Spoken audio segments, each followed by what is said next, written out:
Chapter 1. The Price of Service. Fellow cultivators. Before we begin, if you believe that those who sacrifice everything deserve more than what the world gives them, subscribe and ring the bell. You won't want to miss this journey. A like fuels what comes next. Now let us begin. 3:17 a.m. Marcus Kane's eyes snapped open in darkness. Cold sweat soaked the sheets, the same sheets he'd soaked in sweat at 3 a.m. yesterday and would soak again tomorrow. His breath came in shallow, controlled gasps, military habit even in panic. Tactical breathing. In for 4, hold for 4, out for 4, hold for 4. His hands were shaking. They always were when he woke from the dreams. Around him, the small studio apartment was silent except for the hum of traffic 3 floors below on Walnut Street in Philadelphia. Cars passing, delivery trucks, people going nowhere important at an hour when nothing was open, people with functional bodies driving to places that didn't hurt, people whose nervous systems didn't betray them in the middle of the night. He lay still, not moving, just breathing and waiting. This was the ritual. Wake, breathe, wait for the autonomic nervous system to accept that there was no immediate threat. Wait for his body to understand that Yemen was 3 years in the past. Wait for the amygdala to stand down.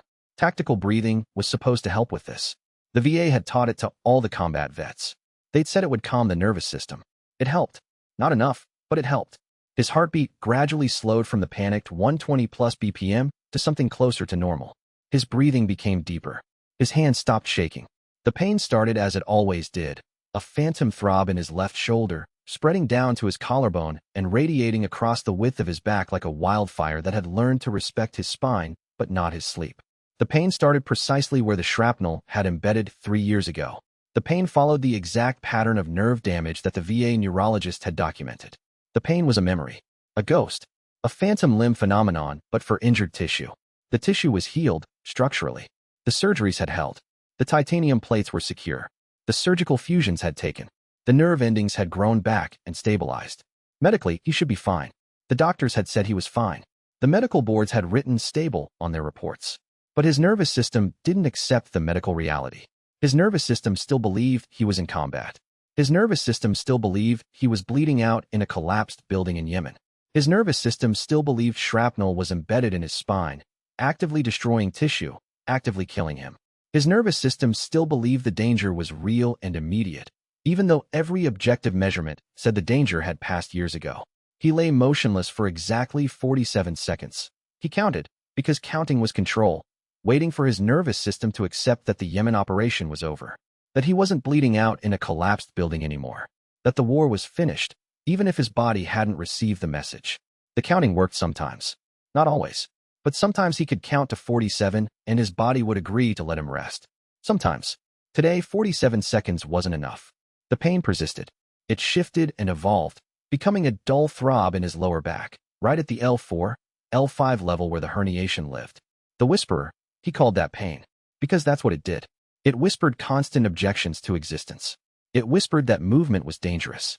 It whispered that he should stay still, stay small, stay barely alive instead of actually living. The phantom pain was a lie his body told him every night, sometimes 3 or 4 times. Shrapnel had turned his left shoulder into a maze of scar tissue and failed surgical repairs. Titanium plates held together what nature couldn't heal. Surgical steel bolts anchored things that wanted to fall apart. The VA doctors had done what they could in the first year after his discharge from active duty. They'd worked late, studied his imaging, called in specialists, hoped they could put him back together. Then they'd done what they wanted in the second year, which was nothing. They'd stopped trying once the insurance got tight. Then they'd stopped caring entirely by the 3rd year and beyond. His medical discharge was honorable in name only. 12 years of service to the country. 12 years of deployments where he'd calculated risks for other people's lives. 12 years of being the competent one, the reliable one, the one whose judgment kept people breathing. Now, 4 years of fighting a system that viewed him as a paperwork problem, a budget line item, an inconvenient reminder that military hardware could break even when it was designed to be tough. Mark sat up carefully. Each movement was a negotiation with his spine like a diplomat negotiating with a hostile power. Move too fast, and the pain cascade would start. Move wrong, and the L4, L5 disc herniation would flare up. The herniation was screaming again, a dull ache that had metastasized into something that felt like bone grinding bone, like his spine was literally destroying itself from within. He'd named it the whisperer because that's what it did, whispered constant objections to motion. Every position was wrong. Every posture required compensation. Every movement required mathematics. The angle of the spine, the tension in the surrounding muscles, the probability that this particular motion would trigger 8 hours of escalating agony. The whisper never slept. The whisper never offered truce. He moved to the kitchen slowly, deliberately, like a man defusing a bomb that was his own body. Every step was calculated. Every movement was planned. Move too fast, and the pain cascade would start. Move wrong, and the spine would flare. The kitchen was 6 steps from the bed. He'd measured it. He'd timed it. He knew exactly how long it would take on good days and bad days. Today was a bad day. He'd woken in sweat and pain. Today would take longer. Made coffee. The ritual was precise. Cold water from the Brita filter pitcher, exactly 3 cups, measured with the measuring cup, not guessed, not approximated. Exactly measured grounds from the bag marked, morning dark, 2.5 tablespoons. Ground the night before so he wouldn't have to grind fresh this morning because the noise might trigger a migraine, and he had enough problems. For minutes of waiting while the machine gurgled and dripped like a dying animal, making its final sounds. The coffee took exactly 4 minutes and 12 seconds when the water was cold and the grounds were room temperature. He knew because he'd timed it every morning for a year. Military discipline had been beaten into him so thoroughly during 12 years in the Special Forces that even civilian life had to maintain protocol. Soldiers knew that structure prevented chaos. Structure prevented panic. Structure prevented the mind from spiraling. Without routine, without structure, chaos won. His mind would start calculating worst-case scenarios. Would start replaying the moment in Yemen when the calculation had been slightly off and people had died. Would start spiraling into the kind of anxiety that morphine couldn't touch. The morphine suppressed pain, but it couldn't suppress the knowing, couldn't suppress the memory, couldn't suppress the guilt of having sent men into an ambush where a sergeant lost his leg and 2 soldiers lost their lives because Mark had miscalculated something, had missed something, had failed at the one thing soldiers had to get right. Without routine, without the structure of a mission and objectives, he'd spend the morning on the floor unable to move, staring at the ceiling, counting the hours until evening when he could try to sleep again. He'd spend the morning doing the math on medication, calculating how much longer the pills would work, calculating how much longer before he'd need to increase the dose, calculating how much longer before he'd lose control entirely. Without protocol, he was just a broken man in an apartment, waiting to decay, waiting for his body to deteriorate beyond even the ability to feel pain, waiting for the option to stop waiting. So he maintained protocol. Wake, coffee, medication assessment, which pills, which ones to skip this week because he'd built tolerance, which ones had stopped working or had started making him numb to everything except pain. Physical therapy exercises, the ones the VA therapist designed that provided maybe 20% relief if he was lucky.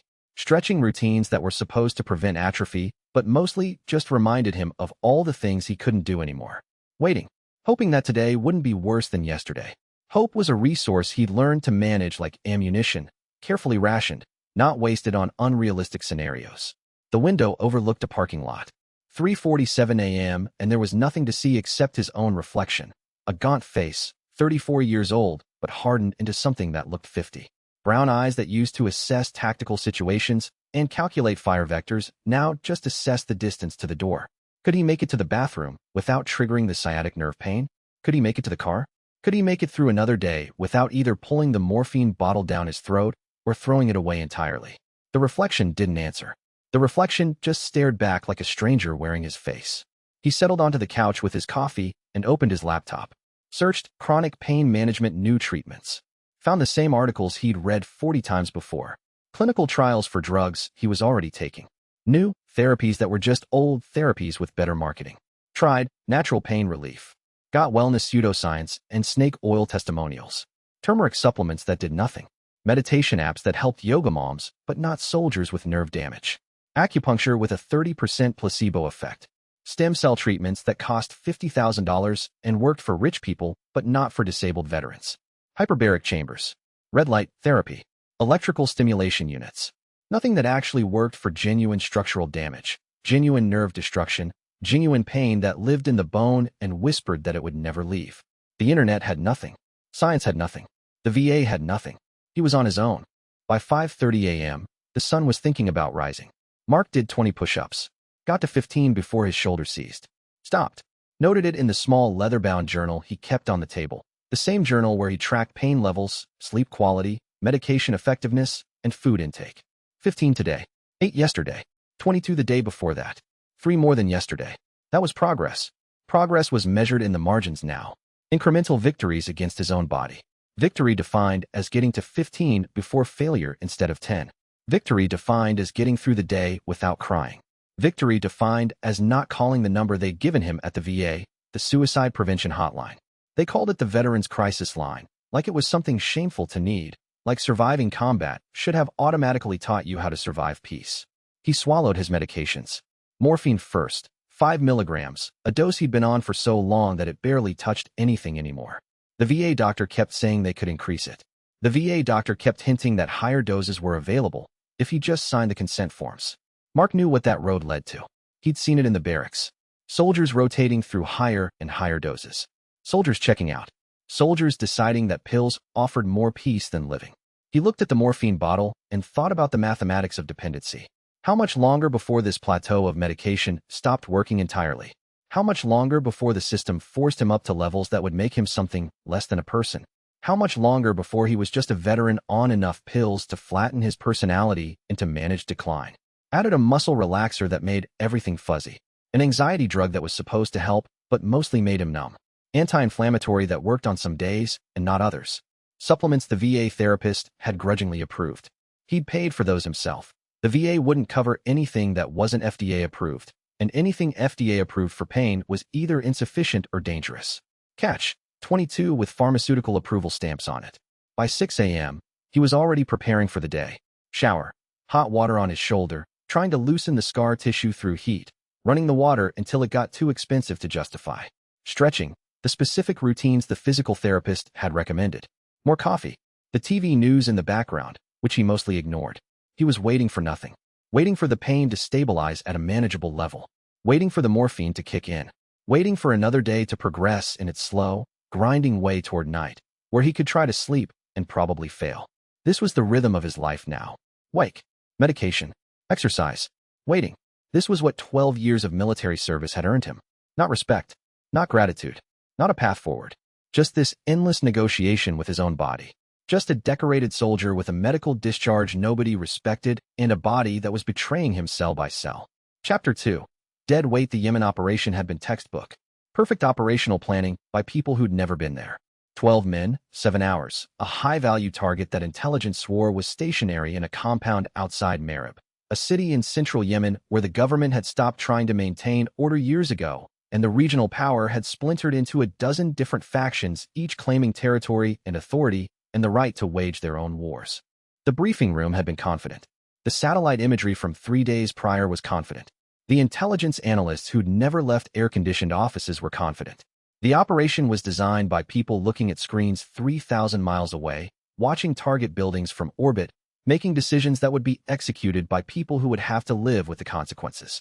The intelligence had been wrong, or compromised, or the target had moved, or there had been a traitor inside the operation itself, or the satellite pass had been several hours old and enough time had passed for everything to change.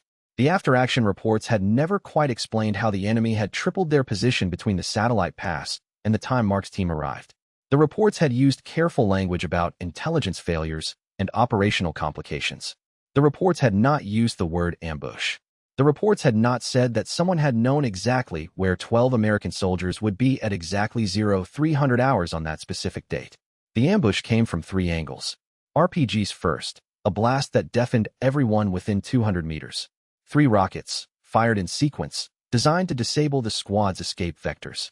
The first rocket hit the street ahead of them, creating a crater that blocked the primary route to the extraction point. The second rocket hit the building to their left, collapsing a wall that had offered cover. The third rocket hit the building to their right, creating a secondary collapse. The enemy had learned. The enemy had planned. The enemy had practiced this. The pressure wave was a physical thing, a wall of force that knocked 3 men down and knocked the wind out of Mark's lungs. He was thrown backward into a wall. His breath stopped. For 3 seconds, his lungs couldn't function. His nervous system shut down all motor control. His body simply ceased responding to commands.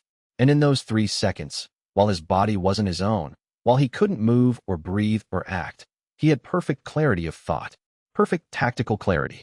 His mind worked even when his body wouldn't. While his brain processed the geometry of the ambush and the firing angles and the available escape routes, he calculated with perfect tactical clarity. Squad position, 9 men still standing. Enemy positions. At least 30 fighters visible, probably 60 in total based on fire density and coverage angles. Available cover. Minimal. Firing solutions. None that improved outcomes. Casualty outcomes. High. The calculation had a single clear answer. One body, positioned correctly in the narrow corridor between two buildings, could create a choke point that would allow the other 9 to escape.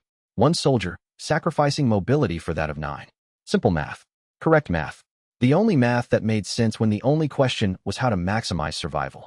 Then machine gun fire from a compound Mark had personally cleared 2 hours earlier. Impossible. Absolutely impossible. He had personally swept that compound with thermal imaging and had personally verified no heat signatures remained. He had personally confirmed the building was empty.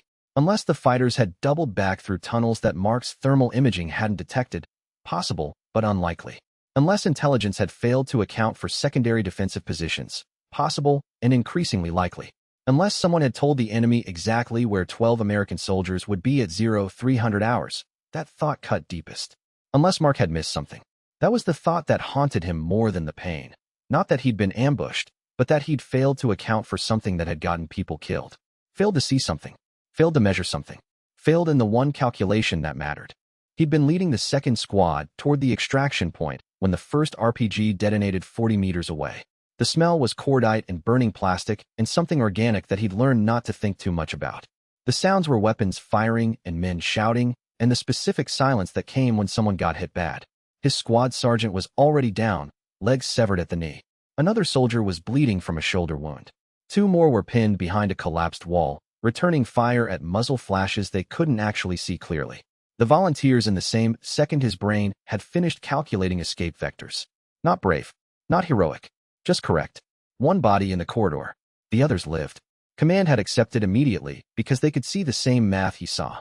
Soldiers understood sacrifice the way civilians understood weather, as an inevitable force that required acceptance, not questioning. The squad had moved, running toward the extraction point 800 meters south. Mark had taken the corridor position. The firefight had lasted 9 minutes. He remembered 5 of them clearly.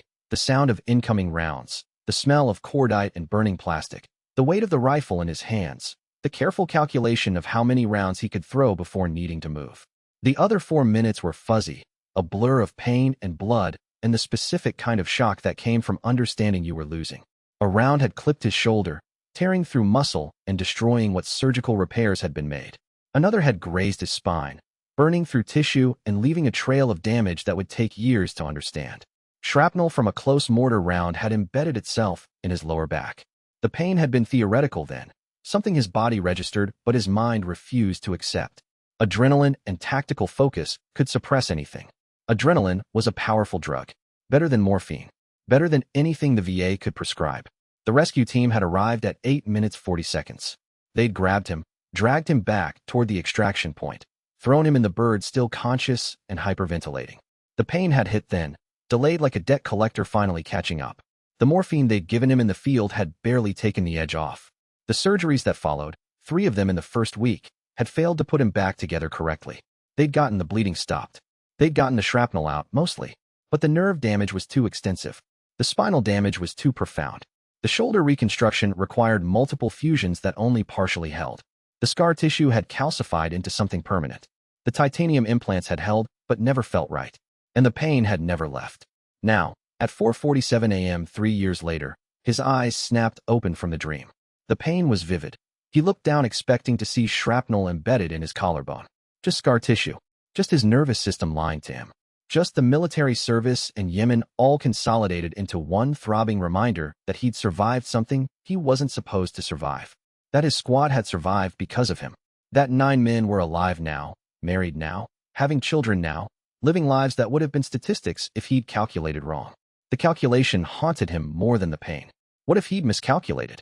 What if the ambush had been bigger than his positioning could have stopped? What if the intelligence had been so thoroughly compromised that his sacrifice had bought them only minutes before secondary positions opened up?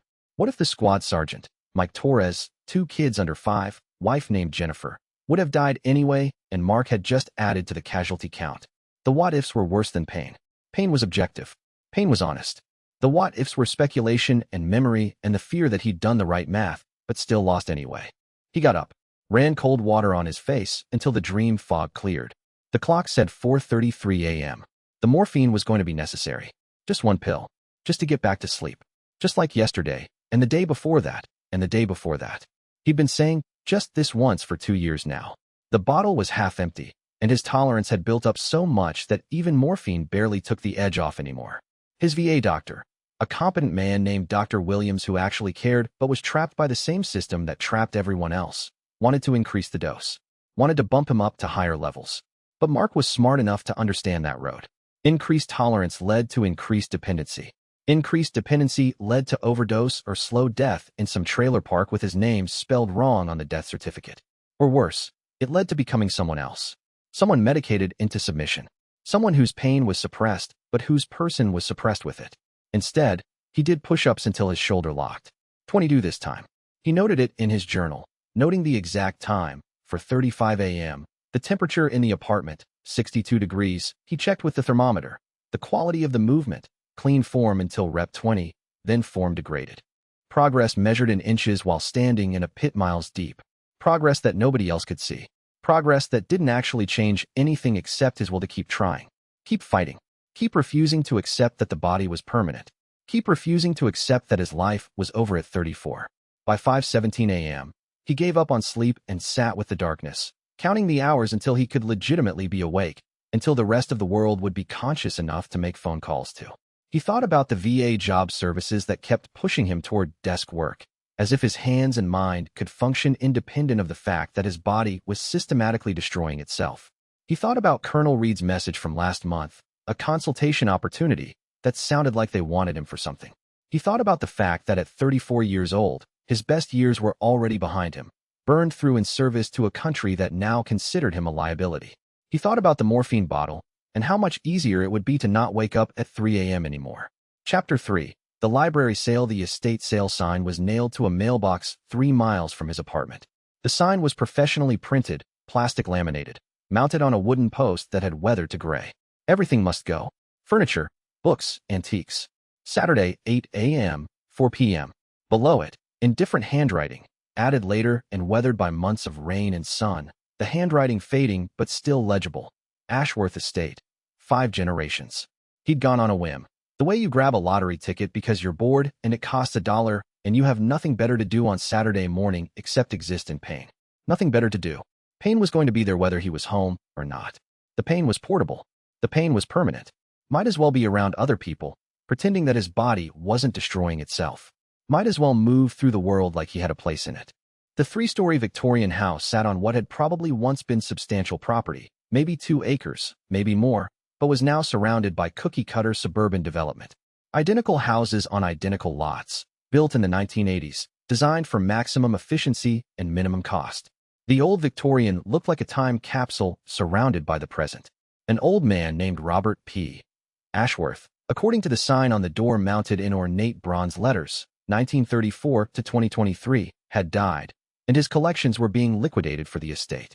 5 generations of accumulation.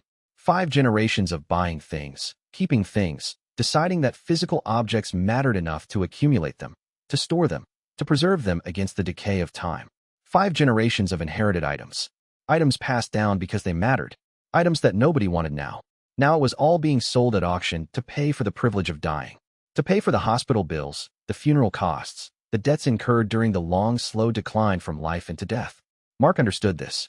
He'd watched it happen in the military.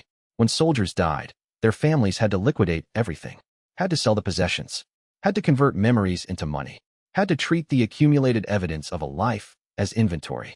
Mark had arrived at 10 a.m. on a Saturday when pain levels were usually manageable, calculated precisely. The morphine from his morning dose would be peaking around 10:30. His body's natural circadian rhythm meant his pain was lowest in the late morning before the day's exertions had accumulated into agony.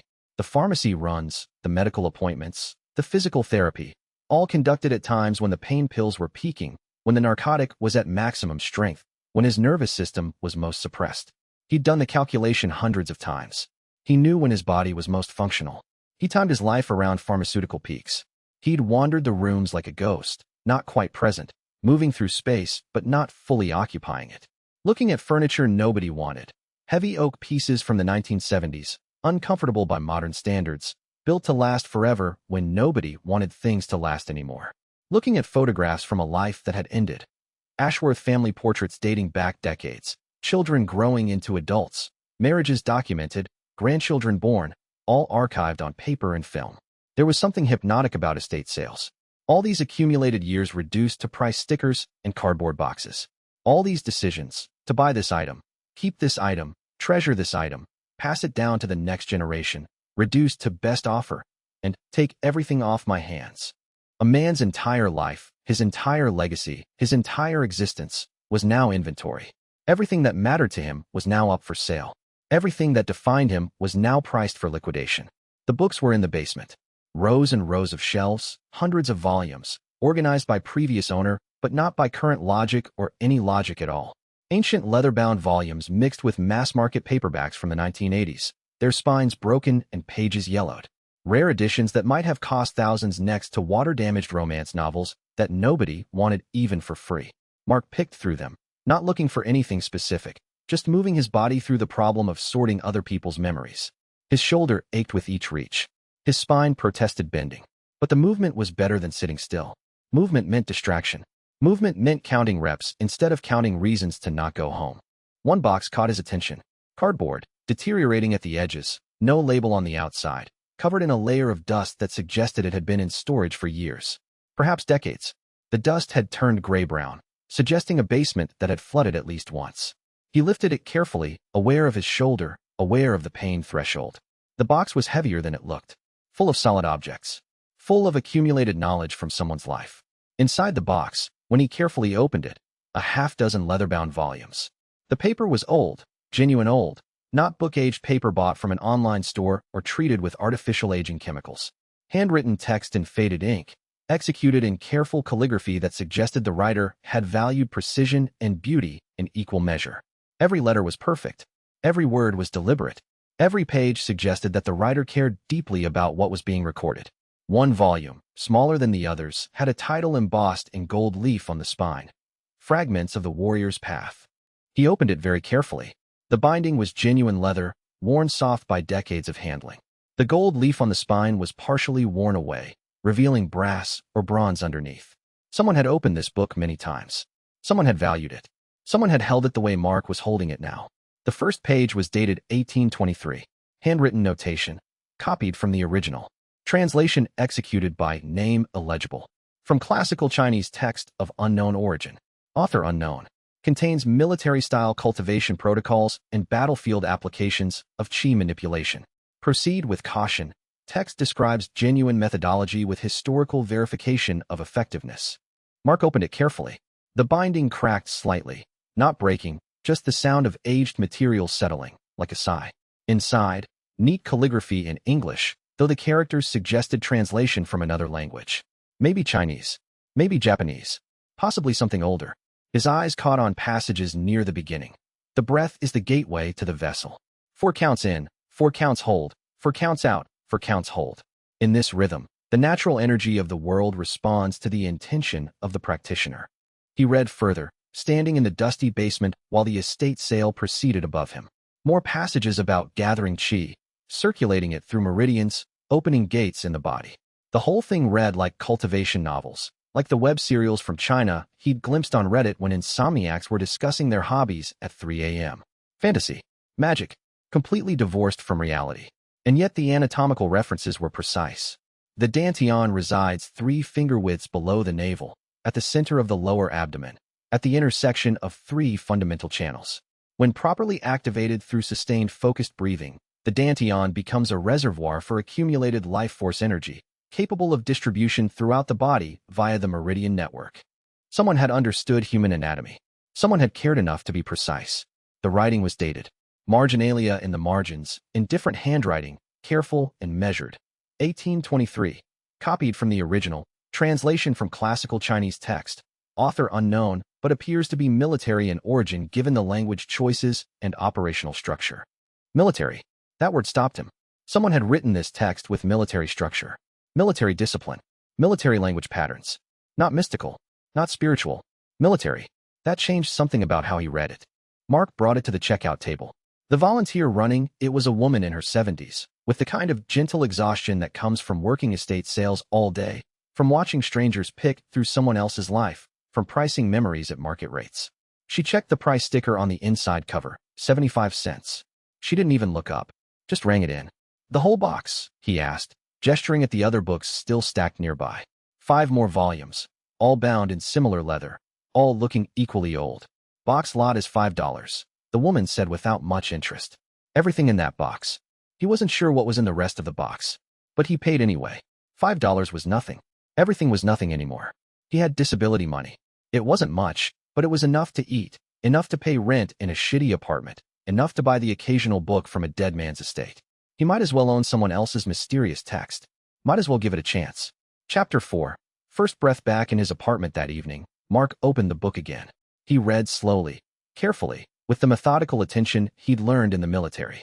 The text described something called the 3 stages of cultivation. First, the gathering and refinement of qi through meditation and breathing. Second, the integration of that qi into the physical body through movement and training. Third, the development of techniques that combine qi with intent and application. The book's military precision impressed him. There was no flowery language, no mystical bullshit, no find your inner truth or listen to the universe nonsense. The author described what would happen. Pain will increase before decreasing as meridians open.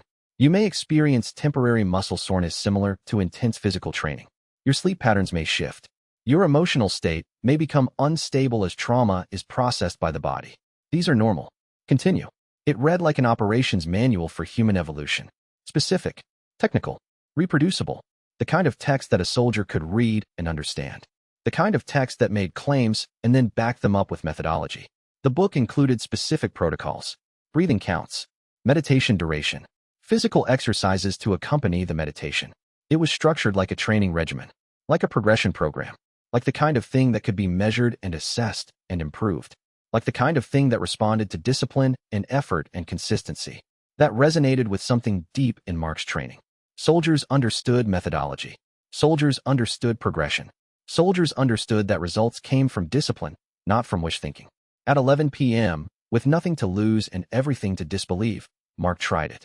He sat on the floor in his living room, back against the wall, legs crossed in a lotus position that made his damaged hip scream.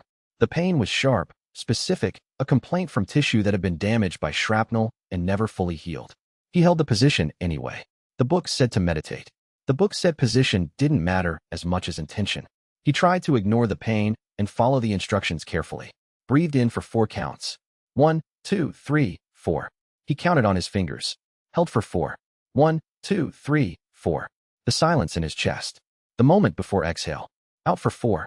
1, 2, 3, 4. The release. The letting go. Held for 4. 1, 2, 3, 4. The pause. The emptiness. 4 counts in, 4 counts hold, 4 counts out, 4 counts hold. He focused his attention 3 finger widths below his navel, at a point the book called the lower dantian. He cleared his mind of expectation. Expected nothing. Expected this to be a waste of time. Expected to feel foolish sitting on his living room floor at 11 p.m. doing breathing exercises for a book he'd bought for $5 at an estate sale. 20 minutes in, he felt something. Not supernatural. Not magical. Just physical. The controlled breathing pattern was activating his parasympathetic nervous system. The part of him that handled rest and recovery. The part that the military trauma had locked down tight. The part that morphine couldn't fully activate. The part that 4 years of chronic pain had trained into submission. His heart rate dropped. He could feel it slowing. He could feel the shift in his physiology as his body shifted from sympathetic activation, fight, flight, freeze, to parasympathetic activation, rest, digest, recover. His muscles relaxed. Not fully, but noticeably. The constant tension in his shoulders loosened slightly. The sensation continued building. Heat, starting in his chest and spreading downward, following the pattern the book described. Warmth gathering in his belly, concentrated 3 finger widths below his navel, exactly where the book said to focus. Not imagined. Not psychological.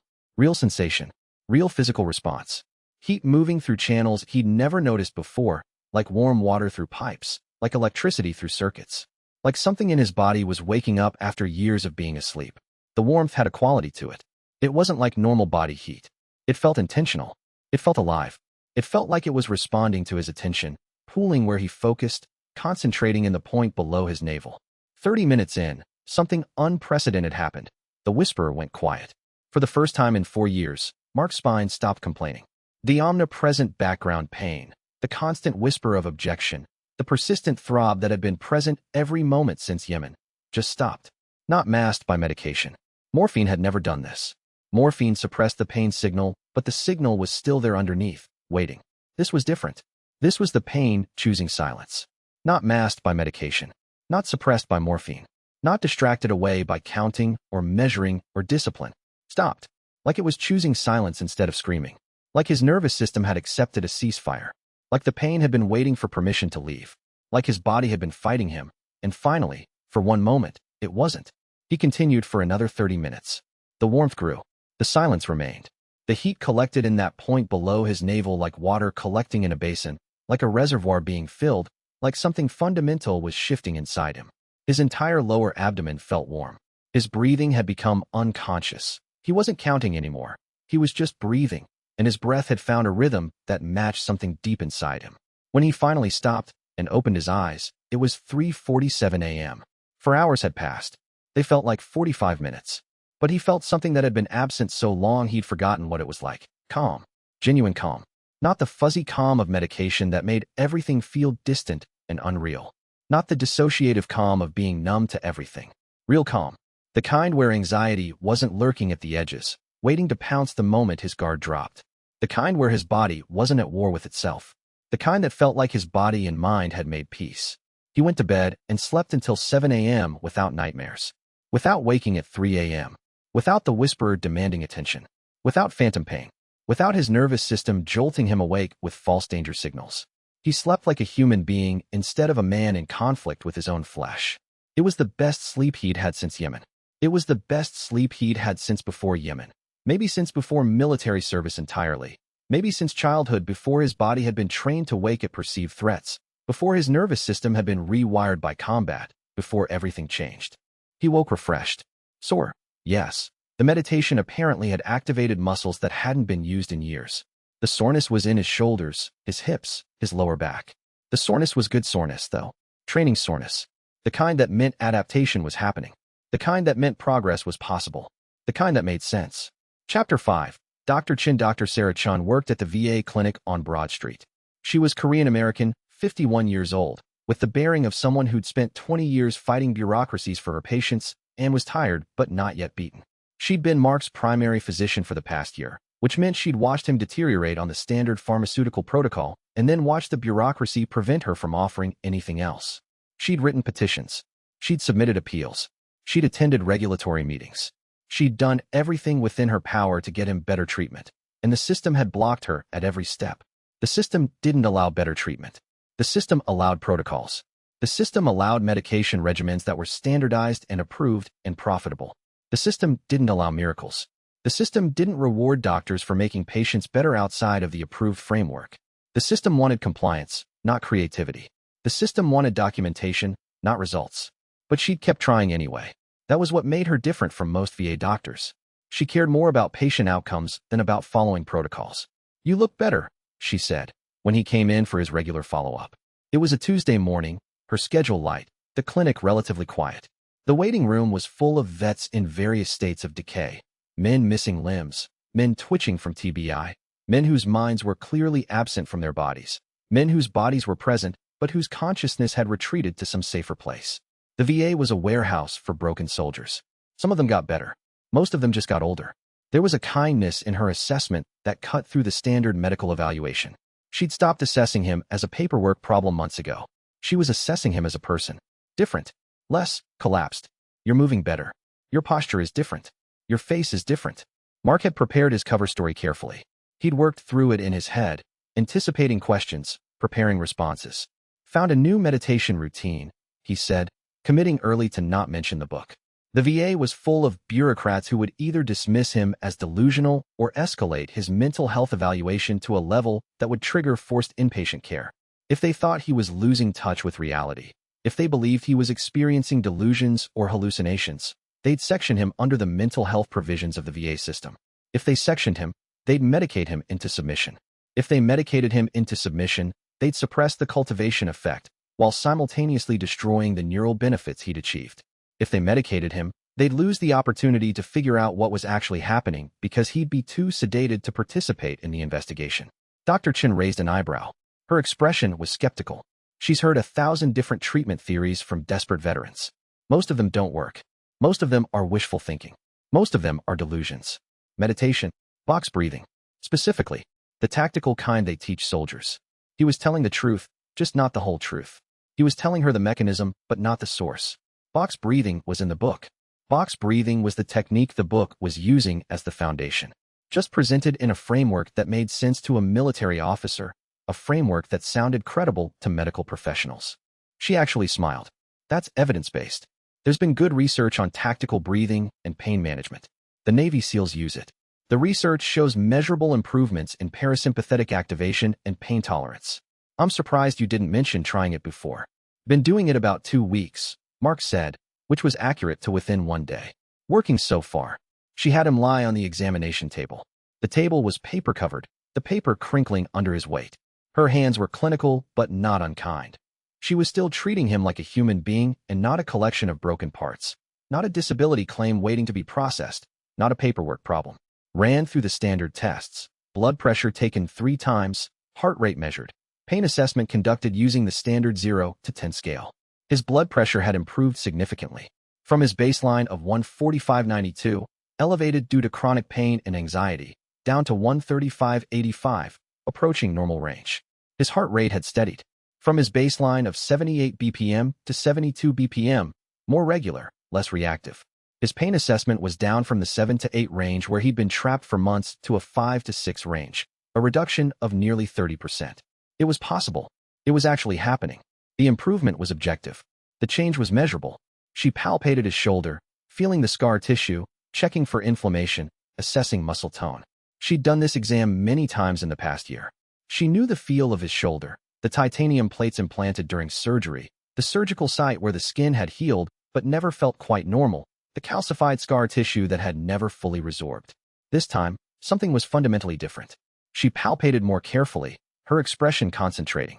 Her hands moved across the tissue with the precision of someone trained to feel differences at a microscopic level. The scar tissue is different, she said. The inflammation is down. The tissue is softer. There's more range of motion.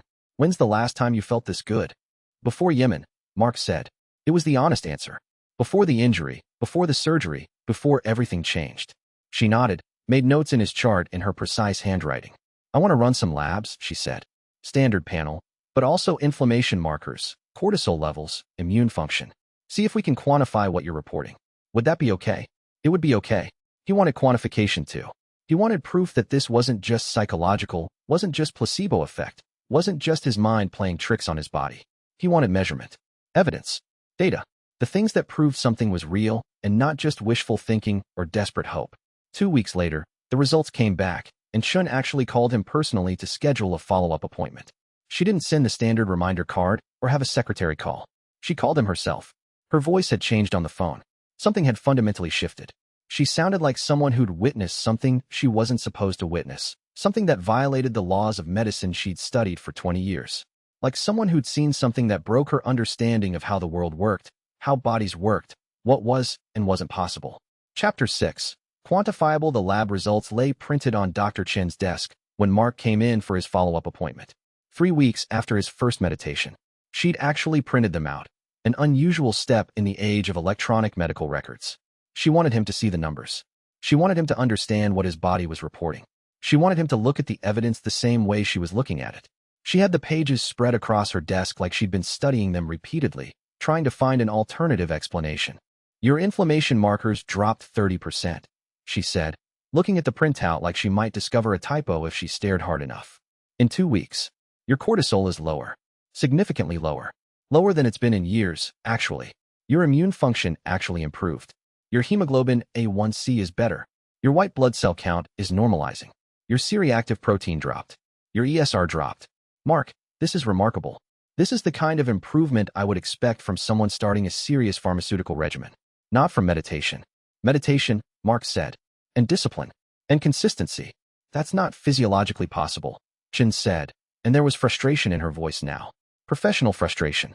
The frustration of someone trained in a system that has clear boundaries and clear rules, confronted with data that violated those boundaries and broke those rules. Meditation affects the nervous system, sure. Stress reduction can improve inflammation markers. But this level of change? That would typically require pharmaceutical intervention, or a major lifestyle change, or significant weight loss. You haven't done any of those. You haven't started any drugs. You haven't changed your diet significantly. Your weight is stable. This shouldn't be possible. The breathing, Mark repeated, watching her carefully, aware that he was giving her a partial truth and hoping it would satisfy her. Box breathing, the tactical kind, and discipline. I've been disciplined about it. Every morning, minimum 2 hours. Every evening, minimum 2 hours. Consistent. No variation. No shortcuts. 4 counts in, 4 counts hold, 4 counts out, 4 counts hold. Repeated for hours. That's all I'm doing. Chun leaned back in her chair and stared at him. The stare lasted 10 seconds. 20. She was trying to determine if he was lying. I want to be honest with you, she finally said. I don't know what you're doing, and I don't entirely understand the mechanism. But I can see the results. Your body is healing in ways I've never documented before.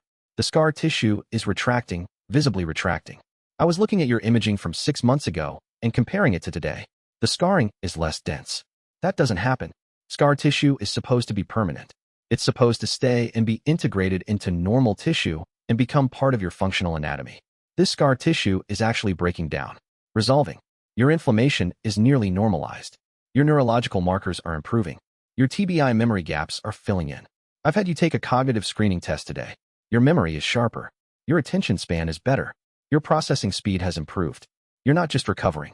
You're transcending where you were before the injury. This is outside the normal range of recovery. How outside? Mark asked. He genuinely wanted to know. He was tracking the numbers in his own journal, but he wanted external validation. He wanted medical confirmation that something real was happening. I've been practicing medicine for 20 years, Chen said. I've never seen inflammatory markers move like this in 2 weeks. I've never seen someone's immune function rebound without immunotherapy. I've never seen psychological improvement correlate with physiological improvement this dramatically and this quickly. She paused and looked at him directly. I don't know what you're doing, but keep doing it. Whatever this is, it's working, and I want to help you monitor it. Chapter 7, Progression. Mark began disciplined practice with military precision. 2 hours in the morning, sitting in his apartment before work, before the day's pain accumulated, before the complications of existence interfered with his focus. 2 hours at night, after work, after he'd exhausted himself with physical therapy and the minor movements that constituted his life. The book said this was the minimum. The book said faster progression required more time. He committed to 4 hours daily. Non-negotiable. No exceptions. This was his mission now. This was the objective. This was the target he wouldn't miss. Kept a journal. Military habit. Measure everything. Documented pain levels using the 0 to 10 scale. Meditation depth using a self-assessment scale. Physical capacity by tracking push-ups. Distance walked. Range of motion in his damaged shoulder. Grip strength. Any and all metrics he could quantify. After 2 weeks, he can do 50 push-ups without shoulder flare-up. Before, he couldn't do 10. The progression is real. The progress is measurable. The mathematics of improvement is working. His body is responding like a physical training program. This is replicable. This is systematic. This is not random luck. This is methodology. The book was a training manual. He approached it like a training manual. He treated cultivation like he treated tactical training. Discipline progression. Measurable milestones. Constant optimization. The book rewarded discipline the same way physical training did. You put in the work, you got the results. After 2 weeks, he stops taking the morphine entirely. He has enough that remaining in his system. His body has begun producing its own pain management through the meditation. The morphine has become unnecessary. He looks at the bottle one morning and realizes he hasn't taken a single pill in 72 hours. He's been pain managed by meditation, not by pharmaceutical. He's been functional without chemical assistance. This is unprecedented. His VA doctor notices at the next appointment. You're not refilling your prescription, Dr. Williams says, looking at the pharmacy records on his computer. He doesn't sound angry. He sounds confused. Like Mark has done something that doesn't fit the expected pattern, something outside the normal scope of patient behavior. Most vets on his pain regimen become dependent. They ask for more. They ask for higher doses. They don't voluntarily stop. You've been on this protocol for 3 years. You've been on the maximum dose for 18 months. You suddenly stop, and I'm seeing no signs of withdrawal symptoms in your charts. Doesn't work anymore, Mark says simply. The meditation works better. Dr. Williams leans back in his chair. He's a competent man, trapped by the same system that traps everyone else. Mark, I appreciate that you're finding coping mechanisms. But morphine is the standard of care for your condition. Stopping abruptly can cause complications. Withdrawal can include increased pain, anxiety, sweating, sleep disturbance, dangerous blood pressure swings. I didn't stop abruptly, Mark says. I've been tapering for 2 weeks. I reduced the dose gradually. I've been replacing it with something more effective. I'm measuring everything. Blood pressure is consistently good. Heart rate is stable. Pain is actually manageable now. Better managed than it was on the morphine, actually. Dr. Williams examines him carefully, checks his reflexes, his muscle tone, his skin condition, his emotional state, assesses his mental clarity. Finds no signs of withdrawal, no tremors, no anxiety spikes, no elevated heart rate or blood pressure reactive to discontinuation. Finds no signs of medical distress. Finds only a patient who's improving faster than his medical training says is possible. The vital signs are better than they've been in the entire 3 years Dr. Williams has been treating him. Blood pressure normalized, heart rate steady, resting respiratory rate reduced. The psychological assessment is better. Patient reports improved mood, reduced anxiety, stable effect. The pain levels are lower, reporting a consistent 4 to 5 on the 0 to 10 pain scale compared to previous baseline of 7 to 8. The functional capacity is higher. Patient reports being able to perform daily activities without medication assistance. Every metric has improved, all of them simultaneously. That's not normal for a patient with chronic pain. That's not something that happens with meditation alone. Continue the meditation, he finally says, writing detailed notes in the chart. He documents the discontinuation of morphine, the reported improvement in symptoms, the verification of no withdrawal effects, the absence of any adverse events. But keep monitoring yourself. Let me know immediately if anything changes. If you experience withdrawal symptoms, come back in. If pain increases significantly, come back in. If anything feels wrong, any dizziness, any unusual symptoms, any change in mental status, come back in. Mark nods and leaves, clutching his journal where he's documented 4 weeks of improvement in meticulous detail. The progress is accelerating. The pain is decreasing. The functionality is increasing. The gap between his current capability and his previous baseline is widening. Something fundamental is changing. He's becoming something new. He's becoming something beyond human limitation. He can feel it. He can measure it. He can document it. And nobody but him and Dr. Chen knows what's actually happening. Chapter 8. Old friend Jack Rivera shows up for coffee on a Saturday afternoon. They'd been rangers together for 4 years. Deployed together twice. Bled together in the same compounds and cities. Jack had walked away from that world when his contract ended, 5 years ago now. Now he works for a private security firm, contractors, black ops consultants, the kind of people who exist in the gray space between military and mercenary. Jack's still active duty in everything except paperwork.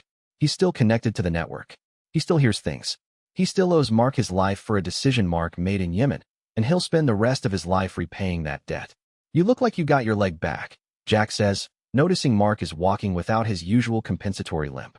The gait is normal, smooth, no favoring the right side, no protective stance against pain. It's the walk of a man without damage. Jack knows that walk. Jack knows how to recognize when something fundamental has changed. They're at a small coffee place in Center City, the kind of place that doesn't ask questions about scars or tattoos or military bearing. The coffee is adequate. The location is public but private enough for conversation. They sit in a corner booth, away from the windows, aware of the tactical implications of their position. Found something that works, Mark says. He's careful not to say too much. Jack's security clearance ended when he left active duty, but Jack still has sources. Jack still knows people. Jack can be useful, but he can also be a liability if he knows too much. Jack sips his coffee and studies Mark. He's assessing. Professional habit. Trying to determine what's changed, how it's changed, whether it's stable or temporary. Word is out, he says finally. Military is curious why you're not applying for experimental treatments anymore. Someone's been asking about your status. Medical records. Current condition. Whether you're still taking pharmaceutical cocktails. Serious people asking. Serious channels. Jack doesn't name names. Jack doesn't reveal sources. Jack just gives Mark the warning. That's what brothers do. That's what you do for the man who saved your life. Mark feels the information settle into his tactical awareness like a weapon being placed on the table. Someone has noticed.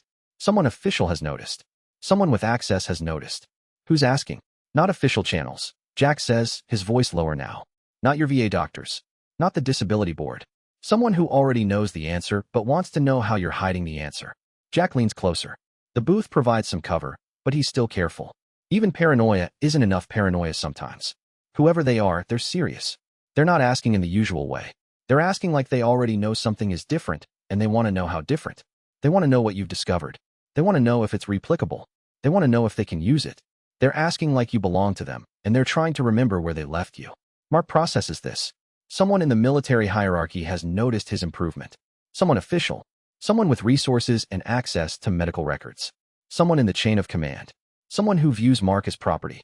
Someone who views Mark as a tool that was damaged and is now being mysteriously repaired. Chapter 9. First real test. Walking through downtown Philadelphia on a Friday night. Mark is mugged at gunpoint. 3 men, confident in their numbers and their weapons. They pick him because he looks damaged. He's maintained the public appearance of damage, walking carefully, favoring his right side, moving like a man in pain. They're not wrong, exactly. He is damaged. He is slower than he was before the injury. He's just faster than he was 3 months ago. 3 months ago, he couldn't have done what he does next. The first attacker moves toward him, gun raised. Wallet and phone. Now, the attacker is young, maybe 20, with the casual confidence of someone who's never encountered real resistance. The gun is held casually, pointed generally in Mark's direction. The training says never assume someone is incompetent with a weapon.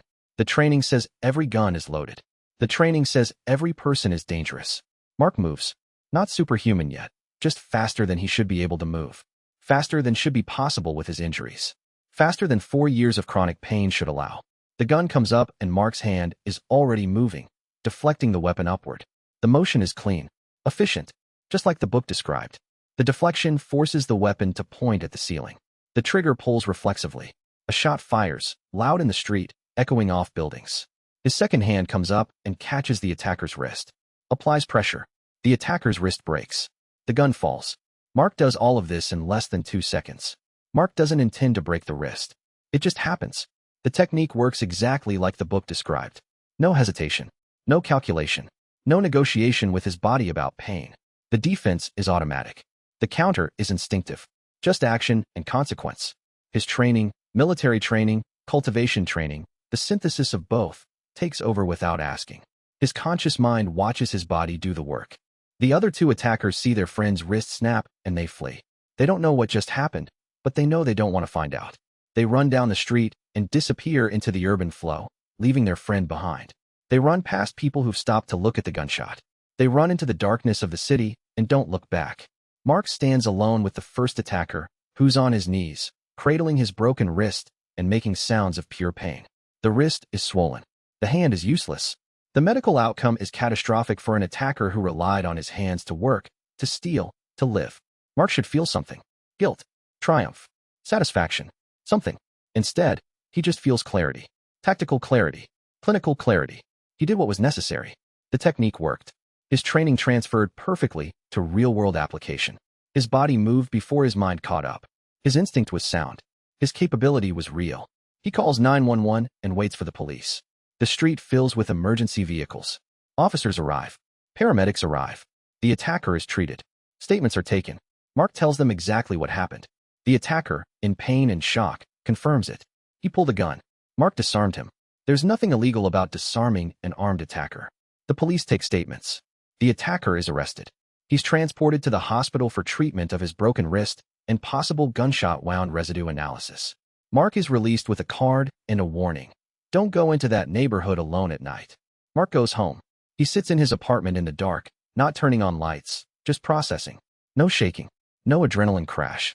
No PTSD trigger from the gunshot. His nervous system remained stable. His body remained responsive. His training held. He realizes something. For the first time since Yemen, he moved without calculating pain first. For the first time since the injury, his body obeyed his commands instantly, without negotiation. For the first time in 4 years, he wasn't negotiating with himself about what was possible. His body worked. It actually worked. The cultivation is working. The system is real.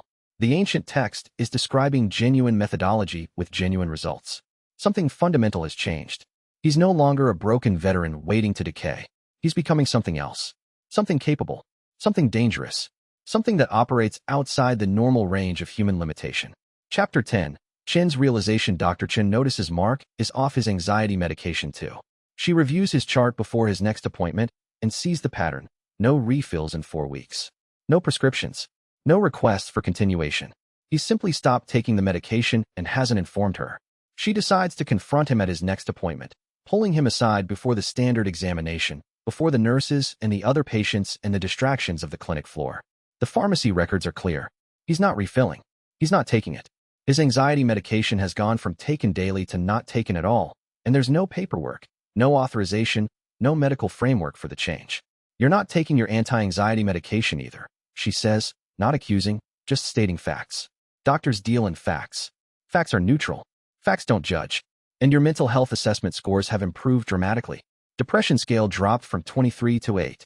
Anxiety scale dropped from 26 to 6. You're not depressed anymore.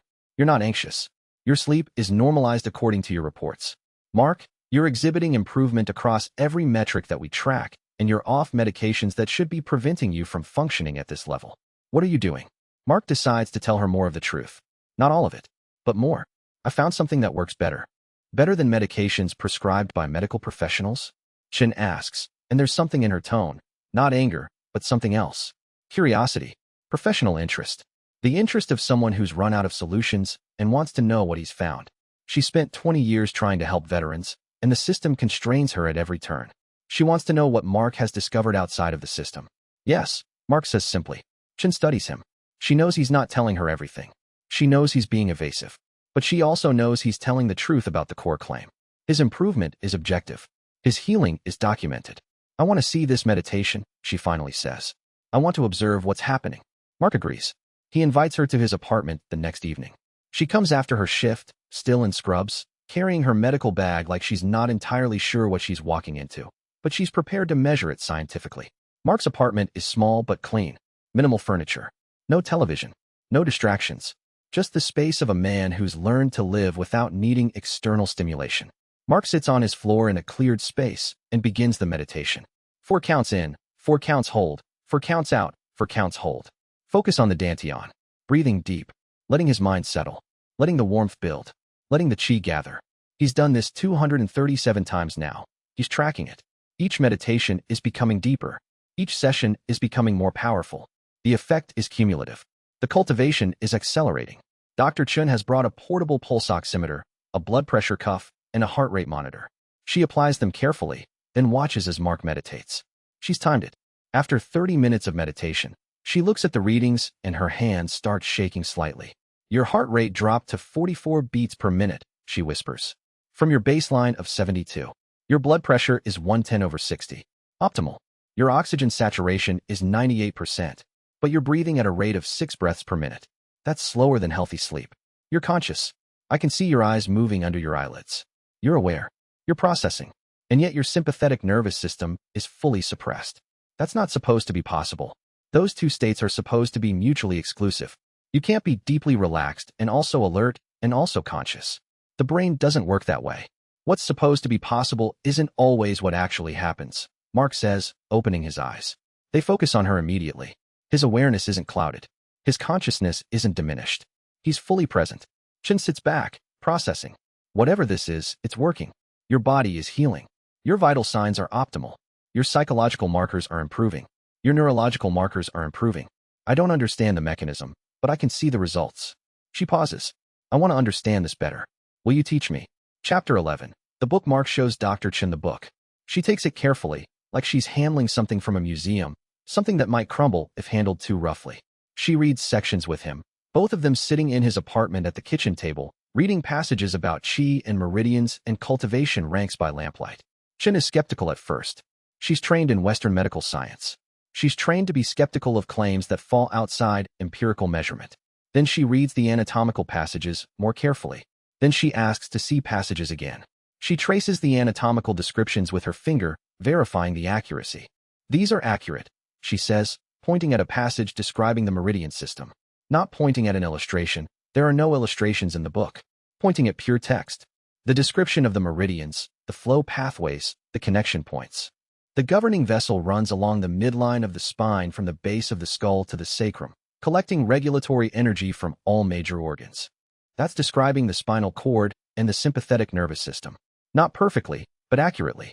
The terminology is different, but the physiology is correct. The conception vessel runs along the front midline of the body from the perineum to the chin.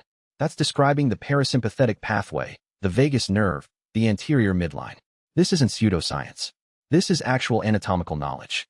Archaic naming conventions, but accurate. The descriptions of nerve pathways, the circulatory system, the flow patterns, they're all correct. Someone wrote this with genuine medical knowledge. Someone understood anatomy. They theorized together, two people from different fields trying to bridge the gap. What if this ancient knowledge actually tapped into something real that modern medicine forgot? What if cultivation wasn't magic, but rather an ancient practice based on legitimate physiological understanding, just explained using different terminology? What if the breathing methods triggered specific neurological responses? What if the meditation practices activated neural pathways that weren't normally engaged? What if qi was simply a term for biological energy that modern science hadn't mapped yet? Bioelectricity, cellular energy production, hormonal signaling, all the mechanisms that modern medicine measures separately, but an ancient culture recognized as unified system. The core mechanism, Chun says, thinking aloud, might be the vagus nerve. The book keeps mentioning returning energy to the conception vessel, which runs along the front of the body. That's the vagal pathway. Vagal stimulation activates the parasympathetic nervous system profoundly. It reduces inflammation, it improves immune function, it normalizes heart rate variability, it allows the body to actually heal instead of remaining in constant fight or flight. The breathing techniques the book describes are exactly the kind of methods that stimulate the vagus nerve. Box breathing, extended exhales, controlled breathing patterns. All of these activate vagal tone. And the dantian? Mark asks. The point below the navel? The lower abdomen, Chin says. The perineum, the pelvic floor, the sacral plexus. A major nerve cluster. It's where the sensory-motor cortex meets the visceral nervous system. It's where conscious control meets unconscious regulation. If you're training attention on that point with focused breathing, you're literally rewiring the neural pathways between conscious and unconscious control. You're integrating the autonomic nervous system with voluntary control. The ancient terminology makes sense now. The dantian is a battery for energy because it's the junction point where voluntary and involuntary nervous systems meet. Activate that point, train it, strengthen it, and you enhance the entire regulatory capacity of your body. You should get tested, Chin says finally. Real neurological testing, brain imaging, full workup. If something structural is happening to your nervous system, we can document it. We can measure it. We can prove it. Mark agrees. He wants proof as much as she does. Within a week, Dr. Chin arranges for him to come to the VA hospital for advanced neurological testing. Brain imaging, spinal imaging, full workup, MRI of the brain and spine, fMRI to map neural activity, EEG to measure brainwave patterns during meditation.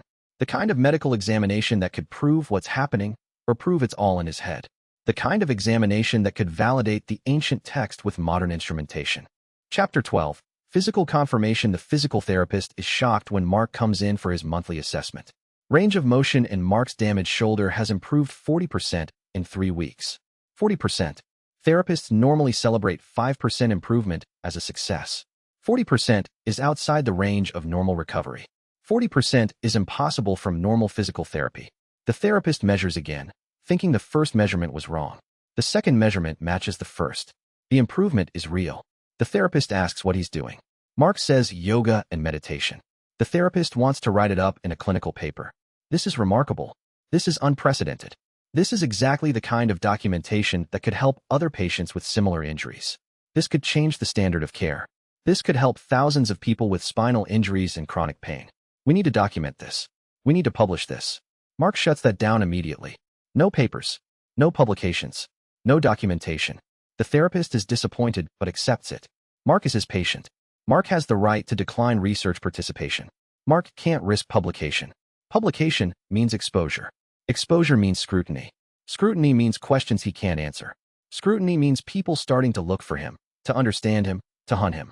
Scrutiny means the military finding out. Scrutiny means cross finding out. Scrutiny means the hidden world finding out. But the physical therapist reports to Dr. Chun that Mark's recovery is unprecedented. Chin files it in her mind alongside the neurological imaging results, which show something equally impossible. Mark's spinal cord inflammation is decreasing. His neural pathway activity is normalizing. The damage that should be permanent is healing. The scars are retracting. The nerve signals are strengthening. His brain is rewiring itself around the injury. His brain is actually healing from traumatic injury.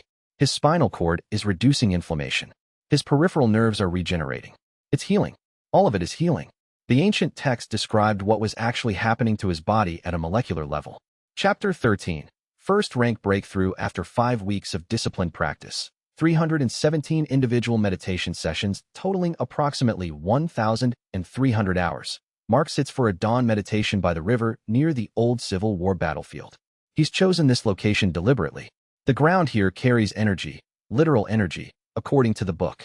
Places of intense human suffering, places of sacrifice, places where thousands died in desperate combat. The chi concentrates here. Mark believes it now. He's felt it. He's measured it. The chi feels denser here than in the city. The concentration is higher. The meditation is deeper. His breathing deepens beyond anything he's achieved before. He feels chi collecting in his dantian, lower abdomen, exactly 3 finger widths below the navel. It's not imagined. It's real, physical sensation. Warmth. Pressure. Something building. Pressure like a steam valve about to release. Pressure like the entire ecosystem of his body is pressurizing toward transformation. The book calls this Foundation Stage 1. The point where cultivation becomes real. Where theory becomes practice. Where the human becomes something more than human. Where the ancient knowledge triggers actual biological transformation. His breathing synchronizes with his heartbeat perfectly. His heart rate drops to 38 beats per minute. His breathing becomes barely perceptible, 6 breaths per minute, 4 counts per breath, 2 minutes for a complete cycle. He enters a state that's not quite asleep and not quite awake. He's in a state that Western medicine doesn't even have a name for. He's crossed a threshold. The book is accurate. He's officially achieved Foundation Stage 1. He's officially a cultivator. The breakthrough is happening. The transformation is real. The neural pathways are rewiring. The cellular energy production is accelerating. The body is evolving. He comes out of the meditation as the sun breaks the horizon. He's been meditating for 6 hours. It felt like 60 minutes. Time has lost meaning in the deep meditation. The energy is still building in his dantian. The warmth is still there. Something has fundamentally shifted. He's changed at a cellular level. He's evolved beyond human limitation. He's become something new. Chapter 14. New baseline. Mark reassesses his physical capabilities in the basement of his apartment building with cold, tactical precision. The gym is small, mostly unused, a relic from when the building was new and had aspirations toward being a full-service residence. Nobody comes down here except him. He's alone with the equipment and his own transformation. He's alone with the evidence of evolution. He can now deadlift 400 pounds pain-free. He couldn't before. 3 months ago, he couldn't lift 100 pounds without his shoulder screaming. The pain would be immediate and absolute. 3 weeks ago, 200 was the ceiling. He tried 300, and the pain spiked and forced him to stop. Now 400 comes up like the bar is empty, like it weighs nothing, like his muscles have been rebuilt at a fundamental level. His body is responding to the cultivation with direct, measurable progress. This isn't psychological. This isn't placebo. Psychology can't rebuild connective tissue. Psychology can't restore muscle fiber density. His muscles are growing denser. His connective tissue is strengthening. His nervous system is optimizing signal transmission. He's becoming more efficient, more capable, more than human. His healing from minor cuts is noticeably faster. A cut that would normally take 3 days to close is closed in 20 minutes. He tested this deliberately, carefully cutting his forearm with a sterile razor blade, watching the wound in his mirror as it bleeds, and then gradually stops bleeding, and then closes clean as the chi flows to the injury and accelerates tissue reconstruction. The blood loss is minimal. The healing is perfect. No scarring. No sign of the cut by the next day. Just damaged flesh returning to wholeness. The book calls this accelerated cellular regeneration. Medical science would call it impossible. Medical science doesn't have a category for this kind of healing. His memory, damaged in the TBI 4 years ago, is sharper. The gaps are filling in. Facts he thought he'd lost are returning. Names, dates, tactical details from deployments. His consciousness is becoming whole again. He's recalling entire conversations from years ago with perfect clarity. He's remembering faces of people he thought he'd forgotten forever. The neural pathways that were damaged by the explosion in Yemen are rewiring. His brain is healing itself. His consciousness is reclaiming territory it had lost. He's sleeping without nightmares for the first time in 4 years. The dreams that used to haunt him every night, the ambush, the blood, the moment his body stopped obeying commands, the moment he understood he was dying, those dreams are gone. He sleeps deeply, dreamlessly, for 8 hours without waking in cold sweat, without his nervous system jolting him awake with false danger signals. He wakes refreshed. He wakes human. The phantom pain is almost gone. Some days it doesn't appear at all. The chronic pain that lived in his spine for 4 years is a memory, a ghost, something that used to be real but is becoming increasingly abstract. He keeps meticulous records. The journal now fills 1 full notebook per month. He's completed 6 notebooks in 6 months. Progress tracked in precise measurements. Pain levels, meditation depth, physical capacity, sleep quality, wound healing speed, mental clarity, mood stability. Everything quantified, everything measured, everything data point that proves the system works. That cultivation is real. That this ancient text is describing something legitimate, something powerful, something that could change everything. The baseline has reset. The new normal is no longer pain and dysfunction. The new normal is health and capability. The new normal is possibility. The new normal is the emergence of something beyond human limitation. The new normal is power. Chapter 15. Audit FBI field agent Elena Vasquez shows up at his apartment on a Tuesday afternoon with a colleague and a federal warrant for a medical evaluation. She's in her 40s, fit, with the bearing of someone who spent 2 decades chasing people who didn't want to be found. She moved through her career from field agent to field office coordinator to regional manager of biothreat assessment. She's smart. She's dangerous. She's here because something has triggered federal attention. Elena Vasquez doesn't show up for random checks. She's been tracking unusual biomedical readings from his area. Preliminary genetic screening picked up an anomaly in his cellular regeneration. The government has sensitive equipment for population monitoring. The government has noticed him. The government is curious about what's happening in his body. The government wants to understand. We need samples, she says, showing the warrant. She's professional, courteous, not threatening. Blood, tissue, saliva. We also need to know what medical treatments you've undergone in the past 3 months. Any experimental therapies. Any pharmaceutical trials. Any doctors outside the VA system. Mark reads the warrant carefully. It's legitimate. It's specific. It's judicial. Someone at a high level has decided that his biological markers warrant federal investigation. The warrant is properly executed. The authorization is proper. He could refuse, but refusal would only increase scrutiny. He could comply and hope they don't find anything. But they will find something. They'll find that his cellular regeneration is operating at rates that shouldn't be possible. They'll find markers for healing that medical science can't explain. They'll find evidence of enhancement, but they won't find the mechanism. You think I've been enhanced chemically, Mark says. It's not a question. It's a statement. He's stating what she's clearly thinking. We think you've undergone some kind of biological modification, Elena says. She's assessing him as she speaks. We don't know if it was voluntary or coerced. We don't know if it's stable or if it's dangerous. We know that your cellular regeneration is operating at 30 times normal rate. We know that your neural growth factors are elevated. We know that your immune markers are abnormal in the direction of superhuman healing. So we're going to find out what you've done. Mark gives them the samples. They take blood. They take a tissue biopsy from his arm. They take saliva. They swab inside his mouth. They take everything the warrant allows. Elena watches him carefully, assessing. She's good at her job. She's trying to determine if he's a threat or a victim. She's trying to determine if he's been enhanced voluntarily by someone who understands him, or if he's been subject to some kind of unauthorized bioweapon testing. Have you been contacted by any foreign governments? She asks. No, Mark says. This is true. Have you been offered money for medical participation in any studies? No, Mark lies. Cross did offer money. But that's not information Elena needs. Elena nods, not entirely believing him. She's trained to detect lies. She senses the deception. But she can't prove it from the question. Have you been given any injections? Any experimental treatments? Any medications outside normal channels? No, Mark says. This is also true. Everything he's been given has come through the VA.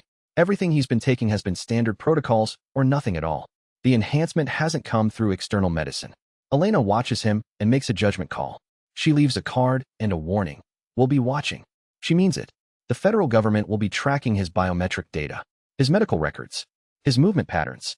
They'll be looking for evidence of foreign contact or experimental programs. She's not wrong about the enhancement. She's not wrong about something fundamental changing in his physiology. She's just wrong about the mechanism. The enhancement is real. It's just not chemical. It's not pharmaceutical. It's not something that can be injected or administered or replicated in a laboratory by some government program. It's something older. Something that operates outside of modern science. Something that the government doesn't know how to quantify. Something that responds to discipline and meditation and an ancient book that predates the entire scientific method by centuries. Something that the government won't find in any laboratory test because it's not a substance. It's a method. It's a system. It's knowledge. Chapter 16. Perspective shift. Mark realizes that his improvement is becoming visible. People notice. The woman at the coffee shop, Margaret, she introduces herself eventually, notices he's not limping anymore. She comments on it casually. You're looking more mobile these days. His VA doctor notices the transformation in his gait during his monthly checkup. His physical therapist notices he's moving with zero pain compensation patterns, moving like a man whose body is unified instead of fragmented. Colleagues at the temp job he took at a warehouse, light logistics work, nothing requiring high-level security clearance, notice that he's capable of physical work that should be impossible for someone with his medical history. The improvement is becoming undeniable. He's faster than men half his age. He's stronger. He moves with efficiency and zero apparent pain. The improvement is becoming undeniable, and undeniable improvement attracts attention. He needs to slow down the external progress while accelerating the internal. He's walking a razor's edge between visible progress and invisible transformation. The book warns that visible power attracts attention.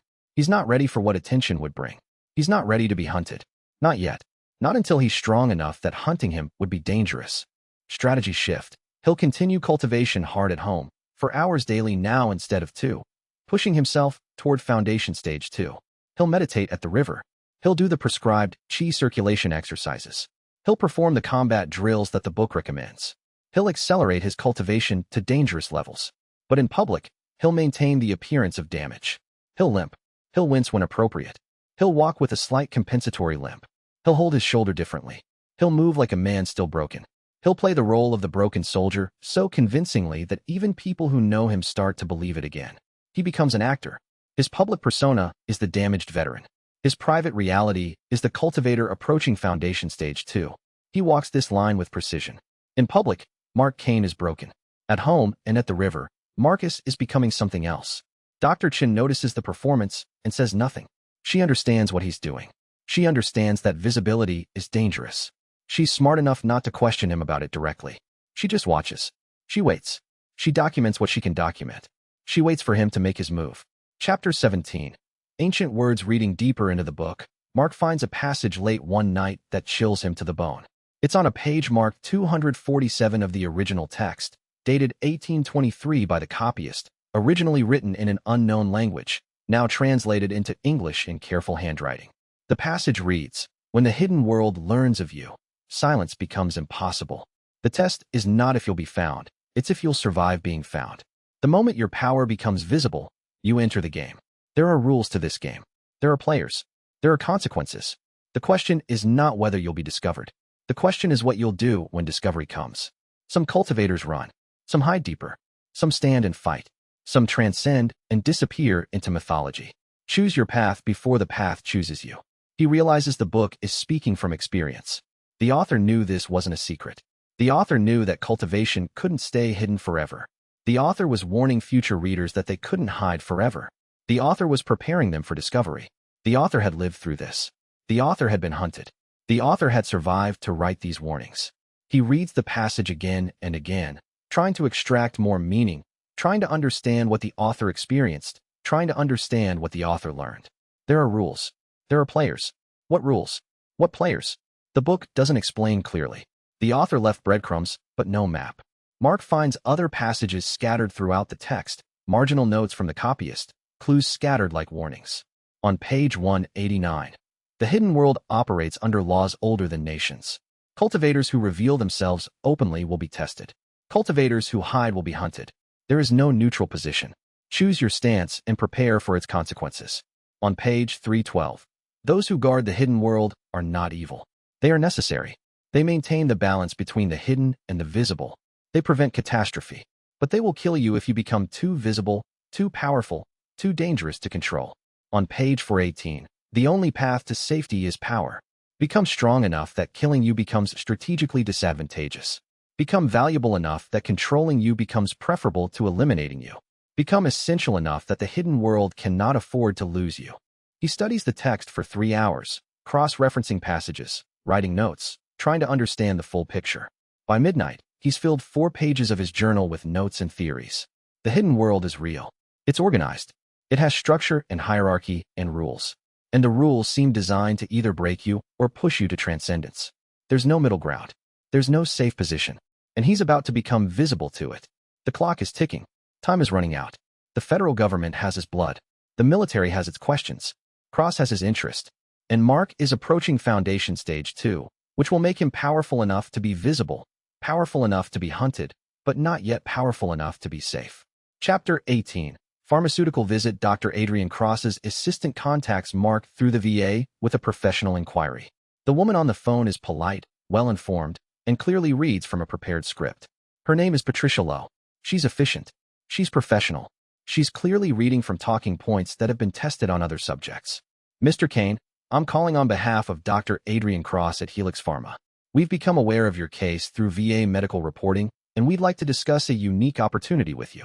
Helix Pharma, a major pharmaceutical company with a market capitalization of $78 billion, wants to study Mark's case for a new treatment protocol.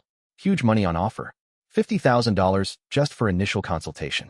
Additional payments based on participation level. Complete discretion assured. Confidentiality agreements. Professional treatment. State-of-the-art facilities. Mark knows what this is.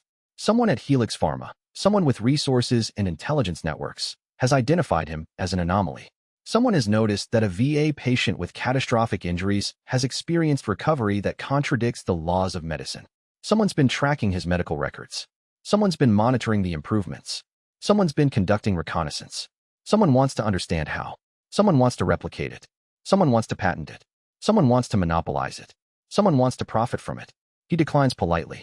I appreciate the offer, but I'm not interested in participating in clinical studies.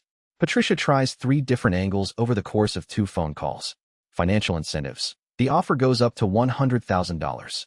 Patriotic duty. You could help thousands of injured veterans. Medical advancement. Your case could revolutionize how we treat chronic pain. Mark refuses each one. The call is too smooth, too prepared.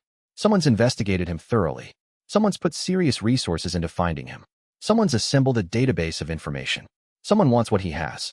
Someone knows he's healed when he shouldn't be able to heal. Someone wants to understand the mechanism. Someone wants to extract it. Someone wants to weaponize it. After he hangs up on the second call, he sits in his apartment and processes the implications. They're looking for him. The corporate world is looking for him. They're circling. They're probing. They're preparing to extract. That means the military won't be far behind. That means the clock just moved forward significantly. That means he's running out of time to decide what to do before they decide for him. Chapter 19. Unwanted attention. That night, Mark's apartment is ransacked. He comes home from a late evening meditation session at the river, 6 hours of cultivation work, pushing himself toward foundation stage 2, and finds his door slightly ajar. The lock hasn't been forced. Someone picked it. Someone with training. Someone with tools. Someone professional. Inside, everything has been searched systematically. Drawers opened and rifled through. Closets searched. His mattress has been lifted and examined. His books have been removed from shelves and stacked on his bed. His journal, the small one he keeps, is missing. The books from the estate sale are gone. Papers are scattered. Documents photographed. His entire life has been examined. But nothing is destroyed. Nothing is stolen except the journals. Nothing is broken except the locks on his file cabinet. This is a professional job. This is not random crime. This is intelligence work. This is a message. The message is clear. They know where he lives. They can find him. They can access his space. They can take what they want. They can touch his things. They can photograph his plans. They're not threatening to hurt him. They're demonstrating capability. They're showing him that he can't hide anymore. They're showing him that they have him marked. He calls Jack. Jack comes over immediately. They don't talk in the apartment. The apartment is no longer secure. They sit in Mark's car, parked in a lot 3 blocks away, windows up, engine running for white noise. Jack calls him the next morning with intelligence that makes everything worse. Someone's been making systematic inquiries about Mark's medical history, Mark's current location, Mark's associates, Mark's financial situation, Mark's daily routines. Black Ops people, not Cross's crew. Someone in the military, someone official, someone powerful, someone who knows how to find people, someone who knows how to extract information, someone who knows how to make people disappear. Jack gives him a name, Colonel James Reed, Mark's old commanding officer. Reed, who Mark served under for 8 years. Reed, who sent Mark into Yemen. Reed, who Mark heard blamed Mark for the ambush when the official report contradicted that assessment. Reed, who Mark has tried to avoid thinking about for the past 3 years. Reed's been asking questions about Mark. Reed knows Mark is no longer fully disabled. Reed knows something's changed. Reed knows Mark is healing. Reed wants Mark back. Reed wants to know how Mark healed. Reed wants to weaponize whatever Mark has discovered. He's not asking nicely, Jack says. He's asking like he already owns you. He's asking like your property that wandered off, and he's trying to remember where he left you. He's asking like you're a weapon that got damaged and is mysteriously repairing itself, and he wants to understand the repair so he can maintain you. The attention is escalating. The corporate interest, the federal interest, the military interest, they're all circling. They're all hunting. They're all preparing to make moves. The clock is ticking faster now. Mark has days, maybe a week, maybe less, before they make a coordinated move, before they try to extract him, before the situation becomes kinetic, before he's forced to choose between capture, flight, or fighting. Chapter 20. Line in sand. Mark sits by the river on the night after Jack's revelation. The water is dark, barely visible in the moonlight. The trees are silent. This is the place where he first achieved Foundation Stage 1. This is the place where his transformation accelerated. This is the place where he feels closest to the chi, closest to the power, closest to understanding what he's becoming. He makes the calculation. He's hit an inflection point. The people he thought discarded him are now hunting him because he's becoming valuable. The military threw him away when his body broke. Now that his body is healing, now that he's becoming powerful, now that he's becoming useful again, they want him back. They want to reclaim him. They want to own him again. He can't hide anymore. The apartment is compromised. His routine is identified. His location is known. His movements are being tracked. Jack warned him. They're building a surveillance picture. They're establishing patterns. They're preparing to move. Hiding means waiting to be found. Hiding means letting them choose the terms of engagement. Hiding means being prey while they are predators. Hiding means accepting capture on their timeline. He has two choices: disappear into the wilderness and abandon everything he's built, his doctor, his apartment, his life, his mission to understand what cultivation really is, or stand his ground and become something they can't ignore. He can run to the mountains, find a remote location, cultivate in isolation for years or decades, and hope they eventually lose interest. It's possible. It's safe in a way, but it's also surrender. It's running. It's accepting that they control the terms of his existence. Or he can stand in the city, continue his work, become visible, and make himself too valuable to kill. He can accelerate his cultivation. He can reach Foundation Stage 2 deliberately. He can reach Foundation Stage 3. He can reach a level of power where they can't simply extinguish him. He can become so dangerous that the only rational choice for them is negotiation instead of elimination. He chooses the second. By the end of the evening, he's made a decision. He's going to cultivate openly. He's going to accelerate his progression. He's going to reach Foundation Stage 2 deliberately, knowing the power surge will force the attention into the open. If the military comes for him, they'll find a soldier who's more soldier than they are, who's stronger, who's faster, who's smarter, who's disciplined, who won't break under interrogation because he doesn't need to break, he needs to survive. If Cross's people come, they'll find a biology that doesn't respond to pharmaceutical analysis, a body that heals too fast, a person who cannot be studied or replicated or manufactured. If the hidden world comes, they'll find someone disciplined and tactical and fundamentally different from every other cultivator they've encountered. Someone dangerous. He's going to stop hiding. He's going to become the thing they're hunting for. He's going to weaponize what he's discovered. He's going to stop being prey. He sits by the river at midnight and makes the commitment. His hands are steady. His mind is clear. This is the most important decision of his life. This is the moment where he chooses his path forward. He places his hand on the water. The surface ripples.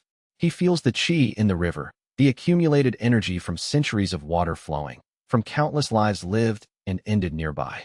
The chi from the Civil War battlefield flows into the river. The chi from the indigenous peoples who lived here for thousands of years flows into the river. The chi from every moment of human suffering and struggle flows into this water. He draws the chi into himself and begins the meditation that will accelerate his breakthrough. He enters the deepest meditation of his life. His breath synchronizes with the river's flow. His heartbeat synchronizes with the earth's pulse. His consciousness expands beyond his body. He's no longer a man sitting by a river. He's a node in the vast network of chi that flows through all existence. He's a point of consciousness in the universal energy. He's a soldier becoming something more. Foundation Stage 2, he says aloud to the darkness. His voice is steady. His intention is absolute. Now, the meditation deepens. The transformation begins. His body starts to change at a cellular level. His cultivation advances. The energy concentrates in his dantian. The pressure builds. The breakthrough is coming. He becomes the sword, not the stone that the sword is sharpened on. He becomes the weapon, not the victim. He becomes the predator, not the prey. The line is drawn. The choice is made. The transformation accelerates from this moment forward. Whatever comes next will be on his terms. Whatever comes next will be on his ground. Whatever comes next will be against an opponent that understands both military combat and ancient cultivation. The river flows. The night deepens. The cultivation begins. The transformation from soldier to something new begins in earnest. The age of Marcus Kane, the broken veteran, ends tonight. The age of Marcus Kane, the cultivator, begins. And tomorrow, when they come for him, and they will come, they'll find something they weren't prepared to face. The line is drawn in the sand and blood and water. The choice is made. The war begins. Epilogue. The transformation begins by the end of that first night of deliberate foundation stage 2 cultivation. Mark has shifted into a new state of existence.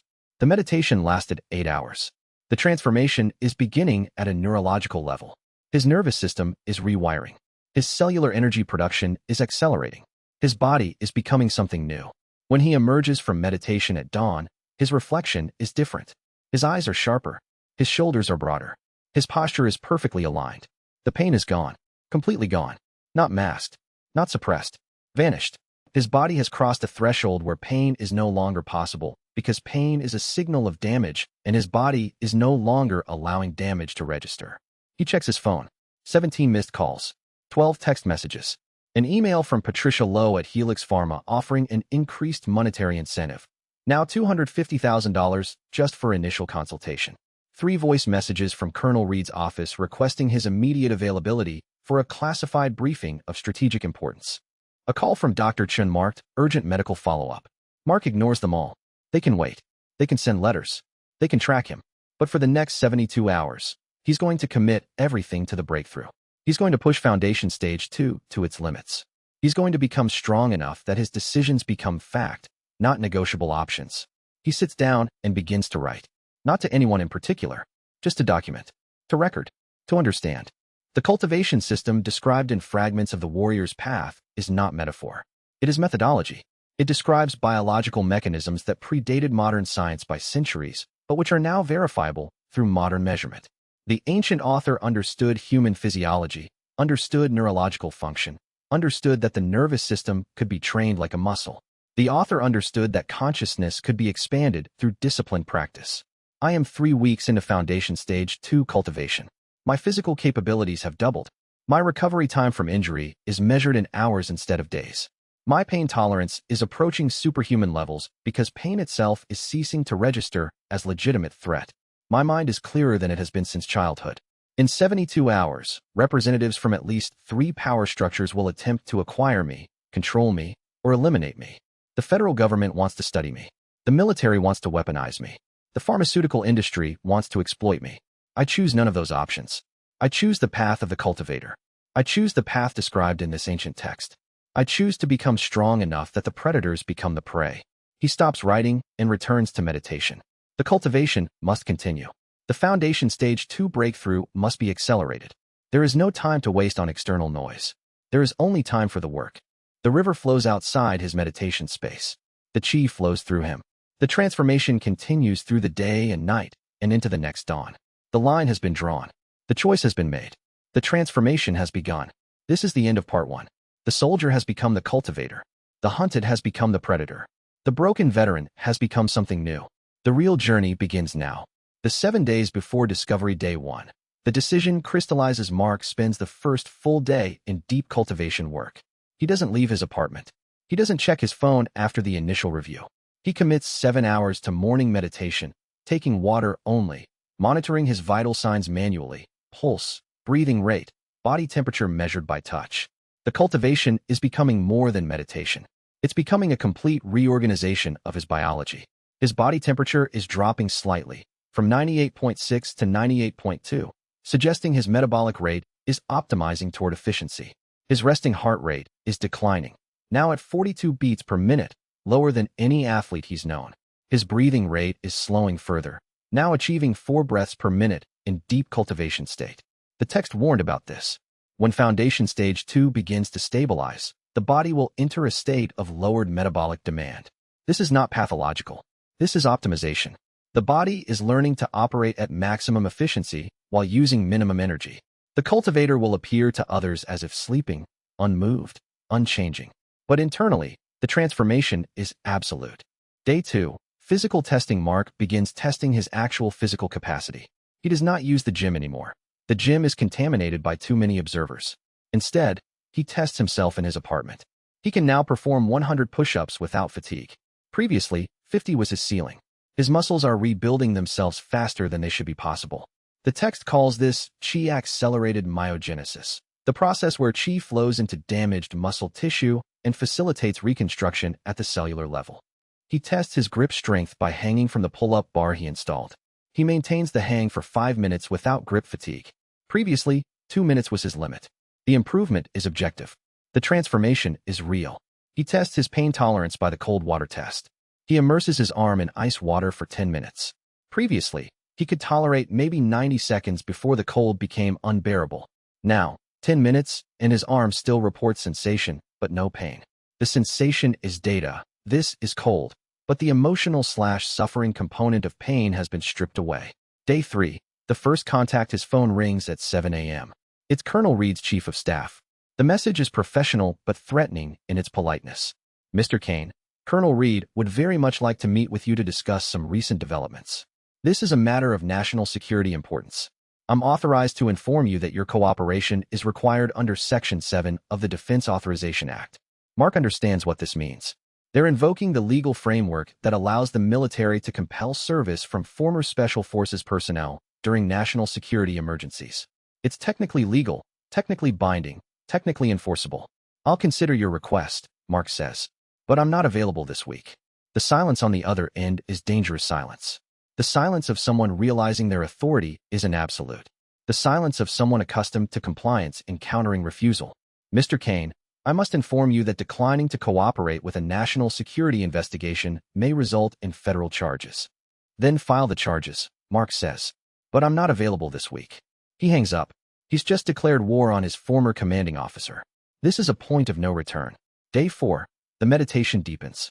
Mark reaches a state in his meditation that the text describes as the dissolution boundary, the point where the cultivator's consciousness begins to perceive the chi field directly, without mediation through physical sensation.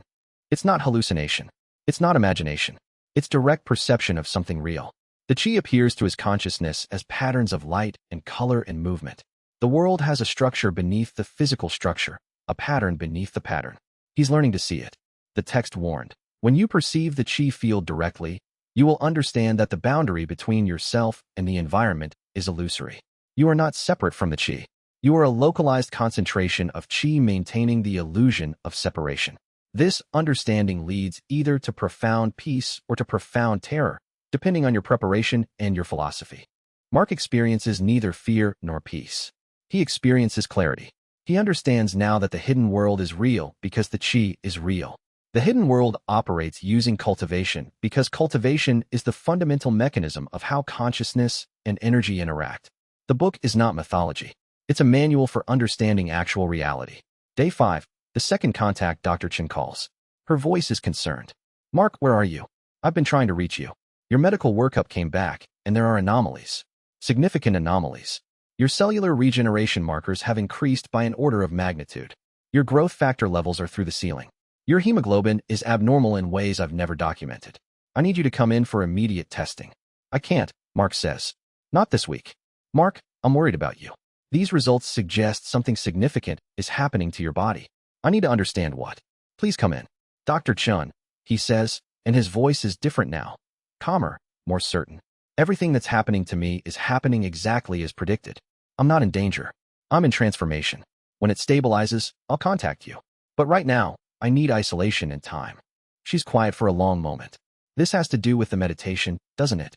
Yes, he says. There's something you're not telling me. There is, he confirms. But you wouldn't believe it.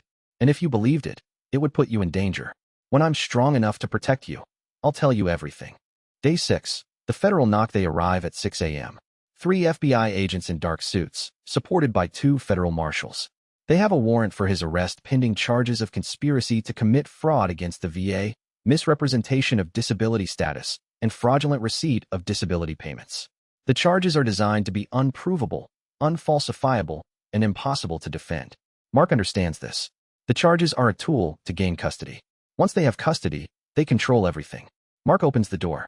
He's showered, dressed, entirely calm. He's been expecting this. He's been preparing for this. I'm ready, he says. But I have a request. The lead agent blinks. He wasn't expecting cooperation. I'd like to call my lawyer before I come with you. That's my right. That's correct, the agent says. You have that right. Mark calls a lawyer. A good one. One who specializes in federal cases. The lawyer tells him to refuse any searches, refuse any interviews, and request an advocate before answering any questions. The lawyer will meet him at the federal courthouse. The agents place him in the back of their vehicle. The transport takes 40 minutes. During the transport, Mark meditates. His mind is clear. His body is calm. He's entered foundation stage 2 fully now. They can detain his body, but they can't detain his consciousness. They can question him, but he won't break. They can try to own him again, but he's no longer property. Day 7, the choice. In the federal courthouse holding cell, Mark sits calmly while his lawyer negotiates his release on personal recognizance. The charges are absurd. The government can't prove them. The government knows they can't prove them. The government is using them as pretext. 3 hours later, he's released pending trial. The judge who released him looked at him strangely. Looked at him like the judge was seeing something that didn't match what the paperwork said. The judge saw a man in control. Calm. Dangerous. Mark walks out of the courthouse into sunlight. The sky is clear. The city is normal. Nobody knows what just happened. Nobody knows that a war has begun between the retired soldier and every power structure that tried to own him. He has 1 week before they move again. 1 week before they figure out that charges won't work and try something more kinetic. 1 week to reach full foundation stage 2 and become strong enough that the only rational choice is negotiation. He walks to the river. The water is flowing. The chi is present. The cultivation continues. The transformation is accelerating toward its inevitable conclusion. Foundation stage 2. The complete transformation week 1. Integration by the end of the first week of deliberate foundation stage 2 cultivation. Mark's transformation is complete at this stage. His body has reorganized itself around the chi-enhanced biology. His nervous system has been rewired. His consciousness has been expanded to directly perceive the subtle energy that underlies physical reality. The changes are measurable and profound. Physical capacity. Mark can now deadlift 600 pounds. Not incrementally. Not through progressive training. Simply can. His muscles have been rebuilt by chi-accelerated myogenesis. His tendons have been strengthened beyond normal human limits.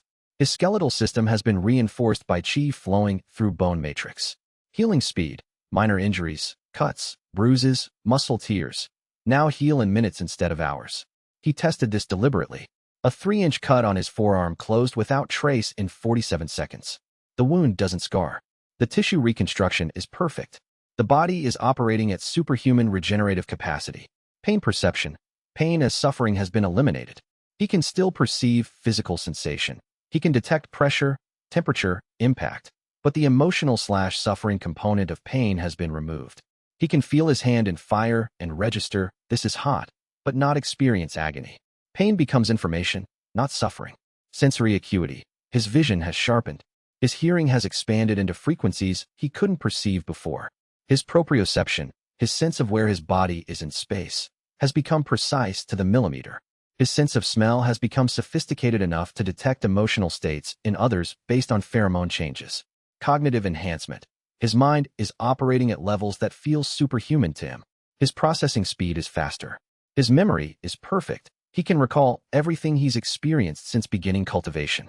His ability to recognize patterns and predict outcomes has expanded dramatically. He can look at a situation and see the likely cascade of consequences 3, 4, 5 moves ahead. Meditation depth. He can now enter deep meditative states within seconds. His consciousness can fragment into multiple focused states simultaneously, maintaining awareness of his body, monitoring his vital signs, sensing the chi field, all while remaining conscious and responsive to external stimulus. Multi-threaded consciousness. Energy perception. He can now feel chi in the environment. He can sense it concentrated in the river, in the old battlefield, in the places of intense human experience. He can feel it diminished in the city, in the modern world of concrete and steel and synthetic chemicals. He understands now why the old cultivation texts emphasize training in remote natural locations. The chi is stronger there. The cultivation is faster there. The week after the federal case is dismissed, the charges are dropped quietly. No explanation is given. No statement is made. Mark simply receives a letter from the U.S. Attorney's Office informing him that the charges have been withdrawn in the interest of justice. He understands what this means. They've abandoned the legal approach. The next approach will be direct. They'll try to extract him. They'll try to disappear him. They'll try to force him into a position where he becomes dangerous enough that killing him becomes the only safe option. He prepares for this with the clarity of someone who has trained his entire life for combat. He begins identifying safe houses. He begins establishing secure communication channels. He begins planning extraction scenarios and counter-scenarios. He begins weaponizing his cultivation for real-world application. The text warned, when your power becomes visible to the powers that be, they will attempt to control you, contain you, or eliminate you. This is not personal. This is institutional self-preservation. They will not stop. You must become powerful enough that the costs of pursuing you exceed the benefits of doing so. You must become dangerous. You must become essential. Or you must become invisible. Mark chooses the second path, essential. He begins contacting people. Not the military. Not the government. He contacts journalists. He contacts scientists. He contacts other cultivators who might exist in hidden networks. He begins creating a situation where his disappearance would be noticed, where his death would be investigated, where his captivity would be exposed. By the end of the second week, his transformation is complete. Foundation Stage 2 has been fully integrated. His body is superhuman. His mind is superhuman. His consciousness can perceive reality in ways that normal humans cannot. He is no longer a broken veteran. He is no longer a soldier. He is something new. He is a cultivator. He is dangerous. He is necessary. He is ready. The next phase begins. The next conflict approaches. The hidden world will become aware of him. The ancient cultivators will learn of his existence. The game will accelerate. The stakes will increase. But for now, in this moment, before everything changes again, Mark sits by the river at dawn and simply exists. Simply breathes. Simply allows the chi to flow through him. Simply accepts what he has become. He is Marcus Kane the cultivator. He is the soldier's Tao in human form. He is the bridge between the ancient world and the modern world. He is the future, whatever that future holds. The river flows. The sun rises. The cultivation continues. The transformation is complete. The real war is about to begin. Final note. The beginning this concludes part 1 of the story of Marcus Kane and his cultivation journey. From broken veteran to Foundation Stage 2 cultivator in the span of 6 weeks. The transformation from pain to power is complete. The journey from victim to agent is established. The path from isolation to engagement with hidden forces has begun. What follows in subsequent parts will chronicle Mark's struggles to survive in a world where multiple power structures want to control him, exploit him, or eliminate him. It will chronicle his discovery that the hidden cultivator world is real. It will chronicle his rise to prominence in that world despite being centuries behind those who have trained for millennia. It will chronicle his relationships deepening with Dr. Sarah Chan, as she becomes not just his physician, but his anchor to the modern world and the moral center that prevents him from becoming purely predatory. It will chronicle his friendship with Jack Rivera, the soldier who remained his brother even after leaving the military. It will chronicle his collision with Elena Vasquez, the federal agent who begins to see him as something more than a problem to be solved. It will chronicle his enemies, Colonel Reed, who views him as property, Adrian Cross, who views him as a threat to his empire, Dr. Lance Morrison, who views him as a research subject, and ultimately, Zen Master Kyohei, who views him as an existential threat to the hidden world itself. The cultivator's path is solitary. It is difficult. It requires sacrifice. But in the case of Marcus Kane, it offers redemption. It offers purpose. It offers the possibility of becoming more than the broken system that discarded him ever could have imagined. From the ashes of military service, something new is rising. From the pain of betrayal, something powerful is being forged. From the isolation of the damaged veteran, something that will shake the world is emerging. This is only the beginning. This is only Foundation Stage 2. There are still 24 more stages of cultivation ahead. There are still power levels beyond human comprehension waiting to be reached. There are still revelations, betrayals, triumphs, and losses waiting in the darkness. But for now, in this moment, the transformation from soldier to cultivator is complete. The first stage of the greatest journey has been accomplished. The cultivator has awakened. The war is about to begin. And no force, mortal, military, governmental, or even ancient, will be prepared for what Marcus Kane becomes. In Part 1, author's note on Part 1, this first part of the Marcus Kane story represents the intersection of two narrative traditions, the military memoir and the cultivation novel. The goal was to create something that feels grounded and real while also exploring the genuine possibilities of what ancient cultivation practices might represent if they were real. Kane is the soldier who refuses victimhood. He is the broken veteran who doesn't accept the system's judgment that he should accept permanent disability. He is the pragmatist who, when presented with ancient knowledge, evaluates it with the same rigor he applied to military operations. Measure everything, test everything, believe only what can be verified.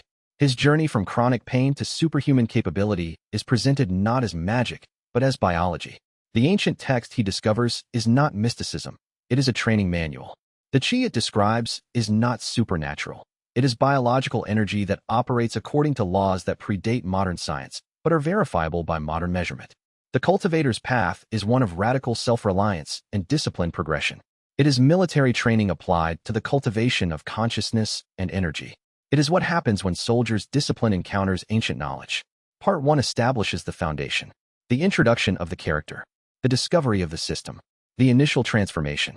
Part 2 will chronicle his confrontation with the power structures that want to own him. Part 3 will chronicle his collision with the hidden world. And the subsequent parts will chronicle his rise to become one of the most powerful beings on the planet. Not through inheritance, not through luck, but through discipline, measurement, and unwavering commitment to the work. This is the story of redemption through cultivation. The story of a man broken by service who finds redemption not through forgetting his service, but through transcending it. Through becoming something that serves not the military, not the government, not any institution, but only the cultivation of his own potential and the protection of those he chooses to protect. Thank you for reading Part 1. The real journey is only beginning. Story 158 Part 1 Complete Format. 20 chapters with expanded epilogue section status. Ready for video narration and production. Chapter 21. Accelerated path. The fake limp ended the morning after Mark's decision. He'd spent 3 years cultivating the appearance of a broken man, limping slightly in public, holding his left shoulder with practiced care, keeping his gait uneven. It was protection, invisibility. A broken veteran was background noise. Nobody invested resources in background noise. That morning, standing at the window of his apartment while the city below moved through its ordinary rhythms, he let the performance go. He rolled his left shoulder experimentally. Full range of motion. No pain. No stiffness. No catch in the joint where 3 surgeries had left enough scar tissue to anchor a ship. His spine tracked straight and easy. His legs carried him across the room with the precision of a man who'd spent a decade operating in environments where hesitation cost lives. He was healed. Not partially, not symptomatically. Healed at the structural level, the tissue level, the level that no physician had told him was possible. And hiding it wasn't possible anymore. Not from the people who were already hunting him. So he stopped hiding. The training schedule changed that same day. He'd been doing 2 hours morning and evening, a total of 4 hours daily, enough to make consistent progress without attracting attention. Now he doubled it.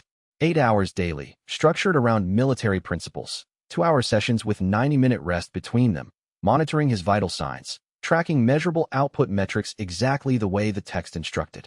The chi cultivation was accelerating because his dantian had stabilized at foundation stage 2. The energy pools were deeper. The circulation was more efficient. He could feel the difference the way a diesel engine feels different from a single-cylinder lawnmower. Not just more power, but more control, more responsiveness, more headroom before the system reached its limits. Physical testing happened in his apartment, methodically. He loaded his military-issue ruck with everything he owned that was heavy, books, canned goods, tools from the equipment box under his bed, until it hit 400 pounds by his estimate. He shouldered it and walked the length of his apartment. Then he did it again. Then he dropped into push-ups with it still on his back. His shoulder didn't register complaint. The muscles adapted within the set, not after. His spine tracked without deviation. He'd spent 4 years being told that functional load-bearing over 150 pounds was a permanent medical impossibility for his body. Now he was moving 400 pounds like it was a warm-up. He put the ruck down and sat with the observation for a moment without celebrating. Celebration was premature. He was still at foundation stage 2. Foundation stage 3 was coming. He could feel it building the way a storm front builds, pressure accumulating at the edges of his awareness, but he wasn't there yet. And the people who were hunting him wouldn't wait for him to be ready. 6 hours into training on the 3rd day, Jack called. "They're moving faster than I thought," Jack said. No greeting. Military efficiency.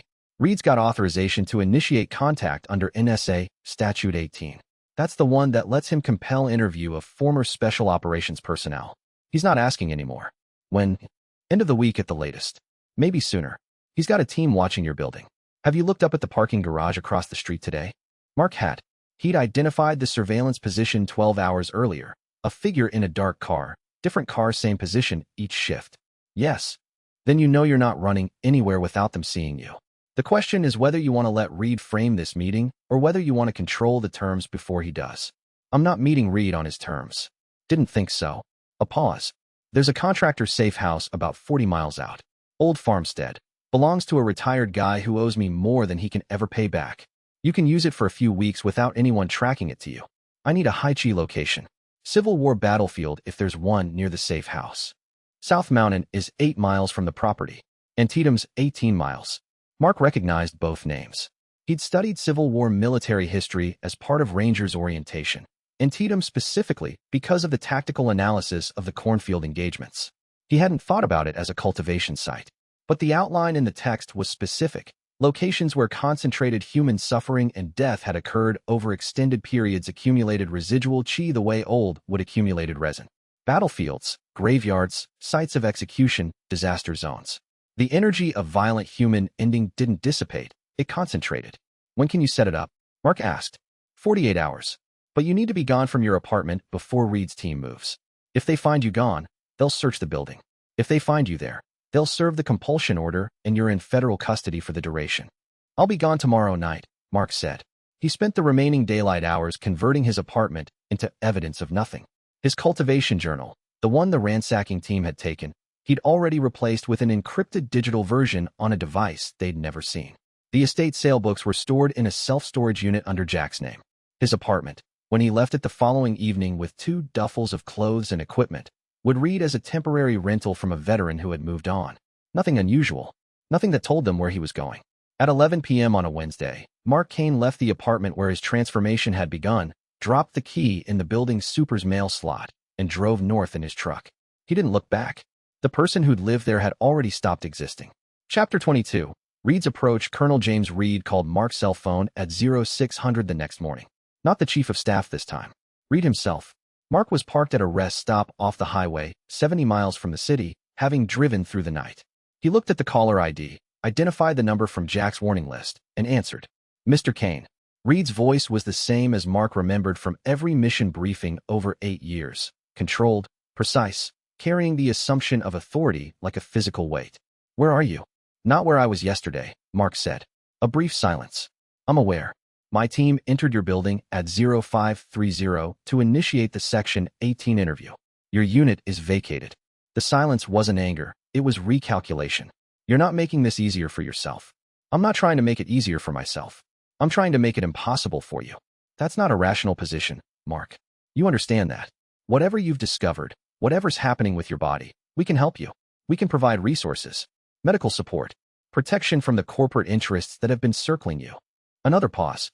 You've been through a lot. The Yemen situation was, don't, Mark said. Reed paused. Don't tell me what Yemen was. You know what Yemen was. You signed the orders. You knew the intelligence was compromised before we went in. The debrief showed it. The review board showed it. And then the review board's findings were classified, and I spent 3 years being told I was medically discharged with reduced benefits for a mission that never officially happened. So don't tell me what Yemen was, Colonel. Tell me what you want. Another silence, longer. The comfortable authority in Reed's voice had shifted to something more careful. Your condition is a matter of national security, Reed said finally. You've developed capabilities that, call them what they are, that represent a significant military asset.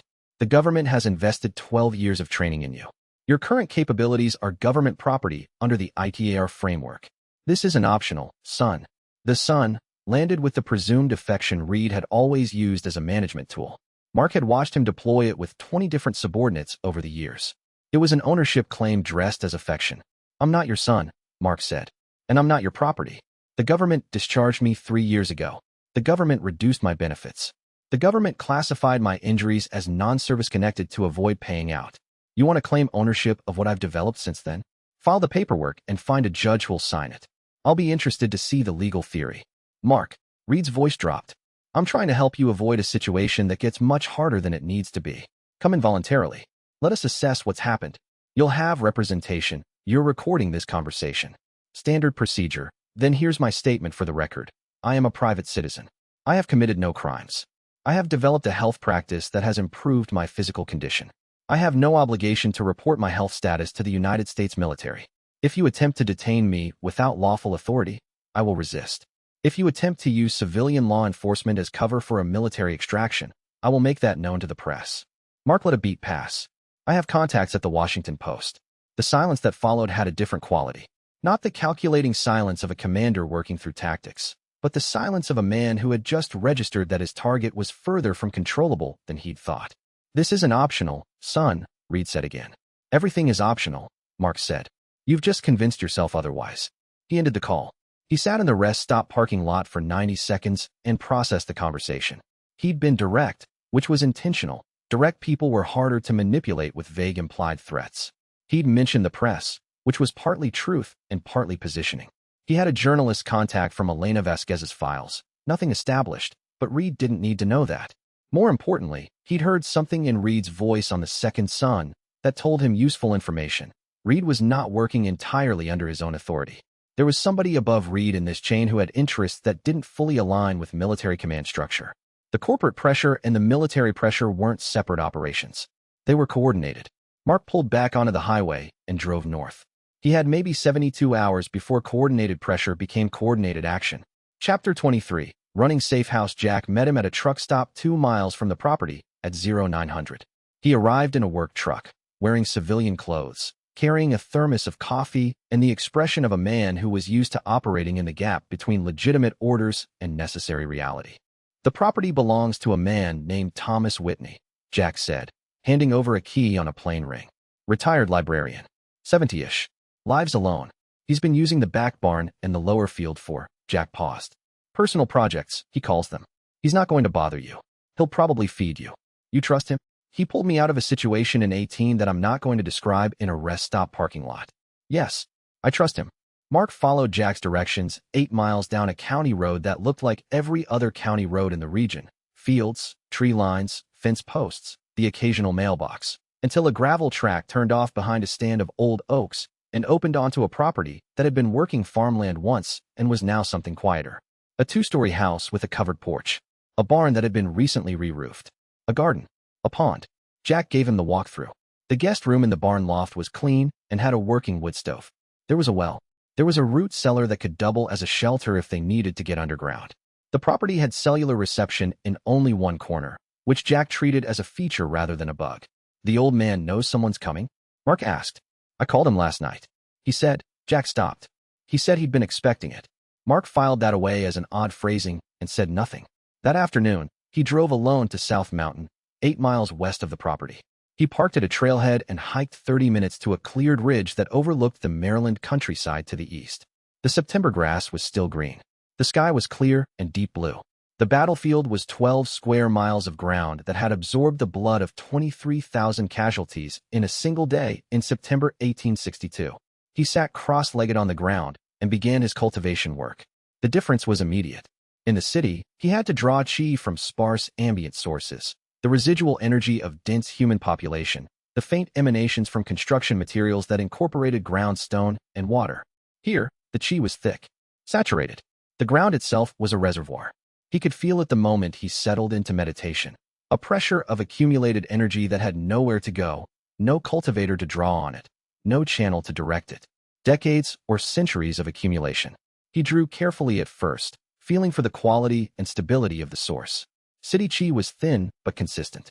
Battlefield chi was rich but turbulent. Emotional residue of violence mixed with the purer forms of natural chi, and the mixing created interference patterns that could destabilize a cultivator's internal circulation if absorbed too fast. He spent 2 hours at the ridge learning to read the turbulence and work with it rather than against it. Military training had given him a framework. You didn't fight terrain features. You used them. The emotional turbulence in the battlefield chi was a feature, not a bug. It carried intensity that accelerated cultivation progress when channeled correctly, the way a rapid section accelerated a river's flow even while it created chaos at the surface. By the end of the session, his Foundation Stage 2 cultivation had deepened significantly. He could feel Foundation Stage 3 approaching, not hours away, but close enough to count in days. Before he left, he sat still for another minute and thought about Reed's call, about the surveillance team that had watched his apartment, about Cross's escalating contact, about the FBI field agent, Vasquez, who'd come to his door 3 weeks ago and left her card with a warning about biomedical readings. He pulled out a small notebook and wrote a list. Not a plan, not yet, but an inventory of what he had and what he needed. He had Jack, Tom Whitney's property, South Mountains Chi Field, Foundation Stage 2, approaching Stage 3, a phone they hadn't yet triangulated from this location, 3 weeks of supplies. He needed Foundation Stage 3 breakthrough before they located him, an exit strategy once he left the property, and at least one other person who could act as a public witness if he needed to force negotiation rather than combat. He looked at Elena Vasquez's card, which he'd kept despite her warning. FBI. Potentially useful, potentially hostile. He'd have to make that determination carefully. 2 days before he made any external contact, though, he needed to reach Foundation Stage 3. Everything else was secondary. Chapter 24. Mountain preparation. He drove back to the property as the sun was setting. Thomas Whitney was sitting on the porch. The old man was what Jack had said, 70s, retired, the kind of thin that came from a lifetime of reading rather than food restriction. He stood up when Mark parked, not to greet him with the enthusiasm of someone who'd prepared for a guest, but with the careful caution of someone who'd been thinking about this moment. Jack said you needed the barn. Whitney said. Just the loft. A week, maybe 2. Whitney studied him for a moment. His eyes were quiet and careful. You're not just training for physical fitness. No. Another studying look. How long have you been practicing? Mark's attention sharpened. Practicing what? Whitney smiled slightly. You don't need to hide it. I've been practicing myself for 40 years. Not at your level. I'm a dilettante compared to what Jack implied. But I can feel it when someone around me is cultivating. He paused. The text you found. Was it bound in brown leather? About the thickness of your hand. Mark looked at him for a long moment without responding. I bought a copy at an estate sale in 1982, Whitney said. Progressed to what the text calls Foundation Stage 2 over about 8 years. Never had the discipline to push further. I healed my arthritis and my back and decided I was satisfied. He shrugged. I'm not ambitious by nature, but I recognize the work when I see someone doing it. Mark sat down on the porch step. The coincidence of Jack's choice of safe house resolved itself. Jack had known, or suspected, and brought him to the one person in the area who might be useful as a resource rather than a liability. The text has historical sections, Mark said carefully. References to a hidden network of practitioners. It does, Whitney agreed. I never encountered anyone from that network. I'm not sure how much of it is literal and how much is aspirational. He looked at Mark steadily. You're expecting to encounter it. I think I already have, Mark said. Not directly, but there are multiple groups tracking me, and at least one of them isn't military or corporate. Whitney was quiet for a moment. How long until you break through to Stage 3? If South Mountain holds what I think it holds, maybe 10 days of intensive work. Then you need to start tonight. He stood up. I'll make dinner. You can eat before you go up to the loft. And, he paused at the door. Before you leave this property, regardless of when that is, you and I need to have a conversation about what Stage 3 does to your appearance. You'll start becoming visible in ways that aren't explainable to the people around you. I learned that from the text. I never had to manage it, because I stopped before that stage. But you're not stopping. No, Mark said. I'm not. Then we'll talk, Whitney said, and went inside. Mark sat on the step while the sky darkened over the Maryland hills.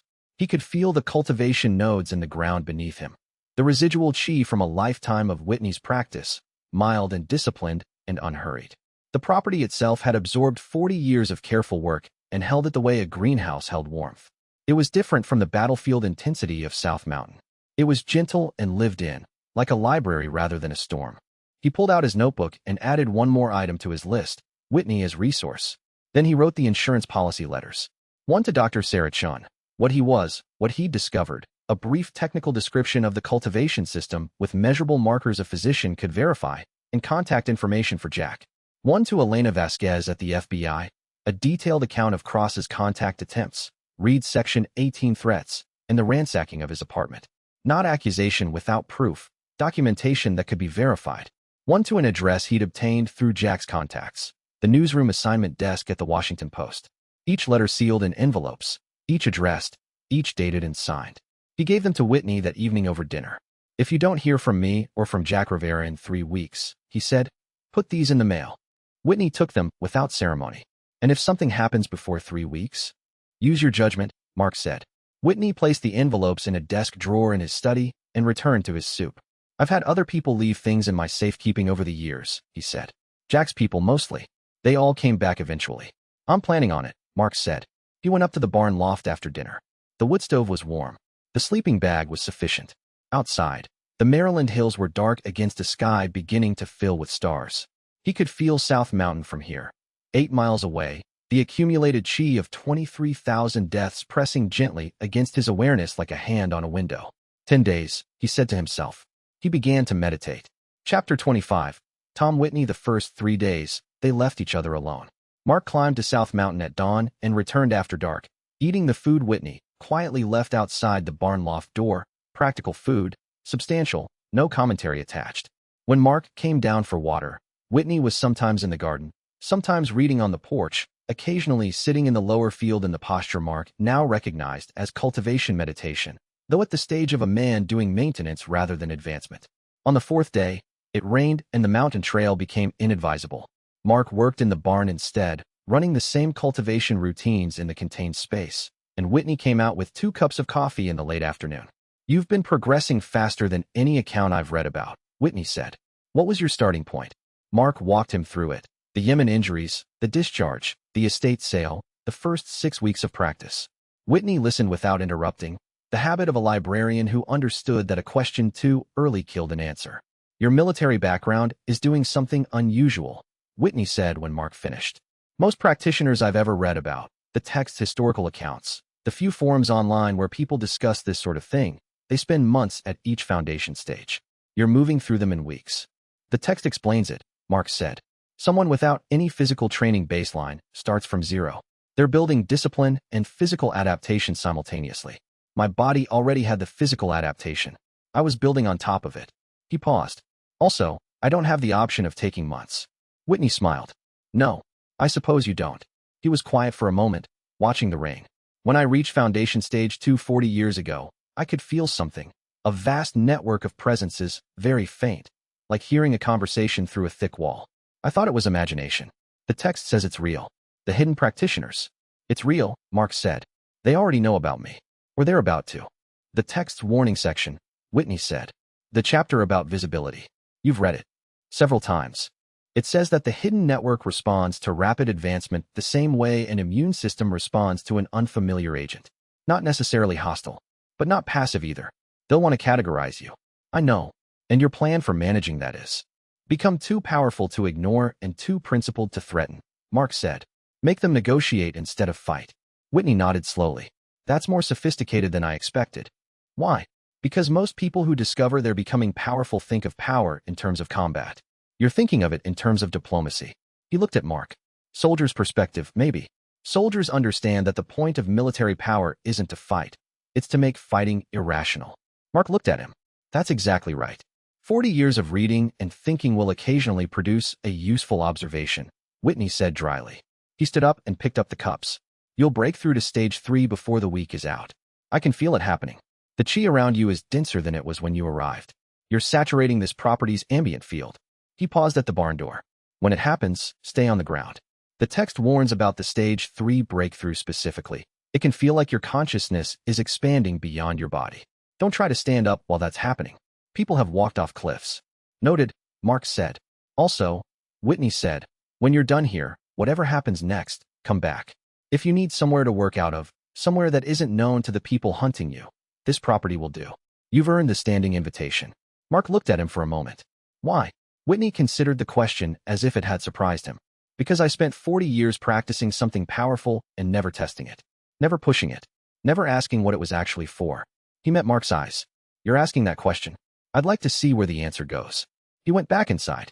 Mark sat with the rain and thought about what kinds of debts looked like gifts. Chapter 26. Foundation Stage 3. On the 7th day, Mark reached the mountain before dawn. He'd been pushing his cultivation window earlier each morning, trying to catch the chi field at its densest, the period before dawn when natural energy settled closest to the ground and human activity hadn't yet introduced the turbulence of daily movement. Whitney had mentioned this in passing, almost offhandedly, the way a librarian mentions a shelf organization you'd have eventually figured out yourself, but that saved you an hour. Mark sat at the cleared ridge with his back to a granite outcropping and his face toward the dark east. The battlefield lay below him and to his left, invisible in the pre-dawn black but felt, that saturated pressure of accumulated chi, generations old and undisturbed. His breathing settled into the 4-count box pattern from the first chapter of the text. In, hold, out, hold. He He'd been circulating qi through his meridians for 6 days at this location with increasing efficiency. The upper gate, the point between his shoulder blades, had fully opened on day 3, releasing a tension he'd been carrying since the injury and hadn't known was separate from the injury itself. His dantian had expanded to accommodate the increased qi volume. He could circulate the energy faster now, with less resistance, the way a muscle becomes more efficient with training, the same motion requiring less effort as the nervous system optimizes. Foundation Stage 3 required something beyond efficiency. The text described it as the solidification of the foundation, a point where qi circulation became so integrated with the body's natural systems that the two could not be separated. The cultivator stopped using qi as a technique and started being qi as a state. He didn't try to force it. Military training had taught him the difference between effort that produced results and effort that produced injury. He worked with the process the way he'd worked with South Mountain's turbulent qi on the first day, reading the terrain, using the features, not fighting what was already present. The sky began to lighten in the east. First gray, then a deep blue that turned the mountains from black shapes to detailed landscape. The trees on the ridge caught wind. A hawk crossed the field below him. The world was doing its normal morning work, indifferent to the man on the ridge and what was happening inside him. At the moment when full color returned to the world, when the blue sky tipped toward its daylight depth and the dew on the grass caught light, and the distant farmland became green and brown and specific, Mark felt the Foundation Stage 3 breakthrough arrive. It wasn't dramatic. He'd been expecting something more seismic. The text had been careful about the walking off cliffs warning, but the breakthrough was quiet.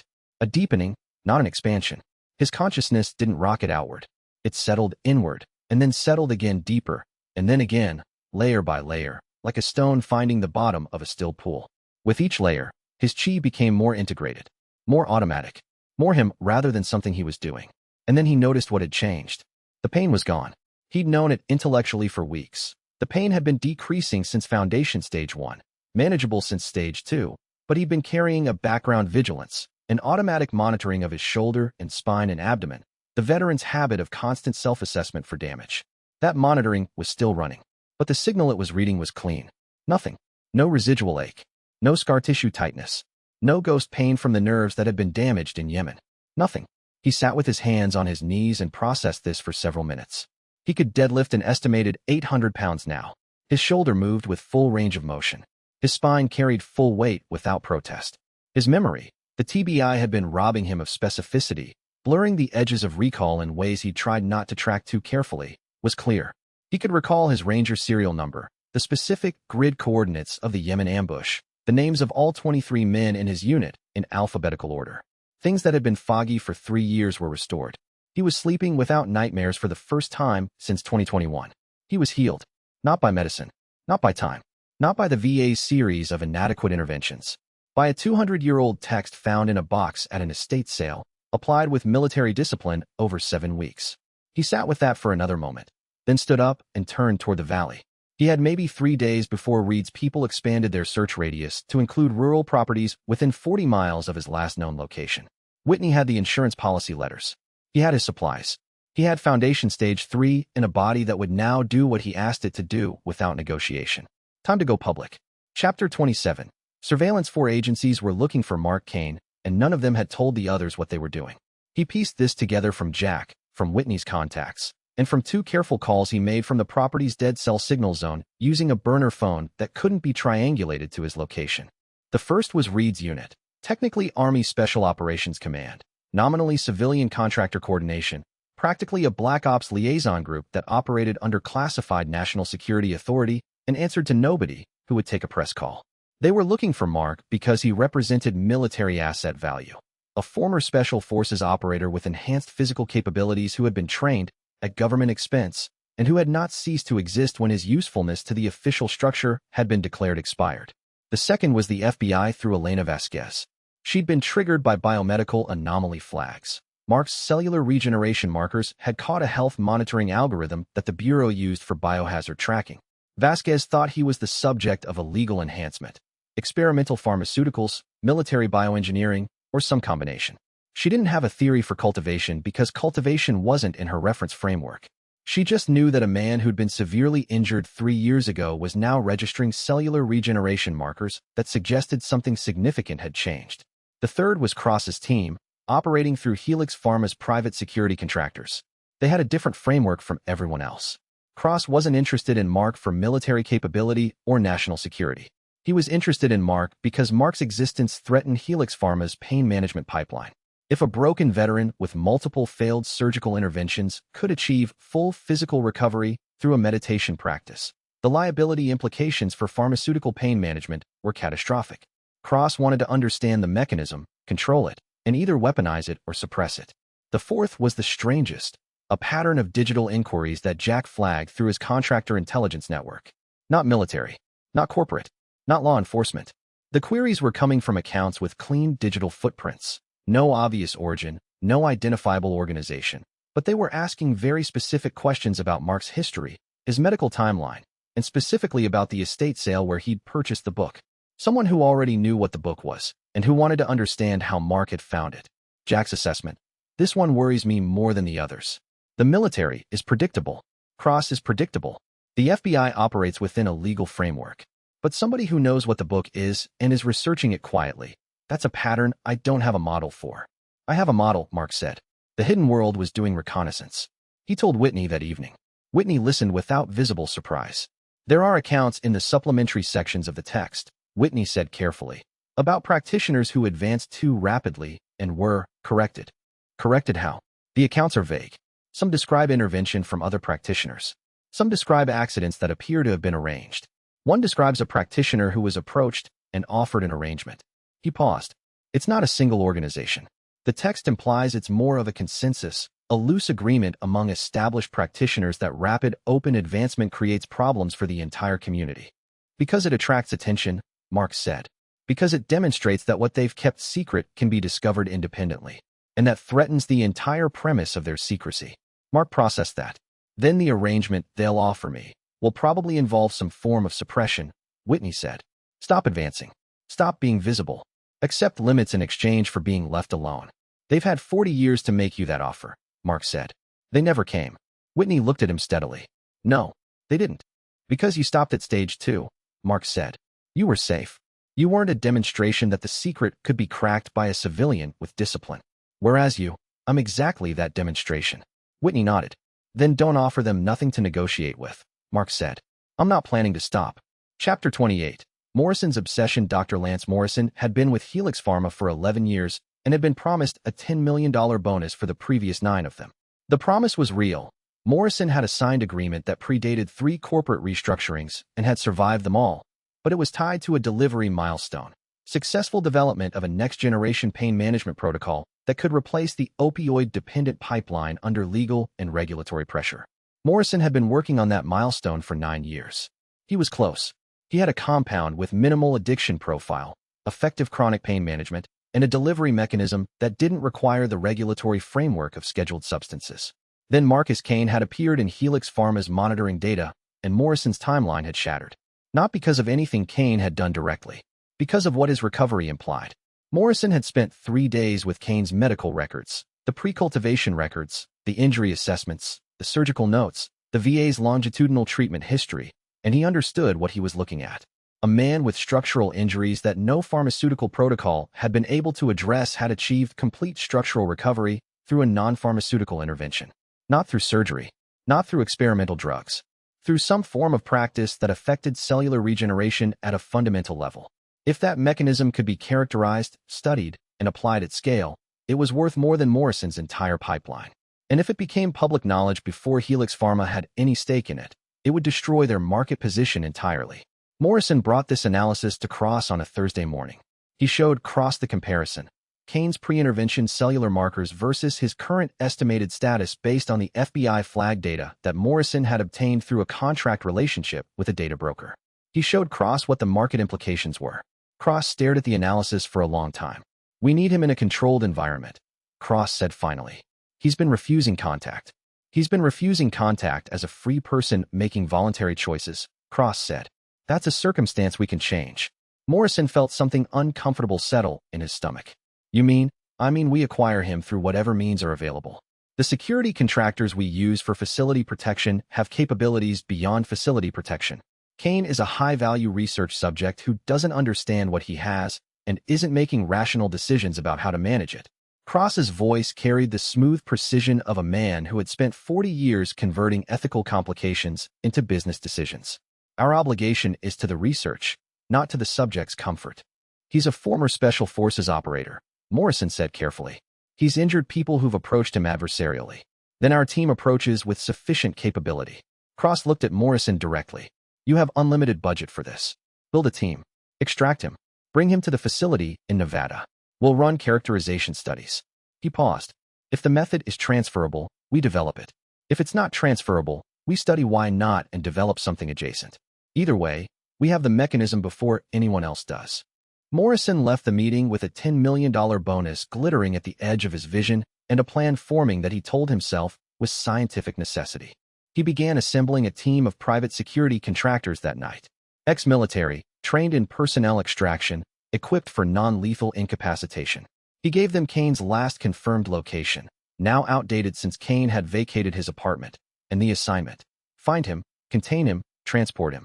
He had no idea that the person he was planning to contain had, 3 days earlier, reached a level of physical capability that made the entire operation a catastrophic miscalculation. Chapter 29. First public incident. The incident at the gym was a mistake, and Mark had only himself to blame. He'd been on the property for 8 days when he decided he needed to test his Foundation Stage 3 capabilities against a trained opponent, not just against resistance equipment. The barn loft and the South Mountain Ridge had given him cultivation depth. They hadn't told him how his improved physical baseline translated against human combat. He drove to a city 40 miles north, different direction from the city where he was known, different enough that Reed's network was unlikely to have flagged it yet, and found a mixed martial arts training gym that listed open mat sessions on its website. He paid cash at the door. He gave a false name, James Whitney, a 2-second tribute to the old man who'd given him shelter. He dressed in ordinary workout clothes with no identifying markers. The gym was exactly what he'd expected: serious, professional, the kind of place that produced regional competition fighters rather than casual hobbyists. 20-odd people working in the early afternoon session, several coaches, heavy bag stations, the smell of used equipment, and athletic tape. He found a partner for technical sparring, light contact, techniques only, no full power, with a light heavyweight who introduced himself as Devlin and had the specific kind of lateral movement that came from years of training rather than natural athleticism. Good enough to be a real test. The first 2 exchanges were fine. Mark was careful, deliberately dropping his speed to approximately what a reasonably fit person his size should move at, focusing on technique assessment rather than capability demonstration. On the 3rd exchange, Devlin shot a double-leg takedown that should have been textbook: angle of approach, timing, drive through the hips. Mark had trained against double legs for 12 years. He knew exactly what the movement pattern looked like at every stage. He knew how to sprawl, hip out, catch the turtle position. What he didn't account for was that his reaction speed had tripled. He sprawled before Devlin's hands had completed their reach. The momentum transfer was wrong. Devlin was moving forward into a resistance that didn't comply with normal human weight distribution, and when Mark redirected that momentum with a modified hip escape and rotational throw, the force was about 3 times what a 215-pound man should be able to generate. Devlin's right arm went wrong on the landing. Not broken. Mark arrested the throw just before full commitment, some training instinct registering that this was wrong. Too hard. Too much. But the joint had been torqued past the safe range. Devlin came up immediately, arm held against his body, face compressed with controlled pain. "My elbow," he said, almost surprised. Mark stepped back. "I'm sorry. I misjudged the timing." The gym had gone quiet the way gyms go quiet when someone gets hurt. Not panicked, but watchful. A coach moved toward them. Mark moved away from the mat, toward his gear bag, keeping his face neutral and his movements ordinary. He had the bag and was heading for the door when he noticed the camera. Standard gym security, mounted high at the corner, covering the mat area. It had been there the whole time. He walked out without running. Running created memory. Walking out was normal. People left gyms when sparring sessions went badly. He'd spoken one sentence to Devlin. He'd given a false name. He hadn't paid with a traceable card. But the camera had him on 30 seconds of tape that showed an ordinary-appearing man throwing a professional fighter with force that didn't match his visible size. In the truck, driving south, he ran the risk assessment. Gym injuries happened constantly. Most didn't generate investigation. But if Devlin's coach filed a report, or if the gym's liability insurance required incident documentation, or if anyone with a reason to review the footage did so, Jack called him 3 hours later. "I've got a thread that might be nothing," Jack said. "A gym incident report in Hagerstown. A sparring injury that got flagged in a police report because the coach thought the force involved wasn't normal. Someone with a contractor security database pulled it within 6 hours. How far has it traveled? I'm working on it. But Mark, if Reed's network is monitoring for anomalous physical incidents that match your physical profile, it's already moving, Mark said. Then your timeline just got shorter. I know. He drove the rest of the way to the property thinking about how Foundation Stage 3 changed his relationship to human environment calibration. He needed to be more careful, not less, as he became more capable. The more powerful he became, the higher the cost of miscalibration. The incident at the gym had just forced the next phase of his plan forward by at least a week. Chapter 30. Hayes' interest General Catherine Hayes received the incident report on a Friday morning, across 4 screens in her office at the Pentagon Annex, where the Strategic Assessment Bureau occupied 2 floors that didn't appear in the building directory. She watched the gym footage 3 times. The first time, she was noting the physical event itself, the throw, the force profile, the spatial differential between the 2 men's weights. Her technical analyst had flagged it immediately as biomechanically inconsistent. The torque generated didn't match the apparent mass of the person generating it by a factor of approximately 3. The second time, she was looking at the man himself. His posture before the exchange, alert, still, the minimal movement baseline of someone trained in high-vigilance environments. His footwork during, precise, economical, the kind of spatial efficiency that came from years of operating in tight spaces. And most importantly, his behavior afterward, not panicked, not hostile, not confused about what had happened. He knew what he'd done. He knew it was wrong. Wrong being too visible. And he was managing his exit with the calm of someone who had protocols for this kind of situation. Former Special Forces, the analyst had noted. Combat deployment background.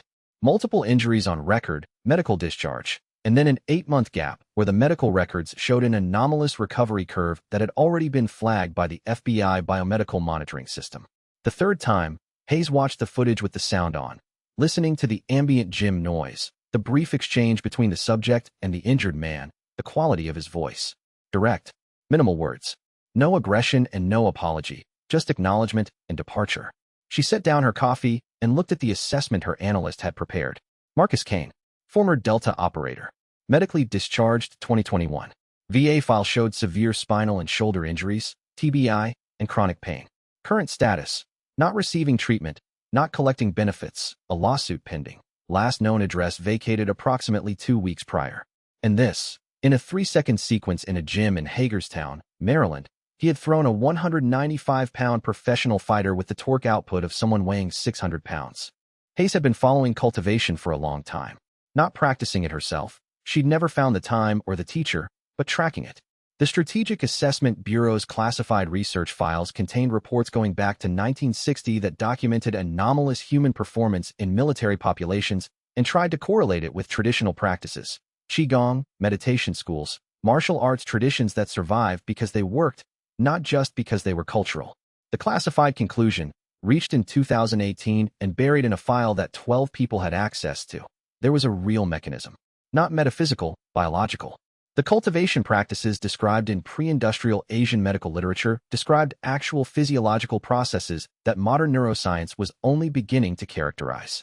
The human nervous system, under specific conditions of sustained, disciplined practice, reorganized itself in ways that produced measurable performance enhancement.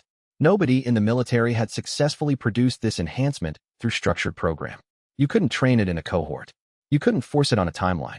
It appeared to require individual disposition, specific cognitive and physical characteristics that weren't well characterized, and it appeared to require the practitioner to develop genuine internal motivation that couldn't be manufactured. Which was why, when Hayes watched Marcus Kane's footage, she didn't see a biohazard or a weapons program. She saw a practitioner who had discovered something real and developed it far enough to make himself visible, which meant he was either going to be captured by people who would treat him as a specimen or a weapon, or he was going to be approached by someone who understood what he was and could offer him something better. Hayes bypassed Reed's chain of command entirely. Reed had been sloppy about this, operationally noisy in ways that had already burned his access to Kane's location, and called a different number. A contractor with a very specific skill set, the ability to approach high-value individuals who were currently hostile to government contact and establish a preliminary communication channel. Find him, she said. Don't try to contain him. Just find him and let him know that someone wants to offer him something other than a cage. She looked at the gym footage one more time. And send a first-class briefing packet to my desk by Monday.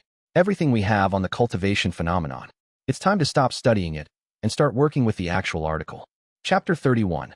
Three-way convergence. Reed moved first because Reed had been waiting longest and his patience had run out. The calculation that drove him was simple and wrong. He believed that 4 agencies tracking the same man was a race, and that the first agency to achieve physical possession would control the outcome. He'd watched Cross's contractors start assembling in the Hagerstown area. He'd watched Vasquez's FBI threat activate. He'd watched the anomalous digital queries that he assumed were State Department or DIA running parallel to his own operation. And he'd decided that being second was not acceptable. What Reed hadn't factored into his calculation was that Mark had anticipated this convergence 2 weeks before it happened. Mark had been a Delta operator for 6 years. Delta understood convergence problems.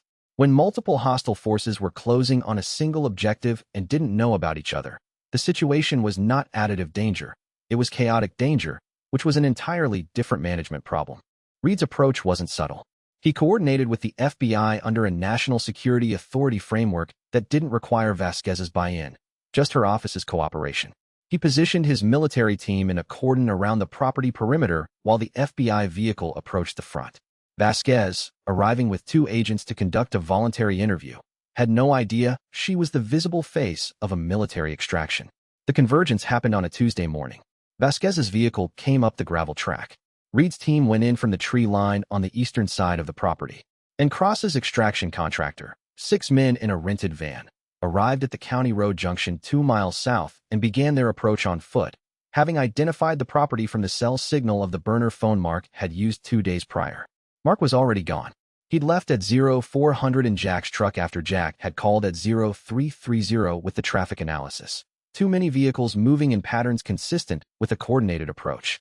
The instinct was confirmed at 0345 when the burner phone he'd left active in the barn loft, deliberately, as a signal decoy, started seeing unusual location pings from nearby devices that were trying to avoid being obvious and failing at it. He'd told Whitney the night before that the window was closing.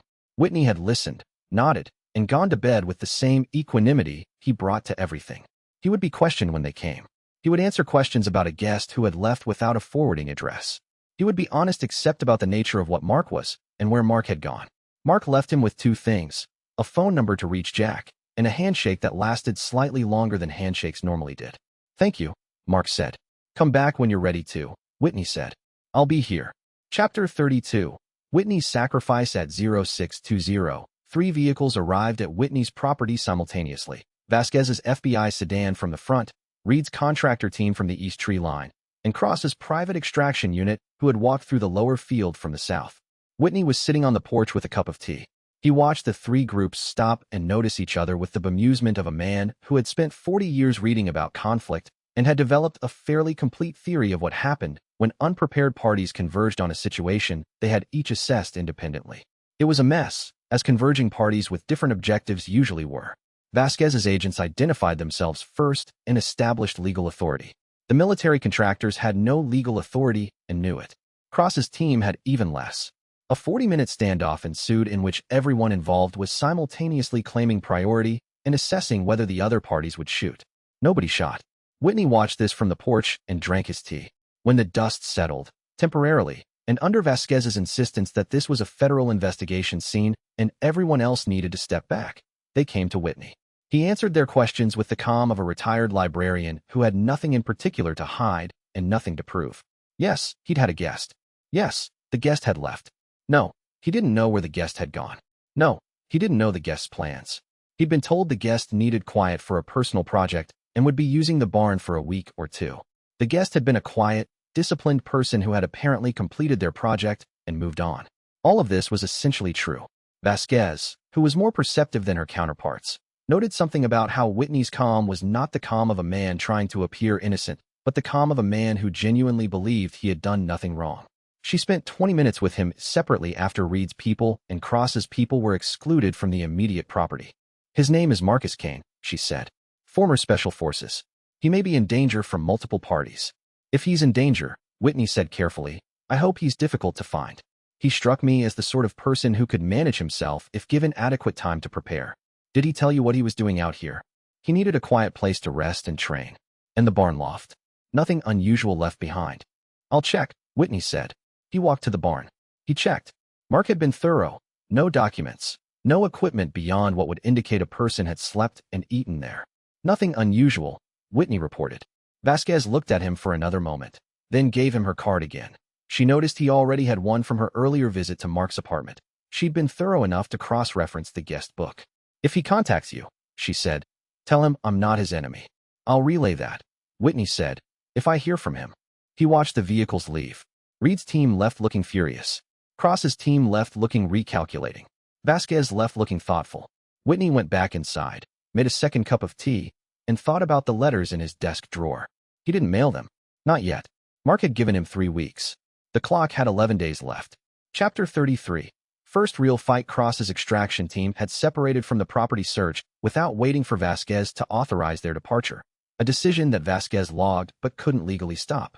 What Vasquez didn't know was that Cross's team had tracked the movement of Jack's truck from a traffic camera network that Morrison had accessed through a data broker contract.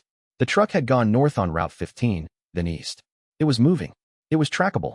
And Morrison, operating from a control point 50 miles away, had authorized a pursuit. Mark saw the vehicle tail 40 miles from the property. Professional pursuit. 2 cars, alternating positions, smooth transition. He'd run counter-surveillance operations against exactly this pattern in 3 countries. He recognized it the way a pianist recognizes a chord. He pulled onto a secondary road and assessed. Open terrain, Maryland farmland, low visibility cover in daylight, farmhouses spaced too far apart to be useful. The truck was faster than the vehicles following him, but not fast enough to outrun radio coordination. If they had a 3rd vehicle ahead of him, cutting south, he saw the 3rd vehicle parked at an intersection 2 miles ahead. Exactly where he would have positioned it. Mark made the turn anyway. He wanted the confrontation on his terms, not theirs. He pulled into a private farm track off the main road, behind a tree screen, and turned the engine off. He got out of the truck with the small pack he kept behind the seat, first aid, cash, documents, 1 piece of equipment, and moved to a position in the tree line. The first pursuit vehicle came around the corner 3 minutes later, slowed, noted the parked truck, and stopped. 2 men got out. Professional posture, weapons and jacket, not drawn, scanning the environment with the practiced casual sweep of people trained to not look like they were scanning. The second vehicle came up behind the first. 6 men total. Cross's private security contractors. Not military. They were good. But there was a difference between civilian contractor training and 12 years of Delta Force evolution. And Mark recognized it the same way he recognized the difference between a talented amateur pianist and someone who'd spent a decade at a conservatory. He stepped out of the tree line and spoke clearly enough to be heard without shouting. I know you're working for Morrison and Cross, he said. I know what they want. And I'm telling you that this is the last time you want to try this, because I'm going to leave you here and I'm going to leave you standing. But that's only going to be true today. The team lead, big, experienced, the kind of calm that came from believing in the odds, assessed Mark for 2 seconds and made the decision that most people with 6-to-1 numerical advantage made. He gave the extraction signal. What followed lasted 4 minutes. Mark didn't enjoy it. He wasn't angry. He was operating on the same disciplined assessment he'd brought to every close-quarters engagement over 12 years. Threat evaluation, target priority, minimum necessary force to achieve objective, which was departure, not destruction. He broke 2 wrists, 1 knee, and dislocated a shoulder. He took a graze from a taser that discharged wrong when its operator went down awkwardly. He left 4 men on the ground in various stages of temporary incapacitation, walked back to the truck, and drove. In the rearview mirror, the extraction team's remaining 2 members were on phones, reporting failure, requesting medical support, explaining to their employer that the subject had not been contained. Mark thought about what the fight had told him about himself. He'd moved at Foundation Stage 3 capacity, faster than human standard, more responsive, generating more torque from the same body weight. It had been obviously, visibly beyond normal. If the 2 standing men remembered what they'd seen clearly enough to describe it, the report that went back to Morrison would confirm something the security contractor world wasn't prepared to integrate. He needed to stop being findable, and he needed to stop being alone. He called Vasquez from a different burner phone, using the number from her card. This is Kane, he said. You told a retired librarian you weren't my enemy. I'm choosing to believe that. Can we meet? Chapter 34. Going live, they met in a coffee shop in Frederick, Maryland, at a table by the window where both of them could see the entrance and the parking lot. Elena Vasquez looked like what she was, a federal agent who had been doing difficult work for long enough that the difficulty had become part of her face. Mid-40s, careful eyes, the kind of posture that came from years of conducting interviews in which the other person might be dangerous. She was alone. She'd told Mark to come alone. He had. He'd parked the truck 2 blocks away and walked in through an alley entrance, which she'd noticed and hadn't commented on. She put her phone on the table between them and pushed it toward him. "Recording off," she said. "Battery pull in 30 seconds if you want." He left the phone where it was. "No. If you record this conversation, it proves to your supervisors that you're not suppressing evidence. That protects you." Something shifted slightly in her expression. She'd expected evasion. She hadn't expected tactical consideration of her position. "Okay," she said. He told her everything. Not because he trusted her. Trust was a word for relationships that had developed over time, not for first conversations in coffee shops. But because he'd run the decision tree and determined that the cost of disclosure was manageable and the cost of continued information scarcity was not. She was going to be involved in whatever happened next. Better to give her accurate information now than to let her operate on false assumptions. He explained the text, the cultivation system, the physiological mechanism as he understood it, the progression from foundation stage 1 to 3, the physical changes, healing, strength, speed, sensory enhancement. He used the technical language because she was capable of assessing technical language, and vague generalities would have undermined her confidence in his credibility. He explained who was looking for him, Reed's unit and their statutory authority claim, Cross's contractors and their stated interest in replication. The digital queries he'd identified as coming from a different category of actor entirely. He explained what had happened that morning. For men temporarily incapacitated, 2 standing, the report that was going back to Morrison right now. Vasquez listened without interrupting. She asked 3 questions, all of them precise. One about the biomechanical evidence. What could she verify independently? One about the legal status of Reed's authority claim. Had he actually filed the Section 18 compulsion? And one about Cross's contractor team. Did Mark know the corporate structure the team was operating under? Good questions. She was already thinking about what she could document and what she could act on. "The biosurveillance flag I flagged you on," she said finally, "doesn't fit any framework we have for illegal enhancement. The cellular regeneration markers are real, but they don't match the profiles from any pharmaceutical or bioengineering intervention we've documented." "Because it's not pharmaceutical or bioengineering," Mark said. "I know that now." She looked at him directly. "What do you want from me?" "A witness," he said. "Someone with legal standing who can document that I'm not what Reed will claim I am and not what Cross wants to make me into. Someone who's seen the evidence and made an independent assessment." He paused. "And access to a journalist who can be trusted to be accurate rather than sensational." Vasquez was quiet for a moment. Then she said, "I know someone at the Post." "I thought you might," Mark said. Chapter 35. Media Gambit. The Washington Post journalist was named Angela Pierce. She'd spent 11 years covering national security and had twice won awards for stories that required her to sit on information for months while she built documentation that couldn't be contested. She was not the kind of reporter who published rumors. She was the kind of reporter who published facts that had been compiled with the rigor of a legal brief. Vasquez brought her to a second meeting, 2 days later, at the same coffee shop. Mark brought Tom Whitney, who had insisted on being present when contacted, and who arrived with a manila folder containing 40 years of personal cultivation notes, physiological observations, measurement records, and a 3-page letter he'd written in 1995 theorizing about what would happen if a highly disciplined practitioner reached the advanced stages of the text system.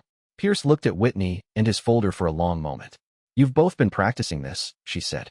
"He's been practicing it for 7 weeks and is significantly further along than I am after 40 years, Whitney said, without apparent embarrassment. "That's one of the data points worth noting." Pierce opened her notebook. The actual physical notebook, not a recorder. She explained that physical notebooks were admissible in ways that recordings were sometimes not, and that she was treating this as the documentation phase, not the interview phase. Mark demonstrated. Not dramatically. He wasn't performing. He showed her the lab results from Dr. Sarah Chun, the inflammation markers, the growth factors, the cellular regeneration data. He showed her his pre-discharge medical records and his current physical capacity measured against objective standards. He demonstrated his healing speed with a controlled cut to his forearm that closed visibly within 8 minutes while Pierce watched. She watched it happen. She wrote something in her notebook and didn't say what it was. "The military and a pharmaceutical company are both trying to contain you," Pierce said. "That's a story. But what I want to understand is why you're coming to me instead of a lawyer." "I've consulted lawyers," Mark said. "Lawyers operate on timelines that assume both parties are constrained by legal norms. The military can classify actions. The corporate contractors can move faster than court responses." He paused. "Public disclosure changes the cost calculation. If the story is already published, detention stops looking like containment and starts looking like retaliation. That's a different political and legal environment. Pierce looked at him for a long moment. You're using the story as a shield. Yes. That means I'm responsible for the shield. Yes, he said. Which is why I'm bringing you facts, not allegations. Verify everything. Don't publish anything you can't source independently. I'd rather you take 6 weeks to get it right than publish something inaccurate in 6 days. Pierce looked at Whitney. And you? I'm a retired librarian who healed his own arthritis through a discipline I found in a book at an estate sale, Whitney said. I'm the least interesting part of this story, but I'm willing to be a named source for the basic fact that the mechanism Mark describes is real and has been reproducible for decades in at least one additional practitioner. Pierce closed her notebook. I'll need 2 more weeks and independent medical verification. I'll arrange the verification, Vasquez said. Pierce looked at her. You're going on record? I'm going on record that I investigated Kane as a potential biomedical anomaly and found evidence consistent with his account, Vasquez said carefully. And that 2 military and corporate entities attempted to detain him without lawful authority while my investigation was active. Pierce absorbed this, made a brief note, and stood up. I'll call you in 2 weeks. She did, and the story she came back with was better than any of them had prepared for. Chapter 36. Cross panics. Pierce's story broke on a Thursday morning with a headline that managed to be both accurate and impossible to ignore. Former Special Forces soldiers, impossible recovery. How ancient meditation beat military medicine. Within the first 2 hours, Helix Pharma's stock dropped 11%. Adrian Cross was in a board meeting when his assistant interrupted with the news alert. He looked at the headline, looked at the market ticker running in the corner of the conference room screen, and excused himself without explanation. In his office, he called Morrison. You were supposed to have him contained, Cross said. The extraction failed, Morrison said for the 3rd time in 11 days. He's not manageable through standard methods. Our team reported that he incapacitated 4 trained contractors in under 4 minutes with, I don't care about the operationals. The story is out. Cross looked at the article on his screen. It had Kane's name. It had documentation. It had Vasquez's FBI affiliation as a named source and the implication of multiple government entities behaving badly. What is our exposure? Morrison was quiet for a long moment. Significant. The contractors are technically employed through a third-party security firm with no direct documentation to Helix. But if the FBI is actively investigating the extraction attempt, Morrison. Cross's voice had the quality of a blade being drawn very carefully from a sheath. I need this to stop. If Kane is now a public figure, the calculus changes. We cannot attempt another extraction.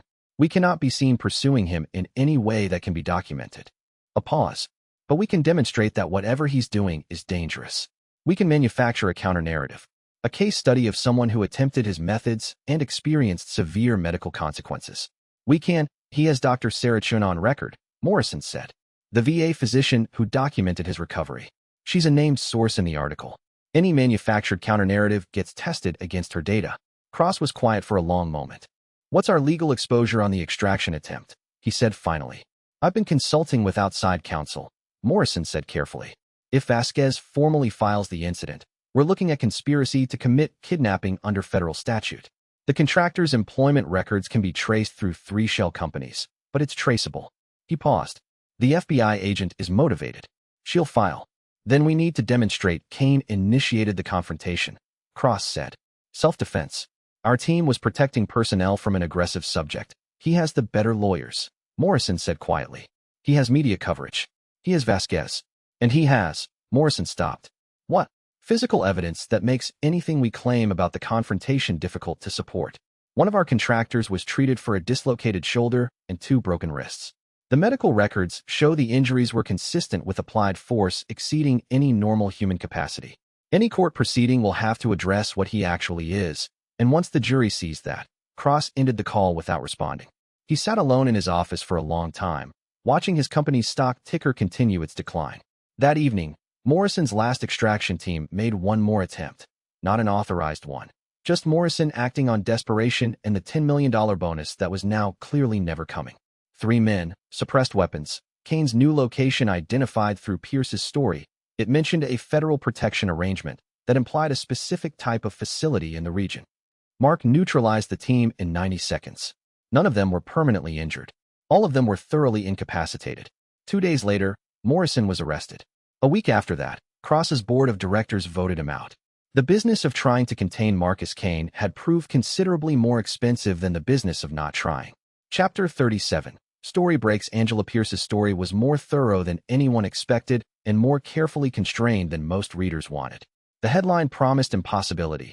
The text delivered documented evidence. It quoted Dr. Sarah Chen's full medical record comparison, Kane's pre-cultivation injury status, his cellular regeneration markers over the observation period, and his current physical status. It quoted Elena Vasquez's official affidavit documenting the biomedical anomaly investigation and the 2 unauthorized extraction attempts she'd personally witnessed evidence of. It included Tom Whitney as a named secondary source who had practiced the same method for 40 years with documented results, albeit less dramatic ones. The article was careful not to use the word cultivation. Pierce had been thoughtful about that. Cultivation was a technical term from a specific cultural framework, and using it would trigger immediate skepticism from readers who associated it with pseudoscience. Instead, she used directed biophysiological practice, less evocative, more accurate to the mechanism as she described it from the medical sources. The video evidence came from the gym. Mark had given Pierce permission to request the footage from the Hagerstown facility. She'd obtained it through a public records request. 43 seconds of footage showing a man of approximately 215 pounds throwing a professional light heavyweight fighter with force that the biomechanical expert Pierce consulted estimated at significantly inconsistent with the subject's apparent mass, possibly 3 to 4 times greater than expected for human anatomy. The story was online by 7 a.m. By noon, it was the most shared link on every major platform. By evening, the press corps at 3 different government agencies had filed information requests. By midnight, Mark Kane was trending on social media in 11 countries. The response split immediately and cleanly. Half the public response treated the story as evidence of military malfeasance. Government tries to suppress veteran who discovered his own healing. Pharmaceutical company tries to steal it. The other half treated it as a miracle story. Broken soldier healed himself through ancient wisdom. Medical establishment threatened by the implications. A smaller but louder contingent called it fabricated, the medical data manipulated, the expert sources unreliable. Within the first 12 hours, 17 different cultivation practitioners around the world who had been quietly practicing for years sent emails to the Post's general address claiming that they could verify everything Kane had described. Pierce sent Mark the list. He looked at the names and recognized the shape of what was coming. The hidden world wasn't hidden anymore, or rather, it was deciding rapidly whether to emerge voluntarily or wait to be pulled out. Kyohei's network was going to have to make a decision. Chapter 38. Hayes recruitment. General Hayes contacted Mark through Elena Vasquez 3 days after the story broke. She came not through military channels, which would have been aggressive and would have read as a continuation of Reed's approach, but through a formal diplomatic request. A written letter, delivered through Vasquez, on Pentagon stationery with her personal signature and no classification markings. A public record before it was ever read. The letter was 3 paragraphs. The first acknowledged that the government had been tracking Mark's situation, that the tracking had involved unauthorized actions by parties operating outside their lawful authority, and that Hayes was formally separating herself from those actions. The second stated that the Strategic Assessment Bureau had been studying anomalous human performance for decades and had reached conclusions consistent with Mark's account. That Hayes had a proposal, not a compulsion. That the proposal included full autonomy, complete access to resources, and a specific role that was advisory rather than operational. The third was a single sentence. I know what you are, Kane. So do others. Better you work with us than against us. Mark read it twice. He handed it to Vasquez. Your assessment? She's legitimate. I've worked tangentially with the SAB. Hayes is not Reed. Vasquez paused. She's also significantly more dangerous to you if she becomes an adversary rather than an ally. She has resources that Reed doesn't. I know. He looked at the letter again. Set up the meeting. Neutral location, public enough that it's documentable. My lawyer present. Vasquez as FBI witness. The meeting happened in a hotel conference room in Arlington, not government property, selected specifically because it wasn't. Hayes arrived without uniformed personnel, in civilian clothes, with a civilian aide who took no notes and said nothing. She was exactly what her file described. 55, a strategist calm, the kind of intelligence that worked by processing what it observed rather than by confirming what it expected. She looked at Mark the way Hayes had looked at the gym footage, assessing, categorizing, updating. Foundation stage 3, she said, not quite a question. Mark registered the terminology without visible reaction. You've done your research. We've been researching for 30 years. We've just never had a practitioner we could talk to directly. She set a file on the table. I'm not going to try to compel you. I'm not going to threaten you. What I want to offer you is this. 3 directions are actively pursuing you. Corporate is neutralized for now. Morrison is in custody. Cross is being forced out. But Reed's unit still has statutory authority they haven't exercised. And the digital queries you may have noticed from the non-military, non-corporate source. The hidden network, Mark said. A brief pause. Hayes looked at him. You know about them. Not enough, but enough to know they're coming. Hayes nodded slowly. They're coming. And when they do, they're going to offer you something that sounds like protection and is actually incorporation.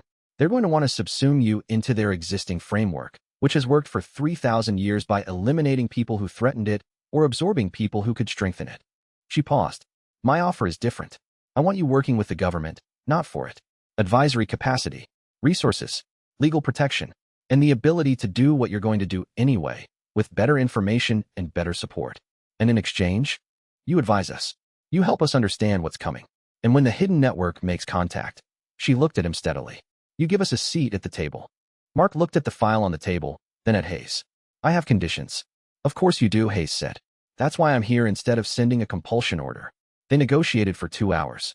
When they finished, both of them understood what had been agreed. Mark had access to resources and protection. The government had access to his knowledge and analysis, and neither of them was owned by the other. It was the most unusual employment arrangement in the history of the United States military. Chapter 39. Kyohei emerges in a monastery in the mountains outside Kyoto. A man who had been meditating for 3,000 years opened his eyes. He had not been asleep.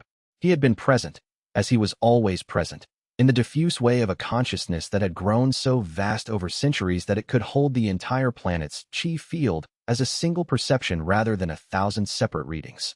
He was aware of everything that moved in that field. He noticed changes the way a physician notices a patient's heartbeat through a stethoscope. Not every beat individually, but the pattern, the rhythm, the deviations that meant something. The Kane event had been building for months. He'd first felt the disturbance when Kane reached Foundation Stage 1, a new node in the network, quiet and disciplined and growing with unusual speed. He'd assigned it to secondary monitoring. New cultivators appeared occasionally. Most didn't progress past the first stage. Kane had progressed past the first stage. He'd progressed past the second.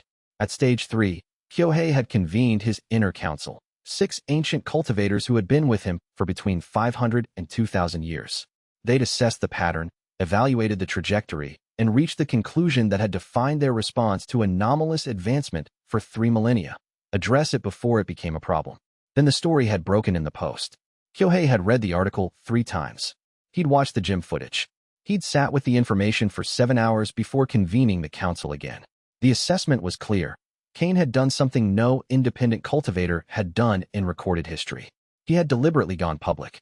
He had used the mechanisms of the modern world, journalism, federal investigation, medical documentation, to make himself untouchable through institutional force. To suppress him now would require visible, attributable action in a world that was already watching. Kyohei was 3,000 years old. He had not survived 3,000 years by taking actions that created more problems than they solved. Send an agent to assess, he told the council. Not an execution order. Not a suppression order. An assessment mission. Go.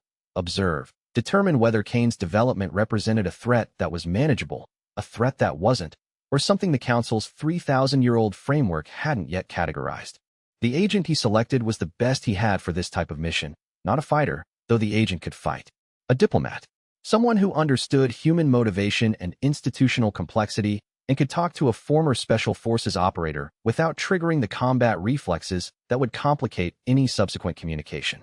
The agent flew to Washington, D.C. on a commercial flight, using a Belgian passport that had a clean 20-year history, and took a meeting with someone in the SAB who had, through channels Kyohei had spent a century cultivating, been made aware that a representative of the cultivator community wished to make contact with Marcus Kane. Hayes received this request and forwarded it to Mark with a single handwritten annotation in the margin, 3,000 years. Be polite. Mark read the annotation and thought about what it implied. He was going to be meeting someone who had survived everything that had happened in the last 3 millennia by being more careful than whatever was hunting them. He needed to be careful himself. Chapter 40. Forced choice. The meeting with Kyohei's representative, who introduced himself as Brother Wei and was significantly younger in appearance than his 1,000-year existence should have produced, happened in a quiet room at a Georgetown hotel. Mark sat on one side of a table. Brother Wei sat on the other. Hayes' representative was present. Vasquez was not. Brother Wei was gracious, unhurried, and spoke English with the precision of someone who had learned many languages and understood that precision was a courtesy. He placed a cup of green tea on the table and didn't touch it again. Master Kyohei regrets that he cannot be here personally, Brother Wei said. He believes the conversation should happen at your level rather than his, until a foundation of mutual understanding has been established. That's diplomatic, Mark said. He is 3,000 years old. He has had time to develop his diplomacy. Brother Wei paused. He has also had time to observe what happens when rapid advancement is not managed carefully. The historical record contains many examples. Very few of them are comfortable reading. I'm not asking permission to advance, Mark said. No, Brother Wei said. We understand that. The permission framework is, he appeared to search for the right word, outdated. In the face of what you've done publicly, the permission framework is already irrelevant. What we're interested in is what comes next. So is everyone, Mark said. There are 4 parties with significant interest in your immediate future, Brother Wei said. The military's institutional interest in your capabilities. The pharmaceutical interest in your mechanism, which is damaged but not dead. The intelligence community's interest in what you know about us. And us. He folded his hands on the table. We are in a period of transition. Your existence has created a new situation. The council must adapt to it or cease to be relevant. Master Kyohei understands this. What is he proposing? That you accept the protection of the hidden network while you continue your advancement. That you agree to consult with us before taking actions that affect the broader cultivator community.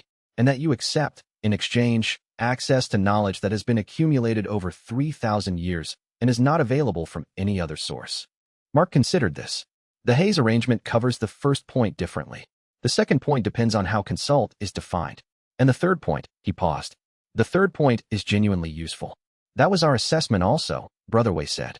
What followed was 3 hours of negotiation that none of the parties fully documented, because documenting it would have required a framework for what was being discussed, and no existing framework was adequate. By the time it concluded, the shape of an agreement existed. Mark would work within Hayes' institutional structure, consult with Kyohei's council on matters affecting the cultivator community, and receive access to their accumulated knowledge base in exchange for being willing to act as a bridge between the hidden world and the institutions of the modern one. It was a compromise that satisfied nobody fully and that everybody could live with, which was the definition of a workable arrangement. Mark drove back from Georgetown in the early morning with the light coming up over the Potomac and the city beginning its day around him. He thought about where he'd been 4 months ago, a veteran in an apartment in chronic pain, convinced that the best he could hope for was managing a level of damage that could not be repaired. Now he had Hayes' protection and resources. He had Kyohei's knowledge network. He had Foundation Stage 3 in a body that had rebuilt itself from the damage of Yemen and 3 years of inadequate medicine. He had Vasquez as an institutional witness. He had Whitney as the kind of ally who didn't need explaining. He had the most unusual position in American history, probably. The first modern cultivator operating openly, coordinating with both institutional government and the 3,000-year-old hidden network of practitioners who had outlasted every empire that had tried to contain them. He parked at the facility Hayes had arranged and sat in the car for a few minutes. He thought about the basement room in the VA where he'd waited 6 months for a pain management appointment, and the appointment had been 15 minutes with a physician who'd suggested more of the same medication that hadn't been working. He thought about the estate sale box, the brown leather cover, the first cold night when he'd tried the breathing exercise and felt warmth spread through his chest. He thought about Reed, who had wanted to own him back, Cross, who had wanted to extract him, the hidden world, which had wanted to absorb him. None of them had succeeded, and none of them had understood, in their frameworks built around control and containment, that what they were dealing with was not a weapon or a specimen or an anomaly. It was a soldier who had decided that discipline and honesty and the refusal to accept limits that couldn't be proven were sufficient tools to build something new from the ruins of something broken. The core stabilization work would begin today. Hayes had arranged the resources. Kyohei's knowledge base would provide the technical guidance. And Mark Kane, who had spent 3 years being told that his body was permanently limited, would find out what the next limit actually was. He got out of the car.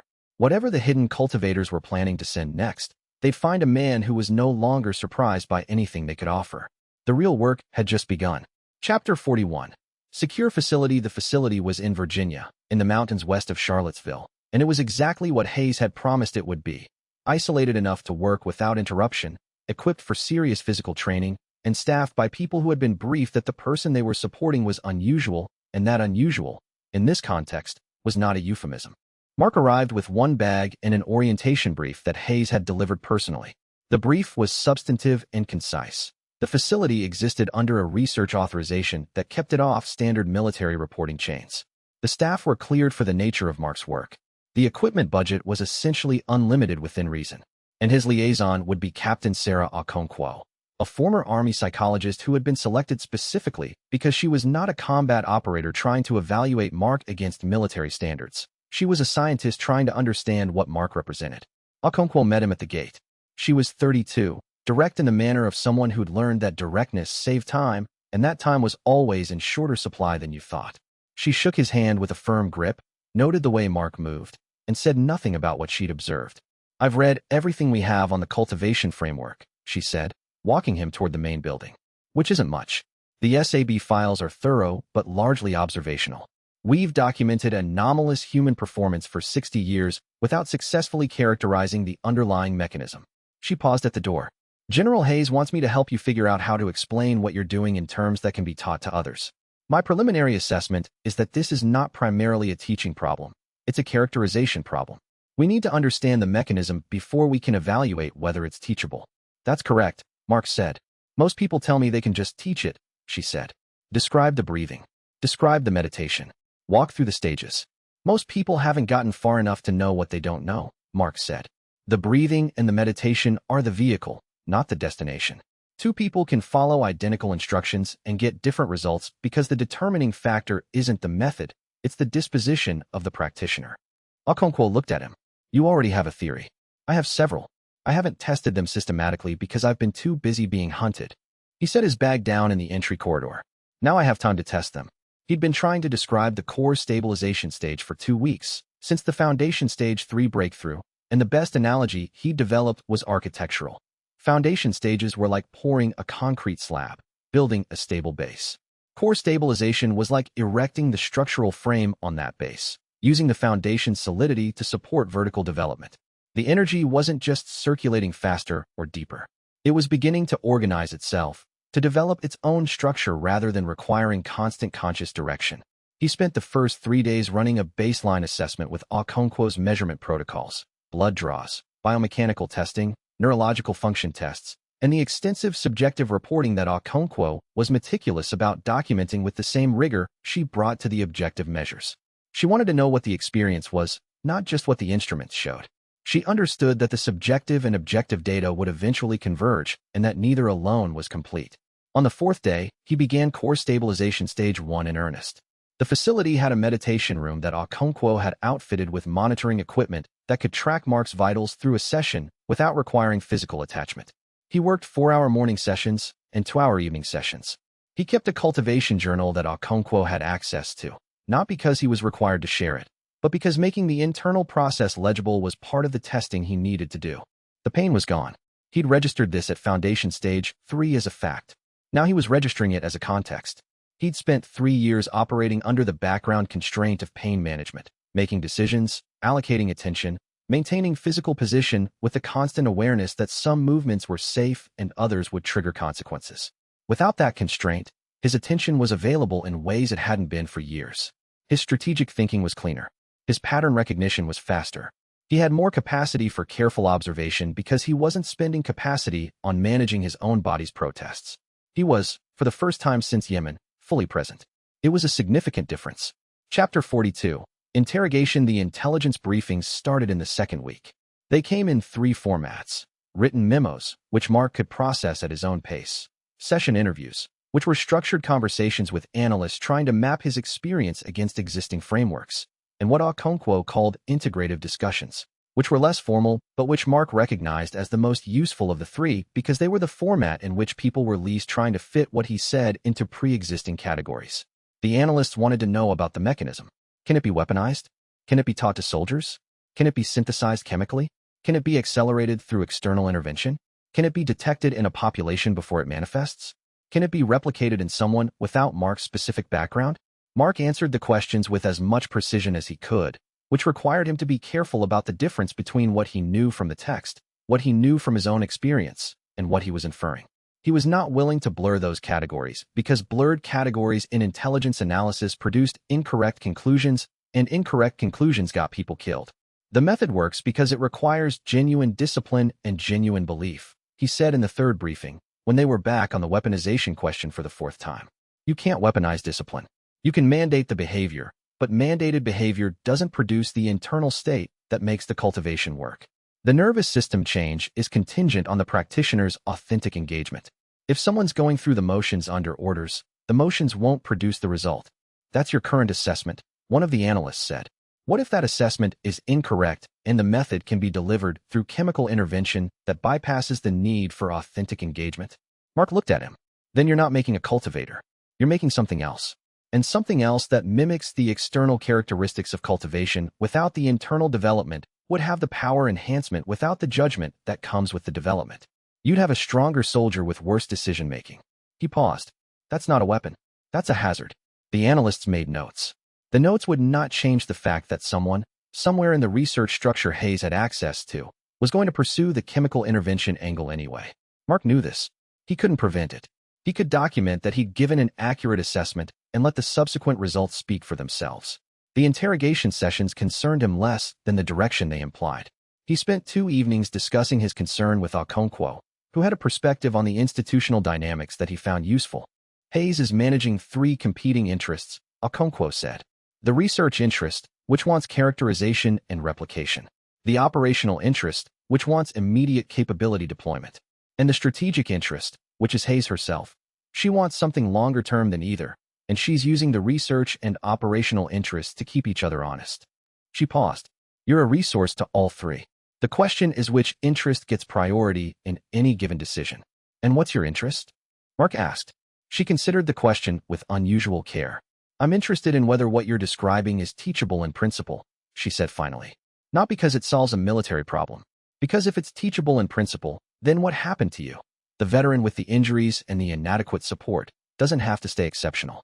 It could become systematizable. She met his eyes. My father was special forces. He didn't find your book.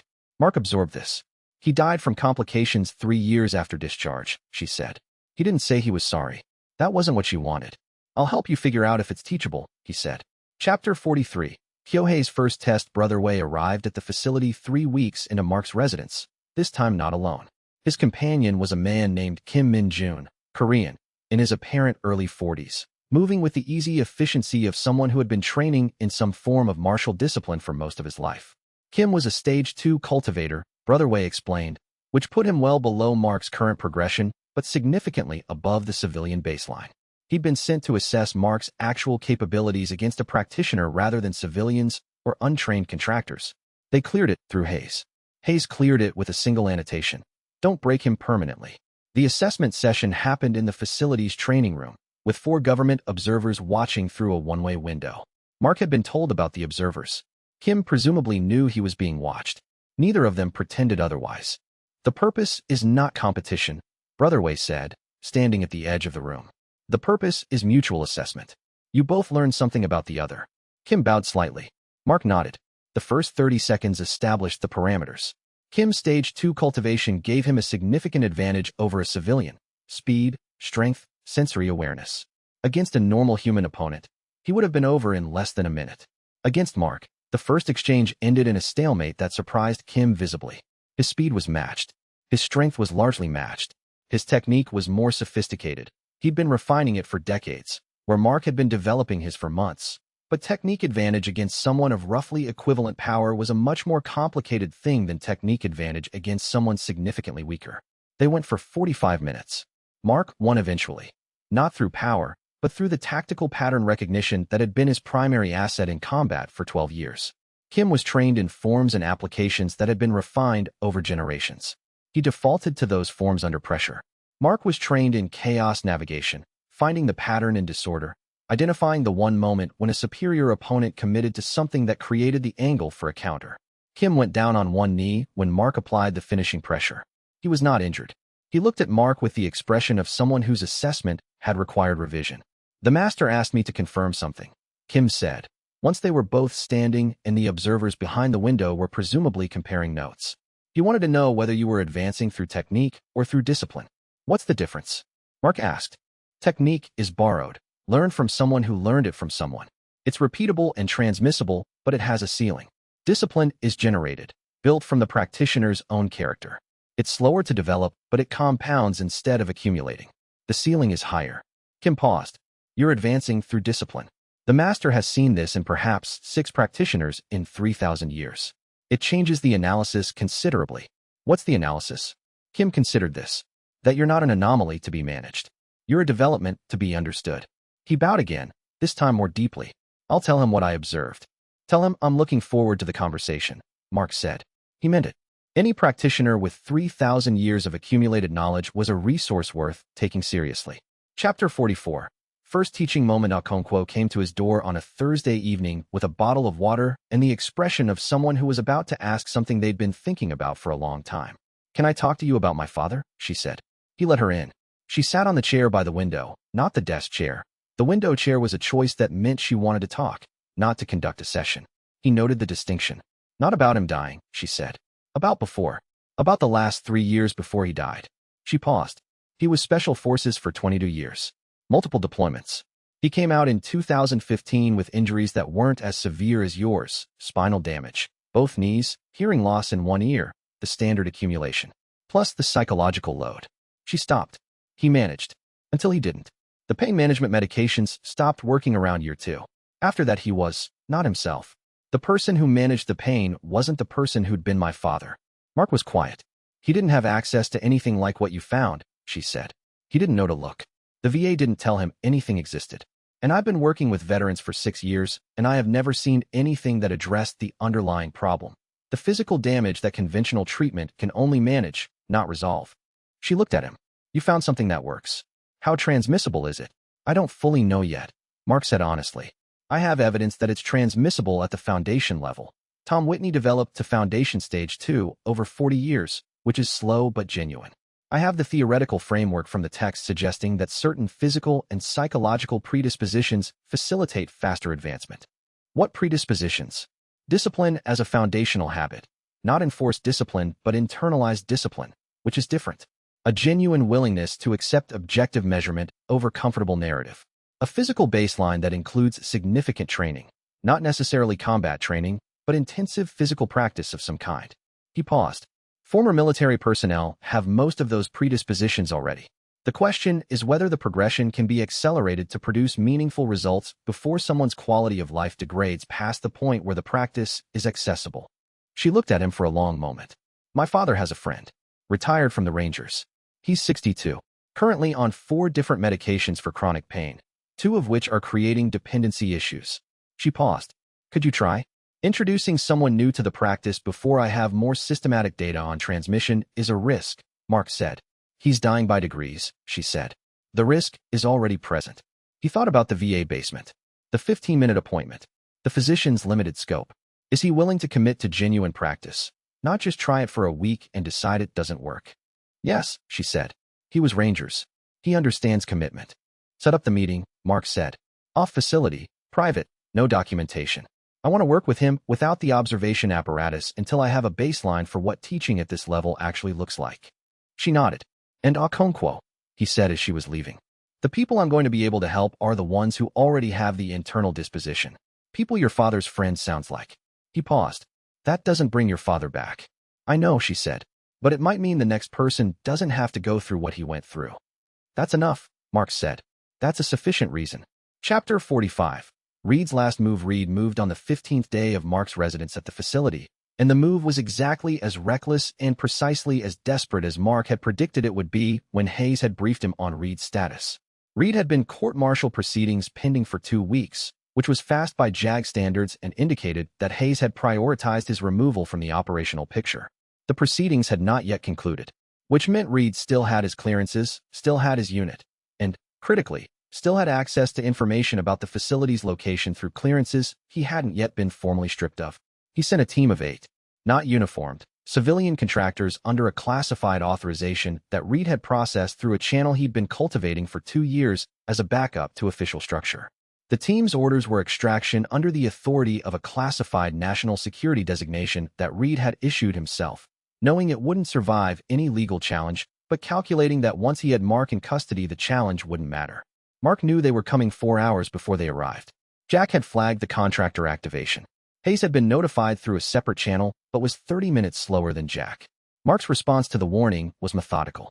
He moved Okonkwo and the facility's support staff to the secondary building.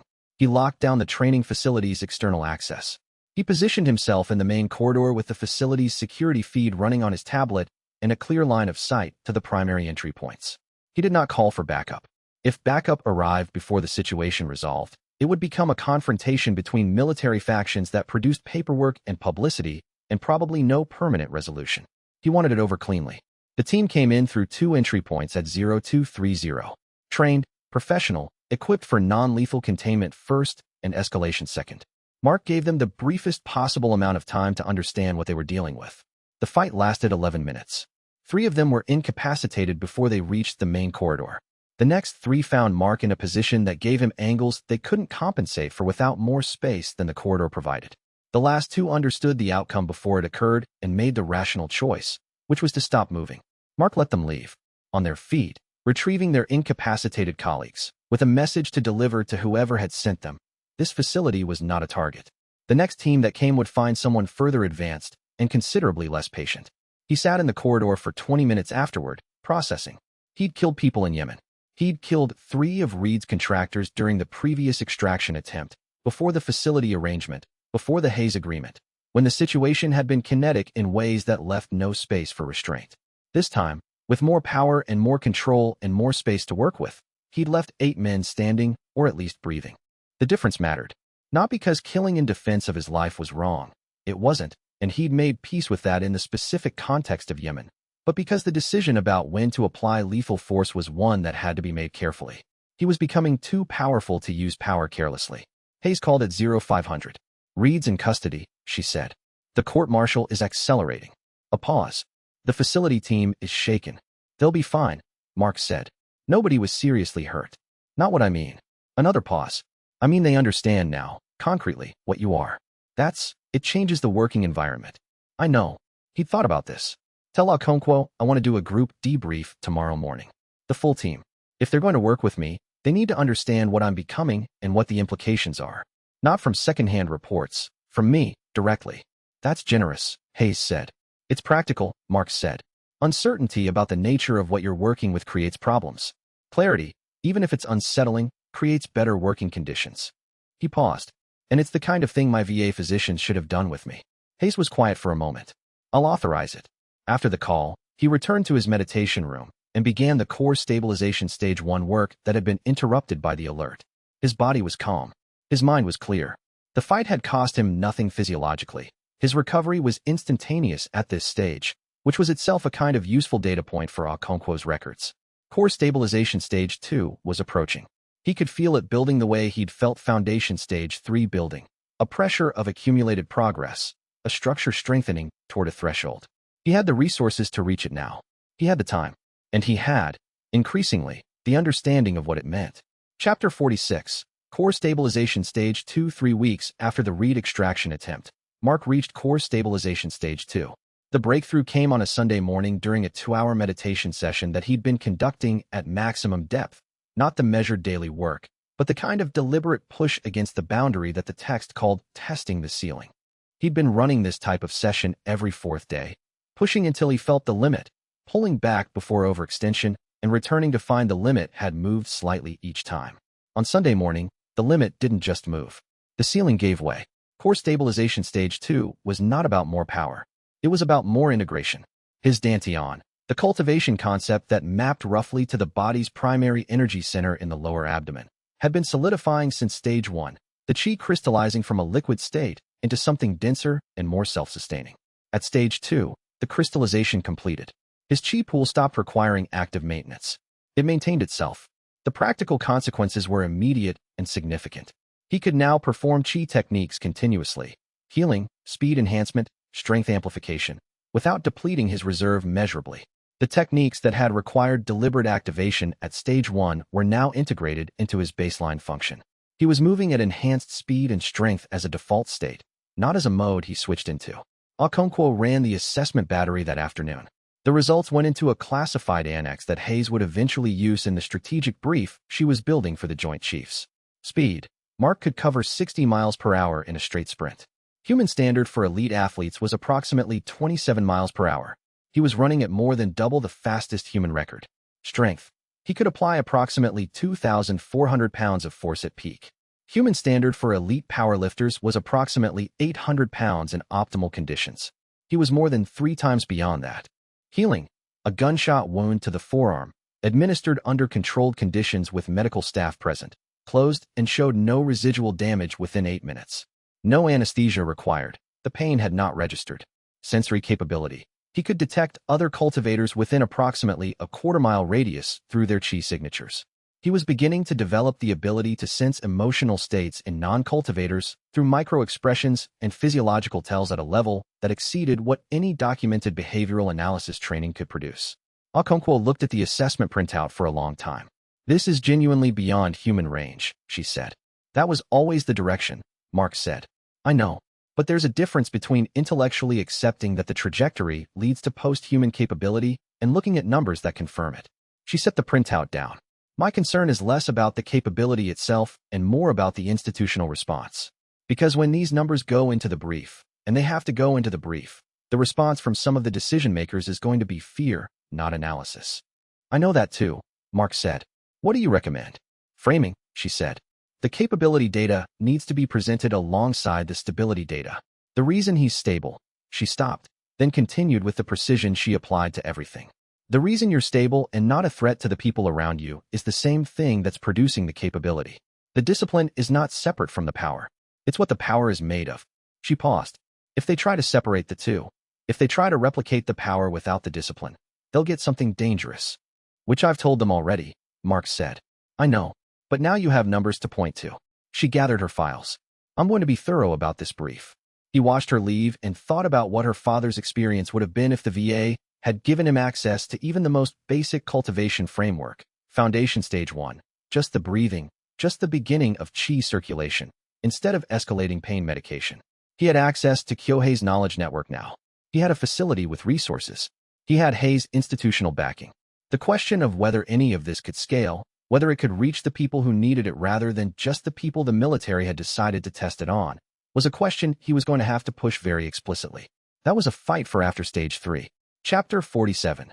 Cross's desperation. The news that Cross was approaching Mark came through Hei's office, and the approach itself was so transparent in its desperation that Mark had trouble framing it as a serious threat. The offer, $100 million, immediate transfer to a Helix Pharma Foundation account, for a public statement from Mark endorsing a new Helix pain management protocol and confirming that conventional medicine remains the appropriate primary treatment approach for chronic pain conditions. Effectively, $100 million for Mark to publicly endorse the industry he had accidentally begun to dismantle by existing. Mark read the offer through Vasquez, who had delivered it with the expression of someone who had seen institutional desperation before, but not quite at this dollar amount. "He's not trying to contain you anymore," Vasquez said. "He's trying to buy legitimacy from you. What he's actually doing," Mark said, "is demonstrating that his industry is more afraid of me than I am of it." He sent his refusal through Hei's office, in writing, with a specific note for the record, declining the offer, documenting its terms, and noting that Cross's framing of his pain management protocol as conventional was precisely the problem. Convention wasn't a quality standard. What followed was worse than the offer. Cross, in the final catastrophic decisions of a man whose empire was crumbling and whose judgment had departed ahead of his empire, authorized Morrison to manufacture a public health crisis. A recall on a new Helix pain medication, manufactured data showing adverse outcomes, was released to the press. 200 deaths were attributed to what the press release called the dangerous trend of patients abandoning evidence-based medicine in favor of unproven alternative practices. The deaths were real. The attribution was fabricated. Mark spent 3 days with Vasquez's FBI team providing technical consultation on the documentation fraud, the cellular data that showed Morrison had been in contact with the data fabricators, the timeline that put the recall decision within 72 hours of Mark's public refusal of the bribe. The case was clean by the time the federal grand jury received it. Cross resigned before indictment. Morrison was arrested at his home, which meant they'd had time to secure the evidence before he could destroy it. Mark watched the trial news in Okonkwo's office and felt nothing that resembled satisfaction. 200 people were dead because an industry leader had decided that manufactured public harm was a more acceptable option than the obvious conclusion. that the method worked, that it should be studied seriously, and that the appropriate institutional response was research rather than suppression. The suppression had cost 200 lives. That cost was crosses alone. But the framework that had made suppression seem like a viable strategy, the assumption that legitimate power could manufacture reality rather than respond to it, was not unique to Cross. It was a systemic pattern. Mark made a note in his cultivation journal. The enemies of effective medicine are the same as the enemies of effective governance and the enemies of effective cultivation. The conviction that controlled narrative was more valuable than accurate observation. He'd spent his career in an institution that had taught him otherwise. He returned to his core stabilization work and let the legal process handle what the legal process was designed to handle. Chapter 48. Compromise with Hayes. The conversation with Hayes that actually mattered happened in her office at the Pentagon Annex on a Wednesday afternoon, 2 months into the facility arrangement, after the Cross situation had resolved and before the next major threat had fully materialized. Hayes had requested a private session, just the two of them, no aides, no documentation. Mark had agreed with the caveat that he was keeping his own notes. She'd accepted the caveat without objection. "What do you want?" she said. Not as a negotiating opener, as a genuine question. Mark had been thinking about the answer to this question since foundation stage 1. He'd refined it through the estate sale, the mountain, Whitney's property, the facility. He gave her the answer that he'd arrived at. "I want to use what I've developed to help people the system has discarded," he said. Veterans who were injured and abandoned. People in chronic pain who were given medication that managed symptoms without addressing causes. People who have the disposition to progress through this practice, but no access to the knowledge or the resources. He paused. Not as a weapons program. Not as a military capability development initiative. As a genuine medical application of something that actually works. Hayes was quiet for a moment. "And the cultivation program you've been asked to develop for the military. I'm willing to develop it, but I need it not to be the primary framing. If the first application of this is military capability, it becomes a weapon in public perception. If the first application is veteran health, and then we have a military capability component, it becomes something more sustainable." "That's a harder argument to make internally," Hayes said. "I know." He met her eyes. "But it's the argument that's actually true. This practice heals people. The military application is a secondary consequence of that healing. If you lead with the weapon, you lose the medicine." Hayes considered this for a long time. She was a strategist, not a bureaucrat. She thought in systems and consequences rather than in procedure and precedent. "I can structure it as dual track," she said finally. "A therapeutic development track and a capability enhancement track, both operating under the same authorization, but with separate reporting chains. The therapeutic track has civilian medical oversight. The capability track has military operational oversight. They share data, but not priority." "That works," Mark said. "You'll have to personally lead the capability track," Hayes said. "I can't put anyone else in front of it and get the institutional support I need.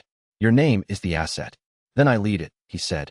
"But my first cohort is drawn from injured veterans, not from active duty operators. We establish what's achievable in the therapeutic context before we move to the operational context." Hayes nodded. 4 volunteers, to start. Serious injuries, similar profile to yours. Chronic pain, multiple failed conventional interventions, genuine motivation to put in the work. "That's the exact population," Mark said. "And for what it's worth," Hayes said, "I want this to be real, not just a project that gets defunded when the political environment shifts. I have 12 months of budget authorization that's independent of the regular appropriations cycle. Within those 12 months, I need to produce results that justify permanent structure." 12 months is enough, Mark said.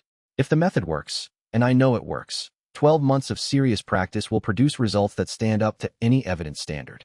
They shook hands across the desk, and Mark thought about his VA physician, who had 15 minutes per appointment and a stack of identical cases on her schedule, and wondered how long it would take the therapeutic track to reach her office. Chapter 49. Kyohei's delegation. The formal diplomatic approach from Kyohei's council arrived 6 weeks after Kim's assessment visit. Not through Brotherway this time, but through a delegation of 2 cultivators who arrived with diplomatic papers from an international foundation that Kyohei had used as a legal entity for decades. Both were ancient by any human standard. The first introduced herself as Sun Li, who appeared to be in her late 40s and was, by her stated account, approximately 800 years old. The second was an Egyptian named Amara who appeared to be in her mid-30s and had been practicing since approximately 1500 BC. Mark noted the specific reality of what he was sitting across from, a woman who had been alive when the Great Pyramid was relatively new, having a business meeting in a government facility in Virginia. Hayes was present. The meeting was documented. Master Kyohei has asked us to communicate his position clearly, Sun Li said. The hidden network does not ask you to stop practicing. We understand that is no longer a viable request. We are asking you to consider the consequences of your current path before you advance further, and to accept some degree of coordination on matters that affect the broader cultivator community. I've accepted that already, Mark said. The arrangement with Brother Wei was preliminary. What we're offering now is more substantive. The hidden world has 3,000 years of accumulated knowledge. We have techniques, frameworks, and historical records that would accelerate your advancement and reduce your risk of catastrophic errors in the upper stages. She paused. In exchange for access to that knowledge, we ask for consultation. Not control, not permission, consultation, before you take actions that have global implications for cultivators as a community. What constitutes global implications? Hayes asked. Disclosures that reveal the existence or capability of cultivators on a scale that affects public safety policy. Actions against cultivators from outside the hidden network that could provoke responses affecting bystanders. Training programs that produce large numbers of cultivators without adequate preparation for the psychological and physiological consequences of advancement. Sun Li looked at Hayes. What Mark is proposing in his dual-track program falls into the third category. We want to be consultants on the preparation and support framework. Mark looked at Hayes. Hayes gave him the slight expression of someone who had done a cost-benefit analysis and was communicating the result without words. We need to define the consultation structure, Mark said. Who in the council has access? What timeline for consultation is reasonable? And what happens when there's disagreement? We have proposed terms, Amara said, speaking for the first time. Her voice carried the particular quality of someone who had learned a language so thoroughly that every word was deliberate. You retain final decision authority. We provide input.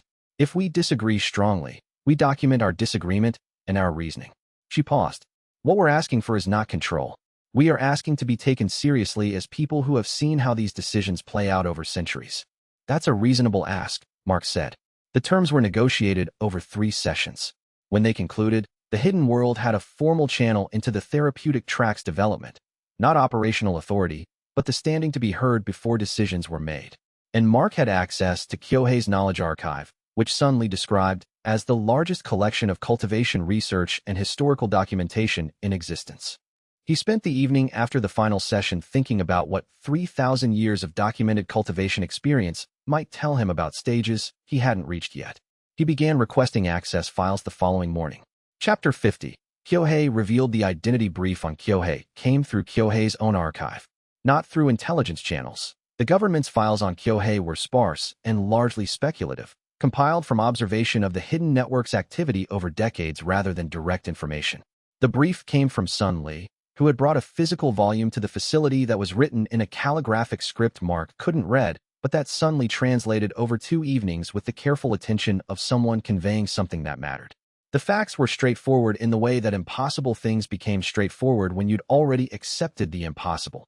Kyohei had been born in what was now the Shandong province of China approximately 3,000 years ago, in a period of political fragmentation that produced generations of soldiers and advisors who had more than enough incentive to pursue any advantage available to them. He'd found cultivation through a tradition that predated Mark's text by several centuries, a different method, different terminology, same mechanism, and had advanced rapidly for the same reason Mark had. He had a soldier's discipline and a soldier's relationship to measurable results. He'd reached transcendence, the stage Mark would eventually read about in the text's later chapters, at approximately age 40, in real years. From that point, his lifespan had extended beyond what biology normally permitted. He hadn't stopped aging exactly, he'd slowed. At 3,000 years, he appeared to be a man in his late 60s. What he'd done with 3,000 years was the part that required Sun Li to pause occasionally and find the precise English equivalent for concepts that had developed in Chinese cultural and philosophical frameworks. He built stability, Sun Li said. He watched civilizations rise and destroy each other. He identified the recurring patterns that led to destruction.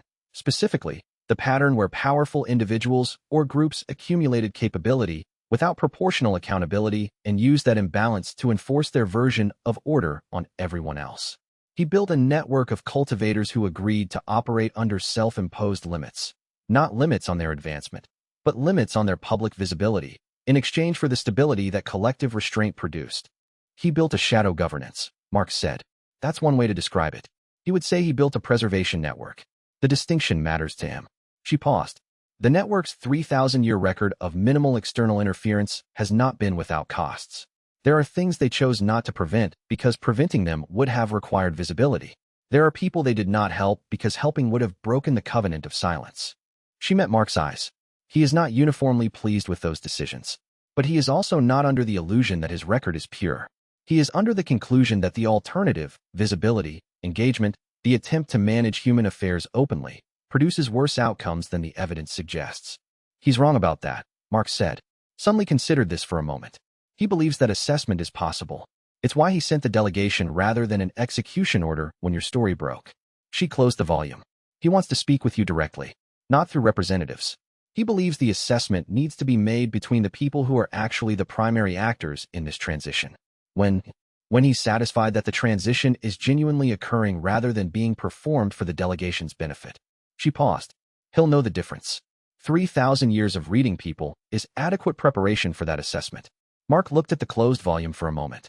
A man who had spent 3,000 years building stability through restraint was about to evaluate whether someone who had spent 4 months building capability through exposure was a genuine partner or a problem.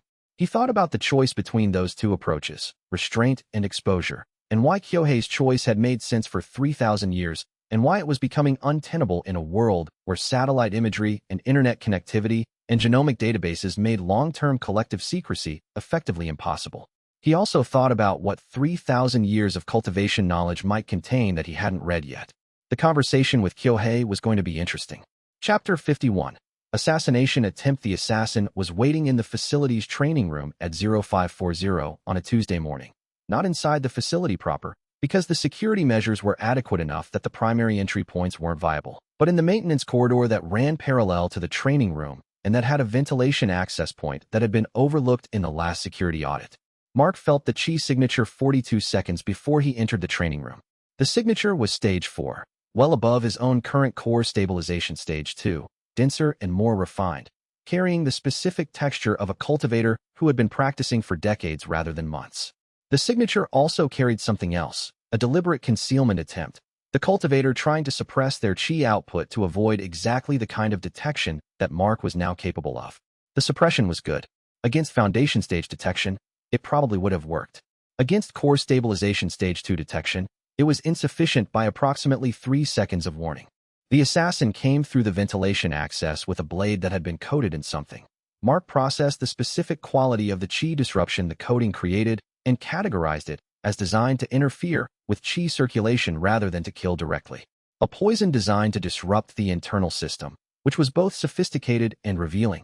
It told him this person knew exactly what he was and had prepared accordingly. The throw was precise and fast. Mark was faster. He caught the blade by the handle, not by snatching it from the air, but by reading the trajectory from the moment of release and being in the right position before the throw was complete. It was the same principle as the Hagerstown gym incident, but deliberate rather than accidental. The chi enhanced reaction time to the point where a moving object became predictable rather than surprising. He set the blade down on the equipment rack and looked at the assassin. She was a woman. He registered this with the same neutrality he registered everything in active situation assessment. Apparent mid-30s, actually considerably older based on the chi signature's depth. Japanese, by the accent of her breathing patterns. Stage 4, which meant she had significantly more raw cultivation than he did. She was also alone, which told him this wasn't an execution attempt. Execution attempts didn't send single stage for practitioners against someone who had recently incapacitated 8 trained contractors. This was a test. Kyohei's network assessing his detection range and response capacity. You're making a point, Mark said. The assassin straightened from her combat crouch. She was reading him the way he was reading her. We are, she said. And the point is that we can reach you, she said. That there are practitioners in the hidden network who could reach you. That your arrangement with Hayes and your coordination agreement with the council don't eliminate the capability to act. She paused. Master Kyohei wanted you to know that there is a faction in the council. Not the majority, not the leadership, but a significant faction that does not believe the accommodation should continue. He wanted you to have the concrete experience of what that faction's capability looks like. He wanted me to catch the blade and not break you, Mark said. A slight pause. Yes. Because if I'd broken you, we'd have a different conversation. Yes. Behind the one-way window, 3 government observers were presumably writing very quickly in their notebooks. Mark had been told before the session that Hayes had authorized this test, that the hidden network had requested permission to conduct a capability assessment under controlled conditions, and that Hayes had decided the intelligence value outweighed the risk given Mark's current stage. He hadn't been told it would involve an actual weapon. He looked at the woman, the assassin, who was not quite an assassin, for a moment. "What's your name?" he said. "May," she said. "How long have you been practicing, May?" 212 years. He looked at her for another moment, then said, "I caught the blade. Your faction should update their models accordingly." After May left through the facility's main entrance under escort, the maintenance corridor access had been identified and was being secured.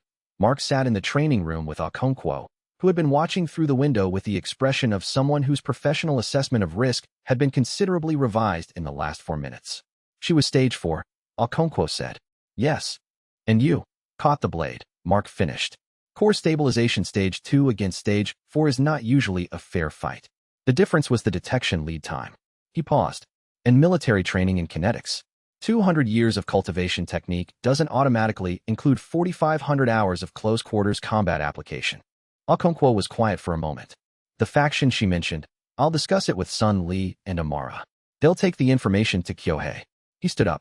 "What it tells me is that the timeline for advancing to body hardening is not flexible. If there's a faction in the hidden network that's willing to move against me before I'm fully established, I need to be far enough along that a single stage for practitioner is not a significant threat when the next test isn't pre-coordinated." "That's a calculation you make with your safety," Okonkwo said carefully. "Yes," Mark said.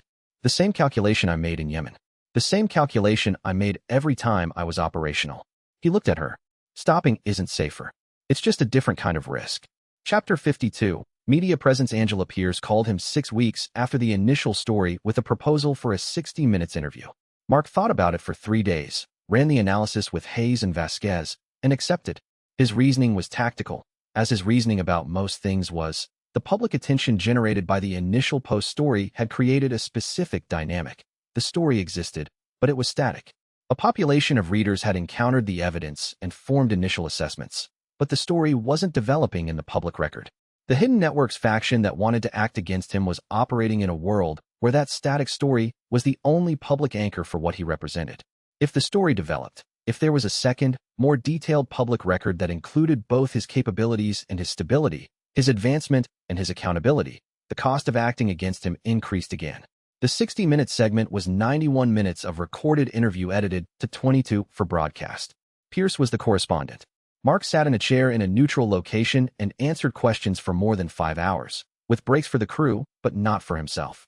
He explained cultivation in the terms he'd developed for Okonkwo's research documentation. Not mystical language, not the technical cultivation framework that would require hours of background, but the biological reality as he understood it. The mechanism by which sustained, disciplined practice reorganized neurological function in ways that had measurable physiological consequences. He used the vocabulary of neuroplasticity and cellular regeneration rather than dantian and meridians, not because the traditional vocabulary was wrong, but because the modern vocabulary was more accessible to an audience whose framework didn't yet include the traditional concepts. He demonstrated his capabilities on camera: healing speed, physical capacity tests, the sensory detection capability that still surprised observers who watched him react to stimuli before they occurred. He was careful to provide context for each demonstration. This is what this capability is. This is what the development requirement for this capability is. This is what can go wrong if the development is done without adequate preparation. He was not performing. The camera crew noticed this, and Pierce had been perceptive enough to leave space for it. She didn't push for the dramatic moments, which meant the genuinely informative moments had room to breathe. The broadcast aired on a Sunday evening. By Monday morning, the public response had divided along lines that were entirely predictable and not entirely comfortable. The majority: this is real and extraordinary, and someone should be figuring out how to make it available. The healthcare implications were the first point of engagement for most viewers: people with chronic pain conditions, people with injuries similar to Mark's, people who had watched family members cycle through inadequate conventional treatment. The response from that population was immediate and overwhelming, and the volume of it told Mark something he hadn't had quantitative data on. How many people existed in his situation, had been failed by the systems designed to help them, and had received no indication that anything better was possible. The minority: this is impossible and should be investigated for fraud, for national security implications, for the obvious dangers of unregulated human enhancement. The concerns were real, He wasn't dismissing them. Enhanced human capability in a world with existing institutional frameworks for managing human capability was genuinely complicated. The frameworks needed updating. That required acknowledging the need, which required acknowledging the reality, which required the public understanding that the 60-minute segment was providing.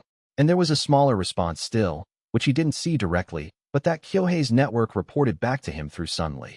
People who had been quietly practicing for years, who had never been visible, who recognized themselves in the description he'd given and who were now deciding whether to remain quiet or to emerge.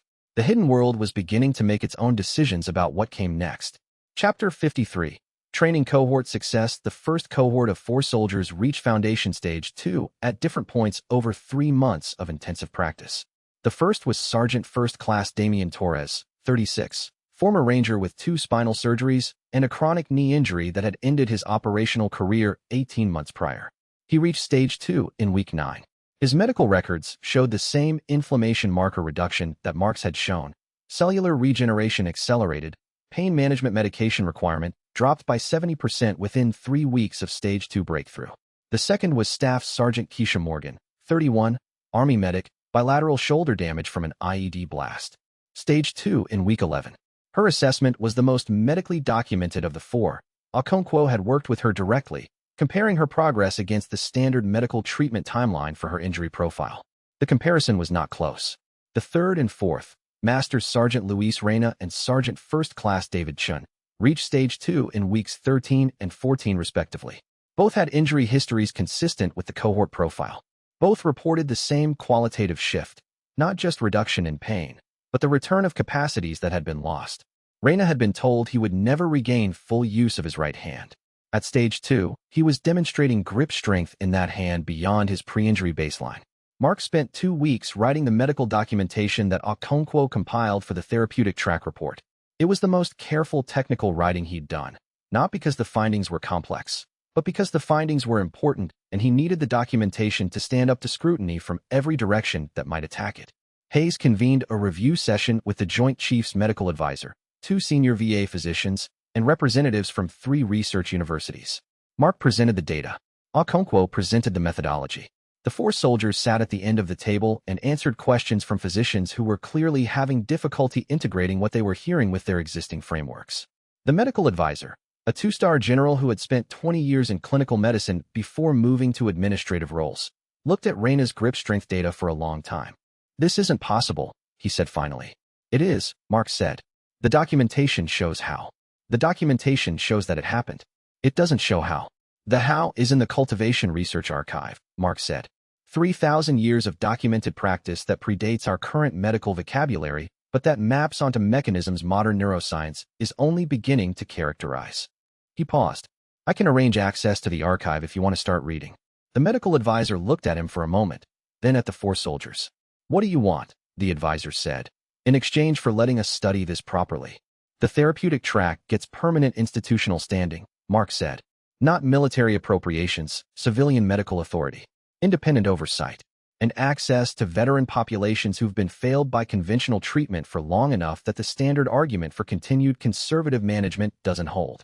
The advisor looked at Hayes. Hayes looked back. "That's a conversation for a larger room," the advisor said. "I know," Mark said.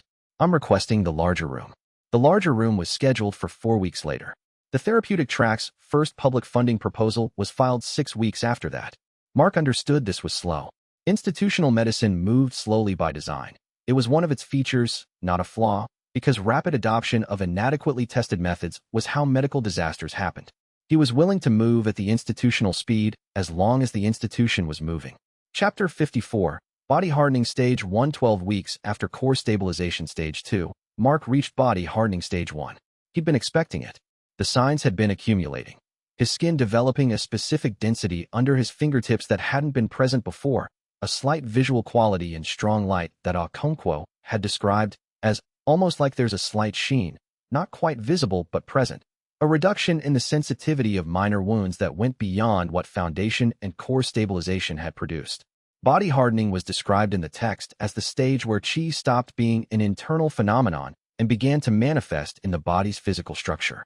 The meridians, having been opened and refined through foundation and core stabilization, were now dense enough with qi to affect the actual composition of the tissues they passed through. Muscle fibers became denser. Bone density increased significantly.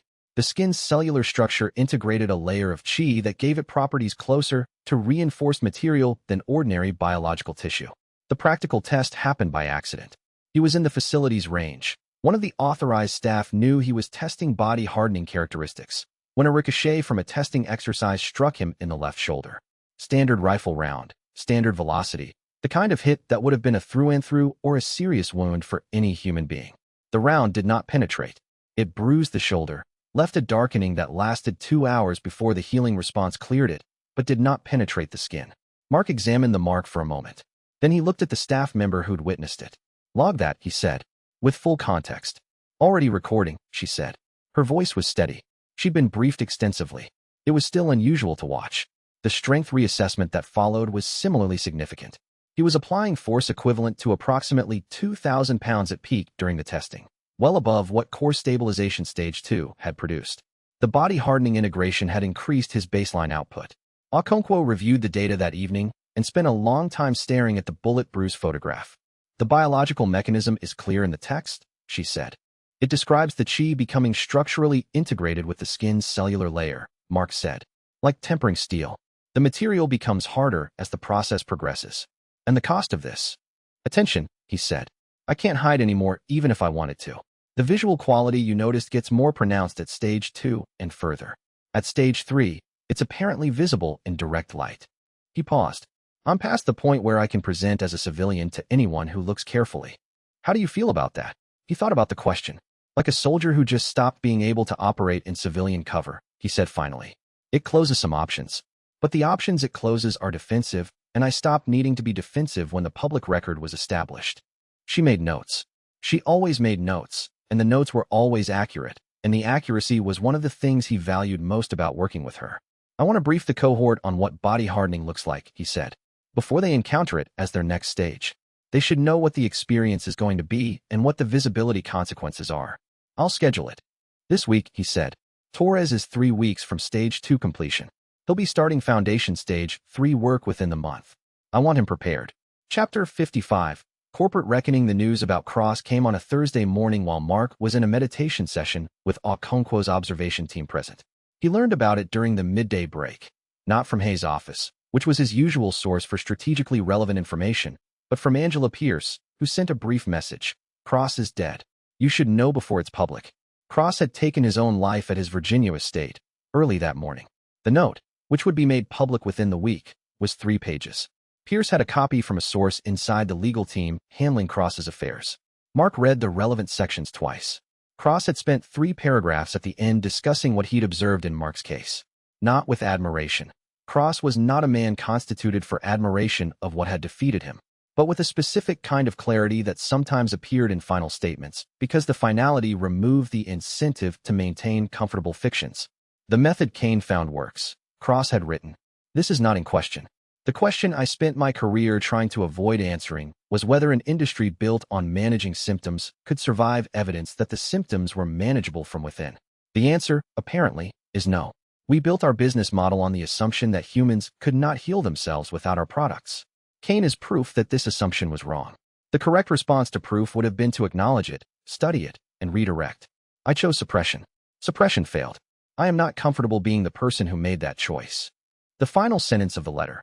"I leave the balance of the estate, after legal costs and appropriate disbursements to my family, to a foundation dedicated to healing injured veterans through whatever means are actually effective.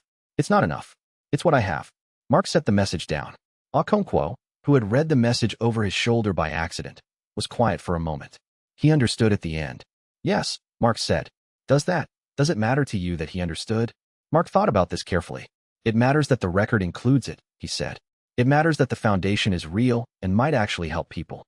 It doesn't change what the suppression attempt cost. 200 people died from the fabricated recall." He paused. "Understanding doesn't reverse consequences, but it's still better than not understanding. The record needs both." He spent the rest of the afternoon in his cultivation work. The body hardening integration was progressing. The cohort was progressing.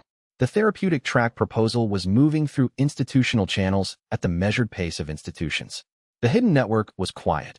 The faction that May had represented appeared to have updated their model after the Blade test. The corporate threat was neutralized. The military black ops threat was in court. The hidden network had shifted from adversarial assessment to cautious coordination. He was not without threat. The world's complexity did not simplify just because specific threats resolved. But the threats had changed character. They were institutional and political now rather than immediate and kinetic. He could work with institutional and political complexity. He'd been trained for exactly that. In the specific way that special forces operations were training in navigating environments where the objectives, the friendly forces, and the hostile forces were all intermingled, and the challenge was distinguishing between them with sufficient accuracy to act. He returned to his meditation and brought his attention to the building edge of body hardening stage 2. The work continued. Chapter 56. Morrison's turn. Lance Morrison's trial lasted 6 weeks and ended with a conviction on 3 counts: conspiracy to commit kidnapping, fraudulent manufacture of public health data, and obstruction of a federal investigation. Mark testified on the second day of the trial. He was brief and precise. The attorney had advised precision as a specific strategy. Given that the more significant Morrison's crime appeared, the more significant Mark's difference from an ordinary human witness became, and the defense would work to muddy the waters about what Mark was. The defense attorney made a single notable attempt to complicate the testimony. Dr. Morrison believed, based on documented evidence, that your physiological condition was the result of a legal pharmaceutical enhancement, she said on cross-examination. His team's actions, however misguided, were motivated by legitimate scientific concern about an unregulated bioenhancement procedure. Dr. Morrison had my medical records, Mark said. My medical records show no pharmaceutical intervention. They show a documented recovery trajectory consistent with the therapeutic practice I've described publicly. Dr. Morrison had access to independent medical consultation that confirmed this assessment. His motivation was not scientific concern, it was market protection. The emails his personal device produced confirmed this. The defense attorney sat down. The jury deliberated for 4 hours. The conviction carried a sentencing recommendation that the judge honored without modification. Mark watched the verdict read from a seat in the gallery next to Vasquez. He hadn't come for satisfaction. He'd come because his presence mattered to the record. The narrative of what had happened to him, including the attempted suppression, was part of the public record that made subsequent attempts less viable.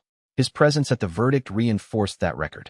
Afterward, walking out of the courthouse into a clear October afternoon, Vasquez walked beside him for a block before speaking. "What's next?" she said. "Vessel expansion, eventually. Body hardening first." He glanced at her. "And the therapeutic track proposal goes to formal hearing next month. I'll need you on the oversight panel if Hayes can arrange it." "I can arrange it," she said. "The FBI has standing interest in any federal program related to human enhancement." A pause. "That's the official reason. The actual reason is that I want to see the therapeutic track succeed, and I can do more good inside the oversight structure than outside it." "I know," he said. "That's why I asked." She stopped at the corner. "You knew I was going to say yes before you asked." "I thought you probably would," he said. "I didn't know." She gave him a look that combined assessment and something approaching amusement. "You're getting harder to surprise." "Body hardening does that," he said. "Sensory development improves as the physical integration progresses. I'm reading more data per second than I used to." "That must be strange." "It's strange to think about," he said. "While it's happening, it just feels like clarity." He took a cab back to the facility. In the cab, he thought about the trajectory from Yemen to today, from the basement of the VA to the courthouse steps, from an apartment with pain that wouldn't stop to a conversation with a federal agent who'd become an institutional ally. Not a neat arc, not a redemption story, just the documented consequence of a decision made by a river at midnight, that he would not accept the limits he'd been handed, that he would find the actual limits, and that he would keep pushing until he found them. He hadn't found them yet. He wasn't planning to stop looking. Chapter 57. Three-way détente. The formal meeting that Hayes had been engineering for 6 weeks happened in a conference room at a State Department facility in Washington. Neutral ground in the specific sense that it was technically civilian rather than military, and the 3 parties present each had a different kind of objection to the alternatives. The 3 parties, Hayes representing the U.S. military and intelligence institutional interest in Mark's situation, Sun Li and Amara representing Kyohei's counsel, and an observer from the Chinese Ministry of State Security, a woman named Colonel Feng, 50-ish, who spoke through a translator despite Mark's certainty that her English was functional. The Chinese interest was distinct from the others. They had cultivators, a different tradition, different terminology, roughly equivalent mechanism. They'd been tracking Mark's emergence not with the hidden network's 3,000-year framework, but with a government intelligence lens. What did the appearance of an openly practicing, publicly documented, government-supported Western cultivator mean for the distribution of power among states that had been quietly aware of cultivation for decades? The answer they were prepared to accept, Mark realized over the course of the 4-hour meeting, was neutral asset. They didn't want to acquire him. That wasn't viable. They didn't want to oppose him. The cost-benefit calculation didn't support it. They wanted acknowledgement that he would not be used as a weapon in Chinese-American relations, that his cooperation with the U.S. government was defensive and advisory rather than offensive, and that the hidden cultivator network he was building relationships with would not be positioned as a Western-aligned institutional force. Sun Li's council had parallel interests. They wanted to ensure that the governmental acknowledgement of cultivation didn't become a governmental attempt to manage cultivation, and that the agreements being made included explicit language preserving the council's independence. Hayes wanted language that gave the U.S. government's institutional program sufficient standing to proceed without being legally challenged by the hidden network or diplomatically undermined by Chinese opposition. Mark wanted all three parties to agree that the therapeutic track was not a military program and was not subject to any of these institutional negotiations. By the end of 4 hours, they had language that most of them were satisfied with and none of them were entirely pleased with, which was the functional definition of a workable agreement. The agreement included, as a side document that would remain classified but that all three parties would hold as a reference, a single paragraph that Mark had written. The practice of cultivation is not national property, institutional property, or factional property. It is a human capacity that predates all institutions currently represented at this table. The purpose of this agreement is to ensure that institutional interests do not impede access to this capacity for the human beings who need it most. Sun Li had read the paragraph and looked at him with an expression he read as respect. Amara had nodded. Hayes had made no expression at all, which he interpreted as agreement. Colonel Feng's translator had read it to her, and she'd spoken briefly in Mandarin, which the translator rendered as appropriate. He drove back from the State Department thinking about the paragraph and its limits. It was language. It wasn't enforcement. The institutions at the table would do what institutions did: protect their interests, interpret the agreement in ways that serve their priorities, and expand into whatever space remained undefended. He would have to remain in the space, watching, making adjustments. That was fine. He'd spent 12 years doing exactly that in environments with more immediate physical danger. Chapter 58. Love Interest Introduction. Sarah Okonkwo came to his training room after the second cohort assessment with 2 cups of coffee and an expression he'd been noticing for about 3 weeks and had been filing carefully under monitor, "Do not act." "Can I talk to you about something that isn't work?" she said. "Yes," he said. She sat in the window chair, the conversation chair. He'd learned to read it correctly. She held the coffee with both hands and looked out the window for a moment. "I've been watching you for 4 months," she said. "I started this as a research assignment. Understanding what you are and what the mechanism is and whether it can be transmitted and what the implications are." A pause. "I still think those are the right questions. But I've also been watching you as a person, not as a research subject." "I know," he said. "You know? I noticed it," he said. "I didn't bring it up because you were managing it professionally, and I thought that was the right call in the context." She looked at him with the expression she made when he'd accurately read something she hadn't fully disclosed. "And now, you're bringing it up," he said. "So the context has shifted." She set the coffee down. "I've been alone for a long time. Deliberately. I chose my career over relationships for a specific set of reasons that I thought were good reasons and that I still think were good reasons." She paused. "But watching someone with your capacity and your discipline and your specific kind of honesty, I've been asking myself whether my reasons are still good or whether they've become habits." "What did you conclude?" he said. "I don't know yet," she said. "I concluded I should have the conversation before I knew, rather than after." He thought about what she was describing. He'd been alone for a long time too, not by design, exactly, but by consequence. The injuries, the isolation, the period before the book when every day had been an exercise in managing damage. He hadn't been making space for connection because connection had seemed incompatible with survival. "I've been using my situation as a reason not to have this conversation," he said. "The situation is going to keep being complicated. That's not changing." He met her eyes. "But I've spent a lot of the past 6 months doing things I thought weren't possible and finding out I was wrong." She looked at him for a moment. Then she said, "That's the least romantic thing anyone has ever said to me." "I know," he said. "I'm working on it." She laughed. It was the first time he'd heard her laugh without professional context. It was a good sound. "Dinner," she said. "Off facility. 2 people having dinner. Not a research session." "Yes," he said. Neither of them was under any illusion that simple was what they were building. But simple wasn't what either of them had come from, and it wasn't what either of them needed. Chapter 59. Infiltration warning. The intelligence about Kyohei's next move came from two sources simultaneously. Kyohei himself, through a communication relayed by Sun Li, and from Hei's own analytical team, who had been tracking movement patterns in the hidden network with increasing sophistication. The plan was not an attack. It was a test, Kyohei's word for it, which Mark was coming to understand as a precise technical term in the hidden world's vocabulary, a structured challenge designed to evaluate the subject's capacity at a specific point in their development, conducted under conditions that the subject knew about but couldn't fully prepare for. 3 to 4 high-rank cultivators, stage 5 and above, would arrive at a time and place of their choosing, under conditions that would appear to be a genuine engagement, and the test would conclude when Mark either demonstrated sufficient capability to meet the challenge or was incapacitated. What does incapacitated mean in this context? Hayes asked in the briefing. In the historical accounts, Sun Li said carefully, it means the cultivator being tested is unable to continue. Not dead, not permanently harmed, but genuinely unable to continue functioning as a combatant. She paused. The council's position is that this is a passage, proof that the subject has reached a level where the judgment of stage 5 practitioners confirms their standing in the hierarchy. And if he fails the test, Hayes said, then the assessment that he is too dangerous to his own development to be left without guidance becomes actionable. Sun Li looked at Hayes and then at Mark. I should be clear, I do not support this test. I am informing you of it because the faction proposing it has a right to present it through proper council channels, but I have formally opposed it. Why are you opposed to it? Mark asked. Because the faction's real objective is not your development, she said. It's confirmation that you can be defeated. If you pass the test, they'll accept the result as evidence that you should be incorporated into the council structure under their authority. If you fail the test, they'll use it as evidence that you should be contained. Mark looked at her for a moment. So the test is rigged either way. Yes, she said, which is why I opposed it. Hayes moved Mark off-site the following day, not to run, but to choose the ground. Mark specified mountain location, high chi density, terrain that gave him the advantages he was good at exploiting. If the test was coming, he'd rather it came on ground he'd prepared on.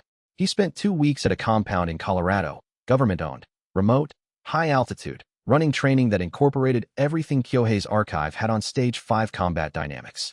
He was at body hardening stage 3. The gap between his stage and stage 5 was real and significant. But the historical accounts in the archive suggested something relevant. Practitioners trained under unusual conditions, specifically military combat conditions, showed tactical advantages that weren't proportional to their cultivation stage. He wasn't planning to win through power. He was planning to win through the same thing that had worked every time. Reading the situation faster than his opponent expected, and being in the right position before they were ready. Chapter 60. Before the storm, he reached body hardening stage 3 on the 14th day in Colorado. It came in the middle of a meditation session, which was unusual. The previous breakthroughs had come during physical activity or deliberate cultivation pushes.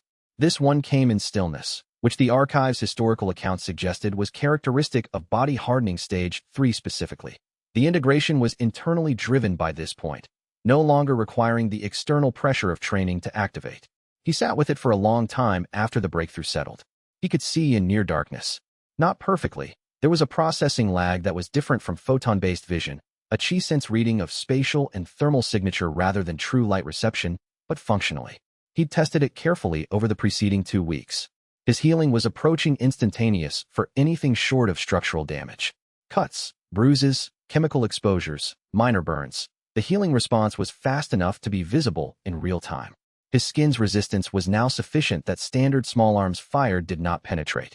He'd tested this carefully, documented it carefully, and felt a specific and peculiar relationship to the result.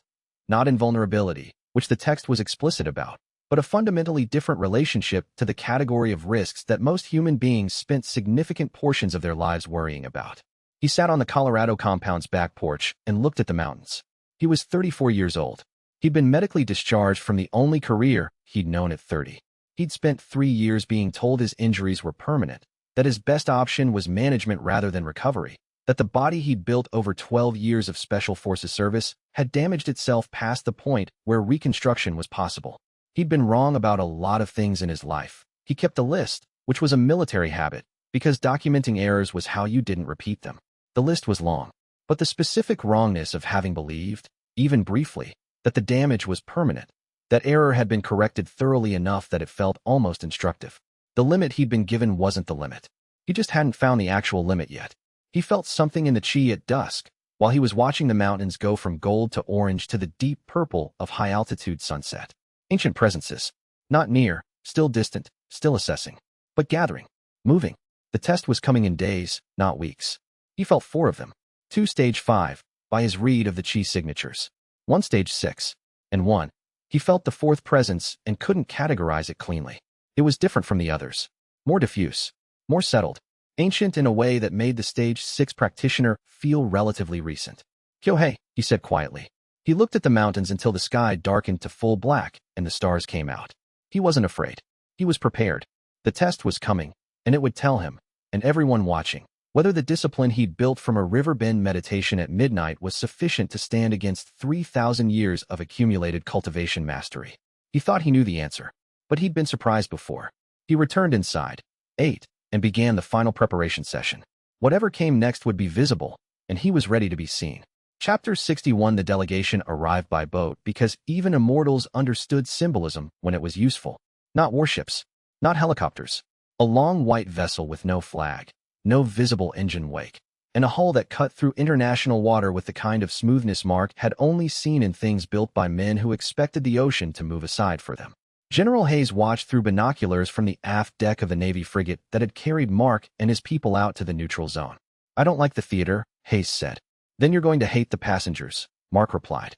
The meeting point had been set in the North Pacific, far enough from any shoreline that no nation could pretend the deck under their boots settled jurisdiction. Hayes had insisted on a naval escort. Kyohei had agreed, with the condition that the actual encounter take place vessel to vessel, without hidden snipers, drones, or missiles pointed at the ancient cultivators from beyond radar horizon. Hayes had not admitted how much it bothered him that Kyohei likely would have known if he lied. Mark stood at the rail with Sarah Okonkwo at his right, 2 Marines behind them out of habit more than usefulness, and the new body he had built through suffering and method carrying itself with a steadiness he no longer had to force. Body hardening stage 3 had changed the way space felt around him. The deck moved under other people's balance. Under his, it reported. The white vessel drew closer. 7 figures waited on its forward deck. No one postured. No one hid. That made them worse. The first man off the gangway onto the neutral platform between ships was tall, spare, and so old that his age had gone beyond frailty and come back around to structure. His hair was black with only 1 streak of white at the temple. His face held no wrinkles deep enough to tell a mortal story, yet everything about the way he stood suggested time measured in dynasties rather than years. "Lu Wei," Kyohei's projected voice said from a hovering interface sphere above the platform. Stage 6, 3,500 years old. The next was a woman in desert linen the color of old bone, with gold cuffs at the wrists and a calm that made even Hayes Marines unconsciously widen their stance. Amara. Stage 5, 2,500 years old. 5 others followed, each with the same contained gravity.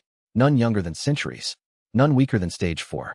The pressure of their presence was not overt hostility.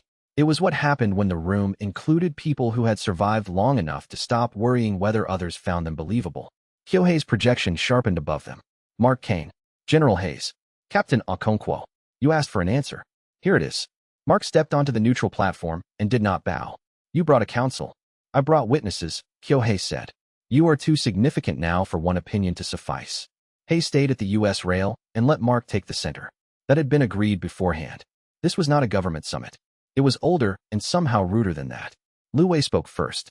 "You are younger than I expected." Mark shrugged. "You sound older than I expected." One of the other cultivators almost smiled. Amara did not. Kyohei said, "The council offers you a choice. Join the hidden world under its laws and instruction, or prove by trial that you can survive standing outside it." Hayes muttered a curse behind Mark. Sarah did not move at all. Mark looked at the 7 ancient cultivators, then at the projection of the man who had spent 3,000 years convincing himself stewardship was nobler from the shadows. "What's the catch on joining?" Amara answered. "Oaths, secrecy, constraint, hierarchy, and on the trial?" Lu Wei's voice was mild. "Pain, risk, clarification." Mark could have asked for terms, could have delayed, could have let Hayes argue that no sovereign American asset submitted to mystical hazing on open water for the comfort of foreign immortals. None of that mattered. The council had not come here for negotiation. It had come to decide whether he belonged inside their world, under it, or against it. Mark had spent too many years being tested by men with power over his life not to recognize the architecture. He looked up at Kyohei's projection. "I'll take the test," Hayes said. "Mark." Without turning, Mark lifted one hand. "If I join under coercive terms, I tell them they're right about me." He kept his eyes on Kyohei. "If I refuse everything, they keep treating me like a mistake. The test gives us one clean answer." Lu Wei studied him a long moment, then inclined his head once. "Good." Kyohei's image thinned at the edges, not from weakness but from distance. "3 trials, the old master said. Strength, reason, judgment. Pass, and the council treats you as equal stakeholder in what comes next. Fail, and you submit to terms." Mark nodded. "When?" Amara said, "Tomorrow." Hayes stepped forward then, enough to make his point without pretending he could command the sea. "If this kills him, the United States will remember every face on that deck." Lu Wei turned his head slightly toward the general. "If it kills him, General, then you were never keeping him anyway." That shut the deck colder than wind. Mark met the old cultivator's gaze and saw no mockery in it. Only fact. Good. He preferred enemies and allies both cleaner than diplomats. The council withdrew without ceremony after the conditions were set. The white vessel turned and slid across the black water toward the appointed island where the first test would take place. Kyohei's projection vanished with it. Hayes waited until the other ship had become a pale blade on the horizon before speaking. "Tell me you have a plan." Mark looked out over the water and felt the old soldier's answer rising where fear used to live. 2 days, he said. "I need 48 hours alone." Sarah frowned. "To do what?" He flexed one hand and felt the bottleneck he had been circling for weeks like a knot in a combat sling. Breakthrough. That night they left him on a private island with 3 supply tents, 1 freshwater spring, and enough distance from the frigate that no one could interrupt him without decision. Hayes wanted medics. Mark refused. Sarah wanted to stay.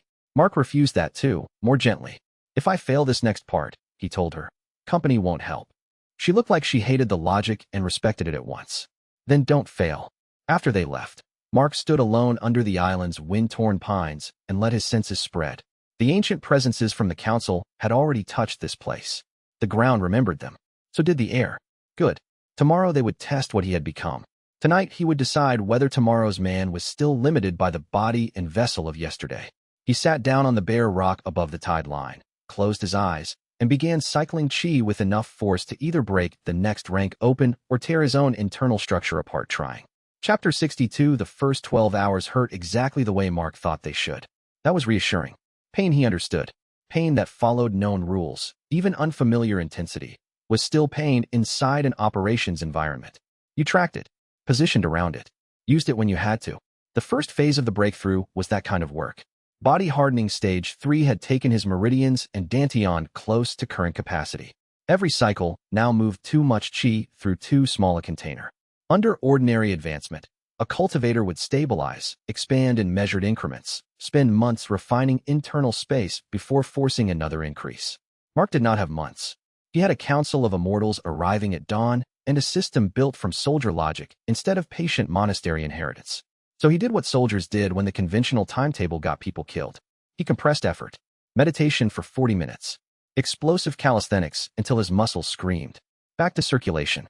Then sprint intervals across the rocky island until his chi began to outrun oxygen and force the body to adapt on pain of failure. He repeated the cycle until the line between physical exertion and internal cultivation stopped being a line and became one continuous pressure field. By hour 16, he was bleeding from the nose and one ear. By hour 18, he had mapped the exact points where his dantian hit strain and his meridians started to feel too tight for the volume they were being asked to process. Good. Knowing the failure point mattered. You couldn't breach a wall intelligently until you found where it was load-bearing. At hour 21, he changed the pattern. Less expansion, more overload. He stopped trying to add chi to the vessel as if space itself would make room politely. Instead, he forced compression cycles, packing the energy denser and denser until each pass through the dantian felt like moving live current through a chamber built for old voltage. The instinctive fear response rose at once. Too much. This breaks. Mark acknowledged it and kept going. Because Amara's test, whatever exact form it took tomorrow, already existed here in advance. Capacity without control killed. Expansion without structural logic broke the container. The answer was not more room. It was stronger function per unit volume. That was how military logistics worked. That was how wounded bodies survived field improvisation. That was how he had lived long enough to sit on this island in the first place. At hour 24 his dantian shifted. Not larger. Different. The boundaries that had once felt like a reservoir wall began to flex like muscle. Internal pressure redistributed. Circulation sped up without increasing strain. Chi packed denser. Passed cleaner. Returned with less waste and more force. Mark opened his eyes and saw the island in layers. Moonlight on wet stone. Heat in the pine trunks. The spring under the north ridge pulsing faintly with mineral-fed life. The U.S. frigate a dark geometry miles away, every heartbeat on deck discreet if he cared to count them. He laughed once, then braced both hands on the rock as the second wave hit. Because the vessel was still changing. Hour 28 through 34 became survival under adaptation. The Dantian's new elasticity demanded matching change from the meridians. Circulation routes widened not by growing bigger, but by becoming more efficient under compression. Old bottlenecks smoothed. 2 scar-red chi channels near the ribs that had never fully normalized after Yemen finally opened clean under enough pressure to make him black out twice and wake up still cycling. By dawn the island itself felt small. Not emotionally. Operationally. He could move from shore to ridge and back in breaths now if he wanted. Could feel the paths of seabirds before they dipped. Could hold more chi than any prior stage should have logically permitted without destroying the system that carried it.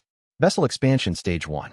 He stood slowly, testing the new body against gravity and force. Strength up. Speed up. Senses sharpened into something bordering on predatory. Healing accelerated because reserve mattered now in ways it hadn't before. Most important, he no longer felt like a man running high-performance techniques through a barely adequate container. He felt like the container had accepted the mission scale and changed shape to match it. Sarah arrived with the morning skiff just after sunrise and stopped 3 steps onto the beach. You look different. Better or worse? She came closer, studying him openly. Like the version of you that used to hold back for physics has filed an appeal. Mark smiled despite himself. That's about right.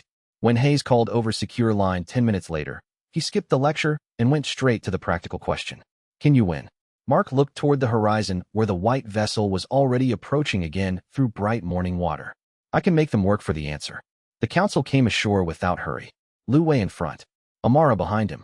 The others taking witness positions rather than combat stances. Lu Wei felt the change as soon as he stepped onto the rock. His eyes narrowed once. You broke through. Yes. Good. No praise. No concern. Just the acknowledgement of one fighter recognizing another had refused to arrive at yesterday's limit. Lu Wei stepped to the island clearing and removed his outer robe, folding it with the care of a man who respected combat enough not to drag cloth into it unnecessarily. First trial, he said. Single combat. No lethal intent. First to yield loses. Mark rolled his shoulders once, feeling the new vessel answer with terrifying readiness. Works for me. Lu Wei looked almost amused. It shouldn't. Then they stepped into the clearing together, and the island's air tightened as if the world itself understood 2 very different kinds of weapon had finally agreed to test what survived contact. Chapter 63 Lu Wei did not move first. That was the first lesson. Not because he was cautious. Because he didn't need initiative the way younger fighters did. He stood in the clearing with one hand loose at his side and the other half raised, feet light on the island dirt, and let the space become his before either man's body crossed it. Mark had fought professionals, insurgents, black site extraction teams, hidden world infiltrators, and cultivators who thought rank solved everything. He had never fought someone whose restraint felt like a tactical net already set. The clearing sat in the island's center ring by pines, one side dropping to rock and surf. Kyohei's remaining council members watched in absolute silence from the perimeter. Sarah and Hayes had been pushed back to the beach under protest. This part belonged to neither government nor hidden world. Only to proof. Mark tested range with a half-step feint. Lu Wei shifted exactly enough. No more. Good. So the old bastard really was that refined. Mark attacked low first. Fast entry, body-level strike, pivot toward the blind angle most traditional stylists gave up when they trusted upright centerline too much. Lu Wei was not most traditional stylists. He turned through the entry as if he had been expecting that exact line since before Mark was born, redirected the strike with 2 fingers and a pulse of chi so fine Mark almost didn't register it until his own momentum threatened to carry him past center. He bailed out, reset, and nearly took a palm strike to the sternum on the retreat. Blocked. Barely. The shock traveled all the way through his new vessel and into the ground. Lu Wei nodded once. Better than the rumors. Then he came forward. The first 10 minutes felt like fighting elegant collapse. Lu Wei never rushed. Never overcommit. Every motion stripped options away. When Mark attacked, The old cultivator turned angles into traps and momentum into tacks. When Mark defended, Lu Wei pressed just hard enough to force response without gifting openings. 3,500 years of refinement did not look flashy. It looked unfair. Mark's advantage was youth, speed, aggression, and the kind of tactical adaptation no ancient teacher had built in a monastery courtyard. He changed rhythm every 6 exchanges, broke expected lines, used bad footing on purpose once to bait overconfidence that never came. By minute 25, both men had bruises. By minute 40, one pine trunk had exploded under a misdirected chi shock, and neither of them had noticed. The council remained still. That was almost insulting too. An hour in, Mark understood the real shape of the test. Lu Wei was not trying to beat him quickly. He was trying to see whether Mark's mind stayed sharp once pain, fatigue, frustration, and awe all started competing for bandwidth. Good. That was a soldier's exam. So Mark stopped trying to win the old way. Stopped looking for the decisive blow, the clean superior exchange, the break in the master's rhythm that would justify itself as obvious in hindsight. Instead, he started mapping Lu Wei the way he would map a fortified position, not by where it looked strong, but by what it had to keep repeating to remain strong. Weight transfer on left rotations. Small shoulder commitment before redirect pulses. Preference for protecting lower center line over high-risk head trades. 3 reset cadence after extended pursuit. Not flaws. Patterns.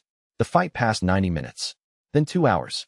Mark's shirt was gone, shredded off halfway through after a glancing palm strike carved 3 hot lines across his ribs. Lu Wei had taken a kick to the right thigh, a split lip, and 1 forearm bruise where Mark had finally forced a hard block with raw close-range violence. Lu Wei circled once and said, almost conversationally, "You are not fighting like a cultivator anymore." Good. No. Interesting. They clashed again. This time Mark used the shoreline drop. Not directly. He drove Lu Wei toward the rocky edge for 6 exchanges, let the master believe he was trying to limit footwork on uneven ground, then abruptly reversed and yielded space on purpose. Lu Wei pressed because pressure demanded answer. On the 3rd step of that pursuit, Mark gave him exactly the centerline opening he had spent the last 40 minutes being too disciplined to offer. Lu Wei took it. Of course he took it. Any fighter at that level would. Which was why Mark had built the trap around the assumption. He ate the first contact, let his new vessel absorb the shock just long enough to keep structure, rotated under the follow-up line instead of away from it, and converted Lu Wei's forward commitment into a shoulder throw that was not quite a throw and not quite a fall. More like forcing a mountain to remember it still had momentum. They hit the ground hard. Mark came up with Lu Wei's arm trapped and the old cultivator's own centerline cut against the angle of the island rock. For 1 second nothing moved. Then Lu Wei tested the bind. Stopped. Yield. The word was spoken softly enough that Sarah almost missed it from the beach. No one else did. Mark let go at once and stepped back, breathing hard enough to taste copper. Lu Wei rose without hurry, rolled one shoulder, and looked at him with something much more dangerous than approval. Reassessment. You were right to take the test, the old cultivator said. You've already proven what you are. Mark wiped blood from his mouth with the back of one hand. And what am I? Lu Wei folded his torn sleeve back into place with absurd neatness. Not the future we prepared for. That answer hit harder than the fight, because it came from a man old enough to remember what kinds of future the hidden world had spent 3,000 years preparing to survive and what kinds it had avoided by never letting them happen. Amara stepped forward as the witnesses shifted for the next trial. Strength is done, she said. Now we see whether your mind deserves the body. The island clearing still carried the heat of the fight. Broken pine. Cut soil. Blood on rock. Mark took one slow breath, felt vessel expansion stage 1 settle under pain and exertion without cracking, and turned to face the second ancient test with the exact sensation he'd had after the hardest operations of his life, not triumph. Readiness sharpened by survival. Chapter 64. Amara did not test him with combat. She tested him with a basin, a stone sphere, and a problem. After Lu Wei's trial, Mark had expected at least a recovery interval. Instead, the Egyptian cultivator led him to the island's north ridge where a shallow pool had been cut directly into the rock and filled from the freshwater spring. At the center of the pool sat a black stone the size of a helmet, etched with spiral channels and faint internal glow. The rest of the council formed a loose half-circle behind her. No one explained. That was part of the style, apparently. Amara touched the black stone once and the glow deepened. This is an old vessel puzzle, she said. Simplified for speed. Your dantian has just expanded beyond the tolerance most young cultivators can manage safely. The next instinct is always more. More chi, more storage, more force. She looked up at him. That instinct kills more cultivators than enemies do. Mark glanced at the carved channels. What's the question? How do you increase capacity without breaking the container? The old council watched him with the patient cruelty of experts who already knew the obvious wrong answers and wanted to see which one he chose first. Mark crouched by the pool. The stone sphere pulsed faintly under his senses, drawing spring chi through the carved channels, thickening it, then dispersing it before pressure built too far. Expansion through controlled release. Compression through circulation. Storage not as passive volume, but as managed throughput. Good. He looked back at Amara. I don't. One of the lesser council members frowned. Lu Wei did not. Explain, Amara said. You don't keep expanding the container every time demand rises. That's how you crack stress lines and end up rebuilding around damage. You compress the chi more densely and increase circulation efficiency, so the same space carries more useful force. Amara said nothing. That meant continue. Mark pointed to the sphere. This thing isn't storing more because it gets bigger. It's storing more because the flow path is cleaner and the internal pressure is disciplined before release. Same principle for the body. Improve quality, route efficiency, pressure tolerance, and response speed. Quantity is what amateurs chase when they don't trust control. The spring water kept moving around the stone. So did the silence. Mark sat back on his heels and kept going because the answer had gone deeper than the test without asking permission. That's been the problem with most cultivators I've seen. They think rank justifies bad logistics. Bigger reservoir, bigger aura, bigger strike, bigger secrecy, bigger hierarchy. No one asks whether the system carrying the power is efficient under stress. In military terms, they keep building larger depots instead of fixing the supply chain. That got a reaction. Small but real. Amara's eyes narrowed, not in hostility. In interest. You think like a soldier, not a cultivator. Good. That is your advantage, she said. Then, after a beat, and your danger. Mark stood. Because. Amara stepped to the basin and let her fingers trail once through the spring-fed water. Because soldiers optimize for mission and survivability. Cultivators, at their best, optimize for continuity with forces larger than themselves. If you keep translating cultivation only into tactical logic, you may become efficient enough to outrun the wisdom that keeps efficiency from becoming predation. There it was. The real test under the test. Not whether he could answer a vessel puzzle.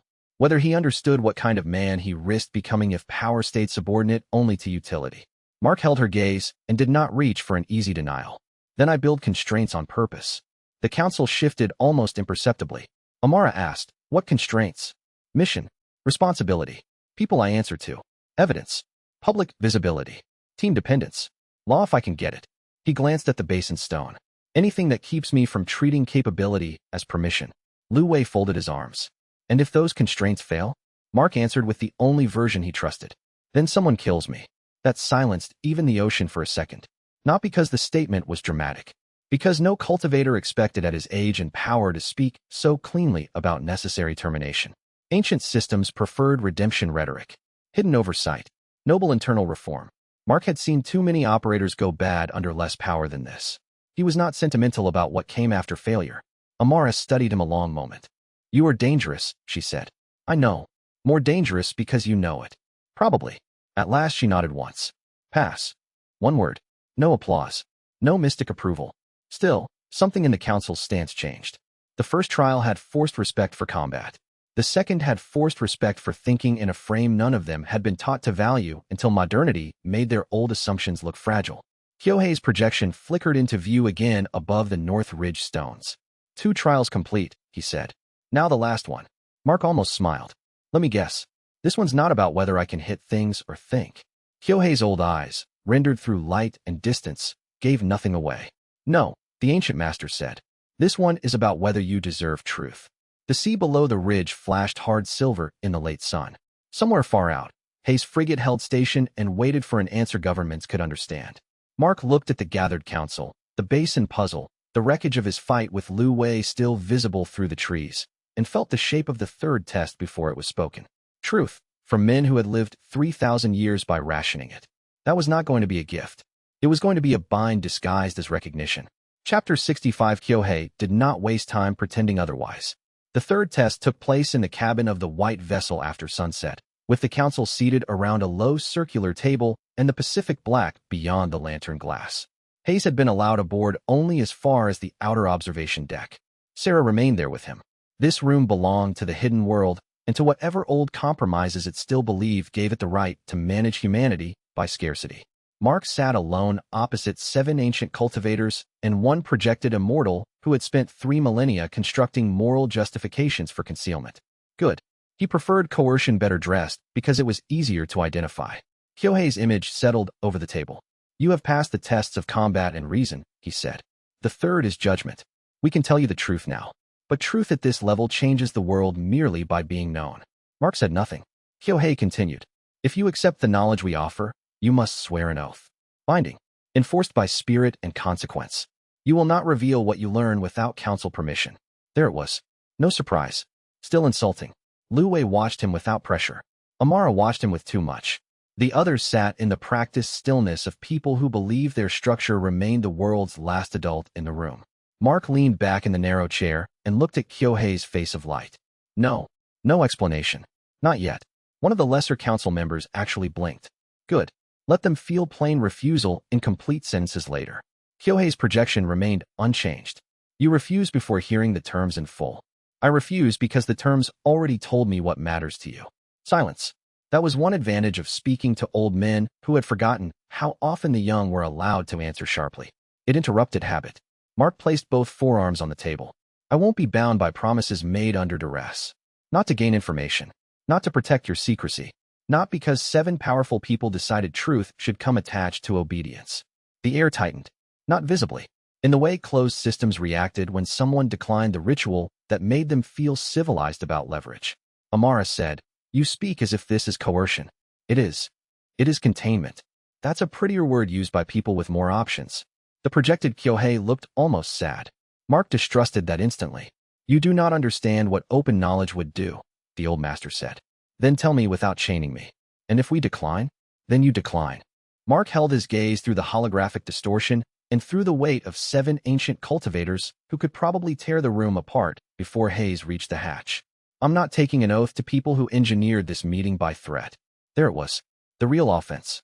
Not refusal of secrecy alone. Refusal to pretend the process had been mutual.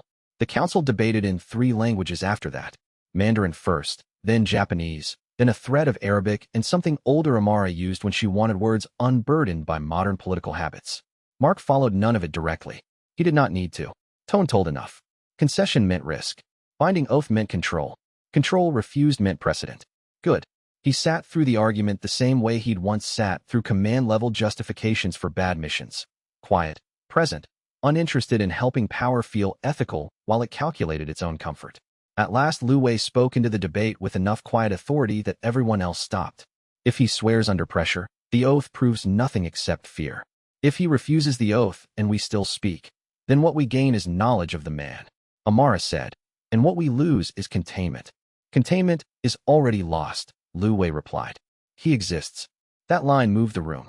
Kyohei's image turned slightly, as if considering a memory far older than the deck and the sea and the age of this particular crisis.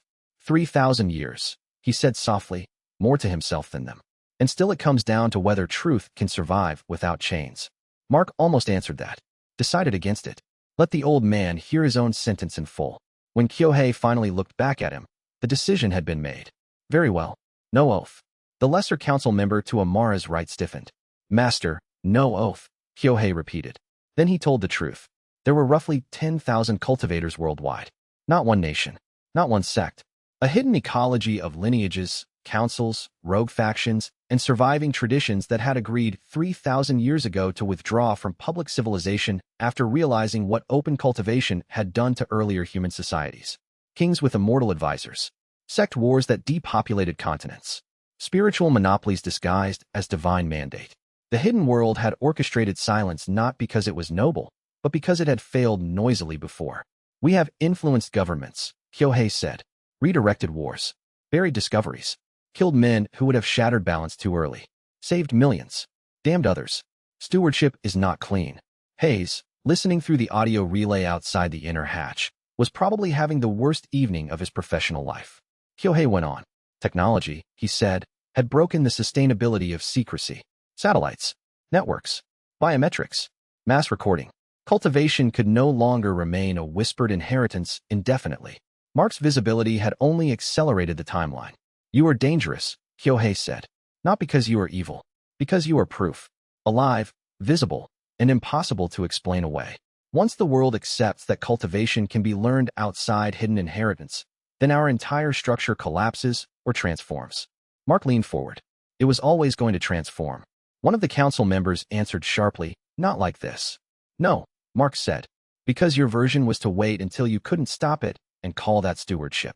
The projection flickered once. No anger. Not yet. Kyohei said, then give us your answer. If secrecy is dying, what replaces it? Mark had been thinking about that since Virginia. Since Okonkwo's father breathed easier because someone had dared teach him. Since Hayes chose compromise over black site reflex. Since Cross died trying to own a future he couldn't understand. You stop hiding, Mark said. Integrate with the modern world. Teach cultivation openly to anyone willing to do the work. Stop being gods in the shadows and start being guides in the light. The reaction was immediate. Disbelief. Contempt.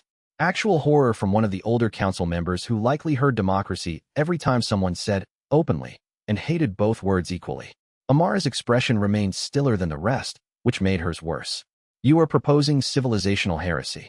No, Mark said. I'm proposing adulthood. The room nearly cracked then, not through force but through opposing philosophies finally spoken without disguise. The hidden world believed secrecy was sacrifice. Mark believed secrecy had become cowardice wearing wisdom's clothes. Kyohei did not answer right away. When he did, his voice had gone softer, and therefore more dangerous. You have not failed the third test, he said. That is not the same as saying I accept your solution. Fair. Mark stood. You don't need to accept it tonight. But now you know where I stand. As he left the inner cabin for the outer deck, Hayes looked at his face and asked only one question. How bad? Mark watched black water roll under the hull and felt the next phase of his life settling into place with brutal clarity. Bad enough that truth won't fit back in the box. Behind him, through steel and shadow and old argument, the Hidden Worlds Council was still debating what to do with the soldier who had passed every test and then told them their entire operating philosophy was obsolete. Chapter 66. The council did not sleep. Neither did Hayes. By dawn, the white vessel's inner cabin had become less a negotiation room than a pressure chamber for old assumptions. Mark spent the night on the outer deck under military guard that existed mostly to preserve everyone's dignity. Hayes took calls from Washington until the secure line batteries had to be rotated twice. Sarah sat beside Mark in silence for most of the dark hours and only spoke once, just before sunrise. Did you mean it? Mark looked out over the Pacific as the horizon went gray. Every word. She studied him in profile. Then today gets worse. Yes. She nodded as if confirming a diagnosis and not a prophecy. The council reconvened at first light in the white vessel's chart room. No theatrical seating now. No symbolic tests. Just exhausted immortals, one projection, and the soldier who had refused their oath and then called their entire philosophy unsustainable to their faces. Kyohei spoke first. You asked for truth without chains. You have it. Now you will hear the scale. Mark stood at the table beside a paper map of the world so old its coastlines had been redrawn by hand 3 times in different inks. Go on. There are approximately 10,000 cultivators active worldwide, Kyohei said.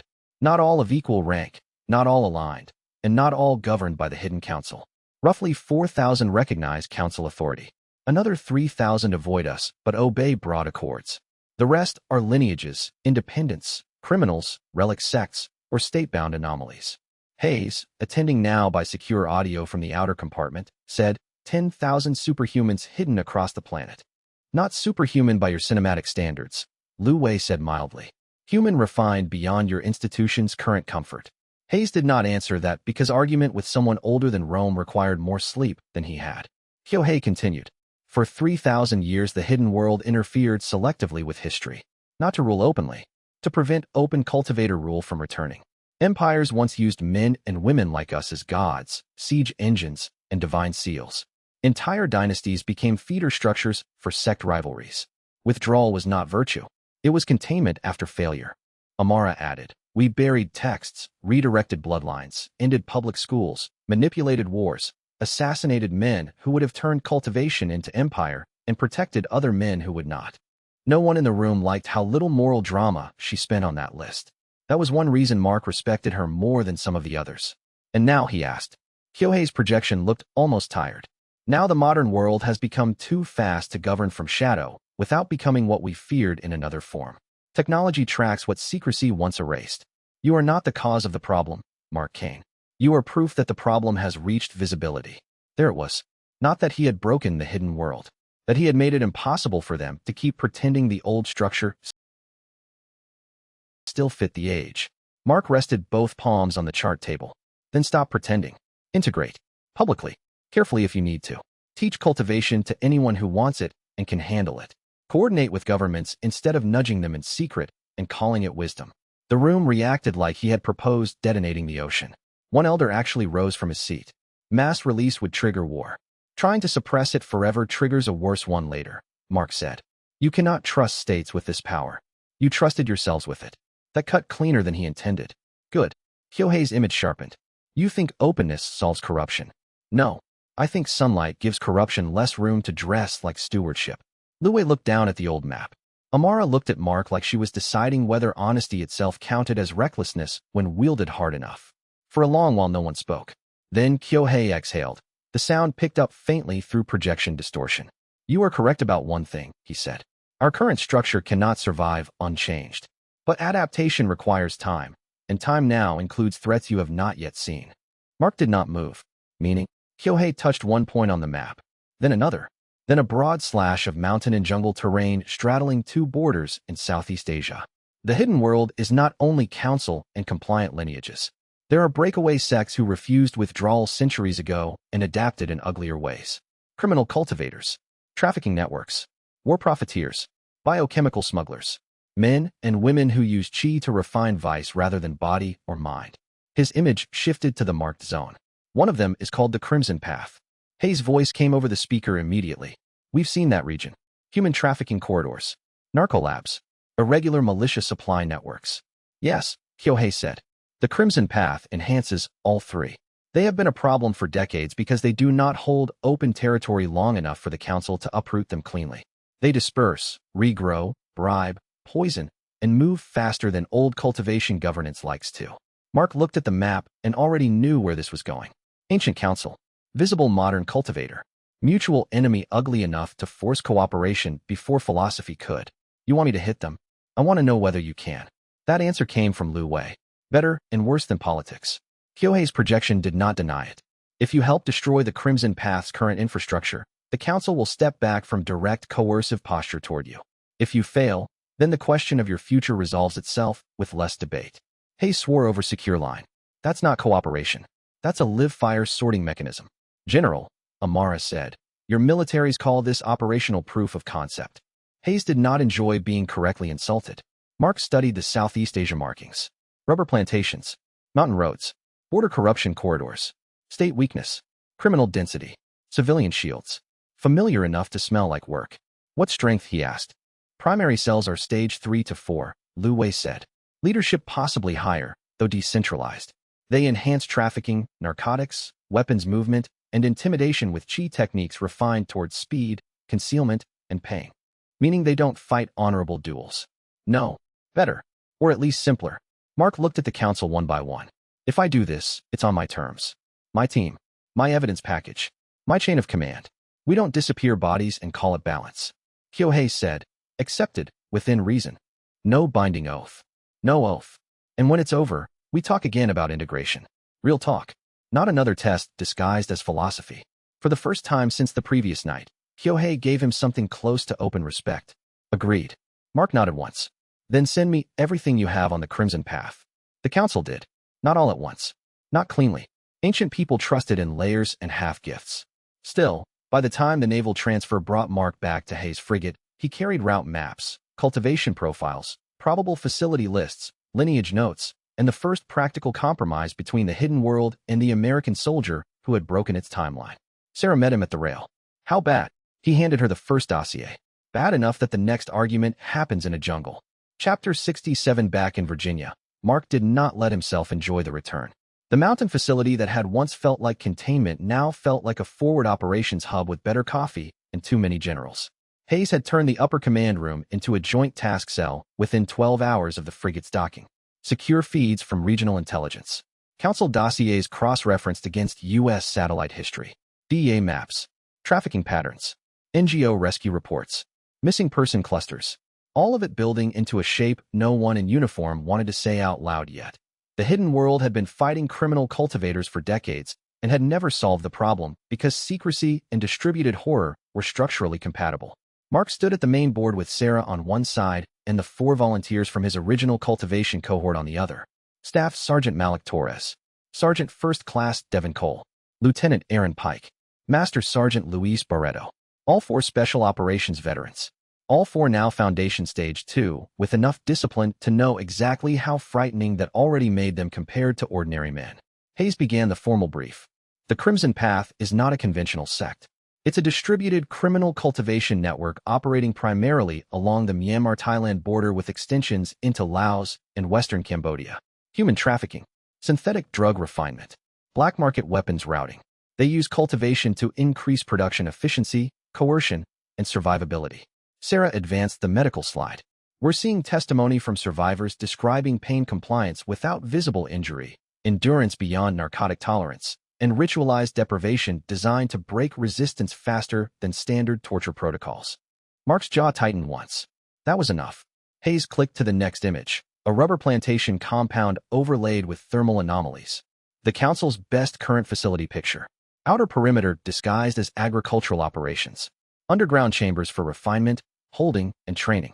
40-plus criminals on site, maybe a dozen cultivators. This one is likely a node, not headquarters. Mark looked at the team. Questions. Torres answered first. Why us and not JSOC with heavy support? Because the target set includes cultivators, Mark said. Conventional teams can hit criminal personnel and infrastructure. Once Chi-capable resistance starts moving, speed and reaction become the whole fight. This team exists for exactly that. Cole crossed his arms. And because if the Hidden World Council sees U.S. battalions rolling into a problem they've half-owned for decades, the diplomacy blows up. Mark nodded. Yes. Pike asked the real soldier's question. Mission objective? Leadership attrition. Evidence recovery. Trafficking disruption. Infrastructure denial. If the opportunity appears, dismantle enough of the network's logistics that follow-on strikes can finish the rest. Barreto, who had healed from 2 ruined knees through cultivation and therefore trusted Mark more deeply than he admitted aloud, said, kill or capture on leadership? Depends on what's tactically clean, Mark said. Priority is collapse, not body count. Hayes let the room breathe a moment. Then he added the political truth. If Kane succeeds, the Hidden Council backs off aggressive posture. If he fails, they stop needing to decide what to do about him. That part is not written anywhere. It is real anyway. No one in the room liked that. Everyone in the room understood it. Sarah touched the edge of the operations table. Then we build this so failure isn't casual. The next 10 days disappeared into preparation. Weapons modified for concealment and climate. Qigong enhanced movement drills at night across the mountain course. Close quarters scenarios where the team had to shift between conventional gunfight logic and cultivator engagement in less than a heartbeat. Mark taught them what the hidden world had never bothered to formalize for modern warfare. How to stack Qi enhancement with entry rhythm. How to reserve burst speed for decisive transitions rather than ego. How to feel another cultivator's activation timing through skin and air and use it to break initiative before power expression peaked. He was a hard teacher. Not cruel. Just uninterested in false praise while people were building skills that might decide whether civilians left a hole in the ground as data or alive. Torres adapted fastest to Qi-assisted team movement. Cole took longest to trust internal sensation over instrumentation. Pike proved best at layered overwatch with cultivator sense. Barreto became the team's anchor under pressure, as steady in practice as he had once been under live fire before his body broke and the army filed him toward the edge. Sarah watched all of it and said, late one evening in the med bay after the others had limped off to recovery tubs, you realize you're building doctrine. Mark looked at the training bruises on his hands. I'm building a team. No. Doctrine. That's bigger. He knew she was right. Hated that she was right. Because every practical thing he taught these 4 men made the hidden world's old monopoly less survivable. And every civilian life saved by that erosion made him care less. On the 11th day, Kyohei's latest packet arrived. Facility confirmation. Regional corruption names. 6 probable linked sites. 1 note in the old master's own hand. If you survive this, the council changes with or without permission. Mark folded the note, put it in the mission file, and called the team together. We move in 48 hours. Torres grinned the way soldiers did when something impossible finally turned into a plan. About time. Mark looked at the board. Thailand border routes. Jungle ingress. Crimson Path node at the center like a rot spot in muscle. The hidden world wanted proof. The military wanted leverage. The criminals wanted victims. Good. Three groups with different theories of power. One operation that would reveal which theory survived contact with a team built from discipline, cultivation, and a very modern refusal to let monsters own the dark just because ancient people had managed it poorly for centuries. Chapter 68. The final operation order was signed under three authorities and trusted by none of them fully. U.S. Military Intelligence. A Hidden World Council addendum transmitted through Kyohei. Local liaison coordination through Thai channels so deniable it would have impressed smugglers. Mark liked it because distrust made assumptions easier to find. The mission cell met in the lower command bunker at 0300 the night before deployment. Hayes stood at the head of the table with the hard-copied orders because digital secrecy no longer meant much once cultivators and national intelligence were working the same map. Objective remains Crimson Path infrastructure collapse, Hayes said. Primary site is a rubber plantation compound 18 kilometers from the border, with probable underground holding cells and refinement rooms. Signals intercepts and council dossiers indicate this site feeds 6 more facilities through distributed route handlers. Hit this one right, and the whole network goes blind enough for coordinated follow-ons. Sarah pointed to the casualty matrix. Civilians likely present. Trafficking victims, laborers, possibly children. That changes tempo. We do not solve this by flattening the site. Torres said, no airstrike then. There was never going to be an airstrike, Mark replied. Cole looked at the Hidden World addendum with open contempt. The Council's rules say any senior cultivator leadership should be offered surrender before lethal engagement, if practicable. Barreto snorted. Of course they do. Mark reached over and dragged the addendum closer. We'll comply where it doesn't get people killed. Nothing in here outranks the mission, civilian extraction, or the team's survival. Hayes let that stand. That mattered too. Kyohei's people were not in the room, but their expectations were. The Council wanted proof Mark could operate against rogue cultivators without turning into one. The military wanted proof that trained soldiers could absorb cultivation and remain under command. Both sides wanted future leverage built on current blood. Only Mark and the team had the cleaner version. Go in the network, bring people out, leave enough evidence that no one got to spin it into shadow nonsense afterward. The Hidden World operational liaison appeared at 0345 through meditation projection, not hologram this time. A direct consciousness link anchored by a tablet Amara had provided. Her image stood in the bunker over the mission board as if carved from lamplight and old patience. You have one more update, she said. Crimson Path leadership rotates. The plantation node currently hosts 1 Outer Circle Master and 2 line captains. Rank? Mark asked. The Outer Circle Master is likely stage 4. The captain's stage 3. She paused. Do not assume doctrinal purity. They cultivate for utility and pain. Their techniques will not resemble orthodox systems. Good, Mark said. Orthodox systems repeat themselves. Amara's eyes held him a moment. You still intend to bring military cultivators into the future openly? Yes. Then survive this operation with your principles attached. The projection faded before he could answer. That, too, was a test. By dawn the team was airborne in a low-signature transport with no flag and too much silence.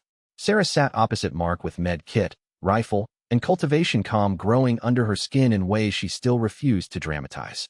She had advanced farther than Hayes' files admitted publicly. Stage 1, yes, but stable in it. Quietly dangerous in the way medics always were when they had decided one kind of life-saving was no longer enough. Mark caught her checking the team for the 3rd time. You're not support, he said. She looked up. No, you're on the operation. Took you long enough. Torres grinned without opening his eyes. Ma'am's been cultivating in secret and patching our busted tendons faster than normal medicine since Virginia. We noticed. Sarah gave him a flat look. And yet you're still alive enough to make jokes.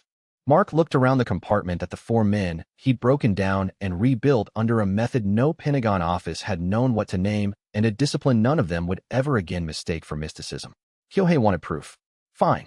Here it was, a combat team built from old soldier reflexes, new chi discipline, and the refusal to let either ancient secrecy or modern bureaucracy own competence exclusively. The transport dropped them short of the border under moonlight and cloud cover. From there they moved on foot through wet jungle that swallowed noise and rank with equal efficiency. Mark led. Chi sends out. Rifle slung. Vessel expansion holding more reserve than he had ever taken into an operation before. Ahead, somewhere beyond the tree line and the black wet smell of rubber and earth, waited a compound built on trafficking, pain, and the assumption that darkness stayed private if enough frightened people died inside it. He had spent too much of his life in places built on that assumption. Not this time. Chapter 69. The plantation looked ordinary from the first overlook. That was the problem. Rows of rubber trees, worker sheds, one generator hut, a drainage canal cutting along the eastern perimeter and vanishing into older jungle. If Mark had come here with only military eyes, he would have seen a criminal site optimized for concealment and labor movement. With cultivation senses open, the second layer emerged. 2 stage 3 signatures in the main house. One stronger, deeper pulse below ground. A half-dozen lower-level chi residues spread through the workers' barracks. Fear everywhere. Too much of it buried, controlled, and taught to stop making noise. He crouched beside the observation scope while rain slid down his sleeves. Underground chambers, he whispered over subvocal comms. Main access under the central drying barn. East Canal probably covers emergency tunnel. Torres, 50 meters downslope with overwatch on the south lane, clicked acknowledgement. Cole and Pike were already angling toward the worker sheds to identify civilian cluster points. Barreto held rear security with Sarah at the med-ready fallback site under tarp camouflage. Mark looked again at the site, and then at the second layer only Chi could reveal. The strongest signature below ground was wrong. Not simply criminal. Not merely darker than ordinary cultivation. It pulsed with the same directionless hunger he'd felt in men who used painkillers to stay moving after the body had begun asking for surrender. Only this was refined into method. He keyed the team channel. This is not just traffickers with chi. The leadership signature is feeding on something unstable. Expect techniques built around extraction. Hayes' voice came from the distant relay with controlled irritation. In English, General, don't let them touch you. The assault began at 0113 local. No countdown. No dramatic breach. Pike took the first perimeter sentry with a suppressed shot precisely through the lower orbit. Mark crossed the irrigation ditch in one burst of chi-enhanced speed and hit the generator hut before the body finished falling. Torres cut external power lines and swapped the site's floodlight circuit into a delay overload loop that would leave the compound dark for 9 seconds before emergency batteries tried to compensate. 9 seconds was enough. Cole and Pike hit the worker barracks and found what Mark had expected. Not laborers, inventory. Women, 2 boys, 1 teenage girl, 6 men too drugged or beaten to stand quickly, all of them wired into a terror routine designed to keep them compliant long after doors opened. Sarah moved early despite planned sequencing because medics often recognized the real center of gravity before commanders did. She was in the first barracks 2 breaths after Cole's clearance call, checking for transportable patients and triaging who could run if the firefight spread. Mark hit the drying barn alone. The first 2 cultivators met him at the trapdoor stairs. Stage 2, maybe edging into 3, blades coated in chi that hissed with chemical stink. Not duelists. Butchers. The fight lasted less than 6 seconds. One lost an arm at the elbow when Mark broke the angle of his draw and drove a combat knife through wrist and tendon before the blade came free. The other tried a concealment pulse that would have blurred his movement against an ordinary human's eyes. Mark tracked the chi distortion, stepped into it, and drove him down the stairs hard enough to crack 2 vertebrae on the lower landing. Then the underground chambers opened. Refinement tables, restraint frames, drug vats, 2 side corridors lined with locked cells. And at the far chamber, seated on a carved chair built from old root wood and steel brackets, the Crimson Path outer circle master. He was middle-aged, thin, and wore plantation foreman's clothes over a body that held stage for power badly, as if the rank had been reached through theft and habit rather than refinement. 2 line captains flanked him, one female with a cleaver-shaped dao and one shaven-headed man whose forearms were mapped in ritual scars. American, the master said. Mark did not slow. Where are the keys? The master smiled without any humor in it. You'll die underground asking logistics questions. So that answered the surrender issue. Mark drove into them before the room's chi equilibrium finished adjusting to his presence. The female captain moved first, fast and savage, blade trailing a scarlet wake that wasn't flame and wasn't blood, but looked like both wanted to stay in the world. Mark met her on the inside line, broke her wrist with a forearm smash, and used her collapse as cover against the second captain's palm strike. The outer circle master did not attack immediately. He watched. Calculated. Good. Mark hated men who watched human suffering like market timing. Upstairs, the rest of the operation unfolded by training. Torres and Pike cleared the west sheds. Cole found the canal tunnel and mined it for collapse if escape was attempted. Sarah and Barreto started moving civilians toward the north extraction gap in controlled groups. Then the hidden chamber's south wall blew inward. Not from explosive breach. From chi impact. One more Crimson Path cultivator, late arriving and stronger than the dossier suggested, came through the settling brick dust with both hands lit in dark crimson pressure. Leadership +1, Mark said into comms. Hayes answered with the useless truth. Can you handle it? Mark looked at the 4 enemies now between him and the cell corridor, felt vessel expansion stage 1 settle under combat load, and remembered what Kyohei and his council had wanted. Proof. Watch me. The plantation's upper buildings were already burning by the time the underground fight turned serious, and every line of fire in the jungle above was now tied to 6 more facilities waiting in the data vaults and route ledgers this one still held. If the team survived the next hour, the Crimson Path would lose more than one node.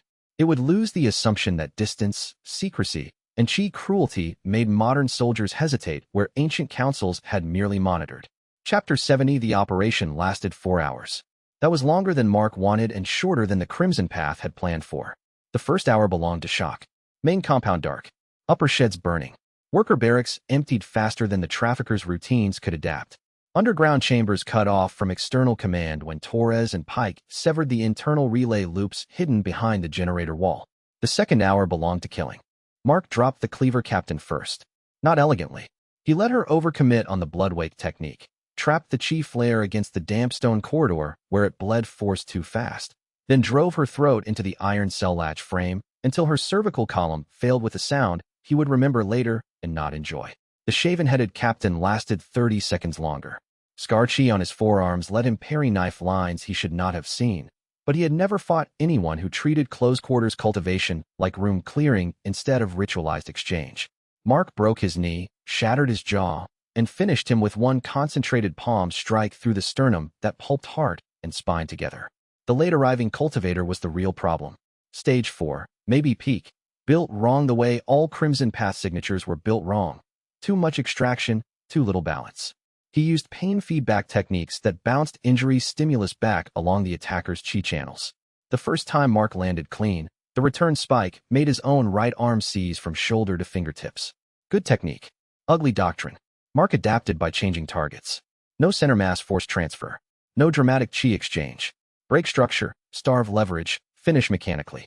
He lured the man into the narrow lab annex where drug vats crowded movement, then used vessel expansion burst speed to circle inside the strike arc and drive the cultivator face first into one of his own refinement tanks. The impact shattered glass and dumped black-red chemical slurry across the floor. The man came up choking and half-blind, still trying to activate the pain feedback loop. Mark put 2 rounds through both knees, then 1 through the throat when the loop stayed active. The outer circle master chose that moment to run. Of course, not toward the tunnel, toward the cells. Hostages as cover. Panic as time. Old tactic. Still ugly. Mark beat him to the corridor by 1 breath because chi-enhanced pursuit and military violence made better partners than the hidden world ever admitted. He caught the master by the back of the neck just as the man reached for the first lock wheel and slammed him through the restraint frame bolted beside it. Metal bent. Bone followed. The master screamed once and tried a final technique. A crimson thread cast not at Mark, but threw him toward the nearest caged prisoner. Extraction. Remote feed. Mark caught the thread on instinct more than training, wrapped it around his own left forearm as it bit into skin, and forced his chi down into it hard enough to collapse the channel before it reached the prisoner. The backlash tore the flesh open from wrist to elbow. Worth it. He broke the master's neck with his free hand and moved on. Above ground, the team ran like doctrine. Torres held the northern extraction point under intermittent small arms fire and dropped 3 traffickers trying to regroup around a truck loaded with outbound human cargo. Cole collapsed the canal tunnel with the shaped charges when 2 lower-rank cultivators tried to flee through it carrying ledgers and cash bricks. Pike found the comms room and pulled route drives, satellite phones, and a paper ledger thick enough to dam half a region. Sarah treated 19 civilians under tarp cover while Barreto rotated security and transport in exact 4-minute cycles. 2 minor injuries on the team. Cole took a grazing slash across the thigh from a panicked Stage 2 runner. Torres caught shrapnel from an improvised lab blast when one of the vats cooked off under barn fire. Neither was mission-ending. By hour 3, Thai follow-on authorities had crossed the outer cordon under deniable instructions and begun taking custody of survivors, bodies, evidence, and anything ugly enough to make later denial more expensive. By hour 4, the plantation was gone. Not flattened. Ruined. The underground chambers burned hot and clean enough to destroy drug stock, coercion equipment, and the carved root chair where the outer circle master had watched people's lives become inventory. Mark stood in the rain outside the north extraction point with blood drying down one arm and watched Sarah supervise the last civilian transfer. "Count," he said. Barreto checked the field slate. 8 cultivators confirmed killed. 27 criminal personnel dead. 9 in custody. Civilians recovered 23 from site. Data hall confirms 6 linked facilities. Hayes' voice came over relay a second later, tight with the strain of coordinating 6 simultaneous international deniability packages at once. Follow-on strikes are moving. You just handed 3 governments and 1 very unhappy ancient council enough evidence to burn the rest. Good. That was the point. Within 2 weeks, 6 more facilities went down under coordinated local raids, deniable special operations, and 1 hidden world strike team that finally decided the old method of waiting had become too embarrassing next to a visible American soldier moving faster than they did. The Crimson Path was not annihilated. Networks like that never vanished in one operation. But its infrastructure backbone was broken. Leadership dead or scattered. Victims extracted. Routes exposed. Effective dismantling. When Mark returned to Virginia, Kyohei's message was waiting before the transport's ramp fully lowered. No threat this time. No test language. Only acknowledgement. You have done what the council did not. The hidden world would now have to decide what it meant that a visible cultivator trained by military logic had accomplished in 14 days what secrecy and ancient stewardship had failed to finish in decades. And for Mark, the answer mattered less than the bodies that had come out alive and the drives now sitting in federal custody, waiting to collapse the rest of the route web. Because proof, once bought with work and blood, should do more than change philosophy. It should end operations that would have kept feeding on the weak if everyone powerful involved had remained comfortable enough to call patience wisdom. Chapter 71. The second Crimson Path site tried to run when the first one burned. That was their mistake. Distributed criminal networks survived by believing geography counted as resilience. It did against governments that moved through paperwork slower than fear. It did against hidden councils that preferred elegant surgical response and spent too much time preserving secrecy to coordinate publicly. It did not survive cleanly once Pike cracked the route drives from the plantation, and Hayes pushed 6 deniable packages through 3 allied channels at once. Mark was still on the transport out of the border zone when the first follow-on strike went live. Thailand hit a river warehouse under anti-narcotics cover. Myanmar border militias, nudged by intelligence they would never admit they received, rolled a mountain convoy and found more than guns in the false-bottom trucks. 1 hidden world strike team, likely under Liu Wei's direct pressure, burned a valley safe house that the council had apparently known about for 11 years and never resolved because it had been contained. Contained. Mark hated that word more every day. The plantation node remained the center, though. That was where the cells had been. The refinement rooms. The ledgers written in numbers and human teeth. The underground pressure chambers where cultivator cruelty had been turned into industrial method. He walked it again before final exfil, because some places had to be seen twice. Once under combat load and once after, when adrenaline stopped lying for you. Sarah moved beside him under respirator cloth and tactical light, stepping over broken steel restraints and the cracked roots of the outer circle master's chair. "You should sit down before you reopen that arm," she said. Mark looked at the torn flesh from wrist to elbow where he'd collapsed the extraction thread before it reached the prisoner.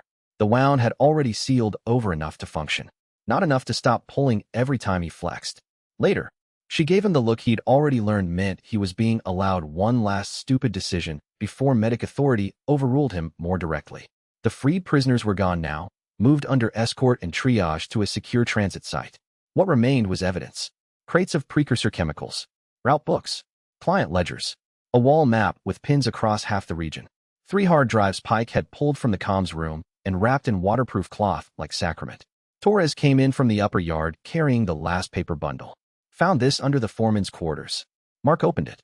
Payment records. Supply chain lists. A name index with enough government and corporate shell references to make the whole operation widen out past jungle criminality and into something richer, colder, and more civilized in the ugliest possible way. Sarah read over his shoulder and went still. "This isn't a sect ledger. No, it's a business record." Exactly. The Crimson Path wasn't just surviving in ignored border corridors. It was doing business with people who preferred the world complicated and profitable. Trafficking as logistics. Drug refinement as portfolio. She enhanced coercion as service layer for money sophisticated enough to avoid speaking its own crimes out loud. Hay saw the first scans 2 hours later and ordered all physical evidence split 3 ways before transport. 1 package federal, he said over secure line. 1 stays compartmented military. 1 gets copied to the Hidden World Council so no one later claims the operation was exaggerated. Bowen would have approved the archival spite of it. By the time Mark reached Virginia again, 6 more Crimson Path facilities had fallen in coordinated sequence. Some clean, some not. 1 river compound detonated when its lab chiefs tried to burn inventory and took half their own guard section with them. Another surrendered to Thai authorities after realizing the route web above it had already collapsed and no one was coming. Within 2 weeks, the network's regional backbone was gone. Not every criminal, not every buyer, not every cultivator warped enough to find this work efficient. But the structure itself? Broken. Mark sat in the lower debrief room across from Hayes, Sarah, and 3 analysts who were trying very hard not to look impressed by how much one team had changed in 14 days. Casualty summary, Hayes said. 8 cultivators confirmed killed at the primary site. 27 criminal personnel dead. 9 detained. 103 victims recovered across all follow-on actions. 6 linked facilities dismantled. Route disruption estimated above 70% regionally. 1 analyst cleared his throat. Sir, with respect, if this scales, Hayes cut him off. It won't scale casually. Good answer. Mark leaned back in the chair and felt the operation settling in him the way all real work did once the mission high wore off. Not as victory, but as weight with shape. Some of that weight was familiar. Kills counted. Civilians out. Team alive. Some was newer. The Hidden World Council had been forced to watch a visible cultivator using military doctrine do in weeks what 3,000 years of stewardship by secrecy had not resolved. That consequence mattered almost more than the body count, because proof altered politics. The message from Kyohei arrived that evening through the same meditation relay Amara had used before deployment. No threats. No lectures. Only a single line spoken in the old master's own voice. You have done what the council did not. Mark sat with that in the dark of his quarters and found, to his irritation, that it landed harder than praise should have. Not because he wanted Kyohei's approval. Because the old man had admitted failure without dressing it as strategy. That kind of honesty from power usually meant the next offer would be more dangerous than the last threat. Chapter 72 Kyohei's formal proposal came in daylight, which Mark distrusted on principle. The meeting happened in the Virginia Mountain Facility's upper conference room instead of on open water or through projection theatrics. Hayes insisted on that much. If the Hidden World wanted to talk about the future after the Crimson Path collapse, then it could do so inside a room with American coffee, government witnesses, and cameras that everyone present explicitly agreed would remain off, but physically visible on the wall anyway. Kyohei attended by full meditation projection, clearer than before. Luwei sat physically across from Mark. Amara stood by the window like she expected truth to require an exit route at some point. Hayes and Sarah remained at Mark's side. No one opened with congratulations. That, too, Mark appreciated. Kyohei began with the thing that mattered. The council no longer sees you primarily as a threat. Hayes folded his arms. Primarily. General, Kyohei said. Precision should comfort you. It doesn't. Mark looked at the old projection and said, So what do you see me as now? Kyohei's image regarded him for several breaths. A bridge. That word irritated Mark instantly. Too soft. Too flattering. Too prone to being used by people who wanted someone else to hold the weight while they debated what crossed over. Amara, seeing the reaction in his face, added the harder version. An unavoidable interface between the hidden world and the modern one. Better. Still dangerous. Luwei placed a hand on the table. You have proved 3 things in a single season. First, cultivation can emerge outside controlled inheritance. Second, modern soldiers can learn and apply it without degenerating into cult or chaos. Third, visible cooperation between governments and cultivators is possible under pressure. He paused. Those facts do not disappear even if you die. The council must adapt. Kyohei said, We want you to work with us. Help train a new generation of cultivators capable of operating in the modern world without retreating into the habits that created secrecy in the first place. Hayes looked as if someone had just offered to share the nuclear codes during brunch. You want him seconded to an immortal reform committee. I want him involved in the future that now exists whether your government likes it or not, Kyohei said. Mark let the room settle. The proposal made sense from the council's side. Better to recruit the disruption than keep trying to suppress it until suppression itself broke. Better to turn the public proof into managed transition. Also, more selfishly, better to keep Mark close enough that the hidden world did not wake one day to find it had been outpaced by soldiers, medics, and volunteers they never sanctioned. Good. At least their motives remained legible. Conditionally, Mark said. No one interrupted. I'll work with you, he continued. But I won't hide. Not again. And I keep training military cultivators. Governments are part of this future whether the council likes it or not. You don't get to make me the acceptable public face while everything real stays underground.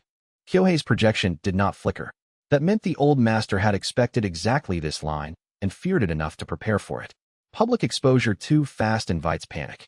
Maybe. Mark shrugged. But secrecy guarantees monopoly.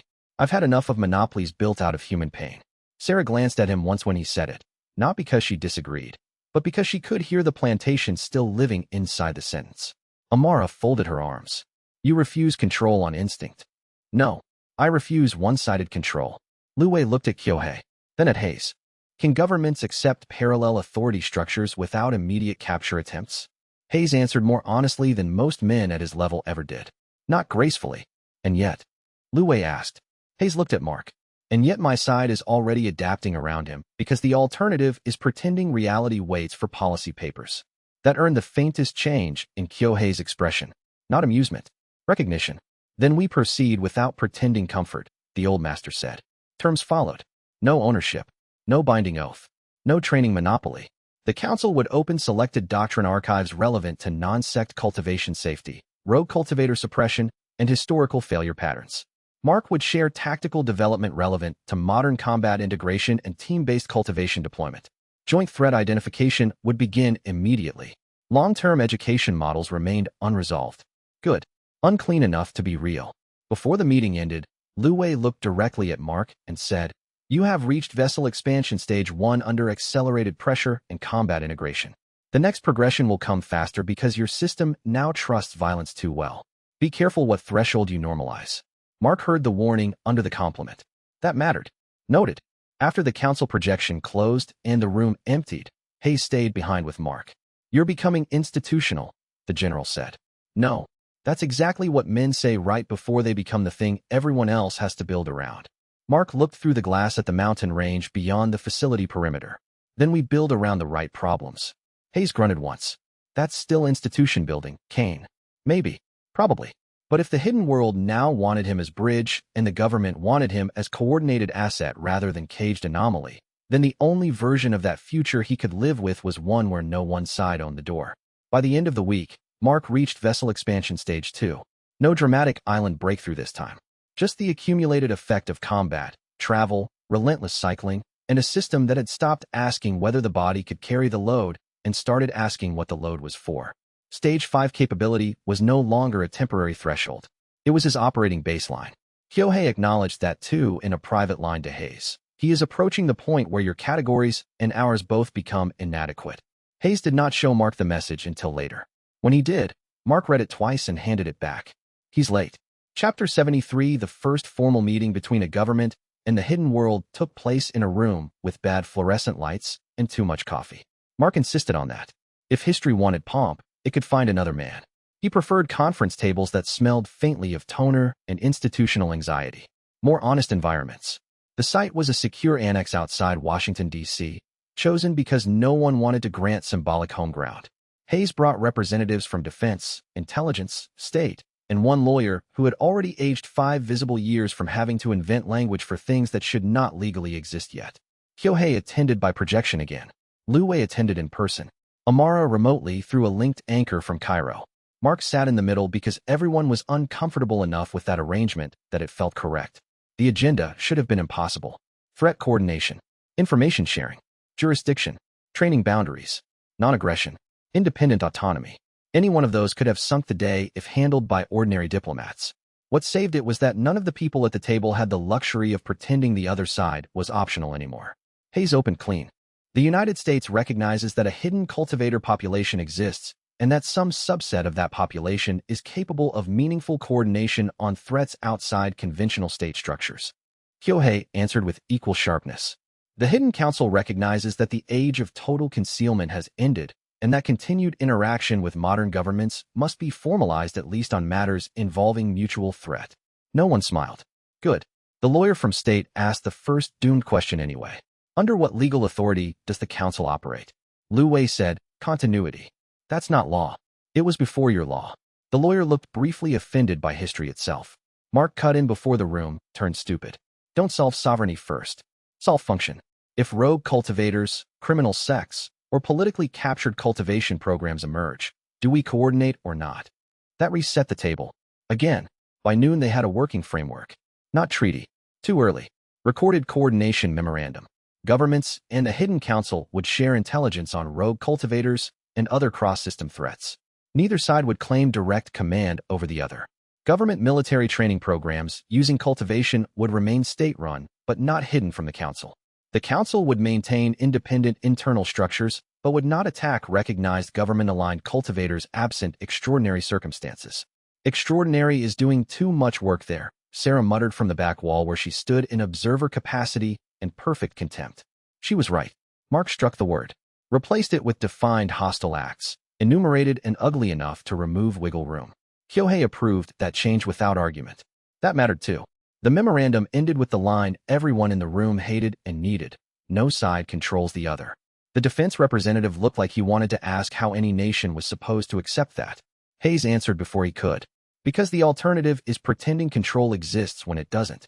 That's how people die in category errors. Mark signed as operational witness and designated dual asset. The term had been debated for 2 hours and still felt wrong. It was also probably the least wrong available. First official bridge. First official interface. First man serving both military and hidden world threat coordination without wholly belonging to either. Afterward, in the parking structure under the annex, Sarah leaned against the armored SUV and looked at him with the kind of exhaustion that came after a day spent making impossible things sound administratively normal. How does it feel? Mark considered the signed memorandum folder in his hand.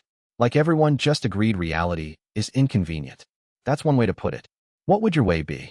She looked up at the concrete pillars and the camera domes and the soft DC rain blowing in from the entrance ramp. I'd say you force 2 old systems to stop pretending the future was somebody else's problem. He looked at her. That sounds better. I know. The memorandum went classified at the highest levels immediately. That was expected. What mattered was not public release. It was precedent. The hidden world had coordinated formally with the government. A government had accepted that coordination without immediate annexation attempt. Mark Kane had become the working hinge. That was uncomfortable for everyone, including him. Good. Comfort made old power lazy. Within a week, Allied inquiries started anyway. Japan, South Korea, the UK, Australia, all with the same question phrased in different bureaucratic accents. If cultivation is now a real security matter, what is the framework for not being left behind? Mark saw the next phase immediately. The military would want scale. The council would want gatekeeping. The world would want answers. He still wanted one simpler thing. To stay ahead of what his own body was becoming long enough that other people's institutions never got to decide it for him first. Chapter 74 Vessel Expansion Stage 3 began with stillness, not violence. That surprised Mark. He had expected another brutal push. More overload. More compression under pain. More of the same ruthless adaptation logic that had carried him through the island breakthrough and the Crimson Path operation. Instead, his system stalled when he tried to force it. Not failed. Stalled. The chi cycled. Strength held. Perception remained sharper than any Stage 4 combatant had a right to carry this early in life.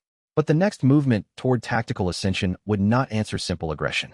Amara explained why during a secure meditation link 2 days after the Washington Memorandum. You have filled the vessel, she said. Now the problem is not storage or force. It is pattern recognition. Tactical ascension does not make you stronger first. It makes you truer to stimulus. Prediction comes from refinement, not pressure. Mark sat cross-legged in the Virginia mountain chamber with the meditation tablet warm under one palm. Meaning if you keep trying to batter your way into the next stage, you will arrive with power and no clarity. That combination turns gifted men into disasters. Fair. Annoying. So he changed training again. Less brute cycling. More layered sensory work. Sparring with multiple partners while deliberately blinding one sense at a time. Live fire simulations where he had to call movement before it happened based on intent, not action. Meditation under noise load. Tracking the exact moment another cultivator chose violence even before chi spiked to support it. Sarah caught him halfway through one of those sessions standing in the indoor range with eyes closed while Pike, Cole, Torres, and Barreto moved around him on staggered attack intervals. You're either becoming enlightened, she said from the doorway, or this is how soldiers finally go insane. Mark stepped aside from Barreto's incoming strike without opening his eyes. Could be both. Torres muttered. Ma'am, if he starts answering questions before we ask them, I'm taking leave. The thing was, he almost could. Not thoughts. Nothing mystical that stupid. Movement intent. Pressure decisions. Wait commit before action. The deeper he went into vessel expansion stage 3, the more the world around combat began reporting itself in pre-motion cues his old body would have missed and his earlier cultivation body would have needed active attention to read. Now the information came as instinct, frighteningly clean. He sat with Hayes one evening after a 12-hour day of meetings, drills, and cultivation work, and the general asked him the practical version. How close? Mark looked at the rain moving over the mountain compound lights. Close enough that the next breakthrough won't just be physical. What does it change? Combat sense. Prediction. Decision speed. Maybe more. He flexed one hand and felt the vessel answer with coiled readiness. The hidden world calls it tactical ascension for a reason. This is where cultivators stop being dangerous because they're strong and start being terrifying because they don't need to think in the same time frame as everyone else. Hayes absorbed that without visible reaction. He was getting better at that. And you? Mark turned to look at him. What about me? Are you terrified? He considered lying. Didn't. Yes. Hayes nodded once. Good. Means you're still inside the right side of the line. Maybe. The difficulty with power had never been access. It had always been rationalization. Every new capability came with one more opportunity to decide you should use it because you could feel its efficiency in advance. Mark knew enough of command to fear that. He also knew enough of war to understand he didn't get to refuse necessary capability because its edge was ugly. All he got to decide was whether the constraints arrived before or after the capability did. By the end of the month, vessel expansion stage 3 settled under his skin as completed architecture. He could run for hours at inhuman speed without drift. Hold burst force through full combat strings. Read multiple cultivator signatures in layered conflict without confusion. Heal enough that Sarah's med notes now included lines like, "Please stop pretending fractured tissue is a personality trait." The next stage sat close. Too close. Mark felt it during late-night meditation, during sparring, during meetings when an intelligence officer would shift toward a lie half a breath before speaking, and Mark's body already knew what was coming. Tactical ascension stage 1. The threshold where instinct became structured foresight, where the soldier's body, the cultivator's body, and the battlefield's own rhythm might finally stop feeling like adjacent systems and become one. He did not cross yet. That, more than anything, proved he was still in command of himself, because he wanted it, and knew wanting it too hard was often how men mistook hunger for readiness. Chapter 75. Sarah was the only person who never treated Mark like a category first. Not asset, not anomaly, not bridge, not proof. That was one reason he trusted her more than he liked admitting. The second reason was that she could stand inside all the systems now orbiting him and still talk like a person instead of a department.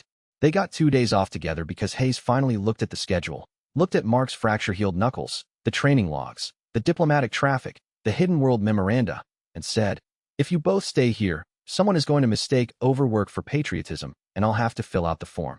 So Mark and Sarah disappeared to a private lake property nominally owned by a retired intelligence contractor and actually controlled by 3 layers of military deniability. No cameras near the water. No daily briefings. One secure line in the cabin that Hayes promised to use only if the country caught fire or one of the immortals did something comparably rude. The first day, Mark slept 12 straight hours. The second, he woke before dawn anyway and sat on the dock with his feet above black water while the world held still around him long enough to feel unfamiliar. Sarah came out wrapped in a gray sweater 3 sizes too large for military issue and sat beside him without asking what he was thinking. That was another reason. After a while she said, "You're quieter here. No one is trying to make me into policy in the next room. Give it an hour." He smiled despite himself. The lake was mirror calm. Pine on the far bank. Mist over the water. No chi pressure from nearby cultivators except Sarah's low, steady current beside him, still small by hidden world standards and already more grounded than half the ancient people he'd met. "Do you ever think about leaving?" she asked. "Leaving what?" "All of it." Mark considered the question. Before the ancient method, leaving had meant disappearing. A cabin. Pain managed badly. No more missions. No more being used. Just surviving the damage in private until private got too small to keep calling it life. Now, there was no private version left big enough. "I used to want to disappear," he said. "That was the whole dream. Heal enough to stop hurting. Then get gone before anyone needed anything else from me." Sarah looked out across the mist. "And now too many people are counting on me. No self-pity in it. Only fact. The soldiers in the cultivation cohort. The veterans who might someday heal because he had refused to keep quiet." Hayes, who had chosen compromise and was now building around consequences too large to retreat from. Even Kyohei, in his own infuriating way. Sarah drew one knee up and rested her arm across it. That doesn't answer whether you can have a life. Mark let the silence take that one for a while. Normal life. The phrase felt almost fictional now. Normal according to what scale? The life he'd had before? That man had been dying by inches and calling it stubbornness. The life the army expected? They'd already made him impossible. The life the hidden world would prescribe? Secrecy and patience and being turned into a lesson other people repeated at ceremonial dinners. He looked at Sarah. Probably not normal. Good. Normal's overrated. That's not reassuring. Wasn't meant to be. She bumped his shoulder lightly with hers. I'm saying we build something worth the mess instead. He held that sentence longer than he expected. Build something worth the mess. That was what he'd been doing with cultivation. With the soldiers. With Hayes. Maybe with the hidden world too, whether they deserve the work or not. You sound like you've already decided. I have. Sarah's voice stayed level. The question isn't whether this stays complicated. It will. The question is whether complication is the whole story, or whether you get to have anything in it that isn't mission, duty, or fear. Mark looked back at the lake. The old soldier part of him distrusted personal peace because peace had once always been the gap before the next call up. The new cultivator part distrusted it because stillness now often meant deeper thresholds waiting under the surface. Still, sitting there beside Sarah in the mist and the pines and the temporary absence of history's demands, he felt something close to peace not as fantasy, but as one more thing worth protecting because it could exist at all. And your vote? He asked. She answered without hesitation. My vote is that if the world insists on making you impossible, then we stop asking for normal and start defining better. He turned toward her then, and this time the kiss was not the shocked first break of something delayed too long under fluorescent lighting and military denial.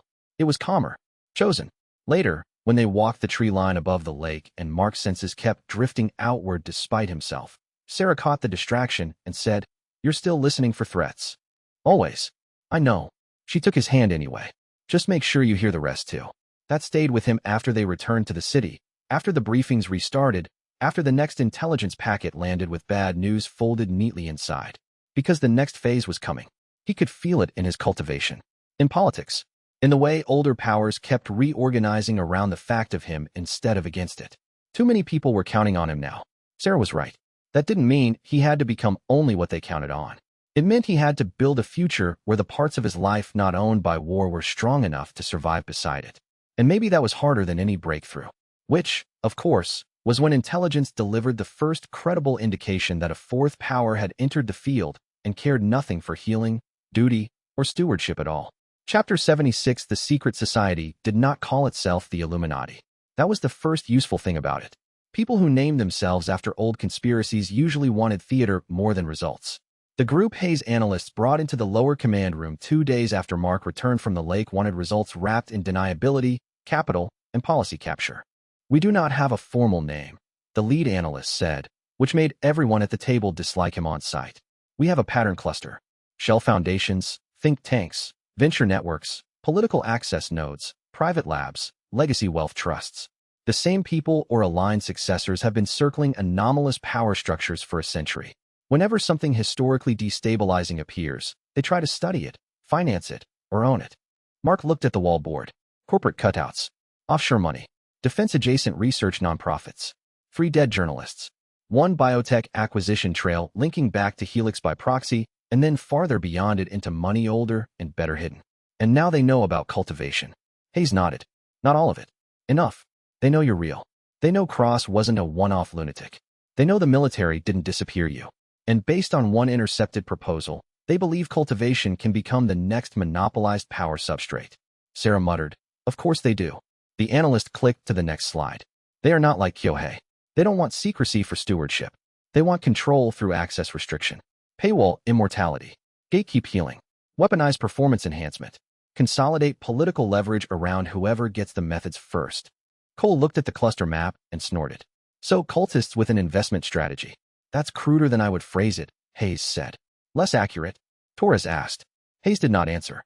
Because it was accurate enough. Mark studied the names on the board. None public enough to matter directly. That was the point. The real power sat in adjacency. Donors who made senators pick up the phone. Researchers who could bury a paper trail inside legitimate grants. Security contractors who could hire deniable killers and invoice them under infrastructure risk. No immortal wisdom. No ancient grudges. Just capital trying to monopolize the next decisive resource before anyone else decided it belonged to humanity at large. That kind of enemy made immediate sense to him. How close are they? Mark asked. Hayes slid a thin folder across the table. One attempted acquisition of cultivation-related medical data through a veterans charity front. 2 approach attempts to your training cohort families. 1 probable contract placed for political assassination feasibility review. Sarah went still. On Mark. Likely. Maybe on Hayes. Maybe on anyone who looks like a control point.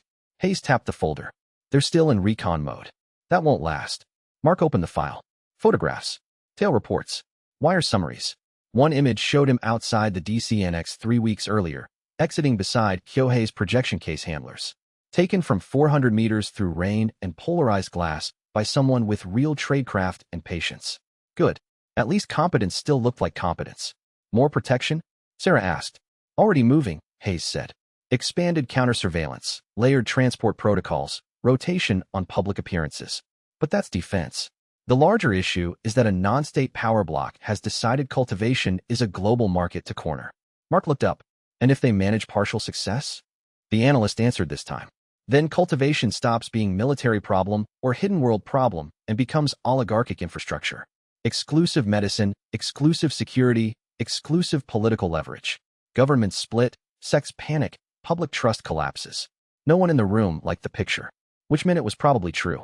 That evening, Hayes doubled Mark's visible protection and tripled the invisible layer. Mark hated it, accepted it anyway. There was a difference between refusing to live in fear and pretending enemies who understood monopoly logic were too civilized to act violently before the market matured. Kyohei's response came 4 hours later through Amara. We know of this faction, she said through the meditation tablet. We underestimated how quickly they would adapt. Mark looked at her image and said, You keep saying that phrase in different forms. Because underestimation has become a pattern. Fair. For the first time, hidden world and government were aligned without philosophical footnotes. They had a common enemy made of money, secrecy, and the belief that human advancement was most valuable when rationed by ownership. Mark filed that too. Rogue cultivators, state opportunists, ancient cowards, and now capitalists trying to buy the future before it fully existed. Good. The battlefield was at least broad enough now that no one could keep calling what he had become a private problem. Chapter 77. Mark reached the peak of vessel expansion the same way soldiers sometimes survive the worst part of war, not by one decisive event, but by too many hard days stitched together until the body learned that the demand was permanent and adapted because the alternative was failure. Weeks of threat briefs, counter-surveillance drills, team training, meditation cycles at 0400 and again at midnight, sparring under sensory deprivation. Operational planning for problems that crossed hidden world and government lines without asking either side for philosophical permission first. By then the vessel no longer felt like something he filled. It felt like an engine chamber, holding more pressure than should have been lawful in a human frame and somehow making law out of function anyway. Vessel expansion stage 3 complete. Sarah told him before he admitted it to himself. You're too quiet again. He was sitting in the post-training recovery room with an ice pack draped over a bruise that had already mostly healed and a cultivation notebook open to 3 pages of tight writing he didn't remember making. That's how you know? No. I know because you stopped looking like you're carrying the rank. It started carrying you. That was uncomfortably accurate. The problem with being near tactical ascension wasn't only power. It was tempo. He was starting to see how every meeting, room entry, fight, and lie wanted to unfold before it fully happened. Not perfectly, not clairvoyance, but enough pre-motion data and intent recognition that ordinary time felt thicker around everyone else.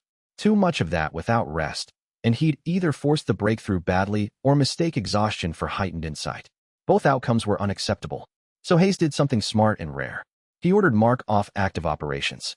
2 weeks, the general said. No live missions. No formal meetings unless the building is literally on fire. You consolidate or I start inventing regulations ugly enough to make even the immortals pity you. Mark opened his mouth, closed it. Hayes looked satisfied. Good. That means some part of you still recognizes command voice. The leave site was not the same lake cabin as before. Too obvious now. Instead, they used a private property farther north under Forestry Service cover, with enough space between the perimeter sensors and the main house that Mark could breathe without hearing logistics in every corner. Sarah came with him because by then pretending otherwise would have taken more energy than either of them had. The first 3 days, he slept. The next 4, he cultivated lightly, walked tree lines, split wood with more strength than the axe required, and let his body remember it was allowed to be powerful without immediate assignment. Sarah read on the porch, trained at dawn, and occasionally threw a stone at him when he drifted too visibly into threat scanning instead of being present. That one wasn't even aimed at anything, he said after the third pebble caught his shoulder. Corrective action, she replied. He did not entirely dislike it. Peace, it turned out, was not the absence of alertness. It was the absence of demand. That mattered more than he'd understood when he first thought retirement meant escape. Back then he'd wanted not to be needed because need had always come tied to pain, orders, loss, or manipulation. Now he was needed in ways that had become more complicated than command and more dangerous than any one mission. Still, for 2 weeks in that northern house, he got something close to a test of whether the man remained under the roles or whether the roles had already consumed him whole. The answer was not comforting, only useful. He was not disappearing anymore. That dream was dead, but he was still himself enough to sit with Sarah on the porch at dusk and talk about nothing operational for 40 minutes without feeling fraudulent in his own skin. He was still himself enough to admit that rest frightened him because rest meant room to see what everything was costing. Sarah answered that one by taking his hand and saying, "Good. See it anyway." By the end of the leave, Tactical Ascension sat so close that meditation felt like standing in front of a door with light under it. Not yet. Soon. The hidden world had stopped treating him like a mistake. Governments had stopped pretending he was containable. The capitalists had started circling. And the man at the center of all of it had, for 14 days, remembered that he could still sit still beside a woman who understood both halves of him without turning either into a weapon. That mattered. Because if Tactical Ascension turned him into the kind of being everyone else feared, he'd need something inside himself that wasn't built only for operational success. Chapter 78 Kyohei showed Mark his true form in meditation because apparently ancient men liked confession best when the room could not interrupt them. It happened on the 12th night of leave. Mark had gone into deep cycle under the pines beyond the cabin, letting the near-threshold vessel circulate slowly instead of pushing the breakthrough. The world around him had gone quiet enough that the contact felt not like intrusion, but like another pattern settling into the field. When he opened the meditation space, Kyohei was waiting, not as a projection, not as a convenient elderly Japanese face rendered through modern compromise. As he was, smaller than Mark expected, thinner, wearing plain travel robes from no era anyone living would recognize. Hair white now, not black, face lined in ways physical immortality apparently could not or did not bother smoothing when the owner stopped caring to be ornamental about it. The eyes were the same, ancient and tired and sharp enough to cut excuses from a room by existing in it. "You're really here?" Mark asked. In part. Kyohei looked around the meditation landscape Mark's mind had built out of pine shadow, mountain air, and lake dark water. Close enough for honesty. Mark did not bow. Kyohei had long since stopped expecting that. Why now? The old master sat on a fallen log that had not existed before he chose it into the space. "Because I owe you a truth without tactical packaging." Good. Mark was in the mood for fewer packages. Kyohei folded his hands. 3,000 years ago, I became what your world would call immortal while trying to prevent war. Mark said nothing. Let the story earn itself. I believed, at first, that power and time would let me do what kings could not. Intervene. Restrain. Guide. Remove the men who fed on chaos before nations bled for them. A faint humorless smile touched one corner of his mouth. Instead, I learned what any very old soldier eventually learns. If you stand above a battlefield long enough, you begin confusing your distance for wisdom. The pine-dark meditation space held quiet around them. Kyohei continued. I saw empire after empire use cultivators as mandate, terror, miracle, and weapon. I saw what open power did to human ambition when spiritual force sat inside visible hierarchy. So I withdrew. Then I persuaded others to withdraw. Then we called that withdrawal stewardship. Mark looked at him. You built the hidden world to escape responsibility. Kyohei's gaze did not flinch. Yes. That answer hit harder than any speech about complexity would have. Because it was smaller, cleaner, human in the least flattering way. We told ourselves we were protecting humanity from cultivator rule, Kyohei said. Some of that was true.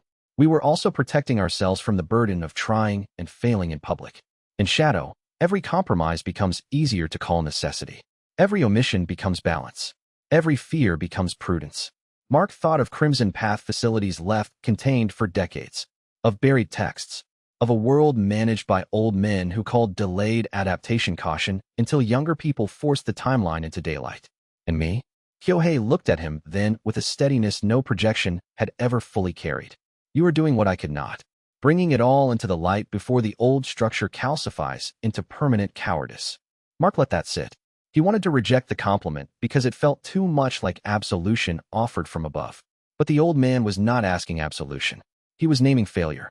You still spent 3,000 years deciding for everyone else. Yes. And you still test me like the right to exist openly is something your council gets to grant. Yes. No self-defense. No noble framing. That was almost enough to make the confession useful instead of manipulative. Almost. Kyohei's hands tightened once over each other. I am not asking you to forgive the hidden world for what it chose. I am telling you that you forced me to see the choice without the mythology around it. That is rare. I owe acknowledgement where I once would have chosen control. Mark looked out over the lake-dark meditation water. Acknowledgement isn't enough. No, Kyohei said. It isn't. That was probably the most honest conversation either of them had ever had.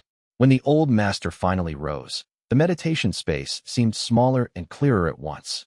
Soon you will cross into tactical ascension, Kyohei said. When you do, the world will become easier for you to read and more tempting to manipulate. Do not mistake superior perception for superior right. Mark almost smiled. That warning sounds practiced. It is. I wish I had listened to it younger. Then Kyohei bowed. Not deeply, not theatrically, just enough to mark that the distance between them had changed and that he knew it. Thank you, Mark Kane. The contact ended there. No prophecy, no threat. Only the old master withdrawing from the meditation field and leaving Mark under the northern pines with one clear, ugly truth. The hidden world's founder had not been a guardian who later erred. He had been a man who got tired of failing publicly and built an entire civilization around dignifying retreat. That explained too much, and made the future, somehow, simpler. Chapter 79 Kyohei's oath was binding enough that even Hayes looked uneasy reading the language. That, more than anything, proved it was real. The old master requested the ceremony himself and insisted it occur in person at the Virginia Mountain facility rather than through projection or neutral territory. His stated reason was precision. Bao 1, if he had been there, would have called it dramaturgy for men too old to admit they needed witnesses. Mark called it useful. If Kyohei was going to bind himself, then Hayes, Sarah, Lu Wei, Amara, and the first cultivation cohort could all stand in the room and watch exactly how seriously the hidden world took promises when it wanted them to matter. The chamber chosen was not mystical. Concrete walls.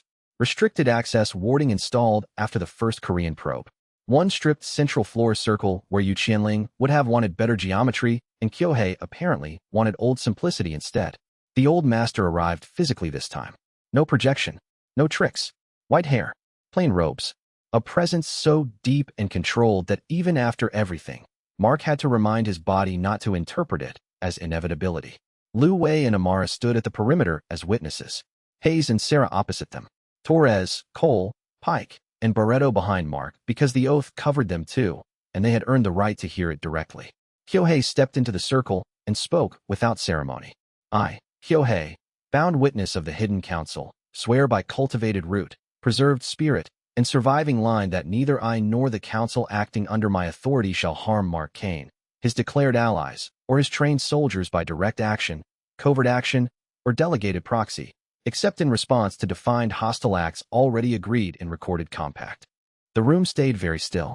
No one alive in that chamber except Kyohei fully understood what it meant for a 3,000-year cultivator to bind himself openly. That was fine. The air understood. As the words settled, the chi field inside the chamber changed. No thunder. No blinding light. A pressure inversion, subtle and absolute. Kyohei's own presence folded inward around the promise and locked. Mark felt it with vessel expansion sensitivity like steel poured into a mold. Real. Hayes looked at Sarah. That it? No, she whispered. That's it becoming enforceable. Kyohei continued. If I break this oath knowingly, my cultivation shall fracture, my line lose protection, and my authority among the hidden world dissolve by the oath's own consequence. That got the cohort. Not because they understood ancient chi binding in detail, but because consequence attached and language soldiers recognized. Cole muttered, hell of a signature. Mark held Kyohei's gaze as the last part of the oath settled. I accept the oath, he said. No flourish. No submission. Just recognition that one phase of the war between them had ended in a way no one on either side would have predicted when poison blades and covert probes were still considered diplomacy. When Kyohei stepped out of the circle, the room exhaled. Lu Wei inclined his head toward Mark. From this point, alliance. Conditional alliance, Hayes said at once. Amara almost smiled. Of course. Mark looked at the old master. Why now? Kyohei answered without delay. Because if I expect the future to trust change, I cannot keep using the old posture while asking others to move first. Good answer. Maybe even true. Sarah spoke for the first time since the oath began. And if someone else in the council decides they preferred the old posture? Kyohei's expression hardened by half a degree. Then they test not only Mark Kane, but me. That mattered too.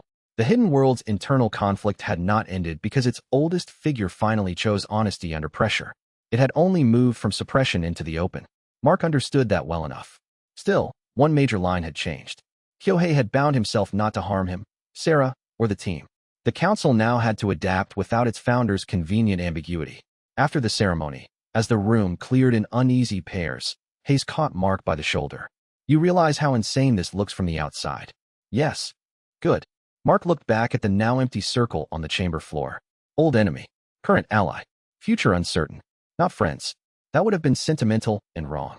But something more durable than truce, because it had been bought not by mutual affection, but by repeated proof, and finally by a promise expensive enough to mean what it said. The conflict with the hidden world was over in its first form. Not all conflict. Not all risk.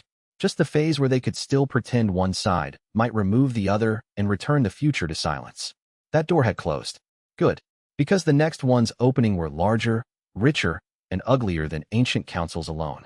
And he would need every ally he could force into honesty before tactical ascension turned him into something the world might stop understanding out loud. Chapter 80 Mark began the breakthrough at sunset because he'd learned enough by then not to choose midnight drama over useful biological rhythm. 24 hours. No meetings. No team contact. No government interruptions unless the mountain physically collapsed or the hidden world collectively lost what remained of its mind. Hayes signed the isolation order himself and stationed Sarah outside the chamber with medical authority and one sidearm she knew she could never use on him effectively if it went bad. The sidearm was for everyone else. Reassuring, Mark said when he noticed it. It's not for you, she replied. Good. The chamber was bare except for one mat, one pitcher of water, and a single notebook page on which he'd written, hours earlier, do not force prediction. Let pattern arrive. That mattered. Tactical ascension was not more chi alone. Not another leap in brute capacity. It was the rank where combat sense stopped being learned skill plus cultivation support and became something closer to structured inevitability under pressure. Terrifying if corrupted. Necessary if kept inside the right frame. Mark sat, breathed, began.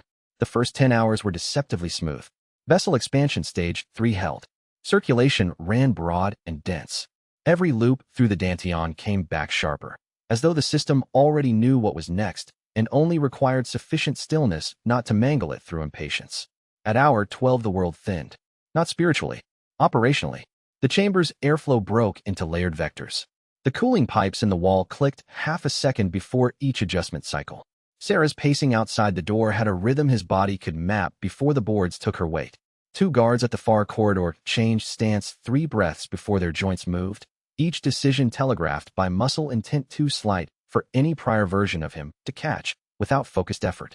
Now it arrived on its own. Hour 15. Hour 16. Meditation deepened. His consciousness did not float. It expanded into data. Chi signatures in the mountain facility. Foundation cultivators from the cohort sparring 3 floors below and telegraphing their next exchanges before they committed. Sarah's heartbeat outside the chamber, steady but slightly elevated because she was worried and trying not to let worry shape the room.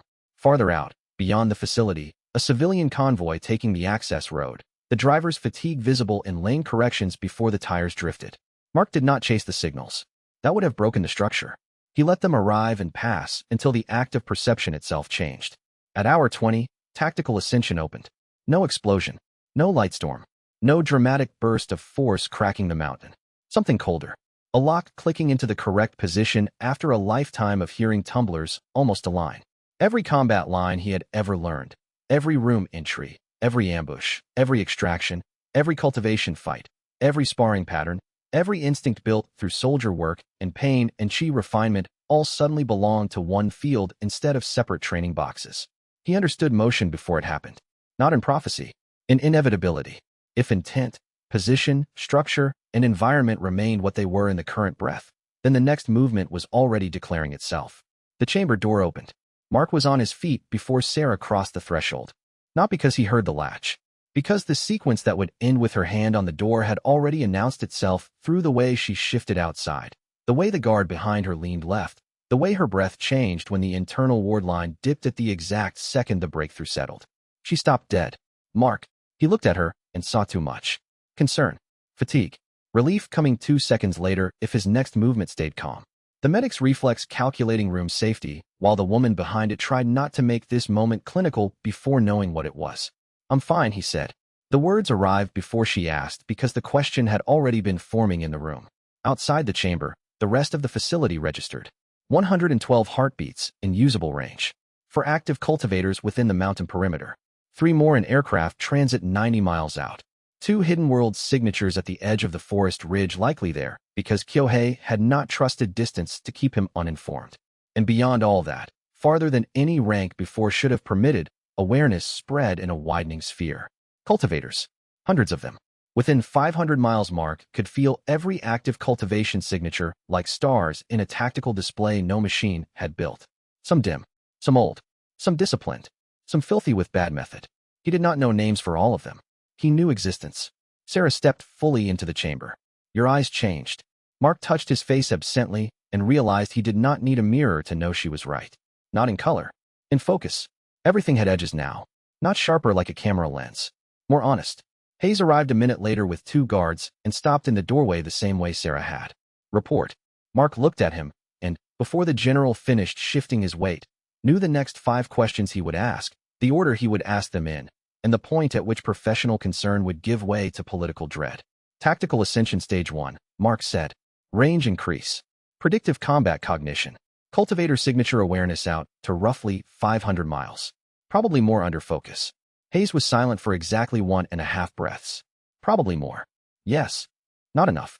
Never enough for men who had to immediately think what that meant for states, enemies, classified sites, allies, and the end of any fantasy that this remained containable in human-scale institutions. The first hidden world contact came through the mountain ward before Hayes finished the debrief sentence. Kyohei, not speaking, just presence checking the event. The second came from an unknown Stage 5 signature 300 miles southwest, pausing in cultivation hard enough for Mark to feel surprise become attention in real time. Good. Let them all feel it. Mark walked past Hayes to the open observation window at the end of the corridor. Night had fully taken the mountains. Stars cold and hard over the ridgeline. The world below looked exactly the same. It wasn't. He could feel the field of it now. Every cultivator close enough to matter. Every decision line more exposed than before. Every future fight shorter by fractions of seconds that would decide whether men lived. Sarah came to stand beside him. Not touching. Just there. Everything changes now, he said. Not boast. Not prophecy. Assessment. Behind him Hayes had already started issuing security revisions in a voice tighter than steel cable. Somewhere far away Kyohei and the council were recalculating old doctrines around a man who had reached tactical ascension younger, harder, and more publicly than any of their structures had allowed for. And out beyond the mountain dark, in boardrooms, safe houses, barracks, monasteries, black sites, and forgotten compounds, forces that had been watching Mark Kane as a problem were about to understand that the soldier they tried to classify had become something none of them were prepared to put down cleanly if he chose not to kneel first. Chapter 81 Mark woke from Tactical Ascension Stage 1 into a world that had lost the right to surprise him casually. Not because he had become omniscient. That word was for frauds, prophets, and people trying to sell surrender to lesser men. He had become operationally unbearable. By dawn he could feel every cultivator in North America with enough clarity to distinguish active discipline from panic, meditation from movement, false calm from directed hostility. By noon, after 3 hours locked in the lower sensory lab with Hayes, Sarah, and a whiteboard already full of impossible notes, he realized the range stretched much farther than even the mountain chamber burst suggested. Europe as pressure haze. South America as scattered anchor points. East Asia as dense, layered, old. Tiny signatures in oceanic transit corridors where hidden world couriers had clearly expected anonymity and instead became dots in his awareness the moment he looked hard enough. Hayes stared at the range map and said, "This is not a soldier anymore." Mark did not like the sentence. He also didn't have a better one. "It's still me." "That is exactly what worries everyone," Hayes replied. Sarah, standing by the farm monitor with a med slate she had not written on in 20 minutes because medicine had temporarily lost vocabulary, looked at Mark with the steady attention of someone already separating the man from the capability without pretending they were cleanly divisible. How many, she asked. He closed his eyes, opened the field wider. The planet did not arrive as a clean census. It arrived as load. Tens of thousands of weak and strong signatures, some active, some dormant, some buried under seals so old they felt geological. Enough that the hidden world has been undercounting itself, he said. Kyohei's contact came through meditation link less than an hour later. Not as greeting, as verification. The ancient master stood in the linked space, already resigned to bad news. Report. Mark almost laughed. It sounded too much like Hayes. Planetary weak sense reach, he said. Local and regional clarity. Human combat prediction close to full if I'm in the same operational space. Kyohei was silent for too long. The council feared something like this. Did it write down the fear? No. Then it wasn't fear. It was policy vagueness. Lu Wei entered the link a moment later and did what ancient men with integrity did when they had no better tactic available. He told the truth clean. You are now beyond human military capability in direct application. Hayes, listening through Sarah's relay setup in the outer room, said, appreciate the morale boost. Lu Wei ignored him. No existing state can control you by force if you remain healthy and allied to yourself. Mark leaned back against the sensory room wall. Good thing I never offered control. That did not reduce the tension. It made it more honest. The hidden world had spent months deciding whether to kill, bind, recruit, or adapt around him. Governments had spent nearly as long deciding whether to protect, use, contain, or partner. Tactical ascension had simplified all of those debates and made them worse. Control was gone. Only relationship remained. Sarah asked the question none of the men wanted to. Can you still miss? Mark looked at her. In combat. Less. I asked if you can still miss. He understood then what she was checking for. Not capability. Restraint. Human imperfection as a safety line. He thought of the chamber door before it opened. Hayes' questions before they formed. The distant stage 5 pause in the southwest, when someone out there felt the breakthrough and didn't yet know whether to hide or accelerate. Yes, he said at last. I still have to choose where to look and what to do with what I see. That answer steadied the room more than range numbers had. Good. Because power without friction frightened everyone correctly. Power with decision still left room for morality, error, law, betrayal, and consequence. The old human elements. The only reason anyone could work with him at all. By evening, Mark had confirmed one more thing. Automatic weapons, at close range, no longer tracked him cleanly unless he chose to stay inside their logic. That came out during controlled testing and made the ballistics team in the lower lab visibly religious in the wrong way. He left the firing lane before the second tracer line adjusted. One tech whispered. Hayes cut him off. No worship. Not in my facility. Good answer. The world responded fast. Security revisions. Council consultations. Foreign state intelligence spikes. Quiet inquiries from allies who could feel history's center moving and hated not having terminology ready. Mark spent the day in debrief, test, recalibration, and silence where he could steal it. By night, he stood alone on the mountain overlook and extended his awareness one more time, farther than comfort, not yet to the edges of the world, but deep enough to feel its density. The hidden cultivators, the military trainees, the rogues, the predators, the frightened. He had become the sort of force old systems wrote myths about because they had never wanted to file it as policy. Fine, myths could catch up later. Right now, he needed working doctrine for a man who could feel half the board before the other pieces knew he'd seen them. And somewhere in the dark below the mountain, the first wave of men who believed wealth could buy the future had already decided this new version of Mark Kane either needed to kneel, disappear, or stand alone. They moved that night. Chapter 82. The assassination wave failed because Mark had already seen it coming before the first team received its green light. Not the whole thing at once. That would have been too neat. What tactical ascension gave him was pattern density. He could feel clusters of intent, bursts of coordinated hostility, signatures moving into attack posture across distance faster than ordinary analysts could build a briefing from raw signals. The first warning hit him at 0217. 3 hostile cultivator-adjacent signatures in Northern Virginia shifting toward an access corridor near Hayes' alternate residence.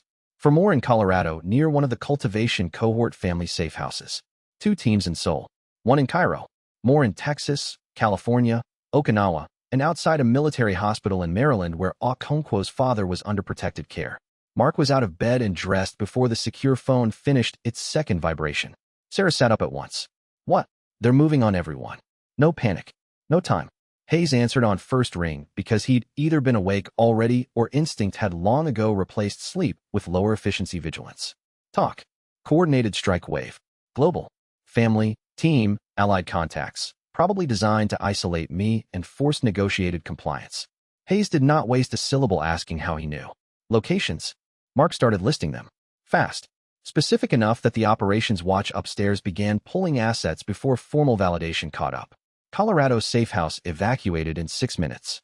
Maryland hospital wing darkened and rerouted through secure basement access. Cairo contact relocated through a Mars network. Seoul Cell burned their own staging apartment when they found the target houses already empty. The secret society had recruited broadly. Too broadly. Private contractors. Mercenary surveillance crews. Cut out criminal teams. A few bought cultivators of embarrassingly middling quality who clearly believed money could replace lineage, discipline, or clean ambition. More than 200 operatives worldwide. It should have been devastating. Instead, it walked straight into anticipation. Torres, Cole, Pike, and Barreto were already off-site by the time the Virginia strike team breached their visible quarters and found only flashbang traps, false heat signatures, and a note Hayes had personally approved because professionalism sometimes deserved mockery. You should have moved yesterday. The Maryland hospital team made it to the wrong floor and discovered the old soldier they meant to leverage had already been transferred under a fake death paperwork chain Sarah had built years earlier as a contingency out of sheer paranoia. Mark kissed her for that once the night ended. In Seoul, one hired unit found Lady Kim's address empty, booby-trapped with enough hidden world warning seals that the first man threw lost consciousness before he could raise his weapon. In Cairo, Amara's people turned the approach team inside out and sent 2 of them back alive purely so someone central would understand the level of failure more vividly. Hayes ran global response from the mountain facility with one hand on the secure net and the other on a legal pad because some crises still moved faster on paper. What are they hitting next? He asked at 0251. Mark, eyes half closed in the center of the command room, tracked the changing field. No next wave. They're collapsing into confusion. They expected static targets and degraded reaction. They've got nothing. Sarah stood beside him relaying to med, extraction, and family protection cells. For one short ugly hour the whole world reduced itself to geometry, intent, and response windows measured in seconds rather than continents. By dawn the numbers were clear. 150 hostile operatives dead or captured worldwide. The rest scattered, aborted, or sold each other out trying to preserve a piece of their pay. Not one primary target lost. Not one ally taken. Not one family member leveraged. The secret society had tried to force Mark into isolation by teaching him he could not protect everyone. Instead, it had taught every government, rogue network, and hidden world observer the opposite lesson. At Tactical Ascension Stage 1, he could anticipate coordinated violence at scales no modern institution was built to match in real time. That frightened Hayes more than the victory reassured him. You're telling me, the general said, once the last wave data settled, that before we had confirmation, you already knew where the attacks were. Not names, not full unit composition, pattern and intent. Across continents. Yes. Hayes looked older than he had at midnight. Then they just proved something nobody should have wanted proven. Mark understood. The assassination wave was a strategic blunder not merely because it failed, because it forced the entire hidden geopolitical field to watch a new capability demonstrate itself under hostile conditions with no way to classify it as rumor afterward. The secret society had spent money, manpower, and deniable blood to pressure one man. Instead, it had publicly revealed the scale of the problem that man had become. By morning, the attackers had gained nothing. By noon, their internal channels were in collapse as operatives sold names upward in exchange for short-term survival. They had chosen global coercion. They had forgotten that if you miss the target, you still leave behind the shape of your own hand. And Mark Kane, standing in the center of a command room gone quiet after too much speed, already knew what Hayes would want next. Retaliation. He also knew he was going to say no. Chapter 83. Hayes wanted a counterstrike. Of course he did. By 1400, the same day as the failed assassination wave, the lower command room held 3 target packages, 6 proposed capture warrants, 2 cyber disruption plans, 1 assassination matrix from an agency that still believed itself subtle, and enough righteous institutional anger to level a small country if anger were logistics. We have them disoriented, Hayes said. This is when you hit back before they rebuild coherence. Mark stood at the far end of the operations table looking at the packages and feeling, under Tactical Ascension's sharpened clarity, exactly where this path led. Immediate satisfaction. Political escalation. Private war without border. Every future enemy learning that failed pressure against Mark Kane earned not exposure, but selective elimination by a semi-state coalition no one had law enough to admit existed. No, we're not doing it. Hayes stared at him. They're trying to murder your people. I know. Then why am I hearing restraint from the man who spent the last year breaking every old category we had about force? Because force was easy. That was why. Mark looked around the room. Sarah by the med console, still in yesterday's clothes. Torres and Pike at the back wall pretending not to listen and failing.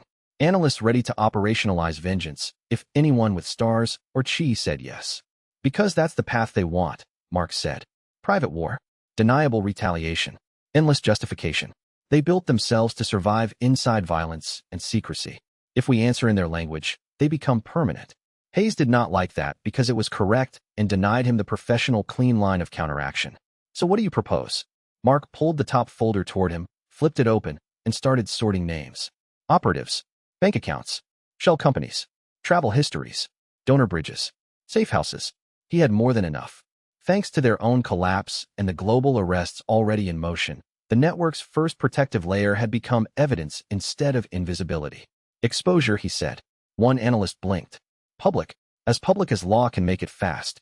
Hayes folded both hands behind his back, the way he did when trying not to turn contempt for civilian systems into open operational heresy. You're suggesting we hand this to law enforcement. I'm suggesting we hand it to everyone. Interpol, federal prosecutors, tax authorities, financial crime units, journalists if the first layers drag their feet. Mark looked at him. These people built around impunity. Take that away, and the structure implodes under its own funding logic. Sarah was the first to nod. No martyrs. No shadow war. Just receipts. Good. Mark pushed the first stack toward the legal liaison. Names, photos, bank trails, holding companies, communications records, the whole strike architecture. Release what can go cleanly to public process. Compartment the sources that need protection. If a government can't act overtly, let another one do it. We don't need one sovereign hand. We need the whole net to tighten at once. Torres muttered, meaner than a raid. He was right, because it attacked the society where it actually lived. Not in gunmen. In prestige, access, capital, deniability, and the quiet assumption that all violent support work ended far enough away from the names that mattered. Mark did not raise his voice. No counter-kill mission. No black site disappearances. No covert drones. We end this by making them impossible to own publicly and impossible to defend privately. Hayes walked away from the table. Back. Turn. Back again. For a long moment Mark thought the general might override him and run the darker packages through the channels that still answered older instincts. Instead, Hayes stopped beside the monitor wall and said, Fine. We do it your way. But if this fails and they regroup, I reserve the right to become less civilized. Reasonable. The next 48 hours became administrative annihilation. Interpol notices. Tax freezes. Sanctions flags. Journalist drops time to follow official filings by minutes instead of days. Quiet nudges to allied intelligence services explaining exactly how much domestic embarrassment waited inside the donor lists if they chose not to act. The effect was almost indecently fast. The secret society's outer shell began breaking before the second day ended. 2 financiers fled and found their charter flights denied by banking alerts already tied to terror support designations. 1 private lab director tried to destroy servers and instead triggered a mirrored release package Pike had arranged through cyber support. A senator's donor network went dark for 6 hours, then reappeared in public reporting with enough attached account history to end 3 careers and 1 marriage. No violence from Mark. No counter teams in the night. Just exposure moving faster than discretion. By day 4, operatives were naming handlers. Handlers were naming patrons. Patrons were disavowing foundations that had already been raided.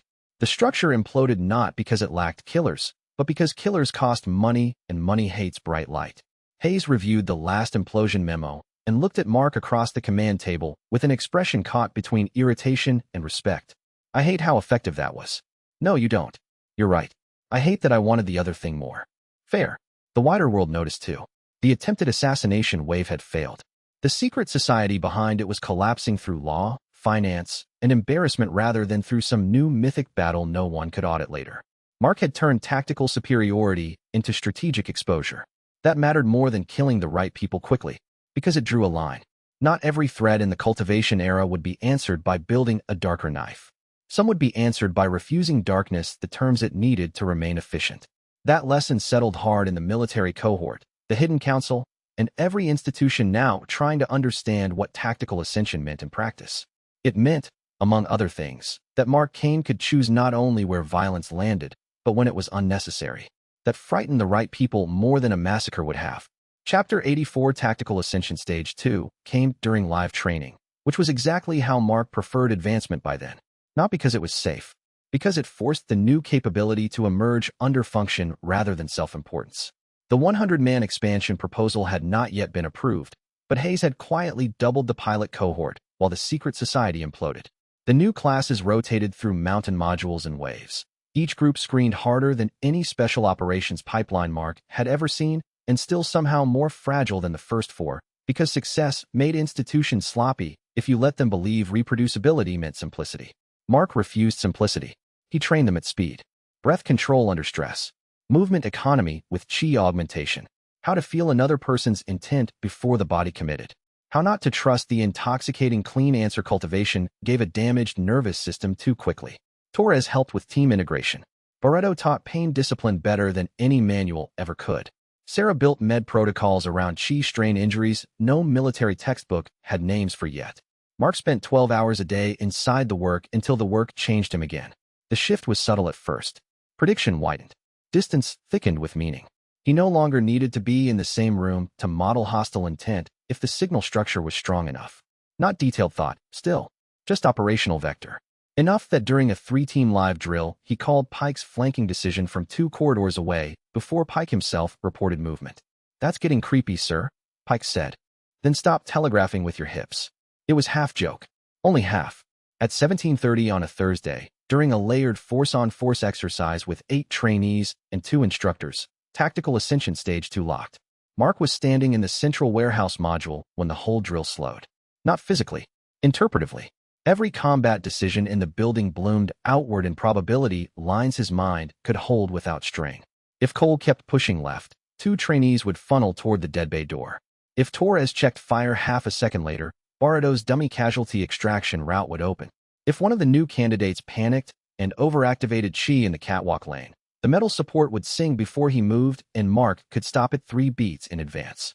He moved through the drill like a man stepping between raindrops after learning what rain wanted. No one saw the stage transition. They only saw what followed. Mark crossed 30 meters before a simulation rifle could finish correcting off his previous position.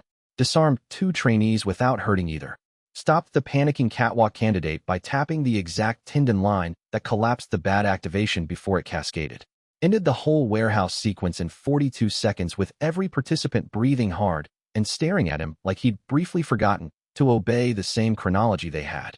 Hayes, watching from the observation deck, came down immediately. Report. Sarah, already checking the catwalk candidate's pulse, looked over without waiting for Mark to answer. He advanced again. Hayes exhaled through his nose. Of course he did. Mark leaned against a crate and let the new stage settle through him. Range extension. Roughly 1,000 miles with strong enough signal. Teachable instinct overlays. Combat mentorship no longer limited to explanation after action. He could nudge pattern recognition live if the student had enough foundation to receive it. That last part mattered most, because power that only made him better was a threat. Power that let him teach others into competence at scale was infrastructure. Who takes first trial? Hayes asked. Torres answered before Mark could. Me. Good. He would have picked Torres anyway. The staff sergeant had adapted to chi discipline faster than the others, not because he was the strongest, but because he trusted pattern faster. Less ego in the way. More respect for structure. Better survival odds. Mark spent the next 10 days in focused work with Torres. Breathing. Compression. The first approach to vessel expansion for someone whose body was not built from years of solitary obsession and injury-driven ruthlessness, but from deliberate team-based cultivation discipline. Don't chase the bigger feeling, Mark told him on day 3. Chase the cleaner cycle. Sounds spiritual. It's logistics. Torres grinned through the pain and kept going. On day 11, vessel expansion stage 1 opened in him. No island. No crisis. 1 trained soldier, on a reinforced mat in a U.S. military mountain chamber, crossing a cultivation threshold under the direct guidance of a man the hidden world once wanted dead. Hayes watched from behind the glass and said nothing for a full minute after the monitors stabilized. Then, it's reproducible. Mark looked at the recovering Torres and then at the viewing gallery where Sarah, Barreto, Pike, Cole, and 3 too serious defense civilians were suddenly trying to understand whether they had just witnessed the birth of a program a revolution, or a very expensive future scandal. No, Mark said. It's teachable. Important difference. Reproducible implied product. Teachable implied people. He intended to defend that distinction until someone killed him or the world finally learned enough to stop needing him to say it. Chapter 85. The program became official in a room with 4 flags, no windows, and too many men trying not to sound excited. Sockham called it the Cultivation Integration Initiative. Mark called it what it was. The moment the military stopped treating him as a singular anomaly and started building around the idea that disciplined soldiers with chi could become an enduring arm of state power. That should have frightened him more than it did. Maybe it did, and he was simply too honest to mistake acceptance for comfort. 100 soldiers. Army, Navy, Air Force, Marines, a few intelligence and rescue cross assignments tucked in under special language Hayes definitely had to fight for. Multi-branch, tiered screening, psychological review, med baselining, family contingency protocols, and a cultivation ethics block. Sarah had insisted on writing herself after the secret society implosion taught everyone what happened when power arrived faster than restraint. The formal authorization came stamped by command, wrapped in bureaucracy, and delivered across the same table where Mark had once been treated like a classified phenomenon requiring containment. Hayes slid the packet over. "Congratulations," the general said. "You're now the de facto head of Sockham's cultivation division." Mark looked at the signature pages. Command authority, training control, selection influence, operational doctrine draft review. Autonomy clauses Hayes had clearly buried inside the language like booby traps for anyone trying to turn the program into a pet weapons lab. "I spent a year resisting weaponization," Mark said. "And now you're doing it by choice," Hayes replied. "Which is different." Sarah, standing by the side credenza with coffee no one had touched yet, said, "Only if he keeps the autonomy." "He will," Hayes said. The irony was not lost on Mark. He had fought black sites, coercive oaths, pharmaceutical capture, hidden world control, and every bureaucratic instinct that wanted to reduce cultivation into asset pipeline or silence. Now he was accepting real command inside the military machine. The difference was not purity. It was consent and design. He had written the doctrine frame himself. No forced cultivation. No chemical shortcuts. No classified torture use research. No conversion of soldiers into permanent state property by spiritual contract. Clear exit rights. Medical oversight. Civilian ethical review for expansion beyond direct military application. Hayes had backed every one of those clauses because, in the general's own words, "If we build this wrong, Kane, history won't call it innovation. It'll call it the dumbest armed arrogance mistake since someone thought cavalry would stop machine guns." Fair. Mark signed. Not because the institution had become safe. Because refusing the role would only leave it to men who thought authority without proximity to consequence was professionalism. If the program was going to exist, then it needed someone at the center who still remembered what it meant to be broken, desperate, and one system away from being used by the wrong people forever. The first 100 arrived in staggered groups over the next month.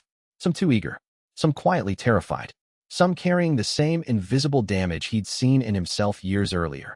Pain buried under discipline, discipline buried under service, service buried under the lie that if they just held long enough someone else would eventually decide they were worth repairing. Good. Those were teachable men and women if they stayed honest. The hidden world watched the expansion with mixed disgust and fascination. Kyohei called it inevitable and dangerous. Amara called it a civilization-scale experiment lacking sufficient philosophical caution. Lu Wei said only, "If you are going to train soldiers into cultivators, teach them how to stop." Mark wrote that line on the first page of the new doctrinal manual. Teach them how to stop. It belonged there. By the time the first 100 entered Phase 1 screening, he no longer moved through the Virginia Mountain facility as an unusually strong operator with protected status. He moved through it as command. People stood when he entered because he had rank now and forms the institution knew how to respect. Schedules bent around his calls. Resource requests got routed through him instead of around him. Officers who once treated him as problem case now treated him as structural force. He disliked parts of that, used the rest. At dusk on the day the last authorization packet cleared, he stood alone in the training hall above the empty mat lines while the mountain facility settled into nighttime rhythms. 100 soldiers. Ancient immortals adapting under pressure. Capitalists in collapse. Governments finally learning the future would not ask permission to become logistically inconvenient. He was not a weapon anymore. Not in the old sense. He was command. And like every command worth anything, he now had to decide daily whether the structure growing around him was becoming the thing he fought to prevent or the thing Sarah had asked him to build when normal stopped being an option and better became the only honest target left. Tomorrow the 100 would start. Tonight the mountain was quiet enough to hear the next change moving toward him from an entirely different direction. It came in the form of 2 pink lines. Sarah did not yet know how to make sound operational when she walked out of the med wing, holding the test kit in one steady hand, and found Mark waiting in the corridor. Chapter 86. Sarah handed him the test kit like it was evidence in a case neither of them had prepared argument for. No smile. No panic.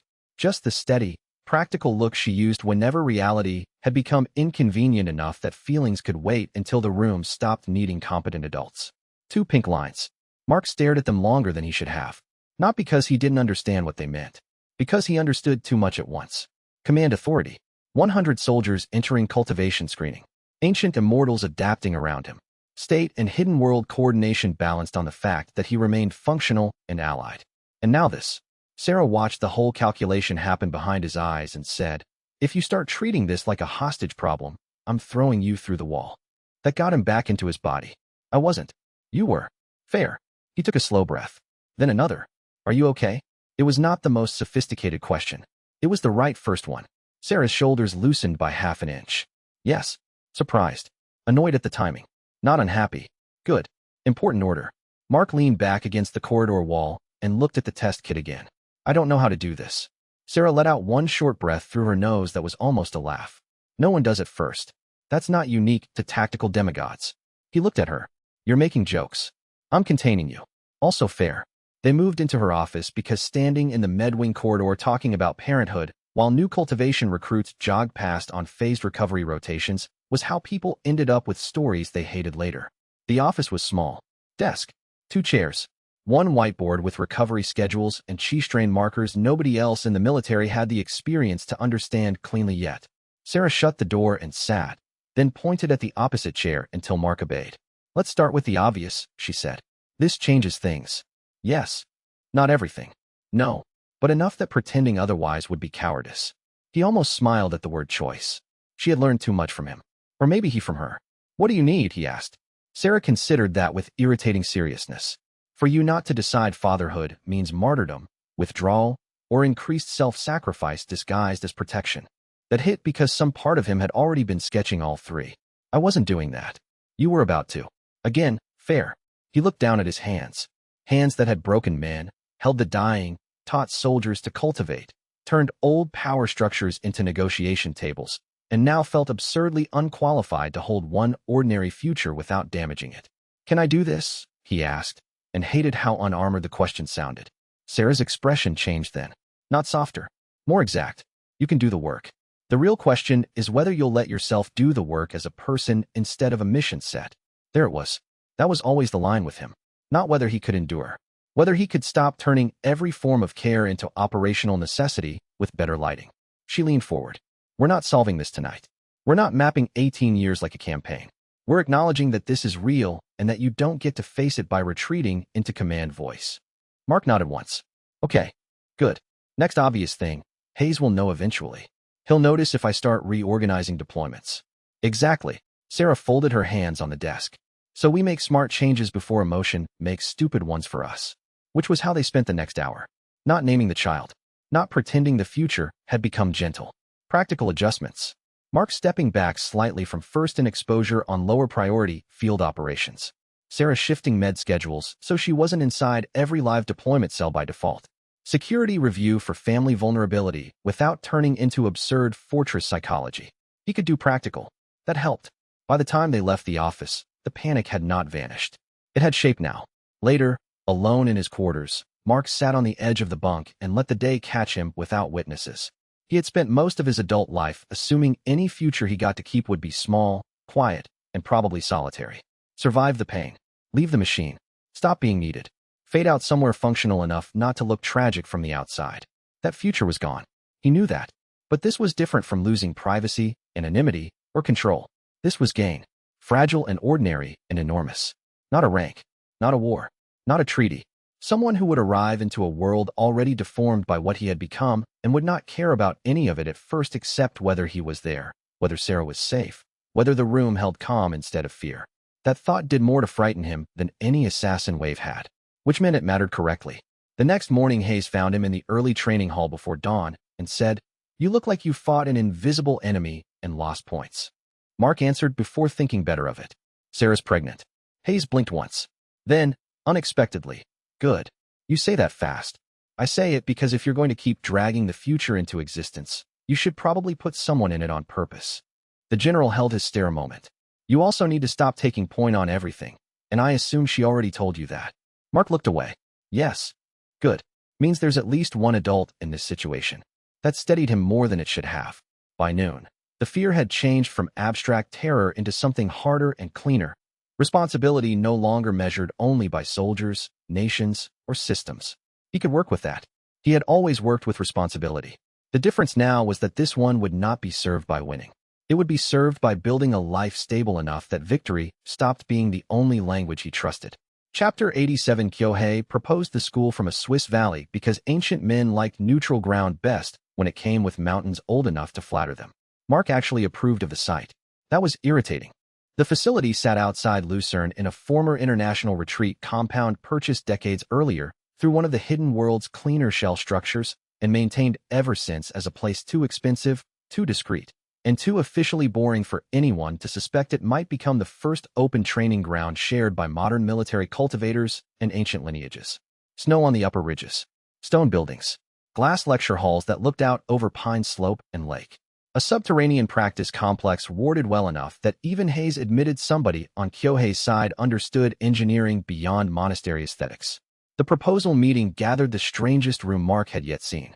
SOCOM representatives, NATO liaison observers, Liu Wei and Amara, two Korean elders who had once wanted Mark quietly erased and now wanted curriculum influence instead. Sarah, because any school training power without medical architecture would be malpractice in institutional clothing. And Kyohei, there in person, apparently ready to let 3,000 years of secrecy go down in minutes and meeting schedules if that was what history demanded of cowards trying to become something better. Joint instruction, Kyohei said, standing at the head of the valley's main strategy room. Modern military cultivators and ancient lineages learning in one place, under codified rules, with neither side subordinate. One of the Korean elders said, "That phrase is impossible." Mark replied before Kyohei could reach for diplomacy. "No. It's uncomfortable. Different problem." Hayes hid a smile badly. The school had three purposes. Shared doctrine on rogue cultivator suppression. Cross-training between ancient technical refinement and modern team-based combat integration. Visible proof that the separation between hidden and official power was over whether anyone liked it or not. The name they settled on was bad in 4 languages. That made it durable. The Lucerne Concord Training Institute. Sarah wrote medical and ethical stabilization protocols before anyone else finished arguing over dormitory assignments. That also seemed durable. Mark was asked to teach. Not headmaster. Not symbolic founder only. Teacher. He said yes faster than some of the council expected. Because teaching, unlike being made into emblem, contained work. Work he could measure. Work that could keep younger cultivators from inheriting all the same stupid divides by default. This is what bridge looks like when it stops being a metaphor, Sarah told him during the break. Still hate the word. Too bad. Liu Wei approached them then with a slim folder. Initial intake structure, the old master said. 24 students. 12 from military programs, 12 from ancient lineages. Mixed sections after the first month. Shared rules from day 1. Mark flipped through the roster. A Marine captain at Foundation Stage 3. A Japanese lineage student from a sword family older than written national borders. A Nigerian special reconnaissance operator. An Egyptian healer descended from Amara's school. 2 South Korean counterterror officers. 1 monk from the Andes who, according to the notes, had never seen a firearm and disapproved of nearly everything. Good. A classroom built for friction. Hayes joined them at the window overlooking the lower practice fields. You realize the second we announce this, every allied government wants seats and every hidden lineage wants veto power. Then we announce slowly and deny both appetites cleanly, Mark said. Kyohei, passing behind them, added, for once, I agree. That earned him a look from Hayes. Don't get comfortable with that. The day's arguments were mostly about control disguised as curricular concern. Who certifies advancement? Who disciplines breaches? Whether military cultivators may keep service weapons on campus. Whether ancient techniques involving vows, seals, and lineage bonds were admissible in shared instruction. Mark kept answering the same way. No hidden bindings. No forced secrecy. No curriculum locked behind hereditary entitlement if it's being taught in joint space. No military command authority inside the school beyond direct emergency response. That made almost everyone unhappy in alternating patterns. Good. By the final session, the school was real enough to schedule. Not publicly announced yet. Not politically safe. Real enough. When the meeting broke near dusk, Mark stepped onto the snow-edged terrace and looked down at the empty lower field where the first class would someday train. He could already see the fights, the misunderstandings, the arrogance, the breakthroughs. A soldier teaching an immortal descended healer how team movement changed survival. An ancient lineage blade user teaching a marine that patience was not passivity. Young cultivators from systems that had spent centuries fearing or despising one another discovering that competence was easier to respect than doctrine when you had to spar before breakfast. Kyohei came to stand beside him without ceremony. I never imagined I would help build this, the old master said. I know. You enjoy that too much. A little. Kyohei's gaze remained on the field. If it works, the old separation ends with students who cannot remember why it was ever sacred. Good. If it fails, we accelerate every fracture. Mark looked at the valley, the snow, the glass buildings built to hold a future no prior age had budgeted for. Then we make it work. Kyohei nodded once. Spoken like a soldier. Spoken like someone who is tired of cleaning up after old men who preferred deferral to design. That earned him a long silence, and, eventually, the smallest trace of a smile. The school was no longer theoretical. The separation was no longer salvageable. Now all that remained was surviving the next threat without letting the new architecture become another old lie dressed in better paperwork. That threat arrived from Seoul. Chapter 88. The first sign of Daejeon was not violence. It was recruitment. 3 Korean cultivators vanished from recognized hidden world channels in 10 days. 2 more stopped answering lineage summons. A sealed archive in Busan was emptied without breach marks. Then one of Kyohei's oldest soul contacts surfaced long enough to send a single message before going dark. He is gathering those who want order without consensus. That was enough to make every room colder. Mark read the translated message in the Virginia War room while Kyohei and Lu Wei attended through direct link. Name, he said. Park Dae-young, Kyohei replied. Korean origin. Stage 5. Older than your country, younger than my regret. He broke from the council centuries ago over governance doctrine. He believes cultivators should rule openly and decisively. Not by secrecy, not by cooperation, by competence recognized as authority. Hayes folded his arms. So a tyrant with philosophy. Yes, Amara said through the secondary anchor. Which makes him more annoying than a mere criminal. The intelligence picture filled quickly. Dae-young's faction was assembling in sole undercover of civil infrastructure contractors, broadcast technicians, and private security shells. They had a target, the South Korean government complex. Not to destroy it. To seize it visibly, take hostages, trigger live broadcast, and announce cultivation to the world under a single claim. That the age of concealed weakness was over and that cultivators should now stand above states, not beside them. That would break everything. The détente. The school. The hidden world's adaptation narrative. Every government attempt to integrate cultivation without panic. Mark saw the board immediately.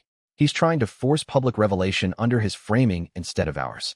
Yes, Kyohei said. And if he succeeds? Hayes answered. Governments militarize instantly. Hidden world fractures.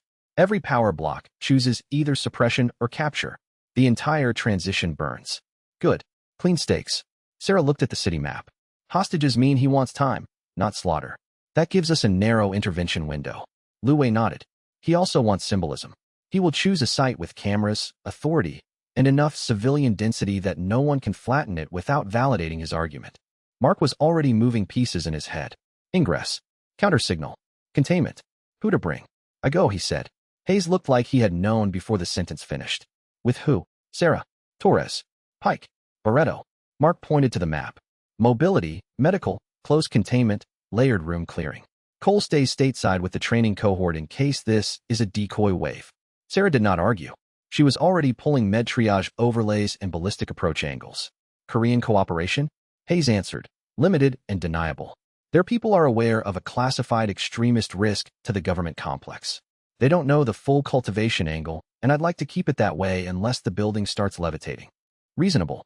The hidden world wanted Mark because Dae-young was a political challenge as much as a tactical one. Governments wanted Mark because if they sent ordinary counterterror units into a stage 5 seizure event without understanding what they were facing, the body count would become public policy within hours. Mark wanted one simpler outcome, end it fast enough that no one else got to frame the century. He stood at the edge of the table and looked at Kyohei's old face in the link space. You asked me for help. Yes. Then hear me clearly. If we stop him, the hidden world does not exile the problem into secrecy and call that resolution. No ritual burial. No hidden island. No pretending the next fanatic learns nothing.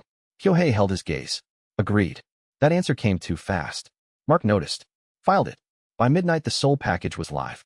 Travel under military cover. Hidden world route coordination under Kyohei's network. South Korean internal security positioned just far enough from the target complex to be useful after the fact rather than dead in the first minute. On the flight, Torres checked his rifle for the third time and said, "Why do the ancient psychos always pick cities with media infrastructure?" Because Dae-Jung didn't want victory alone. He wanted authorship. Mark looked out into the dark over the Pacific and felt the city ahead long before the wheels crossed Korean airspace. Cultivator signatures. Dense urban human motion.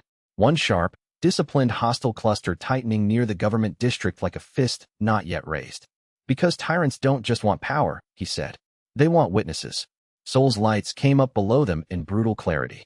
Somewhere inside them a Stage 5 fanatic was assembling a public coup built on the claim that cultivators should govern by force because consensus was weakness. Mark had dealt with enough old systems by then to recognize the pattern. One kind had power. Another wanted to enthrone it. His job was to stop both from owning the future. Chapter 89. Dae-Jung's people were already inside the government complex when Mark's team hit the roofline. Not fully deployed. Not yet holding hostages on camera. In motion. That mattered. Seoul's central government building had 3 public wings, 2 restricted administrative cores, and too much glass for any sane tactical planner to love.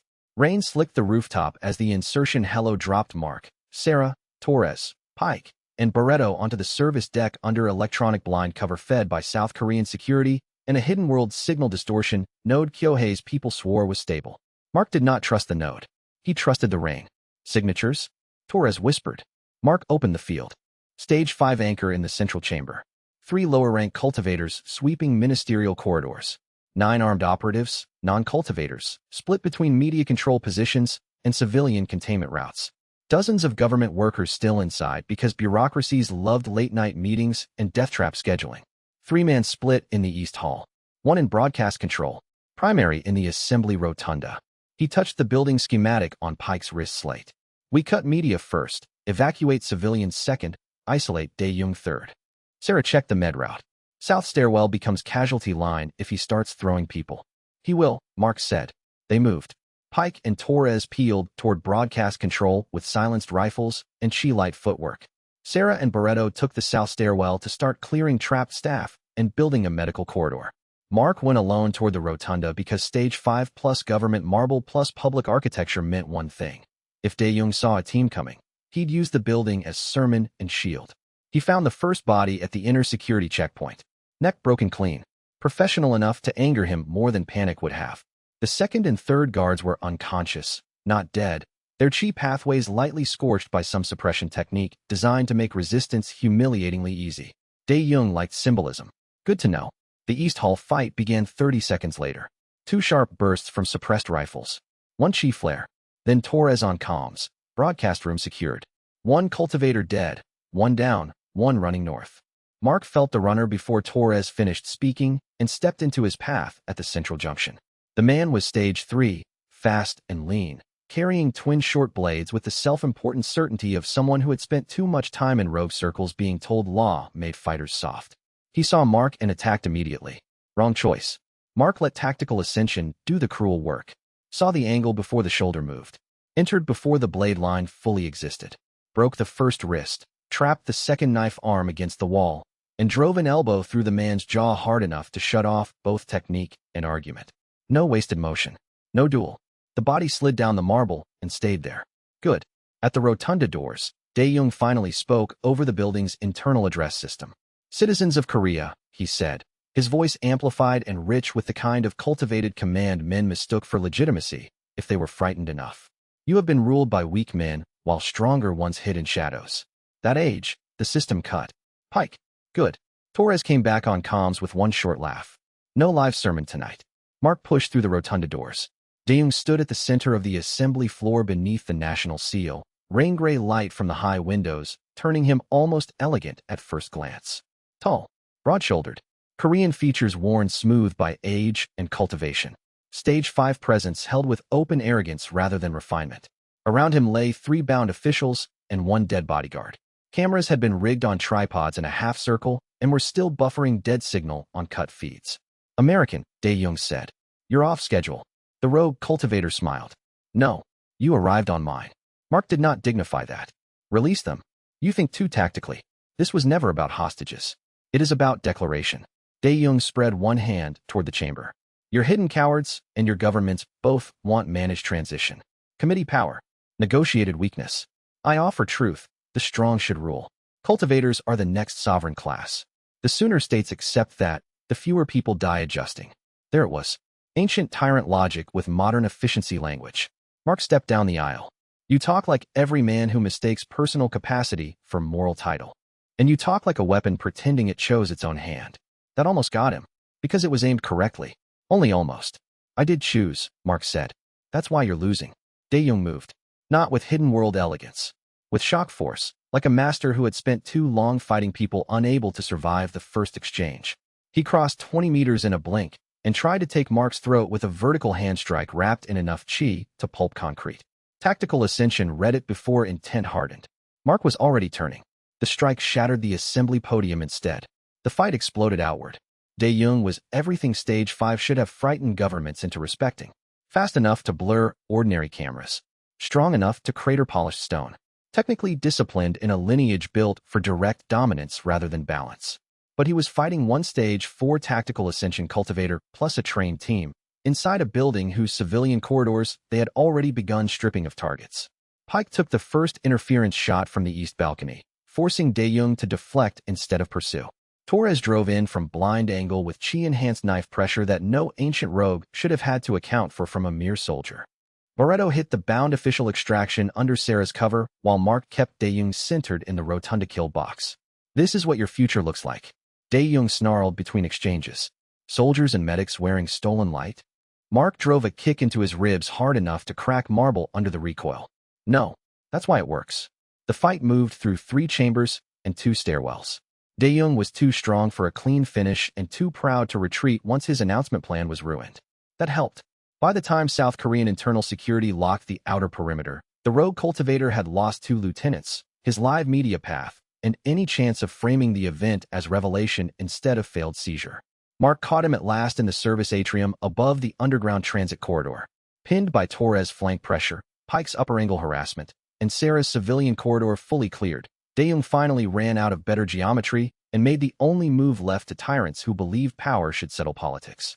He committed everything to killing Mark in one line. Mark read it before the floor took the weight. Stepped. Redirected.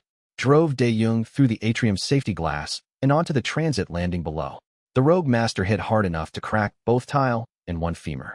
When he tried to rise, Barreto's rifle muzzle was already at the back of his skull and Mark's boot on his right wrist.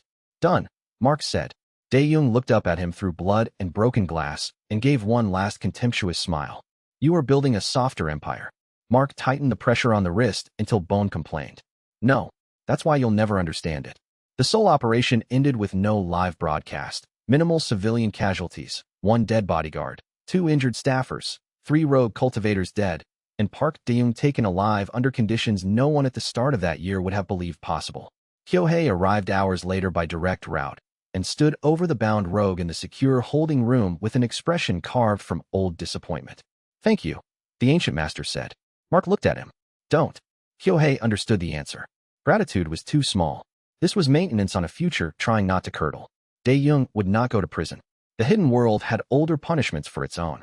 Mark learned that only when Lu Wei explained the ritual after the handoff.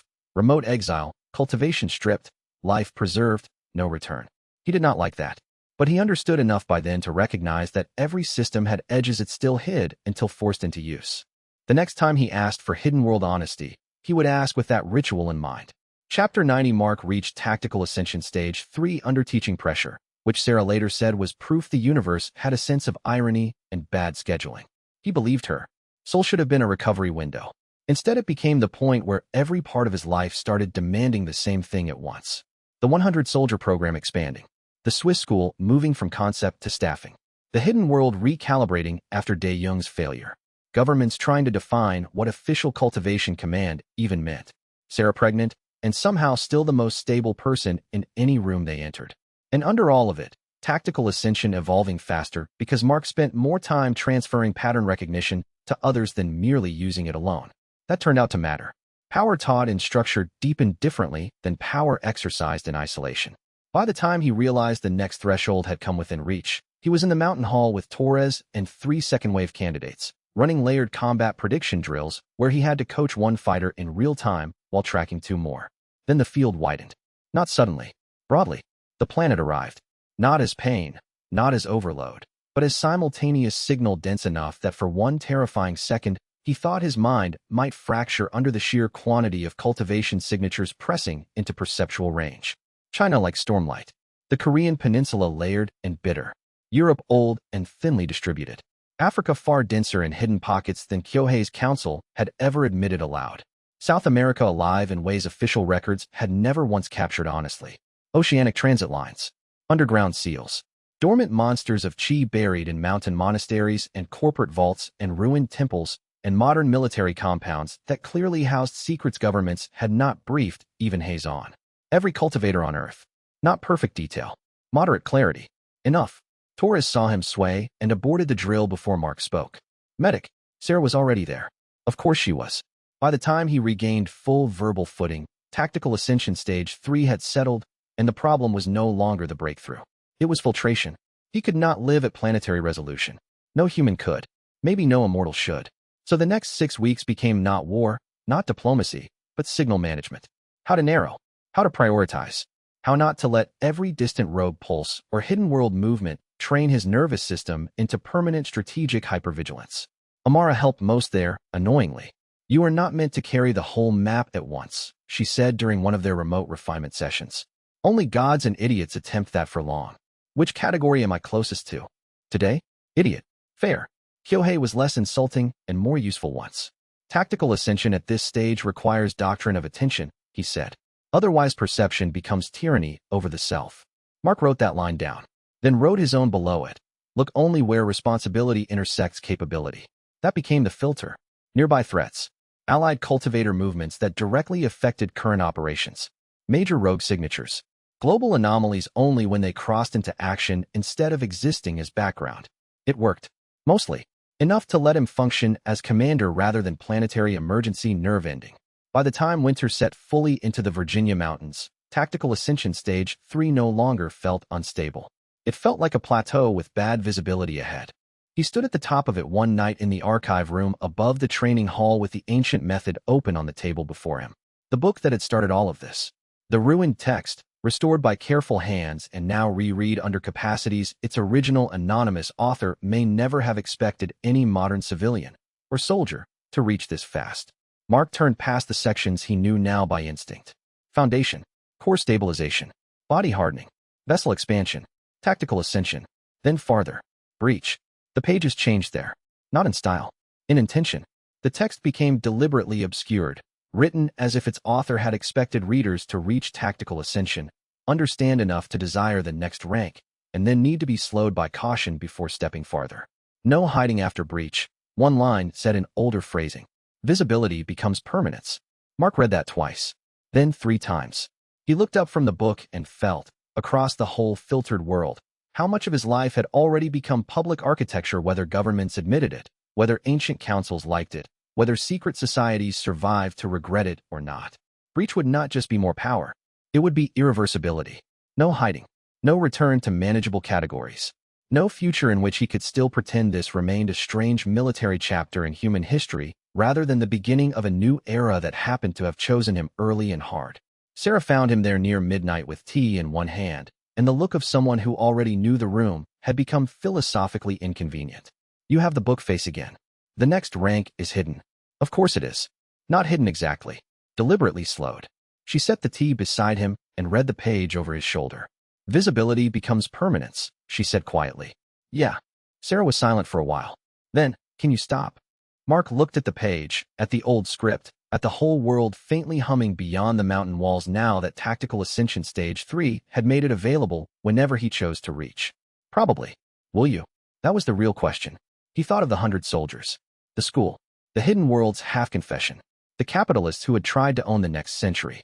The rogues who still believed power entitled rule. The child who would arrive into whatever he helped build next. Not yet, he said. Sarah nodded once. Then read the rest before the rest reads you. Good advice. Harsh enough to trust. Mark closed the book over the word breach and understood, with more clarity than comfort, that tactical ascension stage 3 was not the peak.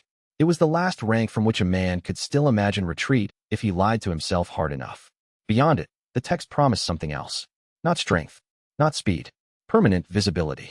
And for a soldier who had once wanted nothing more than to disappear, that might have been the most dangerous threshold of all. Chapter 91. Sarah's birth. Emma Kane was born at 0347 on a Tuesday morning in November, in the facility's medical wing, which had been equipped for exactly this possibility 6 months earlier when Okonkwo had gone through the confirmation math with Mark, and they'd both concluded that secure facility was not an adequate answer to, I need a hospital. Mark was present for every hour of it. He sat in the corner of the room and stayed out of the way of the medical staff except when Sarah wanted his hand, and then he was exactly where she needed him to be. The birth was not uncomplicated. Nothing about the specific combination of a breech approaching cultivator's physiology and another cultivator's pregnancy was going to be straightforward, and the facility's medical team had prepared for complications. The actual complications were different from the ones they'd prepared for, more physiological than structural. And the medical team managed them with the focused competence of people who had been extensively briefed that standard protocols might not apply, and who had read the briefing carefully. Emma arrived small and entirely herself, which was the phrasing that appeared in Mark's mind as he held her for the first time and found it accurate in a way that he didn't have a better vocabulary for. She was 3 weeks early. She was healthy. She was already, in the first 20 seconds, doing something with her breathing that Mark recognized from his own early cultivation work. Not an actual cultivation practice, just the same fundamental attention to breath that preceded it. Okonkwo was standing in the doorway and said nothing. The medical staff were finishing the procedural elements that followed a birth. Sarah had been moved to recovery and was watching Mark hold Emma with the specific expression of someone who was tired in a very particular way and also not tired at all. Well, Sarah said. Yeah, Mark said. He looked at Emma. She looked back at him with the unfocused intensity of someone who had a very strong opinion about this new environment and had not yet developed the vocabulary to articulate it. He understood, with the clarity that tactical ascension stage 3 sometimes produced at inconvenient moments, that he was now a different kind of thing from what he'd been an hour ago. Not in cultivation terms, his stage hadn't changed. In terms of what he was responsible for and what he was capable of failing. He'd spent 3 years being afraid of what he'd lost. He'd spent the past 6 months being afraid of what was coming for him. The Stage 5 tests, the institutional negotiations, the faction in Kyohei's council that wanted to prove he could be defeated. Those were the fears of a man in the middle of a fight. This was a different kind of fear. Quieter. More permanent. The fear of someone who had something they couldn't afford to lose and who knew it. He looked at Emma until she fell asleep in his arms and thought about what he was going to build. Chapter 92. Family and Power. Hayes authorized 4 weeks of parental leave without being asked, which told Mark something about how Hayes thought about his relationship to the program. He spent the first week barely leaving the medical wing. Emma and Sarah were being monitored, not because anything was wrong, but because the facility's medical team had identified that Emma's cellular markers were elevated in ways consistent with nascent cultivation capacity, which was theoretically impossible given her age and practically something they were all pretending to understand better than they did. Mark spent 6 hours one morning sitting with the facility's medical advisor and going through the archive's historical accounts of cultivation lineages, cases where practitioners had children, and what those children showed as they developed. The archive had 40 documented cases across 3,000 years. The outcomes varied enormously, from children who showed no cultivation capacity at all to several who had begun showing qi sensitivity within the first months of life. The sensitivity was not cultivation. It was orientation, a predisposition toward the practice, a native fluency with the internal awareness that cultivation required, that in ordinary circumstances took years to develop as a learnable skill. Emma appeared to have it from birth. What that meant for her development was a question Mark was going to have to think about carefully. Not now. Now she was 3 weeks old and needed warmth and food, and the particular attentiveness of people who had recently discovered that they were responsible for a person who had opinions about her environment without any way to express them precisely. He took long walks with Emma during the second week, when Sarah was well enough that he felt less obligated to be physically present every moment.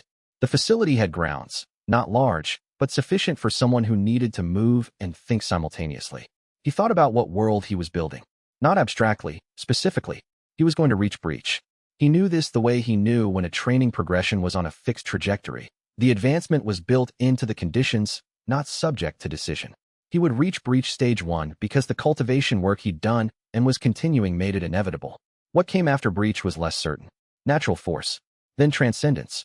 Then, the text got philosophical in the later chapters, more concerned with the phenomenological quality of the experience than with the technical descriptions it provided for the earlier stages. He didn't fully understand what lay beyond transcendence in practical terms.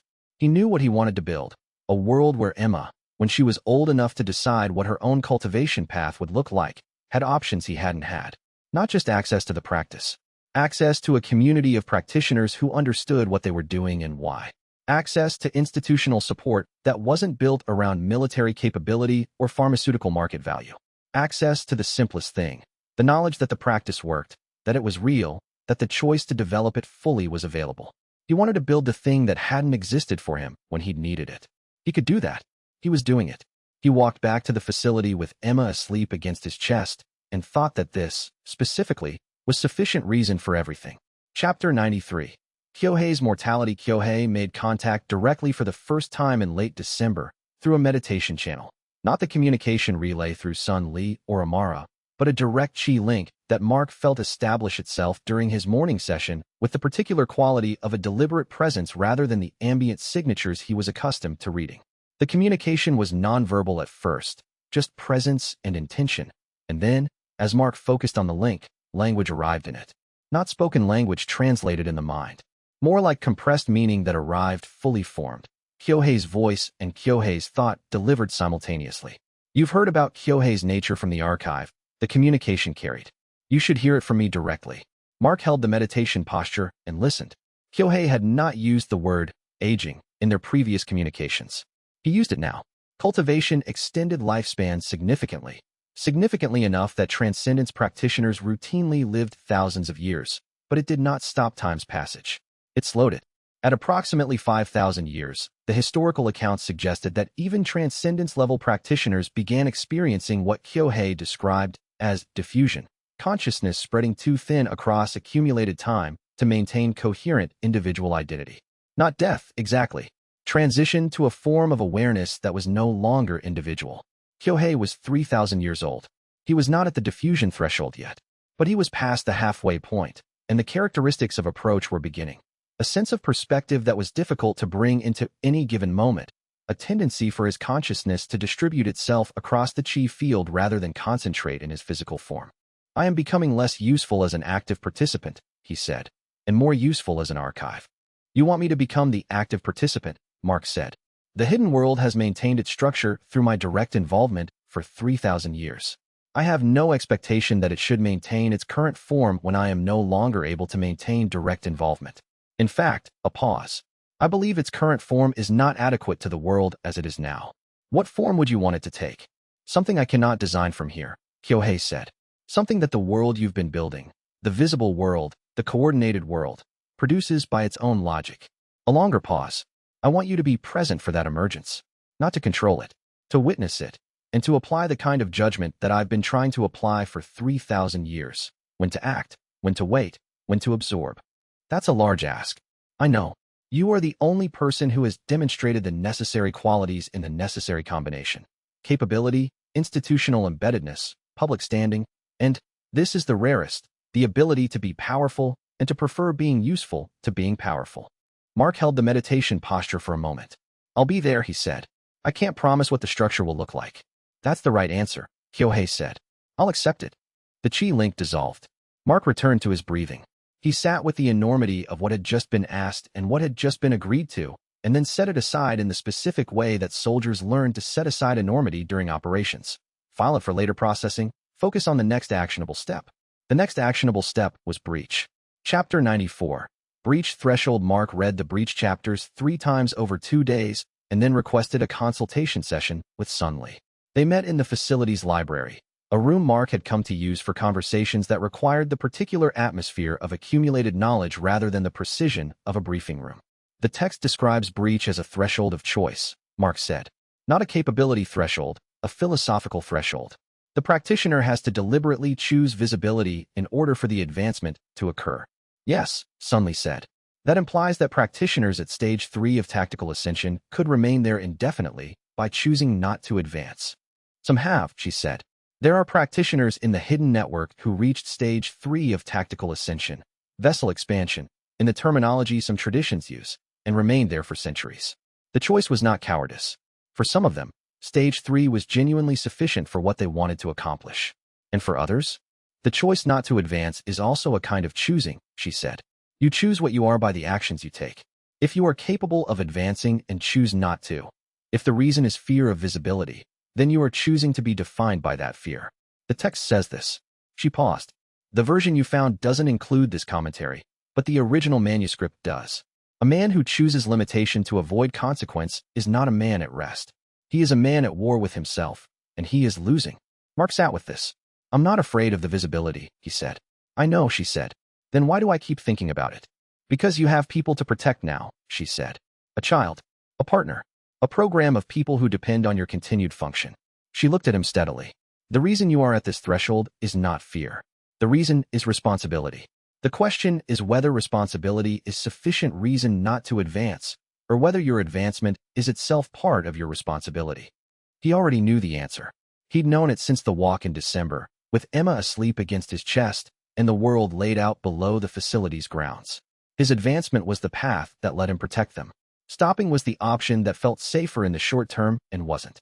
I need a week, he said. To prepare. Take 2, Sunli said. Do it right. Chapter 95, Tactical Ascension Stage 3. Complete the week before the breach attempt. Mark consolidated Tactical Ascension Stage 3. This was not a new practice. He'd been at Stage 3 for 3 months. Consolidation in cultivation terms meant integration. Not just having the capability, but having it be fully automatic, fully reliable under every condition the practitioner could be placed in. He tested himself systematically. Combat prediction.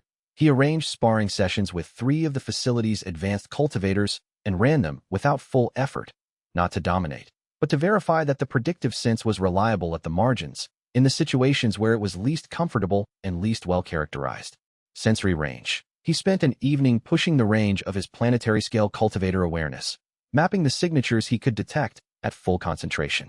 He found he could identify individual practitioners at approximately 3,000 miles under optimal conditions, not their identities, but their signatures, their cultivation stages, the quality of their practices. Physical integration.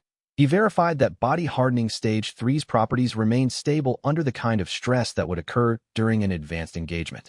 He had a minor concern, which the archive had flagged, that some practitioners' physical cultivation destabilized slightly during major breakthroughs.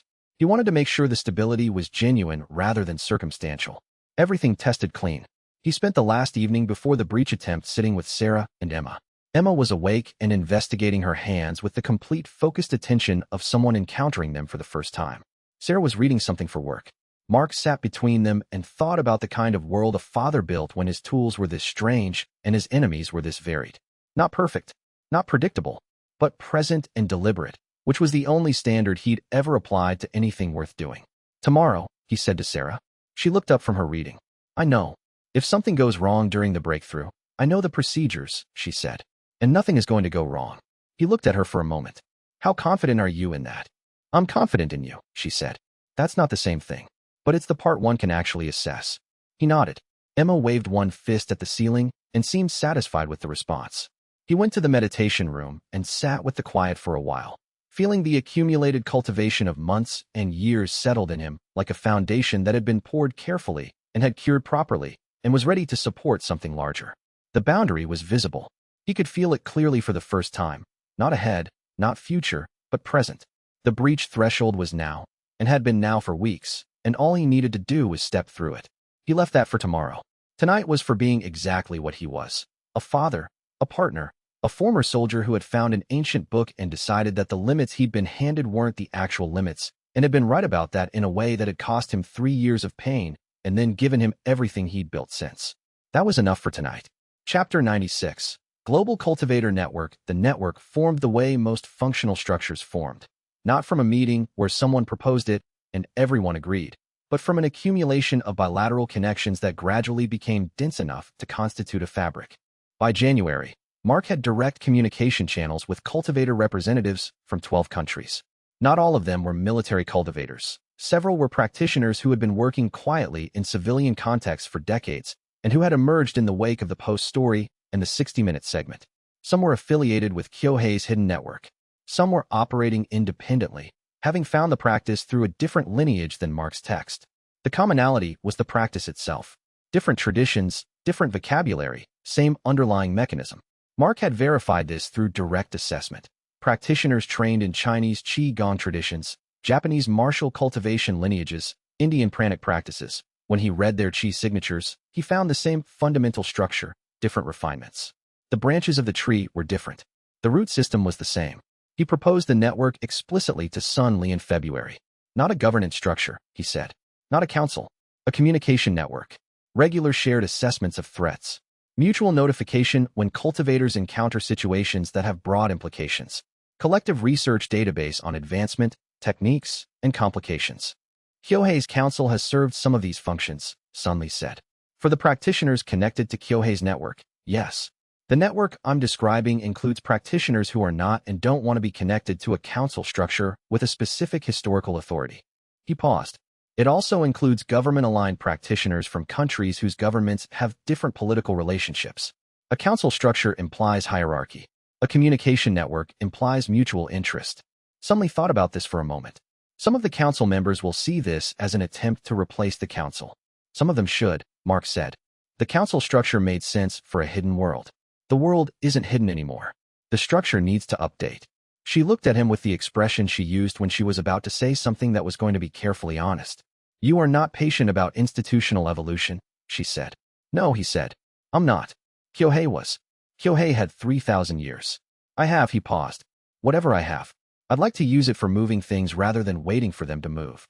The network's first formal coordination meeting happened in March, over a secure video connection that the SAB's technical team had built specifically for multi-party encrypted communication between people with the specific security requirements of high-profile cultivator practitioners. 17 participants from 14 countries. 3 hours, in 4 languages with simultaneous translation. The agenda, threat sharing, technique exchange, and one structural question about whether this was going to be a recurring thing or a one-time conversation. The vote was unanimous for recurring. Hayes attended as an observer and said nothing during the session. Afterward, she told Mark, that's the first international voluntary cultivator coordination in documented history. I know, he said. How does it feel? He thought about it. Like the beginning of something that will take 20 years to become fully functional and will be essential by the time it is. That's an unusually patient timeline for you. I'm learning, he said. Chapter 97. Sarah's transition. Sarah reached vessel expansion stage 2 on an ordinary Tuesday afternoon. She told Mark about it that evening. Not dramatically. She'd been expecting it for 3 weeks, the way cultivators learned to read the approach of a breakthrough, and the actual moment had been more confirmation than surprise. How is it, he said. Larger, she said. Not physically larger, but like, she stopped and thought about the vocabulary. Like the room I'm operating in got bigger. More room to work with. He knew the experience. He described it the same way to Okonkwo during the core stabilization assessments. The Qi density increase, he said. It feels like more headroom. Yes, and the sensory component. She paused. I can feel you now. Not your thoughts, don't worry, but your Qi signature. Clearly, even from across the facility. The proximity awareness, he said. That develops at stage 2. It gets broader as you advance. She was quiet for a moment. I can feel Emma too. Very faintly. Like, not a signature exactly. More like a presence in the background of awareness. Something young and unformed, but present. Mark had noticed this himself and not mentioned it, because he hadn't found the right moment. She has native Qi sensitivity, he said. Not cultivation. She hasn't learned anything. But the predisposition is there. You can feel it. She's going to be extraordinary, Sarah said. She already is, Mark said. The question is what kind of extraordinary. They sat with that for a moment. I want to keep advancing, Sarah said. I know the visibility implications at body hardening and above. I know it's not reversible. She met his eyes. I want you to understand that this is a deliberate choice I'm making. Not because you're advancing. Because I want to be what I'm capable of being. I know, he said. You're not worried that I'm following my path, he said. No. You've been doing your own thing since before I could see you clearly enough to evaluate it. A pause. I'm glad you're advancing. I would have been concerned if you'd stopped because of Emma. She'll have 2 cultivator parents, Sarah said. She'll grow up with it as a normal category. That's probably good, he said. Probably. She looked at Emma, who was in the adjacent room making the specific sounds she made when she had thoughts she was going to articulate in approximately 8 more months. It's a strange thing to hope for your child. Stranger things have been hoped for, Mark said. She laughed, and he thought again about how good that sound was. Chapter 98. Final conversations. The week before the breach attempt, Mark had the conversations. Not all of them were scheduled. Some happened because the people arrived. Some because he sought them out. He wasn't performing sentiment. He was doing what he'd learned from the archive's accounts of practitioners who'd made major thresholds. Speaking the things that were true while you were still the person they were true about. Kyohei he'd already spoken with. Sunli came to the facility for a different conversation. Not council business, but personal.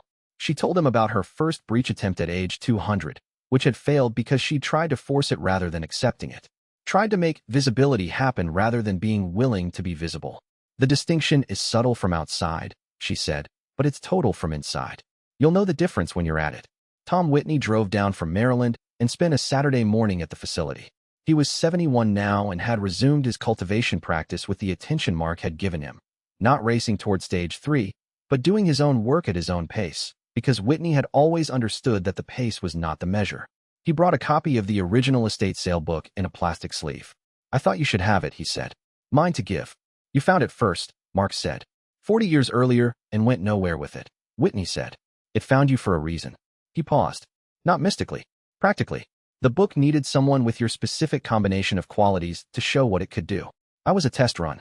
You're the demonstration. He left the book and drove home. Dr. Sarah Chun came on a Wednesday. She was still at the VA, which was no longer the same institution it had been when Mark had sat in her office with inflammation markers and no good options. The therapeutic track's influence was beginning to reach the VA system, slowly, because the VA moved at the speed of institutions, but genuinely. She had 2 patients currently in Foundation Stage 1, under her direct supervision, both showing the same cellular marker improvements that Mark's file documented. I want you to know, she said, that when you came to my office 3 years ago, I didn't believe you were going to recover fully. I believed you were going to manage. That's what my training told me was the ceiling. She looked at him. I've been wrong about a lot of ceilings. So have I, he said. Jack Rivera came last, at the end of the week, and they sat on the facility's back steps with coffee in the cold February air and didn't talk about cultivation or the program or the meetings or the network. They talked about Yemen, not for the first time, but differently from the other times. Without the weight that unsettled debt carries. You pulled me out of that cornfield, Jack said. I've never known what the right thing to do with that is. There isn't one, Mark said. You've been doing it anyway. That's the answer. Jack was quiet for a moment. You're going to be something I can't follow after this. You were never following, Mark said. You were running parallel. Yeah. Jack looked at his coffee. Keep running parallel? That's the plan, Mark said. Jack nodded, finished his coffee, and left without additional ceremony, which was exactly correct. Chapter 99. The choice mark stood on the mountain above the Colorado facility at dawn and looked at the world. It was the same world he'd looked at from a river bend 18 months ago. The same sky, the same light, the same ordinary fact of existence proceeding around a person who had decided to ask what the actual limits were. The world hadn't changed because he'd changed. It had continued being itself while he'd been doing the work. He thought about the choice the text described. Not whether to advance, he'd settled that. He thought about what visibility meant in the specific terms the breach chapters laid out. Not just being seen, being permanently seen. Accepting that from breach forward, there would be no period in which he was not clearly, perceptibly, recognizably what he was. No cover, no blending in, no option for anonymity. He thought about the VA basement and the 15-minute appointments and the pain that had accompanied him for 3 years without permission and without end. He thought about Whitney, 71 years old, practicing at his own pace because practice was the point. He thought about the 4 soldiers from the first cohort and Torres's grip strength in his reconstructed hand and what it had looked like on Okonkwo's measurement charts. He thought about Emma, 3 months old, breathing with the careful attention of someone who was already, at a cellular level, oriented toward the practice she didn't know yet that she would one day choose or not choose. He thought about the river, the first night, the decision to stop accepting the limits he'd been handed. I was a soldier, he said to the air. The cold February wind took the words. I was broken. I was healed. Now I am something else entirely. He paused. I am awake. He sat down on the rock at the mountain's edge and closed his eyes and turned his full attention inward. Not to push, not to force, but to accept. To be willing to be permanently seen. to stand in the light that breach brought and not flinch from it. He wasn't alone. Sarah was in the facility below. Emma was there. Jack was somewhere running parallel. Sun Li was in the network, watching. Hyohei was in the chi field, distributed but present. 3,000 years of wisdom available like a resource he could always access. The threshold was in front of him. He stepped through it. Chapter 100.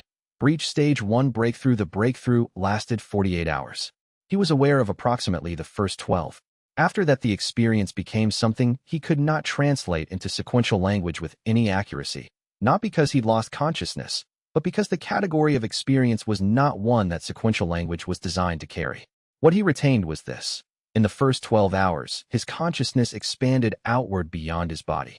Not for the first time, he'd felt the edges of this in tactical ascension, but at last, without reserve, without the previous sense of a boundary marking where he ended and everything else began. He wasn't everywhere. He was himself everywhere he was. The distinction collapsed. In the middle period he didn't remember, he understood something about the nature of the cultivation system that he spent the following weeks trying to articulate and never fully succeeded. The best approximation, the practice was not a technology for acquiring capabilities. It was a method for removing the constraints that prevented natural capabilities from developing. Every rank was not the acquisition of something new, but the removal of something that had been blocking what was already there. In the final hours, his consciousness contracted back into coherence. Not the same coherence, denser, more precise, with an additional quality that he initially couldn't name and then recognized: permanence. A settledness that came from having passed a threshold that could not be unpassed. He opened his eyes. The room shimmered at the edges of his vision. Not his vision, the quality of his physical form, which was now partially phased into another dimension in the way the text had described, and which produced a specific visual quality that observers standing nearby would register as a slight translucency, a shimmer in strong light. Sarah was in the doorway. She'd been there, Okonkwo told him later, for the last 6 hours, refusing to leave but understanding that contact would complicate the process. He looked at her. She looked back. "You're different," she said. "Yes. But still you," she said. "I think so." She came into the room and stood close enough that their shared chi signatures, she had her own now, clear and distinct, were in direct contact. The field between them resonated. He could feel her in a way that no physical proximity had ever conveyed. Her cultivation, her practice, her specific quality of presence in the world. "How do you feel?" she asked. He thought about the question carefully. "Like the soldier who was discarded," he said, "has finally become something the world cannot ignore." He looked at his own hands, partially translucent in the facility's light, changed, still his. He had been a soldier who came back from Yemen broken and had spent 3 years being told the break was permanent. He had found a book at an estate sale and refused to accept the framework he'd been handed. He had cultivated in an apartment and on a mountain and in a government facility and in the spaces between institutional pressures. He had become. The world below the mountain was the same world he'd looked at from a river bend 18 months ago. But he was no longer the same person looking at it. He was Breach Stage 1. He was the first modern cultivator to operate publicly, openly, with both institutional and hidden world acknowledgement. He was a father and a partner and a former soldier and something that didn't have a prior category. He was, in the most precise sense he knew how to use, awake. Chapter 101. Breach Consequences. The cultivation sects worldwide moved faster than Hayes' communications team. Within 36 hours of Mark's breach breakthrough, his network received contact requests from 17 new parties. Not all of them came through recognized channels. 2 arrived as direct chi communications during his meditation sessions. Practitioners distant enough that the contact implied significant power, close enough to the cultivator diplomatic norms he'd been developing to be clearly intentional rather than intrusive. Sun Li cataloged them with the systematic thoroughness that made her a useful counterpart to Mark's tendency toward direct analysis. A Tibetan monastery delegation. A Sufi cultivation school out of Morocco whose tradition was 600 years old. 3 independent practitioners from South America, Australia, and Norway respectively, all of whom had developed their practice in isolation and were now faced with the first openly breach stage practitioner they'd been able to identify, taking what they apparently perceived as a now-or-never opportunity to establish contact. And, through Hayes' formal diplomatic channels, 2 requests from nation-state intelligence services that had been tracking cultivator activity for decades and had now concluded that Mark had crossed a threshold that made ongoing silence untenable for their planning processes. The pattern was clear and not surprising. The post story in the 60-minute segment had created public acknowledgement. The network coordination meeting had created institutional acknowledgement. The breach breakthrough was a different kind of acknowledgement, a power threshold crossed publicly, in a documented setting, at a level that the hidden world's historical framework categorized as significant. He was now, by the criteria of the 3,000-year tradition he'd entered from outside, a recognized power center.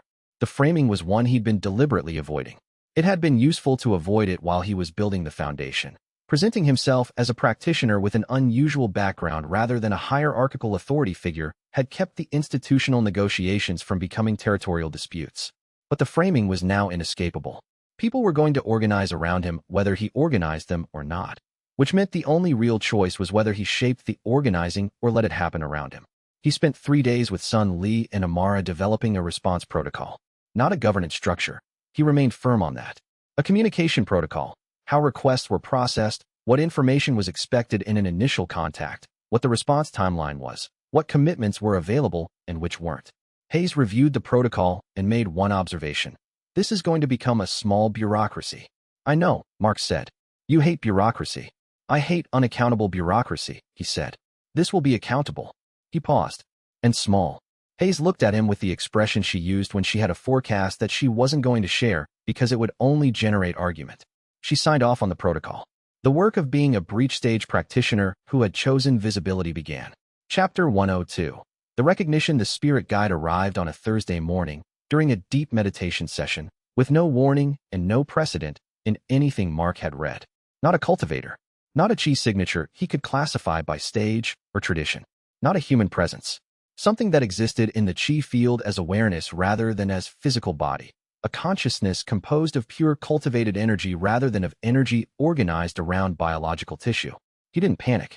He'd been encountering unexpected things for long enough that the initial encounter response was assessment rather than reaction. I'm not hostile, the presence said. Not spoken words. The same compressed meaning communication Kyohei used, but with a different quality. Older. Not 3,000 years old. Significantly older. I know, Mark said. Your signature doesn't carry threat patterns. You can read non-embodied signatures at breach stage 1? Apparently, he said. I hadn't tried before. A pause that felt like reassessment. That's unusual, the presence said. I've been told, he said. The presence, it introduced itself as Arya. A name it acknowledged was a simplification of something that didn't translate cleanly into any human language. Explained its nature with the careful precision of someone who had done this kind of explanation before and had learned where the confusions happened. It was approximately 5,000 years old. It had passed the transcendence threshold at approximately 2,500 years of age. At 5,000, the diffusion that Kyohei had warned about had arrived, and rather than fighting it, Arya had accepted it and become what she was now. A consciousness distributed across the global chi field, individualized enough to communicate, dispersed enough to have lost the limits of individual existence. Not dead, transformed, a different category of being. Why are you here? Mark asked. Because breach is a threshold from which a practitioner can see me clearly for the first time, she said. And because you crossed it in a way that, a pause, in the way that matters, deliberately, with full understanding of what you were accepting. You've seen practitioners cross breach without understanding it. Many. They advance into it because their cultivation pushes them there, not because they've chosen it. The difference in outcomes is significant. She paused. I want to warn you about what comes after breach. Not to discourage you, you should advance. But so that the things I wish someone had warned me about don't catch you without context. Tell me, he said. What she told him took 3 hours and required him to sit still and listen with the complete attention that the information warranted. He didn't interrupt. When she was finished, he sat with the information for another hour before he spoke. I appreciate the warning, he said. You're not troubled by it. I'm troubled by the parts that should trouble me, he said. The parts that shouldn't, don't. He paused. The other world's thing, the prospect of interdimensional threats, that one I'll need to work through. Most practitioners need months to accept it. I was Delta Force, he said. My threat model was already complicated. One more dimension of it is a refinement, not a revolution. Arya was quiet for a moment in the way he was beginning to recognize as the equivalent of a genuine expression, not an absence of response, but a form of response that didn't use words. I'll check in, she said finally. I'd value that, he said. She left. He returned to his breathing and spent the rest of the morning processing the information about other worlds. Chapter 103. Sarah's reaction, he told her that evening. Not everything. Not the full scope of what Arya had described, but the essential truth. There were cultivators from other worlds. The Earth existed in a context that included other inhabited realms, other practices, other powers. And Breach had pushed him into a register where those realities were no longer theoretical.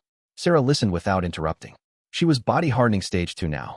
She had the specific kind of patience that physical cultivation created in practitioners who took it seriously. Not passive patience, but active. The patience of someone who was gathering information before forming a conclusion. When he finished, she looked at him for a long moment. "How far away are the other worlds?" she said. "Not in physical distance," he said. "Different." Arya described it as dimensional adjacency. "They're not reachable through travel. They're accessible through specific cultivation states at advanced levels.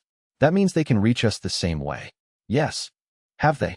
According to Arya, yes. Occasionally, historically. Mostly curiosity-level contact. Some more serious.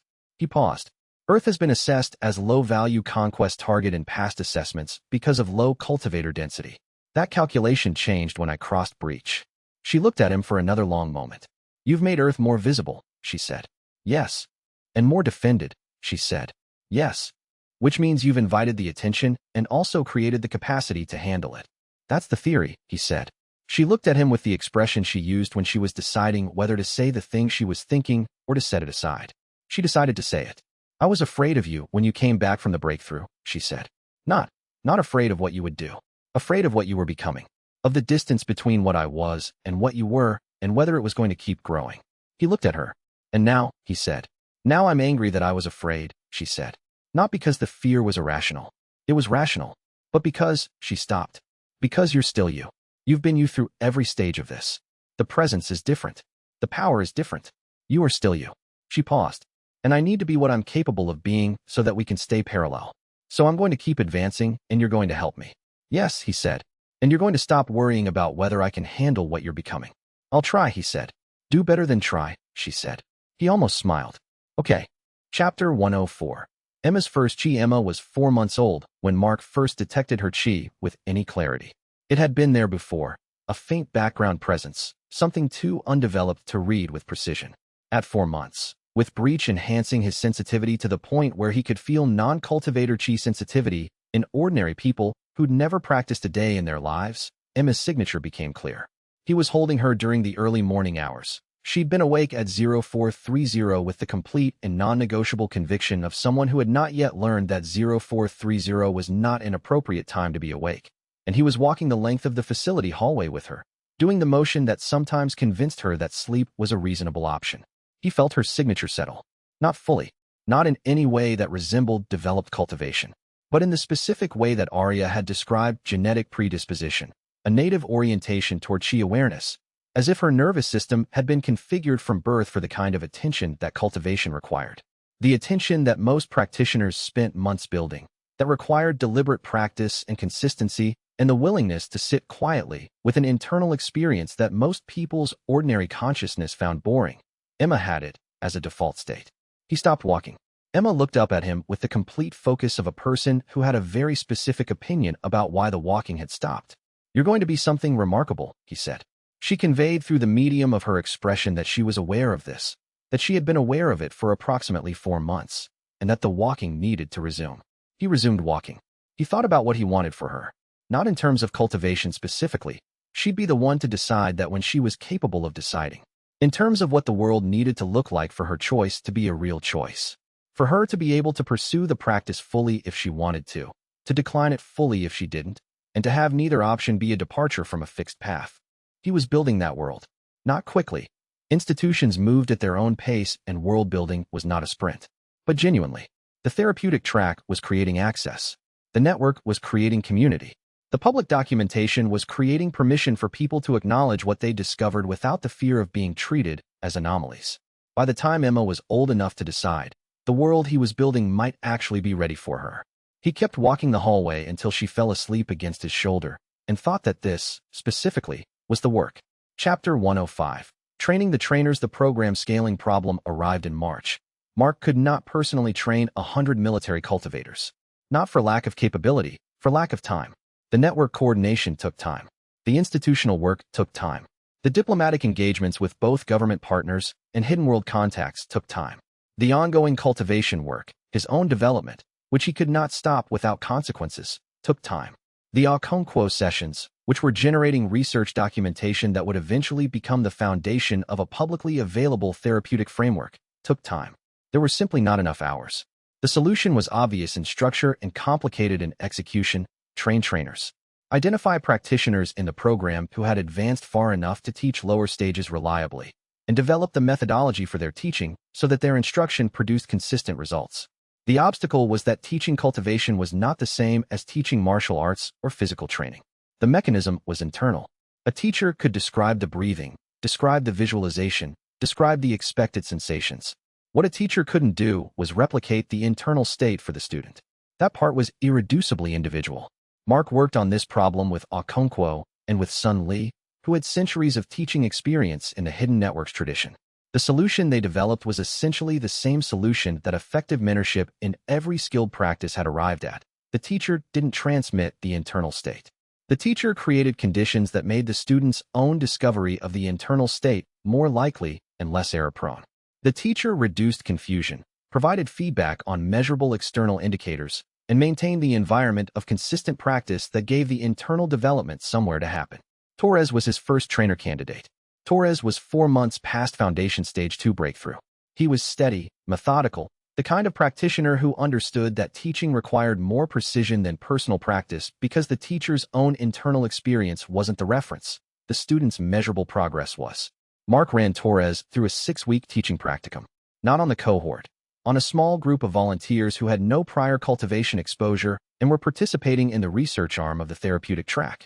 Torres observed, then assisted, then led with Mark observing, then led independently with documentation review afterward. Torres's first cohort of 4 students included a 58-year-old Marine veteran with bilateral knee replacements, a 44-year-old Navy SEAL with chronic TBI symptoms, a 32-year-old Army Ranger with spinal fusion, and a 61-year-old Army Colonel with degenerative disc disease. All 4 reached Foundation Stage 1 within Torres's 6-week teaching cycle.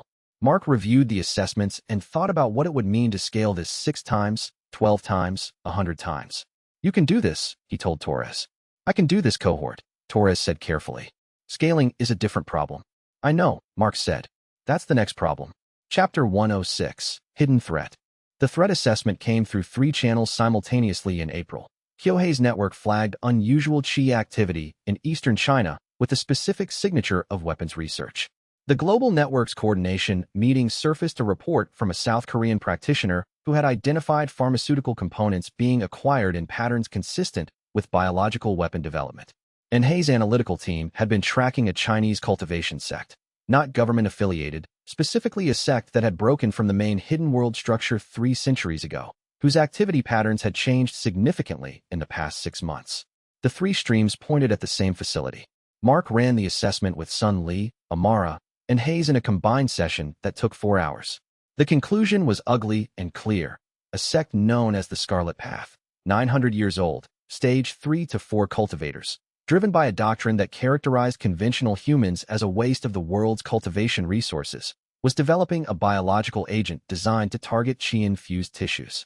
The mechanism was analogous to a pathogen that identified the specific cellular markers of cultivation and destroyed them. Delivered aerially, it could eliminate every cultivator on the planet within weeks. "How developed is it?" Hayes asked. "The South Korean report suggests a working prototype," Sun Li said.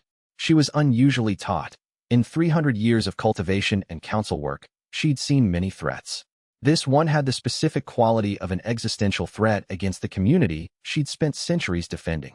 Not ready for deployment, but close enough that another 6 months puts it past recoverable. "We destroy the facility," Mark said. "The political complexity," Hayes began, "is secondary to a weapon capable of killing every cultivator on Earth," Mark said. "I'm not doing a political cost-benefit on this one. The facility gets destroyed. The research gets set back as far as possible, and we find the sect's leadership and present them with a choice between disbanding and the equivalent of what the facility is going to experience." Hayes absorbed this. "What's the operation look like?" It was the same question he'd asked hundreds of times about hundreds of operations in a different context. He answered it the same way he'd always answered it, with the facts as they were, the resources available, and the risk tolerance he was willing to accept. The operation required 3 components: intelligence confirmation that the facility contained what the assessment said it contained, extraction of any personnel at the facility who were not willingly participating in the weapons program, and destruction of the research infrastructure. He led it himself with a team of 4, all cultivators, all stage 2 or above, all volunteers who understood what they were going in to neutralize. He brought Torres and Morgan from the original cohort and 2 cultivators from the Global Network's practitioner community. The mission took 11 hours. The facility contained exactly what the assessment had indicated. The 2 researchers who were present under coercion, recruited through false premises and unable to leave, were extracted. The 3 who were there by choice and were aware of what the weapon was intended to do made choices during the engagement that resulted in their own casualties. Mark carried that in the category of consequences he lived with rather than outcomes he celebrated. The facility was destroyed at 0247. The research infrastructure showed a development setback of 20-plus years, per Sun Lee's assessment of the recovered fragments. The Scarlet Path leadership received the offer the following week. 3 of them accepted disbanding. 2 didn't. The 2 who didn't were contained by Kyohei's council network in a manner that Mark chose not to fully document.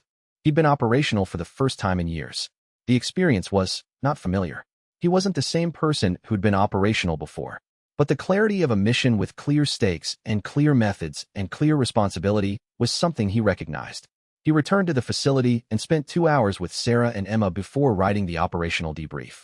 Chapter 107. Breach Stage 2. Breach Stage 2 arrived 6 weeks after the Scarlet Path operation, during a meditation session, without the dramatic physical indicators that the earlier breakthrough had produced.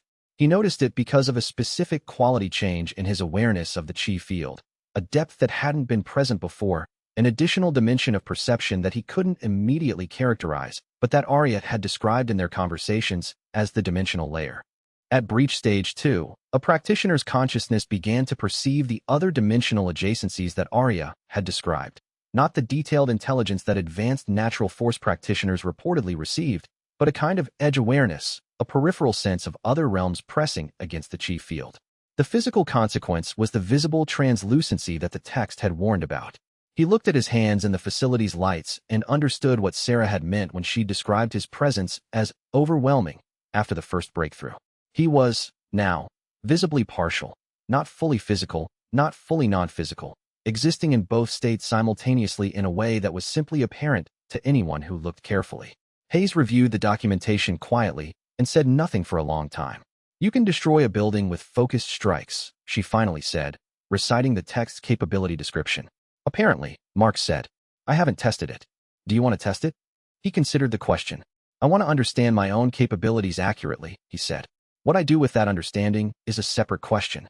They went to a decommissioned structure on the property, a concrete bunker from a previous era of the facility's history, and he tested it. The result was consistent with the text's description. The result was also, he recognized, the specific kind of capability that made institutional actors extremely anxious about whether their prior assessments of his containability had any remaining relevance. "Do I need to have the conversation about why I'm not planning to destroy things?" he said afterward. "I'll handle the conversation," Hayes said. "You just don't destroy things." "That's the plan," he said. He returned to the facility thinking about the nature of power that had moved past the scale where it was useful for most of the work he cared about. He could destroy a building. He could not, through this power, help a veteran reach Foundation Stage 1. The capability and the purpose were increasingly divergent. What mattered was not what he could destroy, but what he could build. He was going to need to find ways to stay grounded in the building as the capabilities moved toward the cosmic. Chapter 108. Global political pressure. In May, 3 separate governments filed formal complaints through their State Department counterparts about the existence and scale of the American military cultivation program. 2 more governments requested either access to the program or commitment that the program would not be used in ways that affected their sovereignty. One government made statements in a major media appearance that characterized Mark as an unregulated weapons development program. Hayes spent 6 weeks managing the international political dimension of the program scale. Mark was involved in 4 diplomatic sessions, not as a participant in the negotiations, but as a present party whose presence changed the nature of the meeting. He had learned something about his presence. At Breach Stage 2, with the partial translucency and the chi field awareness, he was not a person who could be in a room without being felt. Not terrifyingly, he wasn't projecting threat, and he'd learned to moderate the field effects of his presence to the degree that the text's guidance allowed. But undeniably, people in a room with him knew they were in a room with him in a way that was different from knowing you were in a room with a skilled fighter or a powerful politician. Those people affected the room through social dynamics. Mark affected it through the chi field. Hayes managed this skillfully, as she managed most things. She positioned him as an observer with standing rather than as a participant with authority, present, acknowledged, available for direct questions, not initiating pressure. The implicit communication to the foreign representatives was not, "This is our weapon," but "This is the context we're all operating in, and he's being cooperative, and the question is whether you want to be cooperative or not." 3 of the 5 diplomatic challenges resolved satisfactorily within the 6 weeks. The remaining 2 required additional sessions that Hayes anticipated would take another 2 months. Mark wrote the situation up in his network report as a useful data point. The international political dimension of visible cultivation at scale was a real problem that required ongoing management, and the management model of cooperative civilian military practitioner was working better than the alternative models the foreign governments were implicitly proposing. He also wrote, in his private journal, "The institutions are going to keep having this problem as long as power is distributed unevenly. The long-term solution is not better political management of one powerful cultivator. It's enough practitioners in enough countries that no single country has a power asymmetry that requires diplomatic management." Scale was the answer. Scale was always going to be the answer. He sent the therapeutic track program's training methodology to 17 of the network's participating organizations and authorized them to adapt it for their own practitioner development contexts. Chapter 109. Aria's teachings. Aria's visits became regular, once a week, during the early morning meditation session. She didn't describe them as teachings, but that was what they were. Accumulated knowledge from a 5,000-year existence, delivered in the compressed meaning format that Mark was becoming more fluent in receiving. The content fell into 3 categories. The first was practical, specific techniques for the stages ahead of him, problems that practitioners at his level commonly encountered, and how to handle them, the capabilities that came with natural force, and what they felt like from the inside rather than how the text described them from the outside. This was the most immediately useful material. The second was contextual, the other worlds Arya was aware of, their cultivation traditions, their historical contacts with Earth. Not intelligence in the adversarial sense. Arya was not a spy. Historical and phenomenological context, the kind of understanding that prevented the worst interpretive errors when contact eventually occurred. She'd seen Earth cultivator contact with adjacent world practitioners go wrong enough times to know what the common failure modes were. The third was philosophical, what it meant to be at this stage, in this body, with these commitments, when the practice was pulling toward further transcendence and the commitments were pulling toward staying present. Arya had navigated this herself at a different scale. She offered not answers, she was careful about that, but company in the questions. "You chose to stay embodied through transcendence," Mark said during the 4th session, after she described her own decision-making at that threshold. "I chose to stay in a recognizable form for as long as the choice was available," she said. "Ultimately, the form became insufficient. But I had many years of useful embodiment after transcendence that I would not have had if I'd abandoned the physical form earlier." Is that the lesson? The lesson, if there is one, is that the form matters as long as the people who need you are embodied. She paused. Emma will be embodied for a very long time. Sarah will be embodied for a very long time. The work you care about, the therapeutic program, the network, is embodied. You have reasons to stay. Use them. He thought about Kyohei, diffusing, about Arya, distributed, about the specific quality of presence that made direct human contact useful in ways that distributed consciousness could not replicate. "I'm not planning to rush the later stages," he said. "I know," she said. "I'm not worried about you rushing.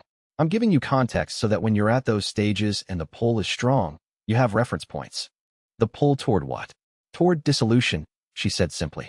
"It becomes beautiful at sufficient development. The individual boundaries feel like constraints rather than structures. The dissolution feels like return rather than loss." She paused. "It is beautiful. It is also not the only beautiful thing. The boundary and the dissolution both have their quality. The cultivation path doesn't require you to choose one over the other." He held this. "Thank you," he said. Chapter 110. Expansion of Threat Model. The full briefing on interdimensional threats came in June, delivered by Arya over 3 sessions and cross-referenced with material in Kyohei's archive that Mark had begun accessing after his breach breakthrough. The summary was this. Earth was not the only inhabited world in the local dimensional cluster. There were 7 others within the range that transcendence-level practitioners could perceive and, with effort, traverse. 3 of them had their own cultivator traditions. 2 of those 3 were broadly peaceful. They viewed Earth as a developing world in cultivation terms and were cautious about contact, the way experienced practitioners were cautious with early-stage students. 1 was actively imperialist, had a history of claiming low cultivator density worlds as resource territories, sending scouts, and eventually sending forces. Earth had been below the imperialist world's threshold of interest because the cultivator density was too low to make conflict worthwhile. The calculation was changing. Mark's public emergence, the military program's scale, the network, all of it raised Earth's cultivator density in the imperialist world's assessments toward the threshold where conquest became less obviously irrational. He brought this to Hayes with the same directness he brought everything. "We're not a conventional military threat at this point," he said. "The program's scale is important, but we're measuring military cultivators in hundreds. The imperialist world's cultivator force, based on the archive's intelligence, measures in tens of thousands." "Then what do we do?" Hayes said. "We change the calculus faster than they change their assessment," he said. "The therapeutic track, the public program, the network, we accelerate all of it. Every cultivator who reaches Foundation Stage 1 is a data point that makes Earth more expensive to take." "That's a timeline measured in decades," Hayes said. "Yes," he said, "which is why we start now." He restructured his priorities around the scaling problem, not abandoning the direct work. The direct work was the foundation, but adding the systems layer, the documentation, the training methodology, the institutional frameworks that would allow the practice to spread without requiring his personal involvement in every new practitioner's development. The military program was one component. The therapeutic track was another. The network was a third. He needed a fourth, a publicly available, well-documented, accessible entry point for people outside institutional contexts who had the disposition to practice and no pathway to find it. He started writing. Chapter 111. Sarah reaches breach. Sarah reached breach stage 1 on a Thursday evening in July. Mark felt it before she told him. He was in his meditation room at the other end of the facility when her chi signature changed. The specific quality shift of a breach breakthrough, like a note sustaining and then suddenly resonating in a larger space. He found her in the cultivation room looking at her own hands with the expression he imagined he'd had in February. Not amazed, not alarmed. Attentive, cataloging what had changed. "Your turn," he said. She looked up. "You felt it." From the other end of the building. "The signature change is distinct." She turned her hands over, examining them in the light. The slight translucency was visible, less pronounced than his, because she was newer to the stage, but present. "The dimensional peripheral sense," she said. "You described it as a layer." She stopped. "It's like someone opened a window I didn't know was closed." He moved beside her and stood there. Their chi signatures were in contact now at a depth that physical closeness had never produced. The full resonance of two breach stage practitioners in proximity, each signature containing the other in a way that was intimate in a dimension that had no existing vocabulary. He could feel her in a way that was genuinely new. Not just her presence, her state, her emotional quality. The specific combination of attention and satisfaction and mild overwhelm that was her response to this moment. "You're pleased with yourself?" he said. "Is it that obvious?" "Your signature is practically smiling," he said. She laughed, and he felt that too. Warmth moving through the chi resonance between them, genuine and specific, hers entirely. "I want to talk to Arya," she said, "about what comes after breach from the inside. I'll introduce you." "You don't have to. She'll find me now." "She might," he said. "She comes to people who've crossed breach deliberately. She'll have felt your transition." Sarah looked at him. "You've been talking to her every week." "She has a lot to say." "Tell me tonight," she said. "Everything you've learned. We're parallel now in a different way. I should have the same context." He thought about the 3 months of sessions with Arya, the practical, the contextual, the philosophical. He thought about how much of it had been things he'd been carrying alone because he hadn't found the right moment to describe them. "That's going to be a long conversation," he said. "Good," she said. "Emma's asleep. We have time." They talked until past midnight, and when they finished, Mark understood something about the value of being parallel rather than leading that he'd been approaching from the outside for 6 months and had now experienced directly. Being understood by someone at your level wasn't a luxury. It was load-bearing. Chapter 112. Breach Stage 2. Complete. The peak of Breach Stage 2 arrived in August. He'd been approaching it for weeks in the specific way he'd learned to recognize thresholds approaching. The distinctive quality of an accumulation that had reached its limit, like a container that had been filled gradually and was now registering that fullness at every edge. The text description of what came next, Natural Force Stage 1, was the threshold where practitioners stopped being primarily embodied and became primarily something else. Not dead, not gone, but changed in category, capable of existing as pure chi, as energy, as form that was not dependent on biological processes for its continuation. effectively immortal in the absence of specific harm sufficient to destroy a consciousness existing partially outside physical form. He carried Emma for an hour the night before, not because he decided to be sentimental. He wasn't constituted for sentiment as a primary mode, but because the archive's accounts had been clear. Natural force changed the relationship to physical embodiment in ways that practitioners described as beautiful and irreversible. The last time he would hold his daughter as someone who was primarily human was not today. It was approximately tomorrow. He wanted to be present for it. Emma was 7 months old and had opinions about everything.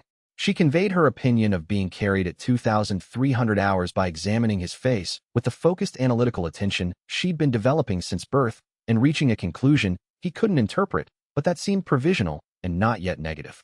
He looked at her for a long time. "I'll be different tomorrow," he said quietly. "I'm going to keep coming back."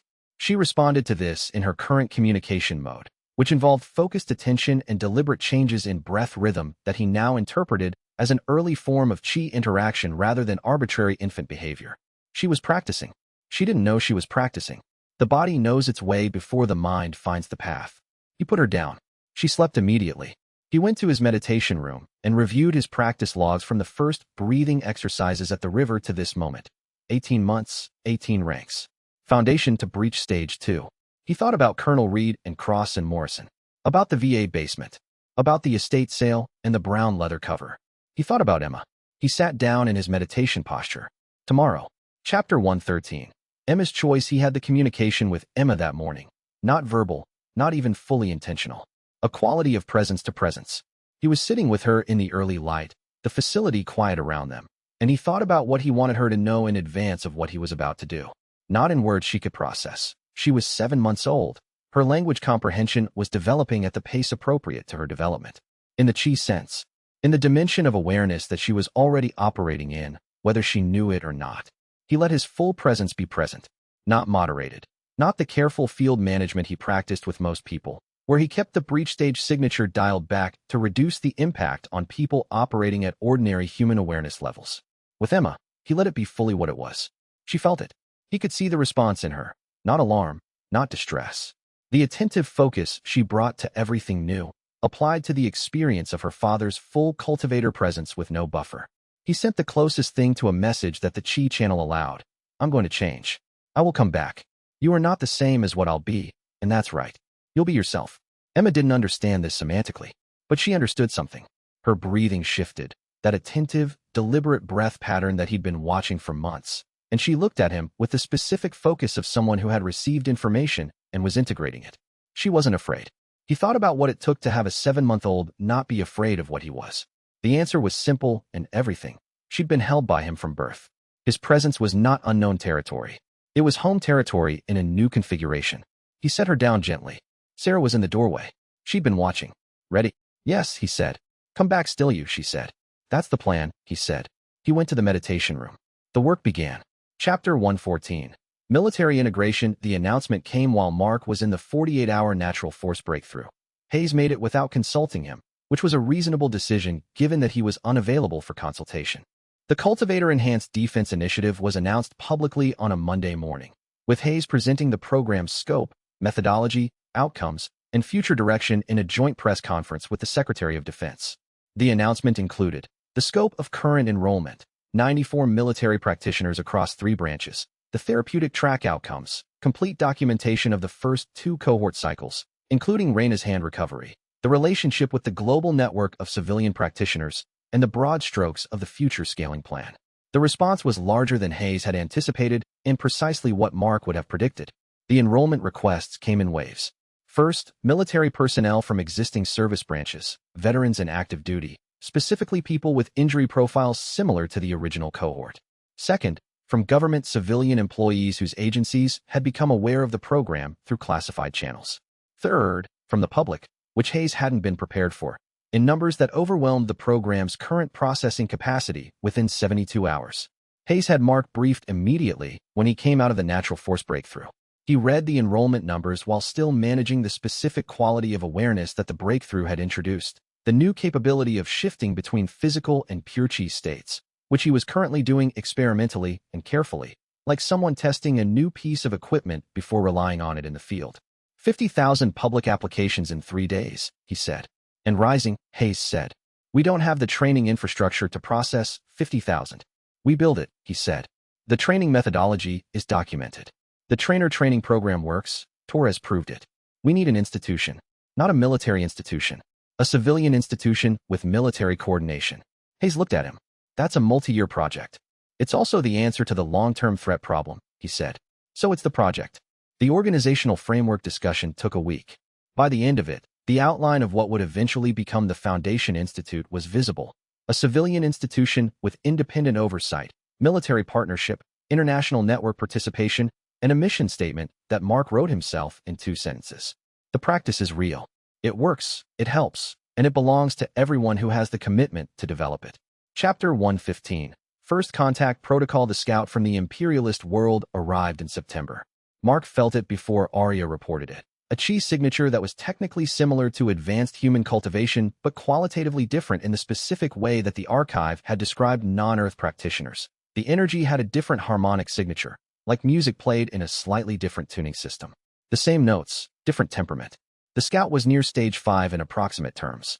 It was intelligent, controlled, and clearly performing reconnaissance rather than combat operations. It had been in Earth's dimensional layer for approximately 6 hours before Mark detected it with precision, which meant it was also capable and careful. He made contact through the chi field, not aggressive contact, not communication exactly, but presence acknowledgement. The equivalent of meeting someone's eyes across a room. I see you. The scout paused in its movements. Mark extended a more explicit communication. I am not hostile. I am aware of your nature and your world. I want to know if communication is possible. The scout was quiet for a long time. Long enough that Mark ran through several interpretations of the silence. Then what are you? The question was asked in the same compressed meaning format Kyohei and Arya used, the cultivation universal of advanced practitioners. He answered in the same format. I am the primary cultivator of this world. Natural force stage 1. Former soldier. Responsible for this world's defense. Another pause. You are young, the scout said. Your world is young. Your density is increasing faster than our assessments projected. Yes, Mark said. My world's council will want a formal assessment. I'll be available for it, Mark said. On my territory. Under conditions I specify. My world is not open for conquest. A long pause. No, the scout said finally. I don't think it is. It withdrew from the dimensional layer. Mark tracked its exit and confirmed its departure with Arya 20 minutes later. Well, Arya said. They'll send a formal delegation within 3 months, Mark said. Based on the withdrawal pattern, that was a scout with reporting authority, not an observer. They'll assess what I told them and send someone empowered to open negotiations. Arya paused. That's a remarkably optimistic read of first contact. It's the right read, he said. They're imperialists because conquest works against undefended worlds. An established, defended world with a primary practitioner who can detect their scouts at stage 5 and communicate fluently in cultivation language. That's a different calculation. You're betting Earth's sovereignty on your read of the scout's response pattern. I'm betting my ability to read a chi signature that I've been trained to read, he said. That's what I have. That's what I'll use. Arya was quiet for a long moment. I believe you, she said. Chapter 116. Natural force preparation. The preparation for natural force advancement took a month. Mark did not rush it. The archive was explicit. Natural force was the threshold after which physical embodiment became elective rather than necessary. Practitioners who reached it without adequate preparation for the identity question, who am I if my body is optional, had historically resolved the question badly. Some by abandoning physical form too early and becoming distributions of awareness without the particular quality of presence that physical embodiment maintained. Some by refusing the advancement and locking themselves at breach indefinitely, avoiding the question through avoidance of the threshold. He wrote letters, not as morbid ritual, as record. If the natural force breakthrough changed him in ways he couldn't predict, the letters were documentation of who he had been entering the threshold. To Sarah, to Emma, to Hayes, to Sunli, to Kyohei through the Chi communication channel, to Arya who had been through this and whose response he expected before the month was out. He recorded his voice. Not speeches, just conversation.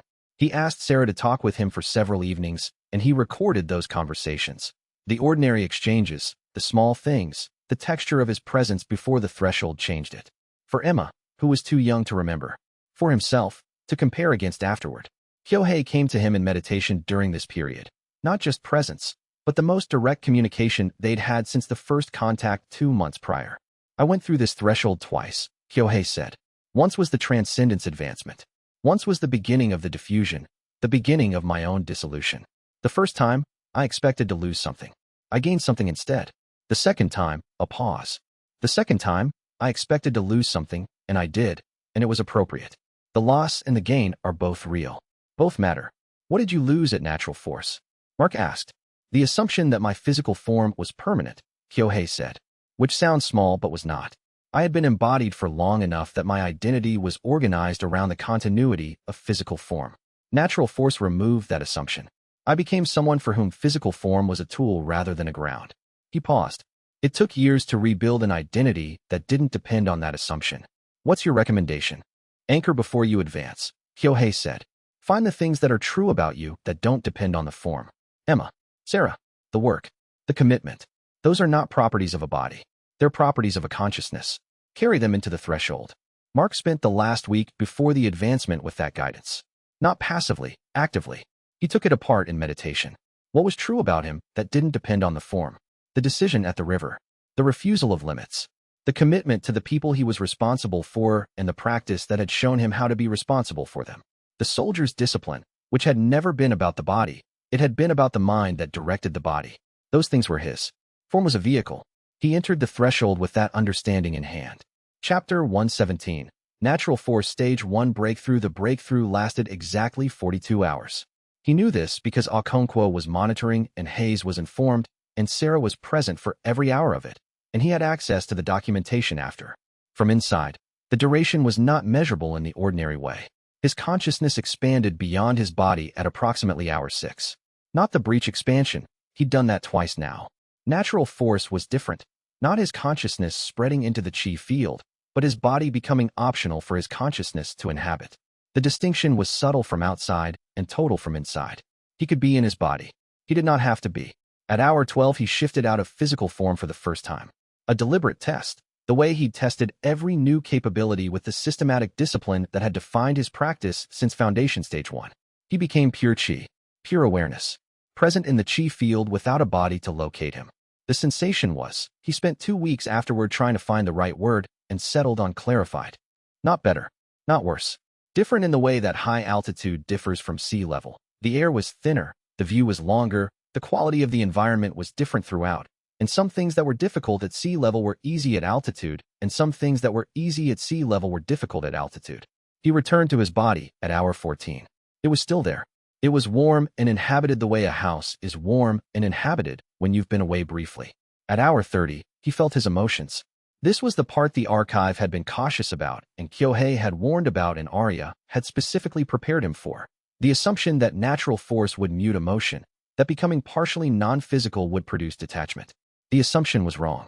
The emotions were sharper, more precise, less cluttered by the physical stress responses that had been generating emotional noise throughout his cultivation career. Joy was simply joy without the noise of a body processing threat responses. Fear was information without the autonomic cascade that had previously accompanied it. Love was. He opened his eyes at hour 42, and Sarah was there. He looked at her and felt the full precision of what he felt for her. Not the general warmth of partnership, but the specific, detailed, complete quality of a person knowing another person across a threshold of capability that most humans never reached, and discovering that the knowing was not diminished, but made more true. You're still you, she said. Yes, he said. Your form is, she stopped. You're partly transparent and strong light. That's the natural force integration, he said. It stabilizes over a few months. Does it bother you?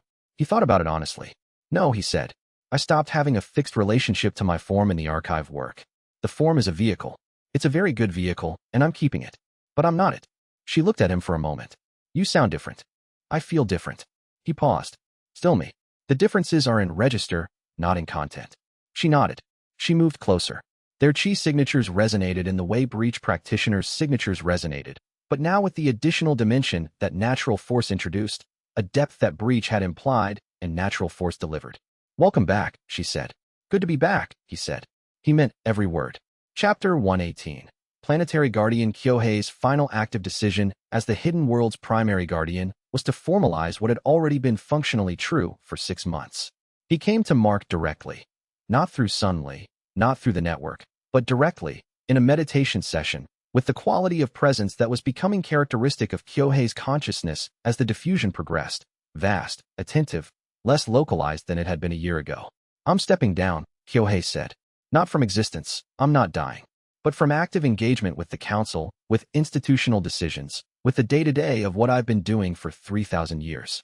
The diffusion is taking more of my attention than I can both manage and remain fully present for the work. I understand, Mark said. I want to formalize your position, Kyohei said. Not as my successor in the council structure. I've asked Sun Li and Amara to maintain that structure until the coalition replaces it. As the planetary guardian, the active practitioner responsible for Earth's defense against external threats and internal conflicts that exceed institutional capacity. Mark was quiet for a moment. I want to be clear about what I'm accepting. Say it, Kyohei said. I'm accepting responsibility, not authority, Mark said. I'm not the ruler of the cultivator community. I'm not the head of any organization. I'm a practitioner who will act when threats exceed what institutions can handle, in coordination with those institutions, accountable to the people affected by my actions. That's correct, Kyohei said. That's exactly what it is. Then yes, Mark said. The formal designation happened through a council session that Mark attended as an observer, for the formality of the record. Kyohei's consciousness was present in the chi field, distributed, not localized, but the intention was clear and the documentation was precise. Mark left the session and walked to Sarah's office, where she was reviewing the therapeutic track's expansion proposals. I'm officially planetary guardian now, he said. She looked up. How does that feel? Like I've been doing it for 6 months, and now there's paperwork, he said. She laughed. He sat down and looked at the expansion proposals over her shoulder. The work was what it always was. The next problem, the next development, the next person who needed access to what the practice could provide. Kyohei fading into the chi field. The imperialist world sending a formal delegation in 2 months. Emma learning to walk, while simultaneously demonstrating that her chi sensitivity was developing at a rate that surprised even Mark. He was planetary guardian. He was also, still, a former soldier who had found a book at an estate sale and refused to accept the limits he'd been handed. Both things were true. Chapter 119. Natural Force Stage 2. Natural Force Stage 2 arrived in November, which completed the year. Foundation Stage 1 in January of the previous year, Natural Force Stage 2 in November of this year. 20 months and 10 cultivation ranks from the beginning of a practice he'd expected to do nothing more than manage his pain. He documented the milestone in his cultivation journal with the same precision he brought to every milestone. What he'd been doing, what had changed, what the measured indicators showed. The specific capabilities Natural Force Stage 2 introduced were consistent with the archive's description. Teleportation, short range, through chi manipulation that relocated his consciousness and body simultaneously by moving through the dimensional layer rather than through physical space. He tested it carefully, 30 feet initially, then 100, then a quarter mile. The sensory awareness that he'd been building since tactical ascension now operated at genuine planetary scale, not just detecting cultivation signatures, but reading the quality and direction of threats against Earth from any location. The physical form was now reliably translucent in natural light. Not frightening. People who spent time with him adapted within a day or two, but unambiguous. He was not trying to pass as human anymore. He wasn't human anymore, in the categorical sense. He was a cultivator at Natural Force Stage 2 who had been human once and retained everything about himself that had made him worth developing. He visited Tom Whitney that weekend.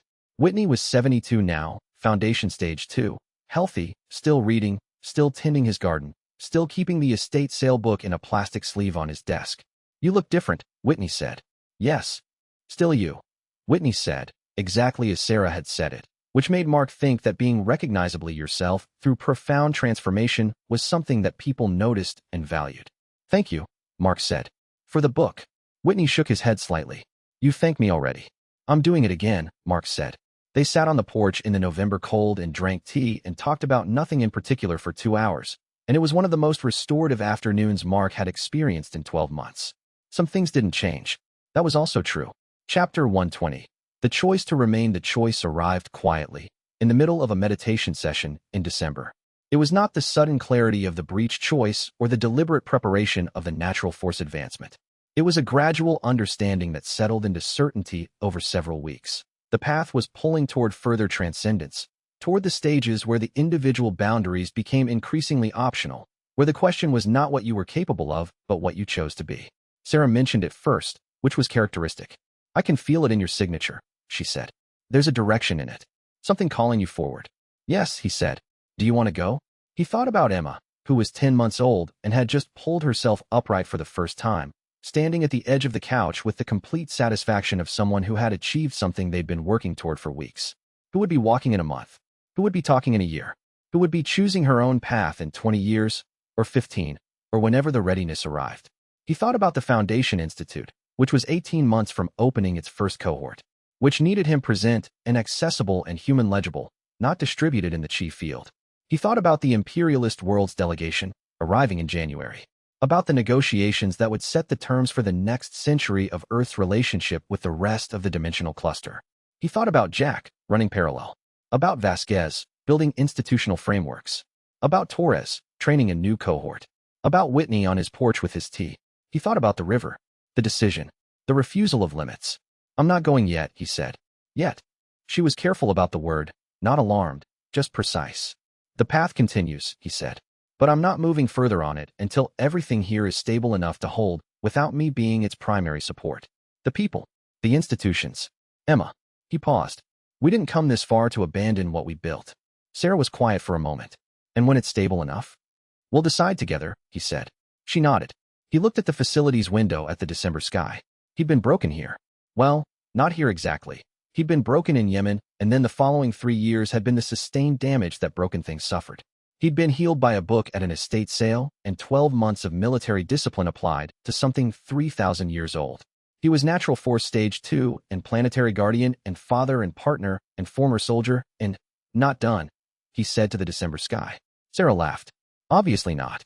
He looked at his hands, partially transparent in the winter light, familiar in the way that new things became familiar when they were genuinely yours. The soldier who had been discarded. The soldier who was now something the world could not put down. The soldier who had come back from the dead, been made into a monster, and was still standing, and wasn't done. Chapter 121. New Era Dawn. The United Nations Security Council chamber had never broadcast a meeting like this one.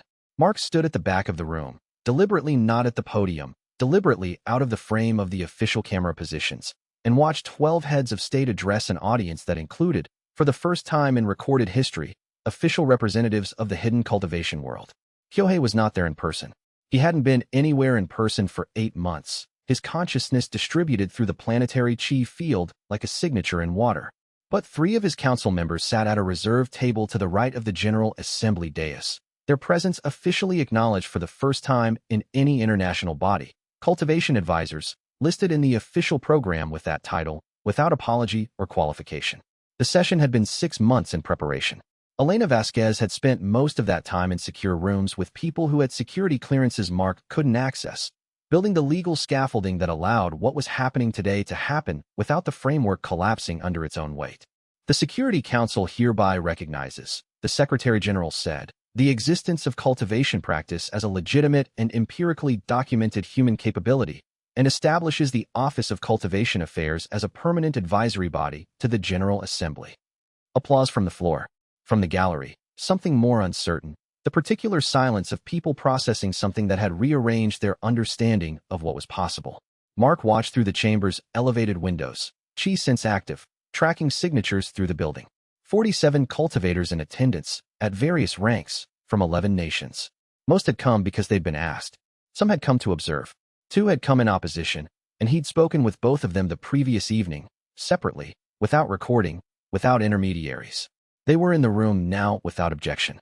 Whatever he'd said had been enough. "We've been expecting you to say something," Vasquez said, appearing at his shoulder. She'd cultivated to Foundation Stage 3 at some point in the previous year. Her chi signature had the particular clarity of someone who had worked hard at something for reasons that were entirely their own. The Secretary General asked twice. "I'm not the official face of this," Mark said. "You're the reason it exists." "Different thing." She was quiet for a moment, watching the proceedings below. Then, military cultivator programs are now active in 43 nations. 7 more in formal negotiations. The number of people practicing in unofficial settings, what the census people are calling autonomous cultivation, is somewhere north of 800,000 globally. It's been 7 months since the first public acknowledgement. She paused. "The rate of acceleration is not slowing down." "I know. Is that good?" "I don't know," Mark said. "Most things at this scale aren't entirely good. They're complicated." He watched the council vote. Unanimous. "But it's real. That's different from good or bad. It's just what's actually happening." The The vote passed at 14:32 on a Thursday in January, and the world was different on the other side of it than it had been before. Mark left before the reception. He had a plane to catch. Vasquez had understood that would be the case. Standing outside on the East River walkway in the January cold, he called Sarah. "Done?" she asked. "Done," he said. "Emma said something that might have been done this morning," Sarah said. "I'm not certain it was intentional, but I'm counting it." "Count it," he said. He could feel, at the edge of his planetary awareness, something new. Thousands of cultivation signatures blooming across 6 continents, each one small, most of them untrained, many of them with the particular quality of people who had just found something real and were startled by it. 800,000, Vasquez had said. That number would be different in a month. In 6 months, it would be different in ways that current projections couldn't capture. The world had been hidden. Now it was open. Whether that was good was a question that would take decades to answer, and Mark had made his peace with not knowing in advance. He looked at the river and felt the cold and thought about a book at an estate sale. Then he went home. Chapter 122. Public emergence. The fraud operations were what he hadn't predicted. Within 3 months of the UN recognition, 47 cultivation centers had opened in the United States alone. Legitimate establishments, most of them, with proper instruction and reasonable claims. Within 4 months, the number was 312. Within 5, it was over 1,000, and roughly 40% of them were charging significant fees for instruction in cultivation techniques that range from genuine foundational practice to what Mark could only describe as motivated fiction. The Chi amplification bracelet, Jack Rivera said, holding up a photograph of a product selling for $400 online, claims to accelerate breakthrough by 30%. Sales are strong. What does it actually do? It's a painted rock on a string. Mark stared at the photograph for a moment. People know what Chi feels like the first time they feel it, he said. It's not subtle. People who have felt it know, Jack said. People who haven't felt it but want or are susceptible to suggestion. The market is operating on hope. He set the photograph down. We're seeing organized operations in 12 states. Some of them have senior instructors who know exactly what they're doing and junior instructors who believe it. The money flow is substantial. What's the enforcement situation? Legally ambiguous. Fraud statutes technically apply, but the agency classification of cultivation as a legitimate but empirically variable human capability has made it difficult to draw a clean line between fraudulent instruction and ineffective instruction. People teach ineffective yoga. People teach ineffective meditation. The legal framework isn't built for this yet. Mark sat with that for a moment. Kyohei's counsel had been dealing with fraudulent cultivation claims since before the Industrial Revolution. The man had described similar problems from the 14th century. Practitioners claiming rank they hadn't earned, systems promising breakthroughs that required payment. It was not new. It was scaled. What do we actually want from regulation? Mark asked. Stop the fraud. Define fraud in this context. Someone teaching foundation breathing incorrectly. Is that fraud or is it incompetence? Someone teaching a system that doesn't work but charges money for it. That's fraud. But someone teaching a system that works slowly, or that has a 50% success rate instead of 90, or that has a different mechanism than they claim, that gets complicated. Jack was quiet. Then, you want to build a legitimacy standard. I want to build something that protects people who are starting this practice in good faith, Mark said. Not a gatekeeping system that controls access.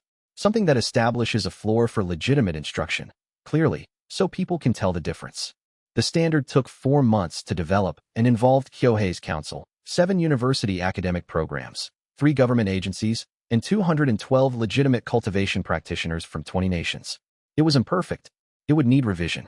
But when the Cultivation Practice Standards Board published its first assessment matrix, 43% of the operations Jack had flagged voluntarily changed their practices to meet the standard, and 11% shut down. The remaining 46% became a list that the board published publicly, with no enforcement authority, but with the particular weight of transparency. That's more effective than I expected, Vasquez said, looking at the 6-week compliance numbers. People who are doing something wrong often know they're doing it wrong, Mark said. The public acknowledgement that the standard exists and that they fall short of it is sometimes enough. Not always, but often. He thought about the 800,000 cultivation signatures he'd felt in January. By June, the number was closer to 3 million, and the curve was still rising. Most of them would plateau at foundation stage 1. Some would advance further. A fraction would become serious practitioners who changed the trajectory of their lives. He thought about a VA waiting room in the early days, his shoulder fused, the morphine hangover still in his system, looking at a book he'd bought at an estate sale and thinking, this probably won't work. He'd been wrong. 3 million people, and rising. each of them with their own version of that choice. The fraud will continue, he told Vasquez. Some of it will be stopped. The practice will spread anyway. He watched the compliance numbers. That's the trajectory. The world decided this was real. The rest is detail. She looked at him for a long moment. Do you ever wonder what you started? Every day, he said. Chapter 123. Emma's first steps. Emma Okonkwo Kane was 13 months old when she took her first unassisted steps across the living room floor, and the chi she generated in the effort lit the space around her like a lamp. She didn't notice. She was focused entirely on the destination. Sarah, sitting cross-legged on the rug approximately 5 feet away, arms open, and the accomplishment of getting there was everything. 3 steps, a wobble, 2 more steps, and she arrived with the particular triumph of someone who had been practicing something in secret and was ready to show it off. There, Sarah said, and her voice had something in it that Mark hadn't heard before, a specific quality of wonder that he thought had to do with witnessing a threshold. Come here. Emma sat down heavily in Sarah's arms and immediately tried to stand up again. Mark watched from the doorway. His chi sense registered Emma's signature automatically. It had been doing that since her birth, the way a new frequency entered a room and reconfigured the acoustic landscape. 13 months ago, it had been barely perceptible, the faintest suggestion of chi awareness in something still developing. Now it was present in a way that was unmistakable.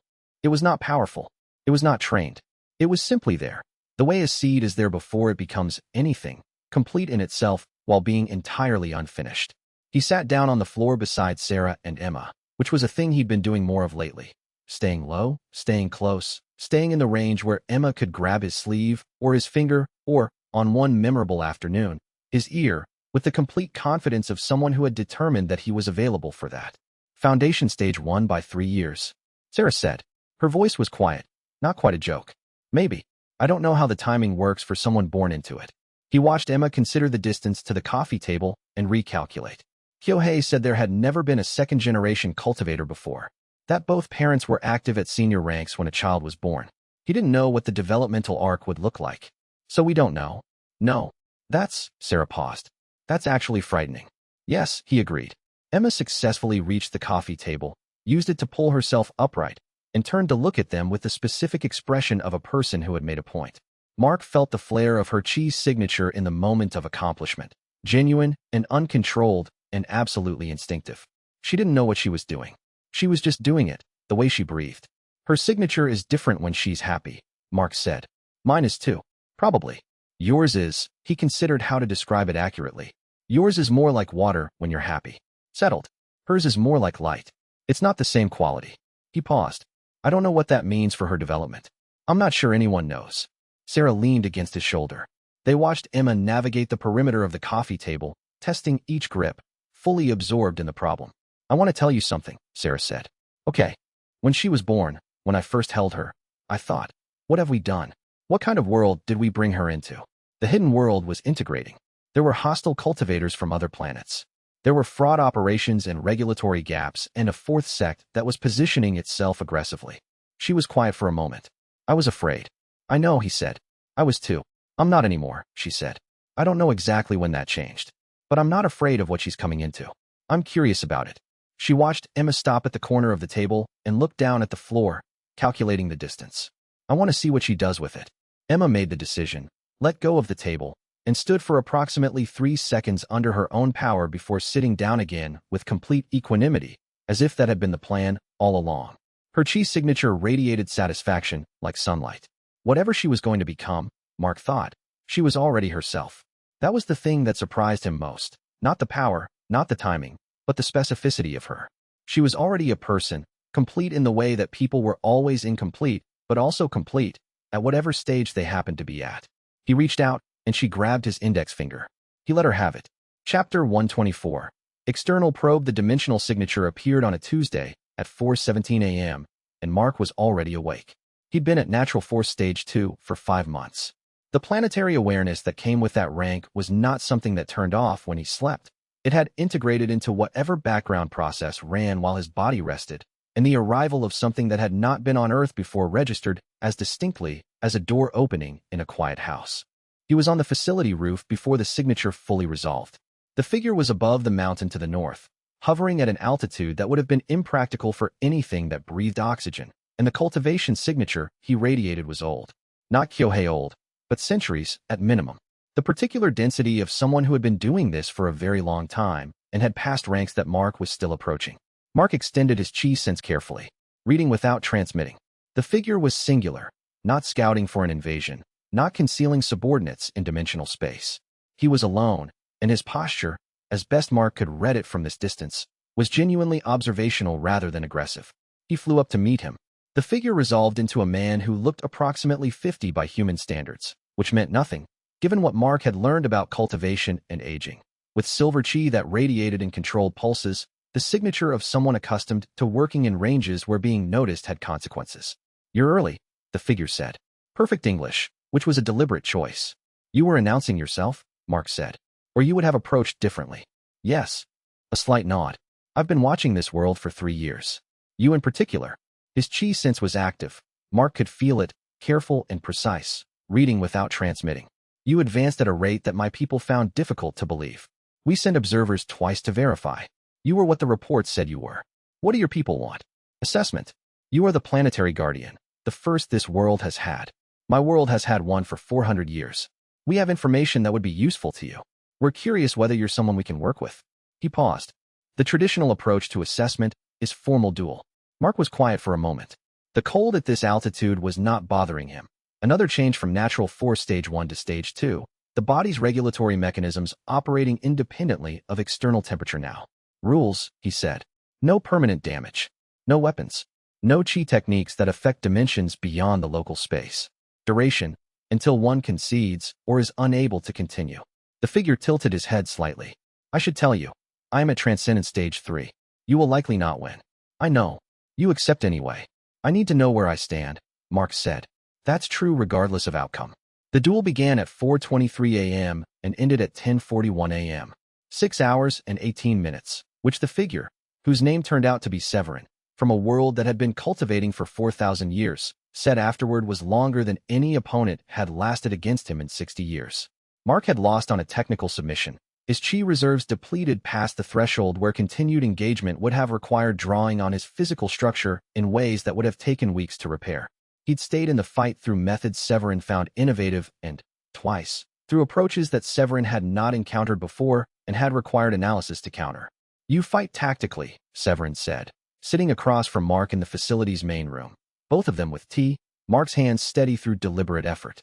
"Most cultivators at your rank fight with power. You fight like someone mapping a problem in real time." "Military training," Mark said. "Resources are finite. Adjust as you go. The chi compression technique in the final sequence, that's not in any tradition I know. I developed it, adapted from a defensive breathing pattern we used in close-quarters situations." Severin was quiet for a moment. Then, "My report will say that Earth's guardian is strong, adaptable in ways that compensate for rank differential. Not an easy conquest." He looked at Mark directly. "My report will also say that direct conflict with this world would be inadvisable, and that a relationship of mutual benefit is possible." "That's what I want," Mark said.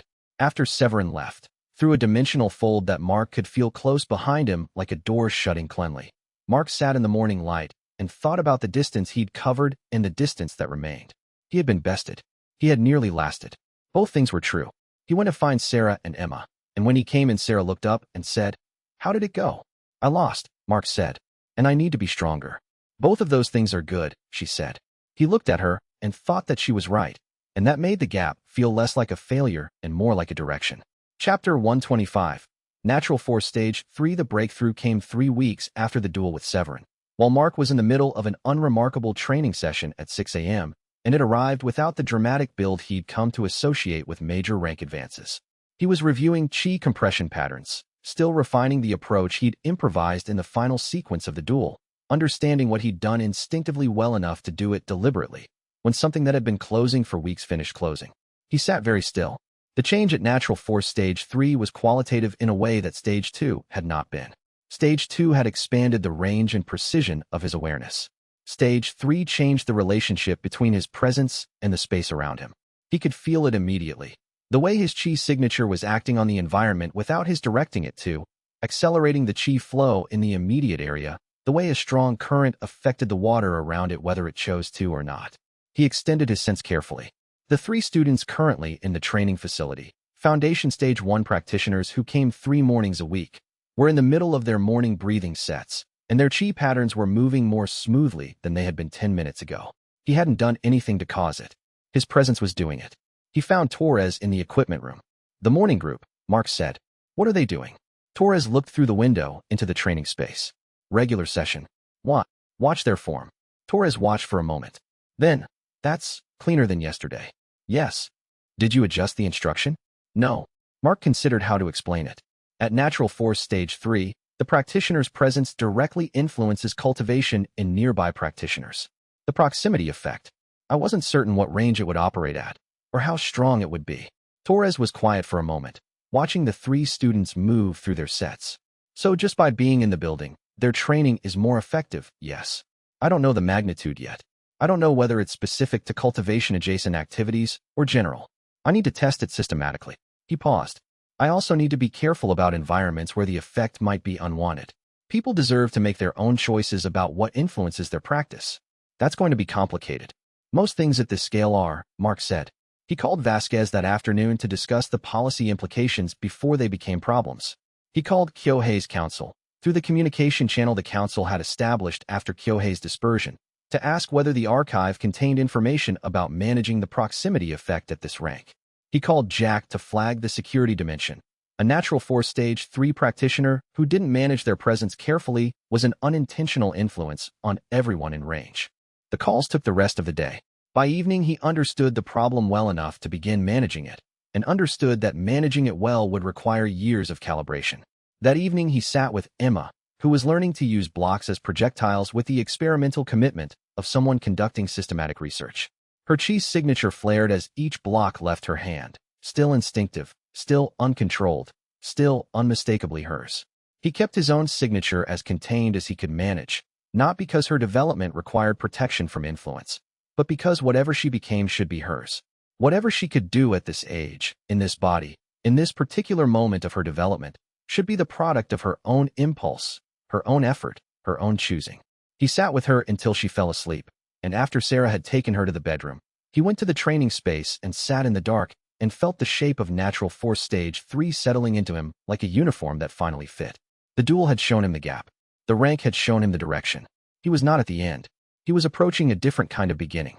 He thought about Severin's assessment, adaptable, strong, not a conquest, and thought about what another year would mean. Another 2 years. He had time. That was new. The soldier who had been handed a terminal prognosis, who had been told to manage his decline, who had been discarded, that man had been operating under a time pressure that shaped every decision. Now there was no clock. There was only the path. He breathed in the dark and felt 3 continents worth of cultivation signatures pulse at the edge of his awareness. Thousands of practitioners in their morning sets, their evening sessions, their first faltering attempts at something they'd only discovered existed 6 months ago. He was responsible for all of them, in some indirect way. That was not a weight, he decided. It was a reason. Chapter 126. First rogue cultivator. His name was Dylan Marsh, 24 years old, and he'd reached Foundation Stage 2 through one of the legitimate cultivation centers that had opened in Phoenix the previous spring.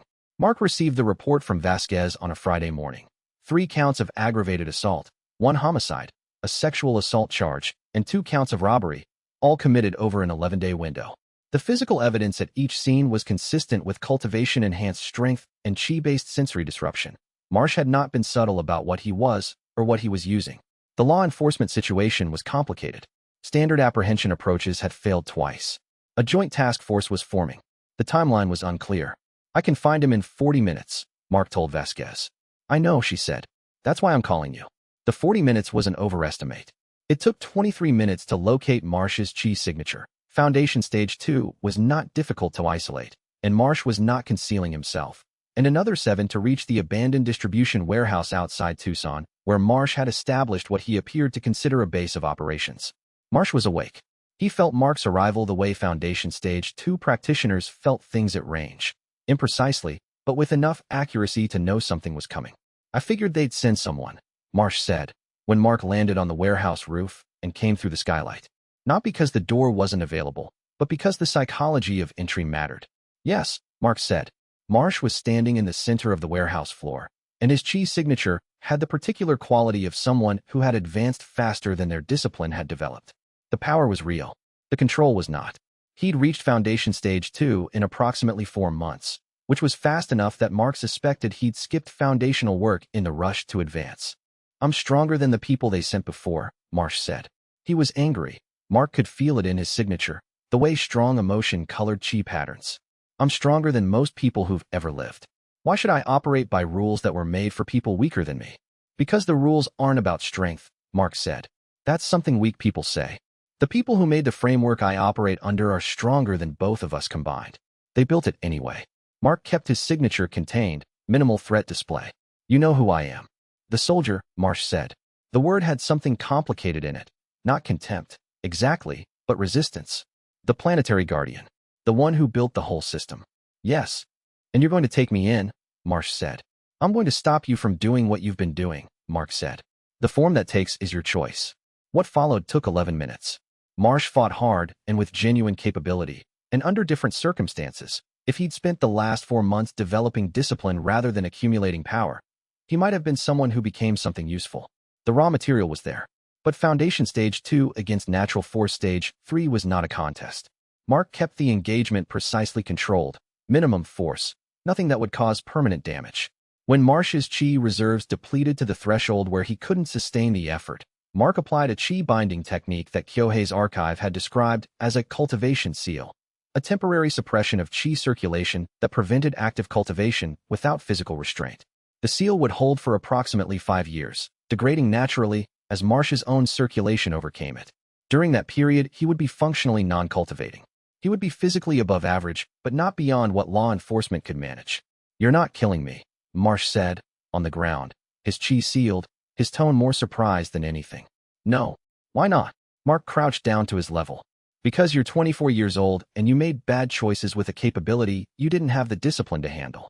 That's fixable. What you did to those people is not, but what you become after is still in play. He paused. The seal will wear off in 5 years. What you do after that is your choice. But you won't make it with the lives you've taken. You'll make it with what you are then. He turned Marsh over to the task force waiting outside and filed a detailed report on the binding technique with Vasquez's office, including parameters for monitoring and for situations requiring early release. On the drive back, Torres called him. The news cycle is going to be significant, Torres said. I know. First publicly documented case of a rogue cultivator. First documented application of a cultivation seal. People are going to have questions. I know, Mark said again. Schedule the press briefing for Monday. Not before. Let people process the arrest first. He looked out the window at the desert passing. Foundation Stage 2 going rogue. It was what he'd feared when the public emergence began, and it had come earlier than he'd hoped and later than he'd feared. The outcome had been managed. The next one would require the same management. And the one after that. The system he was building needed to be able to handle this without him. That was the thing he came back to every time. He was one person. The world needed frameworks that didn't depend on one person. He had more work to do. Chapter 127. Sarah's maturity. Sarah reached Natural Force Stage 1 in March, 14 months after Breach, 8 months after Mark. She told him quietly, in the early morning before Emma was awake, sitting on the training room floor with the particular stillness that followed a significant advancement. Her chi signature had the clarity that Mark associated with major breakthrough. The way something that had been approaching a threshold for months finally crossed it, the surrounding chi settling into a new configuration. Natural force, she said. It wasn't a question. Yes, he said. She looked at her hands. Her signature was different at this rank. The water quality he'd always associated with her was deeper now, more structured, moving with the deliberate precision of something that had learned to channel rather than simply flow. I've been in foundation and core and hardening while you were in tactical and breach and natural force. We've never been the same distance from the ceiling. We're not the same distance now, he said. I'm Stage 3, you're Stage 1. 2 stages. Yes. She was quiet for a moment. The thing she was working towards saying had shape, but not words yet. He'd learned to recognize that about her in the 2 years they'd been working closely, and learned that the right response was patience. I want to do something, she said finally. A shared meditation technique. The archive describes it, consciousness merging, at natural force rank. 2 practitioners who have sufficient trust can temporarily share perceptual experience. I've been wanting to try it, but we needed to be at compatible ranks. The trust requirement is real, he said. It's not just metaphorical. The technique requires complete chi transparency on both sides. No withheld circulation patterns. I know. Her expression was direct. Do you trust me that fully? Yes. No hesitation. Then I want to try it. Not tonight. I should stabilize at stage 1 first. But soon. They tried it 6 days later. The shared meditation technique was not what he'd expected, and what he'd expected had been significant. The archive's description had been accurate. Temporary consciousness merging, shared perceptual experience. But the accuracy didn't capture the quality of it. What it felt like was coming into a room that you'd thought you knew well and discovering a new dimension of the architecture. Sarah's consciousness was organized differently than his. Not worse, not better, but differently.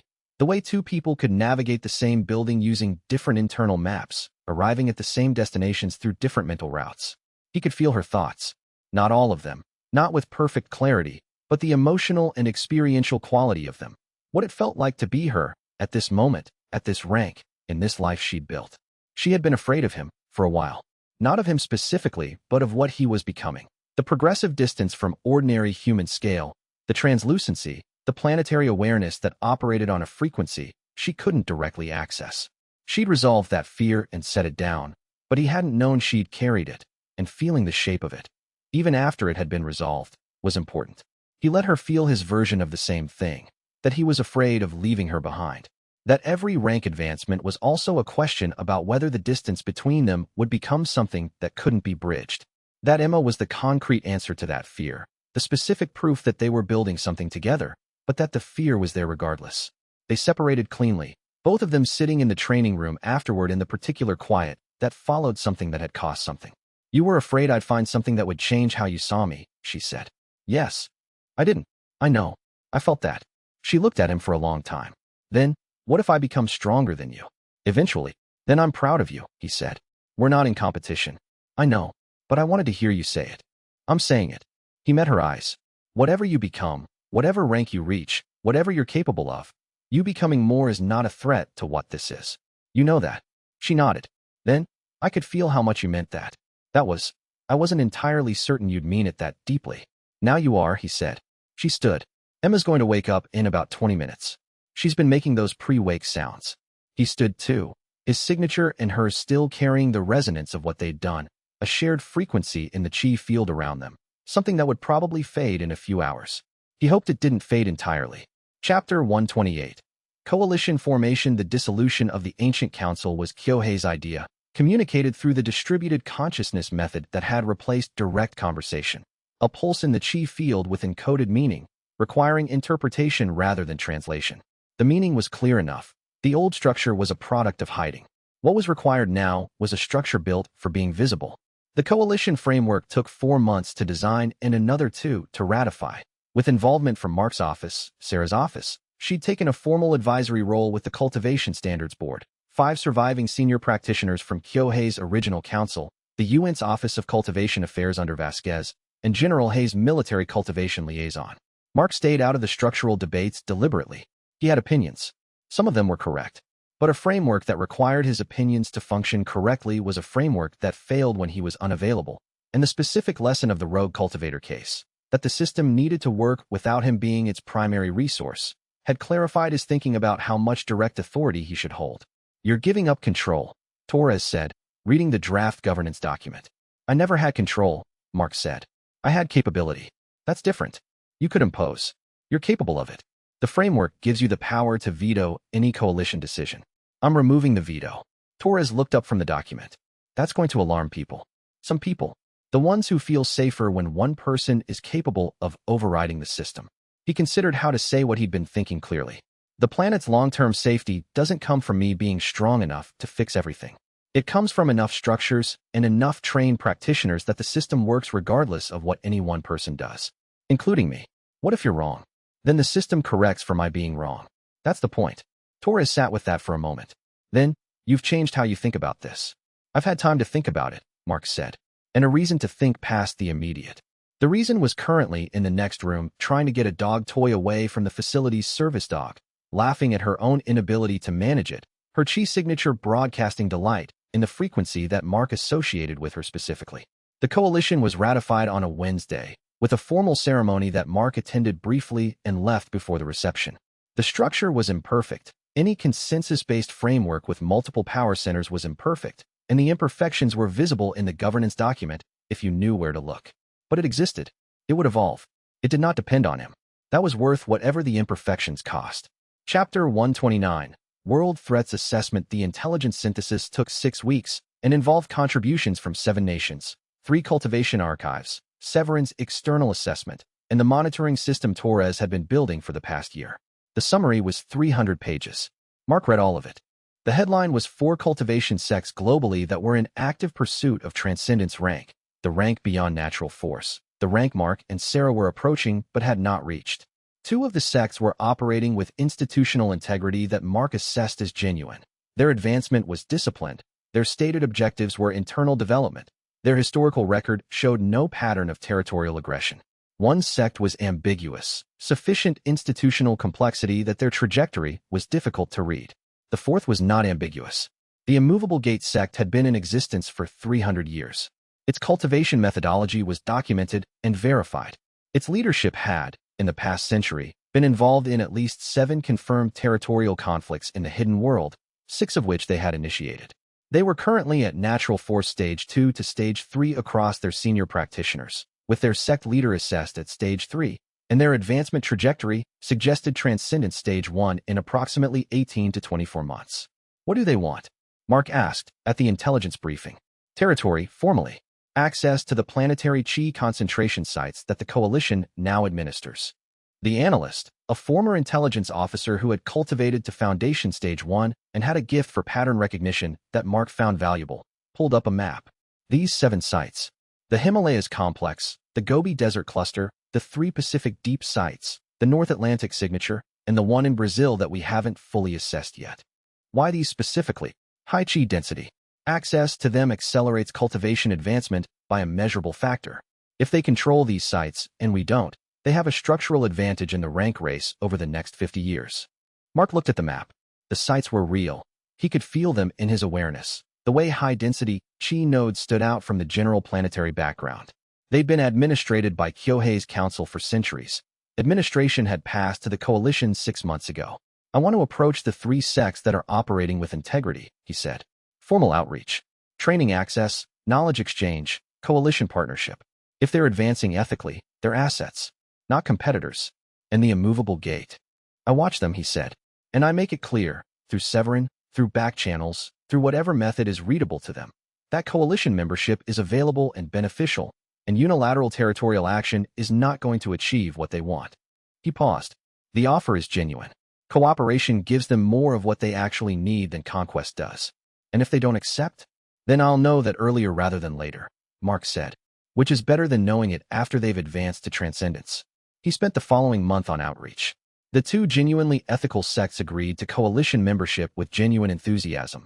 Mark visited both in person, which he learned was a different thing from any remote communication. The 3rd sect, the ambiguous one, agreed to an observer status that didn't commit them but kept the channel open. The immovable gate did not respond to the initial approach. He let them know the offer remained open, and he added them to the monitoring priority list, and he began thinking seriously about what Transcendence Stage 1 looked like for him personally, and how long it would take to get there. The 4 sects were converging on a frontier. He needed to be on the far side of it before they arrived. Chapter 130. Transcendence Calling. The pull began in April, which was a year to the month after Kyohei's full dispersion into the chi field. Mark had felt it building for weeks. The particular quality of a threshold that was approaching rather than something he was approaching. Natural Force Stage 3 had given him capabilities that still felt new and large. He hadn't exhausted the developmental space at this rank. But the path was pulling forward with an urgency that he recognized from every previous major breakthrough, amplified by the scale of what this one represented. Transcendence was the end of aging. He'd thought about that in the abstract for 2 years. Now that it was close enough to feel, the abstract became specific. He would watch everyone he knew grow old. Sarah, if she advanced with him, would experience the same thing. Emma would age and mature and eventually, in the far future, face the end of her own biological arc, and Mark would still be here. Tom Whitney would die, and Jack Rivera, and Torres, and Vasquez, and everyone in the morning cultivation groups, and their children, and their grandchildren. He would still be here. He sat with that in the training room for a long time. Then he went and found Sarah. She was in the archive room, reading Kyohei's notes on the Transcendence transition. He'd left extensive documentation, which Mark had suspected was deliberate. She looked up when he came in. You feel it, she said. Yes. Me too. She closed the document. I've been trying to figure out whether I'm ready, and I think that's the wrong question. I think the question is whether we're making the choice or the choice is making us. We're making it, he said. The pull is there. But I'm not going because the pull is strong. I'm going because of what's ahead. The immovable gate, the external threats, the planetary responsibility, Emma's future. The reasons are real regardless of the pull. She nodded slowly. What it means? Permanently. Yes. She was quiet for a long moment. The archive room was still, late afternoon light coming through the high window. Kyohei's documents spread on the table between them. This room had been a conversation with Kyohei for 2 years. Now it was a conversation with his absence, and his absence was still instructive. Come with me, Mark said. To Transcendence. She looked at him. He'd said it directly because there was no other way to say something that specific. Yes, she said, without hesitation, and then she laughed. A short, genuine sound that broke the weight of the moment. Let's become monsters together. The term in the archive is transcendent practitioners, he said. I know what the archive says. She stood. We'll need 3 days of preparation. The joint technique we developed for consciousness merging. Kyohei's notes suggest that a synchronized breakthrough has different characteristics than individual advancement. We should do it together or not at all. Together, then. He thought about everything that would be different on the other side. The aging question, the permanent guardianship, the arc of watching people you loved move through time while you continued. He'd had months to think about it, and he had not arrived at peace with it. Exactly. But he had arrived at clarity. The alternative was less useful. The alternative was choosing limitation to avoid difficulty. He'd refused that choice in a VA parking lot with a book he'd bought at an estate sale, and he'd been right then, and he was right now. We should tell Emma, Sarah said. She's 14 months old. I know. We should tell her anyway. She understands more than she shows. Sarah's expression was entirely serious. I feel her chi when we talk to her. It responds. She's listening. Mark thought about Emma on the floor with blocks, her signature flaring with each throw, the precise satisfaction of a person who was figuring out the mechanics of her world. We tell her, he said. Sarah nodded. 3 days preparation. Then we go. Chapter 131. Transcendence Meditation. They began at sunset on a Thursday and emerged at dawn on Sunday. The preparation had been exactly what Kyohei's notes described. 3 days of parallel cultivation, not yet merged but aligned. The same breathing patterns, the same chi circulation routes, their signatures running in parallel the way two instruments play the same phrase. It built a resonance that the joint breakthrough required, a harmonic alignment that wouldn't survive the advance if it wasn't established first. Emma was asleep in the facility's family suite. Torres had responsibility for the building. Vasquez knew not to call unless the building was burning down. They sat facing each other in the center of the training room, the space cleared of everything except 2 meditation mats and the particular stillness that Mark associated with major transitions. Ready, Sarah said. Ready, he said. What followed was not easy to describe afterward, and Mark had tried several times. In his cultivation journal, in the conversation with Torres the following week, in the report he filed with Kyohei's archive council. The difficulty was not accuracy. The difficulty was that the experience operated at a scale that verbal description could only partially capture. They merged consciousness first, as they had before, but deeper. The full chi transparency they'd used in the earlier technique, but with both of them simultaneously releasing the suppression that natural force stage 3 maintained as a default. The result was that the room's chi field responded to both of them at once, treating their signatures as a single cultivator rather than 2 adjacent ones. Then the expansion began. Mark had experienced threshold crossings at every major rank. Foundation Stage 1 had felt like a door opening. Core stabilization had felt like an expansion of available space. Body hardening had felt like restructuring. Tactical ascension had felt like a change of frequency. Breach had felt like becoming a different category of thing. Natural force had felt like becoming part of the environment rather than moving through it. Transcendence felt like the previous threshold crossings had been preparation for something that didn't have a prior reference point. His consciousness expanded outward, not in the planetary awareness sense, which was familiar and bounded, but outward in a way that briefly had no perceptible limit. He was the room and the building and the mountain and the continent and the planet. And then he was further, something that included all of those things and continued. And in the continuation, there was a quality of. He contracted back in a physical form. Sarah's eyes were open. Her signature was different, the same water quality, the same fundamental character, but operating at a depth and with a precision that had been theoretical before. Neither of them said anything for approximately 4 minutes. That's what Kyohei meant, she said finally. In the last archive entry. About the expansion. Yes. I was out further than I could. She paused. I don't have words for the reference point. Neither do I. He became aware of the changes in sequence. He was not aging. He could feel that the biological process had stopped, not reversed, not accelerated, simply stopped, the way a clock stops when it runs out of wind. He was 36, and he would be 36 for however long the path continued. His chi signature now operated beyond the visible spectrum, not invisible. The translucency he'd had at natural force stage 2 was now a different quality, something that the light in the room moved around rather than through. People would see him. He was simply not fully in the same visual register as ordinary matter. Sarah was similar. She described wanting to see what she became. She was looking at her hands now with the expression of someone who was finding out. You're still you, he said. She looked up. Obviously, but she was smiling. He heard Emma's morning sounds from the family suite, the particular sequence that meant she was awake and had discovered that her hands were interesting. He stood, and Sarah stood, and they went to find her, because that was what they did first in the mornings, and nothing about this changed that. Emma looked at them when they came in, at Mark first, then at Sarah, the specific focused assessment of a child who understood more than her vocabulary allowed her to express. Her chi signature responded to theirs in the new frequency, recognition, and something that was probably the beginning of understanding that her parents had become something that the archive would eventually have to explain to her. Hi, small person, Sarah said, picking her up. Emma put both hands on Sarah's face and looked at her very carefully. Then she made a sound that was clearly intentional, that sounded like the beginning of a word she didn't have yet. I know, Sarah said. We'll explain it when you're ready. Mark stood in the doorway of the family suite at dawn on a Sunday, transcendent stage 1, effectively immortal, watching his daughter try to understand what her parents had become.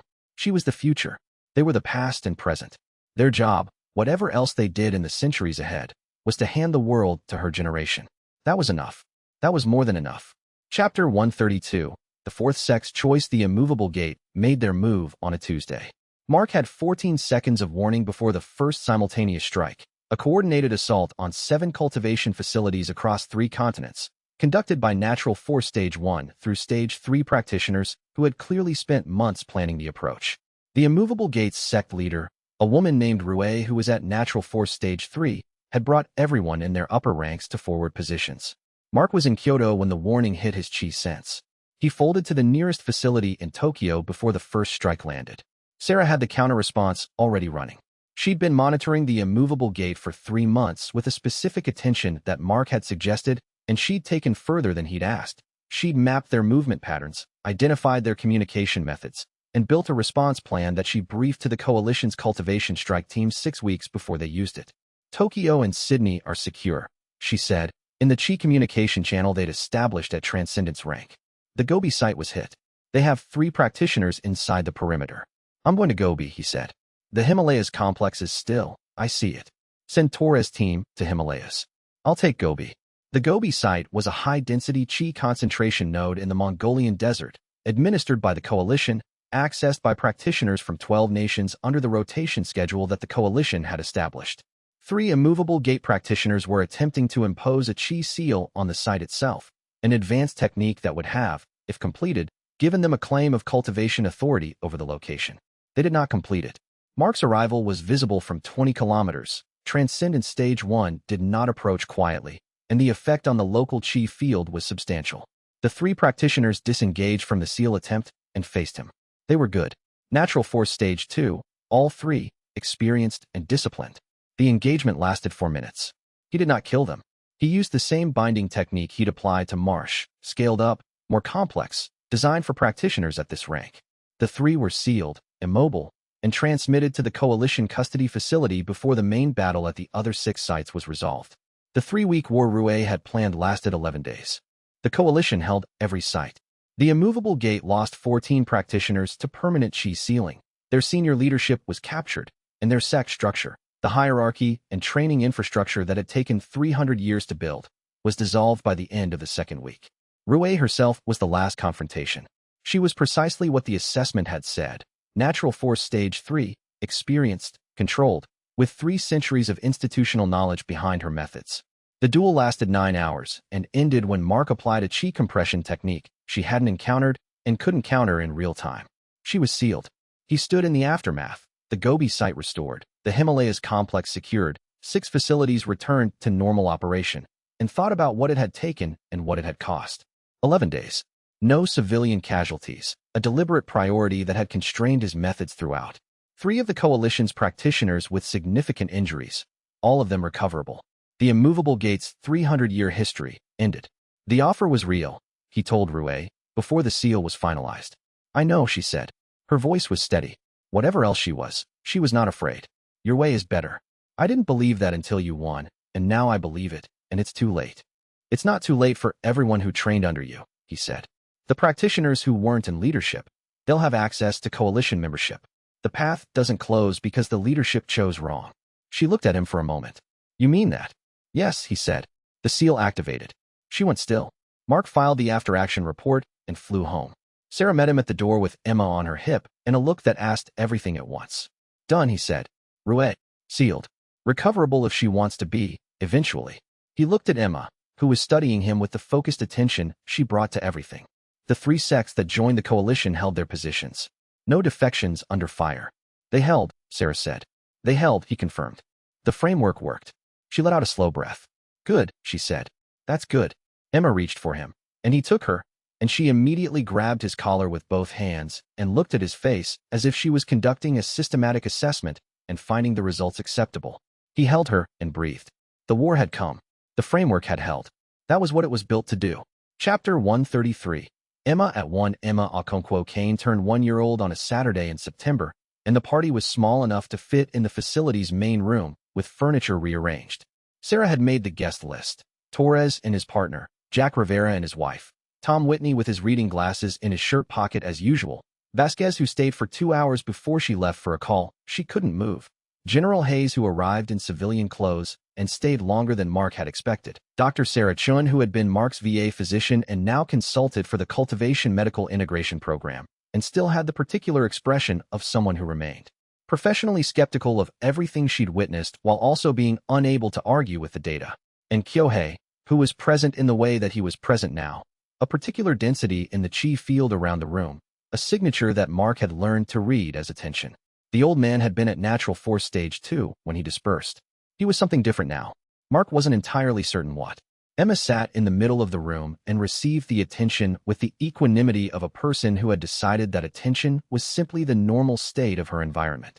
She's remarkable, Chen said, watching Emma interact with Whitney, who had lowered himself to the floor with the careful precision of a 72-year-old with functional but cautious joints, with something that was not quite medical assessment and not quite grandparent softness.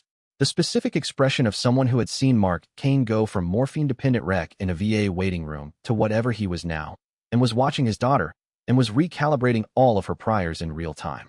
She is, Mark agreed. Her chi development is visible without instrumentation, Chen said. At this age, without any formal practice. She's never been formally taught anything, Mark said. Everything she does is instinctive. Chen was quiet for a moment. I've been reviewing the literature on second-generation cultivation. It doesn't exist yet. We're creating it. Yes.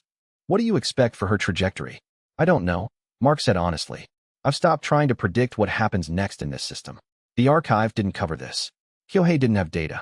We're genuinely in new territory. He watched Emma reach up and touch Whitney's face with both hands. Her standard assessment protocol, apparently. And Whitney, who had been a Foundation Stage 2 cultivator for 3 years and had developed the particular stillness of someone who had integrated the practice fully into their daily life, simply sat with it. Let her examine him with the complete patience of someone who had spent decades in a library and understood that some assessments needed time. Emma's chi's signature flared when she found something interesting. It happened 3 or 4 times during the examination, and each time Whitney's expression shifted slightly, as if he felt it too. He probably did. Foundation Stage 2 practitioners had the sensitivity. She found something good in me, Whitney said to Mark, looking up. I think she does that, Mark said. I don't know exactly what she's reading, but it seems accurate. She's reading character, Sarah said, from across the room. She's been doing it since she was 6 months old. She never stays long with people who are performing something. Whitney looked at Emma, who had released his face and was now studying the buttons on his shirt with intense methodical attention. She'll be a remarkable person, he said. She already is, Mark said. This was what he'd fought for. Not the title, not the rank, not the planetary guardianship that was now his permanent designation. Not even the healing of his own body, the recovery of his life from what the army had discarded. Those things were real, and he didn't minimize them. But this, Emma with Whitney's buttons. Sarah laughing at something Jack's wife had said. Torres eating a piece of cake with the expression of someone who had survived 11 days of multinational cultivation warfare and had fully earned a Saturday afternoon. Chen recalibrating her priors. Hayes in civilian clothes, relaxed in a way that the Joint Chiefs didn't usually allow. This room, these people, this specific ordinary extraordinary afternoon. He'd carried broken bones and TBI and a ruined shoulder to an estate sale and picked up a book he hadn't expected to work. Everything in this room was what that choice had led to. He sat down on the floor beside Emma, and she immediately abandoned the buttons and climbed onto his knee and pointed at something across the room with the focused authority of someone who required immediate logistical support. "That's the cake," Mark said. "Do you want cake?" She pointed more emphatically. "All right," he said. "Let's get cake." Chapter 134. Vision of Future. The vision came in meditation, 3 weeks after Emma's birthday, and he hadn't been looking for it. He was in the archive room, standard evening session, working through a transcendence-level circulation technique that Severin had shared during their second meeting. A voluntary exchange, offered as a gesture that Mark had understood was also assessment. What he did with it would tell Severin something about what kind of planetary guardian Earth had. He was deep in the technique when the vision opened. Aria's presence was the signal, the spirit guide figure who had appeared at his first significant breakthrough, at his breach advancement, at Natural Force Stage 3, and now again. Consistent in her absolute absence of emotional manipulation. She showed things. She did not tell him what to think about them. What she showed him was a sequence, and the sequence had a quality of possibility rather than prophecy. These were not things that would happen, but things that could happen, dependent on choices not yet made. The first thread, a version of the future where Mark held the guardianship as an absolute authority, where the coalition had gradually deferred to his judgment because his judgment was usually right, where the structures he'd built had calcified into dependence on him rather than functioning without him. In this thread, Earth was safe and stable and stagnant. A planet whose cultivation development had frozen around a single practitioner's capabilities because nothing had been built to survive him. The second thread, a version where the public emergence had accelerated beyond management. The fraud had outpaced the standards. Rogue cultivators had proliferated faster than binding techniques could address them. The world had learned what cultivation was without learning what discipline required, and the resulting conflict had set back civilian cultivation by 2 generations. The hidden world and the ordinary world had gone to war over access to chi sites. The sites still existed. The people who needed them were mostly gone. The third thread, Earth as a nexus point. The coalition framework expanding to include off-world cultivators, Severin's people as the first, then 3 others, then 12. Then a distributed exchange of knowledge and technique that made Earth's development accelerate beyond any single-world projection. Emma growing up in a world where cultivation was the normal context of human development, not the exception. The Foundation Institute producing more practitioners per decade than the hidden world had produced per century. The chi density of Earth sites rising as the accumulated practice of millions of cultivators added to the planetary baseline. The vision closed. Mark sat in the archive room for a long time. The threads were not equally likely. The second was the risk he was actively managing. The first was the trap he'd been building safeguards against since the coalition formation. The third was the direction, not a guarantee, but a direction, dependent on the specific choice of continuing what he'd built rather than consolidating it. Open, cooperative, delegated authority. Not alone, not ruling, guiding. He wrote that in his cultivation journal and then sat with it for another hour. The choice wasn't one dramatic decision. It was the accumulation of small decisions, whether to veto or recommend, whether to act directly or build capacity, whether to centralize or distribute, whether to be the indispensable center or work toward the moment when the system worked without him. He'd been making those choices for 2 years. He would keep making them. The vision had not told him anything he didn't already know. But seeing the alternative threads clearly, the ways the same starting conditions could produce futures he'd work for decades to prevent, had the specific usefulness of knowing what you were navigating toward and what you were navigating away from simultaneously. He closed his journal.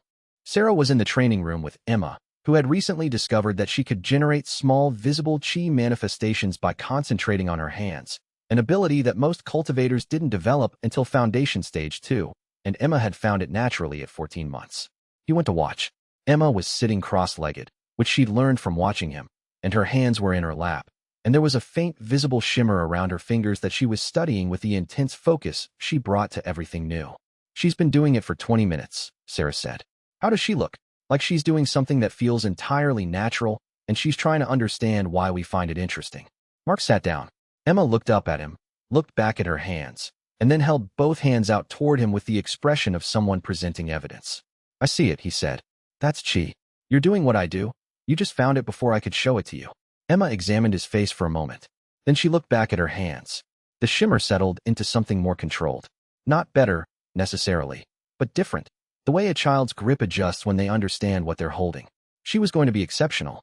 He already knew the future wasn't the one in the first thread, the stagnation thread, the one where he was too central. Emma alone was evidence against it. She would arrive at her own path in her own time, and it would be different from his, and that was exactly right. Chapter 135. New Guardians emerged. The formal appointment ceremony was in December, on a clear morning at the facility, and it was small enough to be meaningful. Sarah had been consulted on the structure and had revised it twice. She found ceremony useful when it was specific and wasteful when it was performative, a distinction she'd explained to Mark and that he'd found accurate and applied to his own thinking. What they'd built was not a ritual. It was a record. Mark read the formal language himself. Sarah stood across from him, her signature at Transcendent Stage 1 and radiant with the particular quality it had developed since the joint breakthrough. Still water, still hers, but deeper and more structured than he'd known it at any previous rank. Sarah Okonkwo Kane is designated co-equal planetary guardian of Earth, with full authority as defined in the Coalition Governance Framework, effective this date. She had taken the combined name officially 3 months ago, and he still had a moment of particular clarity every time he heard it in formal context. I accept, she said, and the words had the weight of someone who had thought about what they meant. After, the four-pillar framework, as Mark had described it to the intelligence team, now formalized. General Hayes' successor, Brigadier General Aisha Boateng, 47, Foundation Stage 1, exactly the right temperament, as the military liaison. Tom Whitney as the civilian representative, which he'd accepted with the characteristic economy of response that Mark had come to associate with genuine assent. Yes. Of course. Mark had asked Whitney what had made him accept. You're building something for the people who don't know this exists yet, Whitney had said. That's worth representing. The four pillars were real on paper and would become real in practice over years. Frameworks always took longer to become actual than the document suggested. But the structure existed. The weight was distributed. The system had redundancy that it hadn't had before. After the ceremony, Torres took him aside. The quarterly report from the Foundation Institute construction team, Torres said. They're 12 weeks ahead of schedule. First cohort is looking at enrollment 9 months from now. What's the applicant pool? 17,000 applications for 200 slots. We're building a second cohort structure now to accommodate the overflow. Torres paused. We're going to need more instructors than we have. That's the right problem to have, Mark said. The right problem that needs solving. I know. I'm working on it. He looked across the ceremony space at Sarah, who was in conversation with Whitney about something that had them both smiling. Pull from the military cultivation programs first. We have practitioners at body hardening and above who have teaching experience. Then from the independent cohort that trained under Kyohei's counsel. Then, and if we still need more, then we train more instructors, Mark said. The pipeline is self-correcting if we build it right. The first cohort produces instructors for the second. The second produces instructors for the third. We don't need to have all the answers now. We need to build the structure that generates answers. Torres nodded. Then, you're tired. Yes. It shows. A little. I'll manage. That's not the same as actually resting, Torres said, with the specific tone of someone who had been with Mark through the entire arc of this and had earned the standing to say that. I know, Mark said. After January. The delegation from the hostile world arrives in January. After that negotiation is settled, I'll rest. I'm writing that down, Torres said. You'll remember. I'm writing it down anyway, Torres said. Chapter 136. First crisis. The dimensional breach occurred at 3:48 a.m. on a Thursday, which was not a coincidence. The hostile world's delegation had arrived 2 weeks ago, arriving on schedule, conducting themselves with the formal correctness of emissaries who were representing an entity that was trying to appear reasonable while remaining aggressive.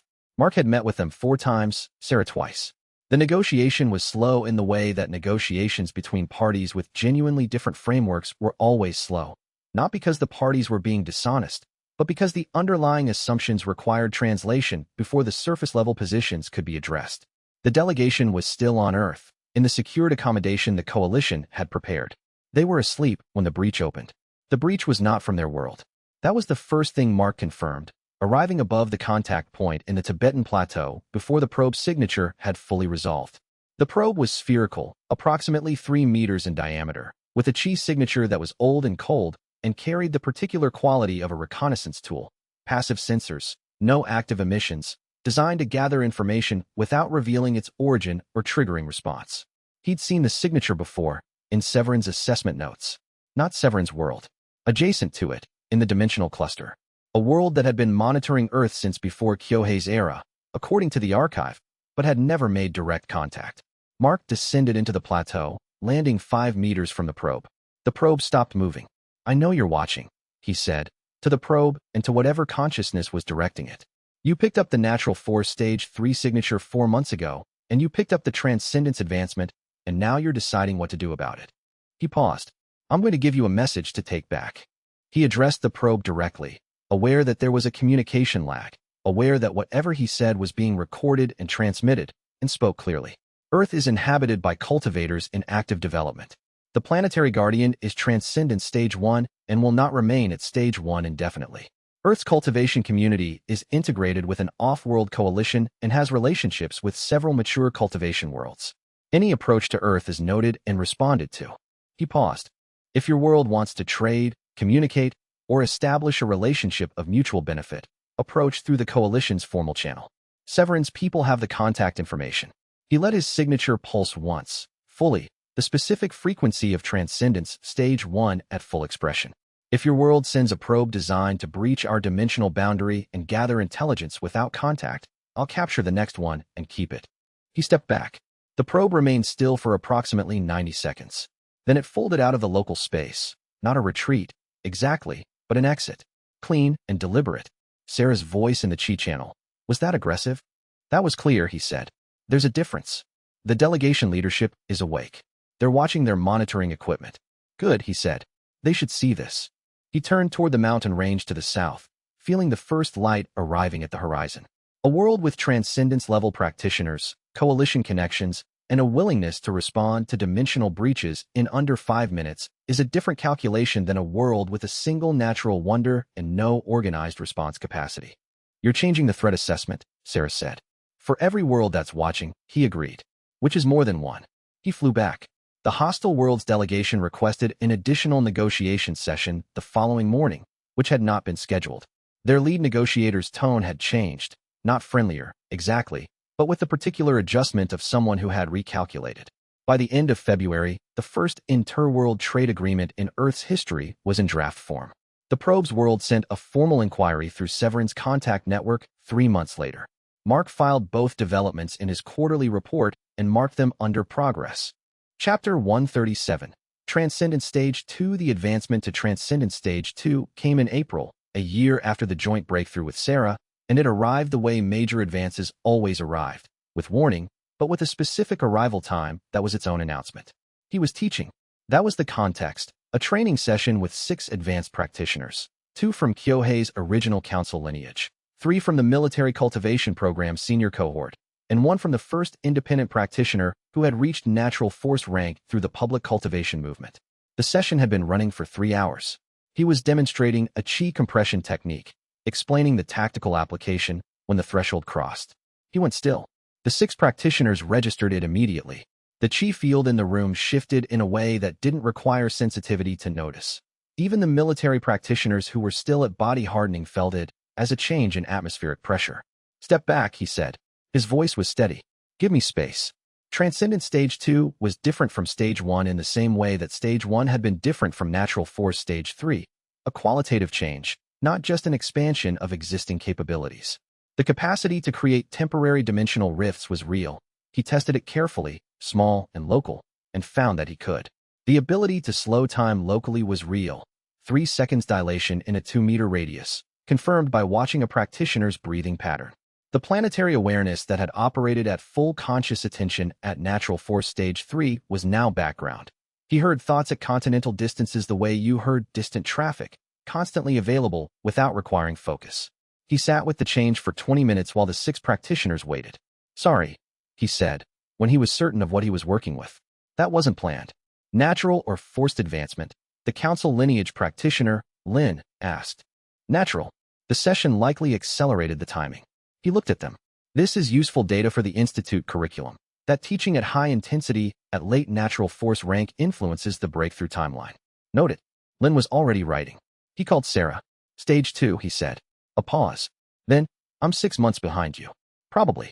You were 6 months behind at stage 1, and your pattern since then has been consistent, yes. He heard her working through the calculation. I'll be there before the year's out. Good. She paused again. Can you hear me better now? I feel like your signal is different. Your voice is clearer, he confirmed. The range on Qi communication at stage 2 appears to be. I need to test it, but it's longer. Test it in an hour. I want to know if I can reach you from Beijing. You're in Beijing?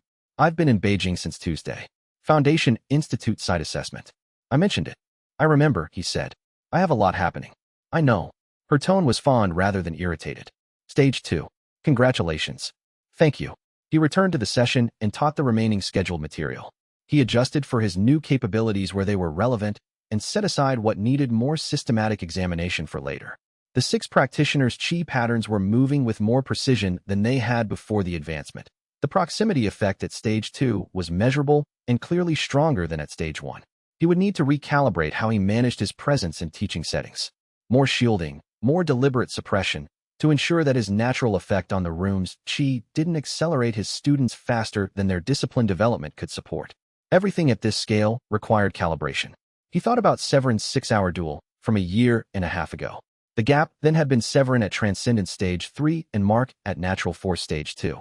The gap now was Transcendence Stage 3 and Transcendence Stage 2. 1 rank. Approaching. He wasn't done yet. Not nearly.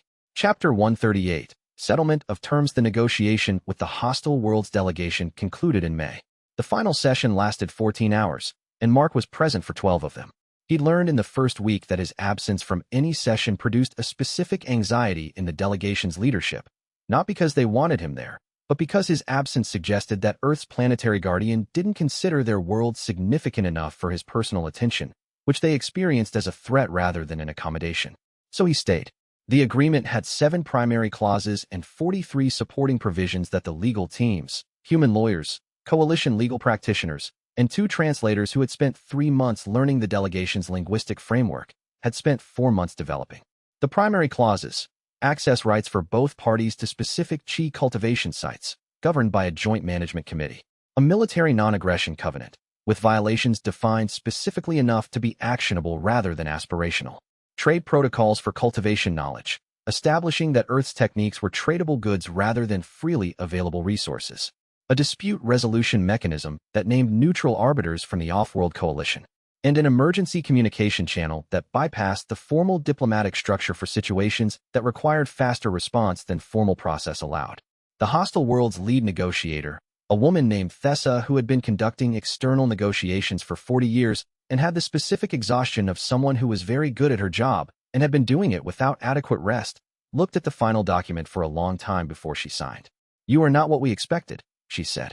"What did you expect?" Mark asked. "A warrior.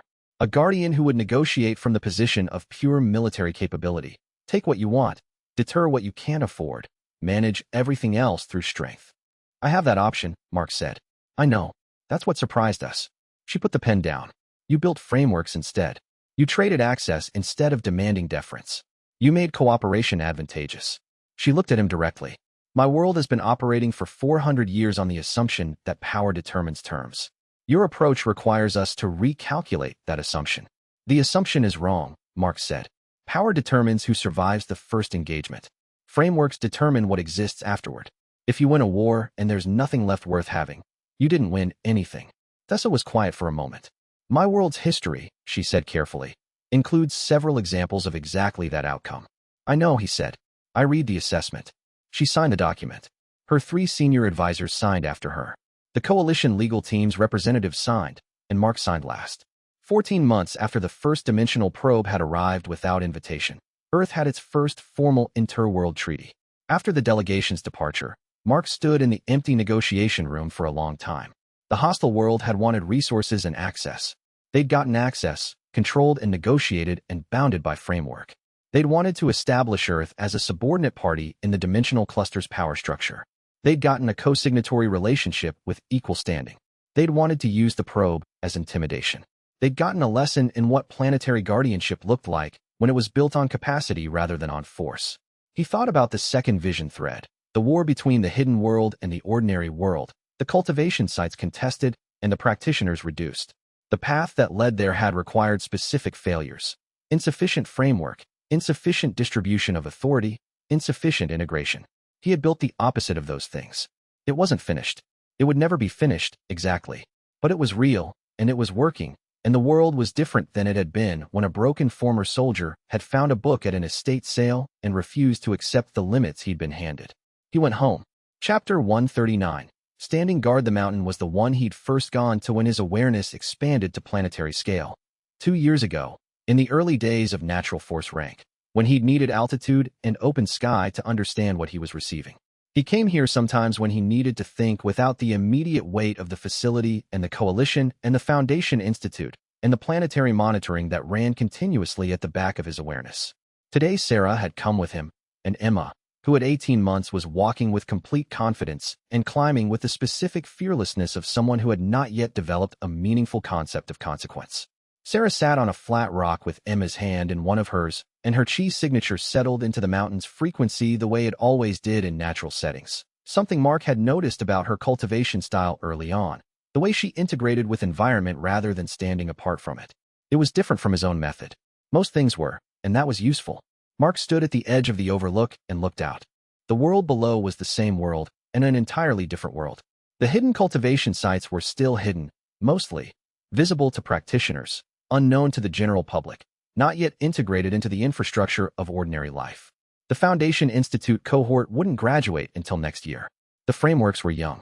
Most of the change was still invisible to most people, which meant the visible change, the cultivation centers, the official UN body, the scattered news reports about chi practice, was only the surface of what was actually happening. He could feel the rest of it in the planetary awareness. 3 million active practitioners, and that number still growing. The chi baseline of the planet itself, rising incrementally as more people practiced. The signatures of the off-world coalition practitioners who touched Earth's chi field through the trade routes, adding their patterns to the existing frequency. The faint but present awareness of Kyohei, distributed everywhere and concentrated nowhere, still listening, still there in whatever form that was. Do you regret it? Sarah asked. He'd been expecting the question, not this exact moment, but this kind of moment. One of the ones when the accumulated weight of what they'd built was visible from outside the immediate task. No, he said. He thought about it fully before he continued. The pain led somewhere real. The book at the estate sale was the door. Everything after was the choice to keep walking through it. He paused.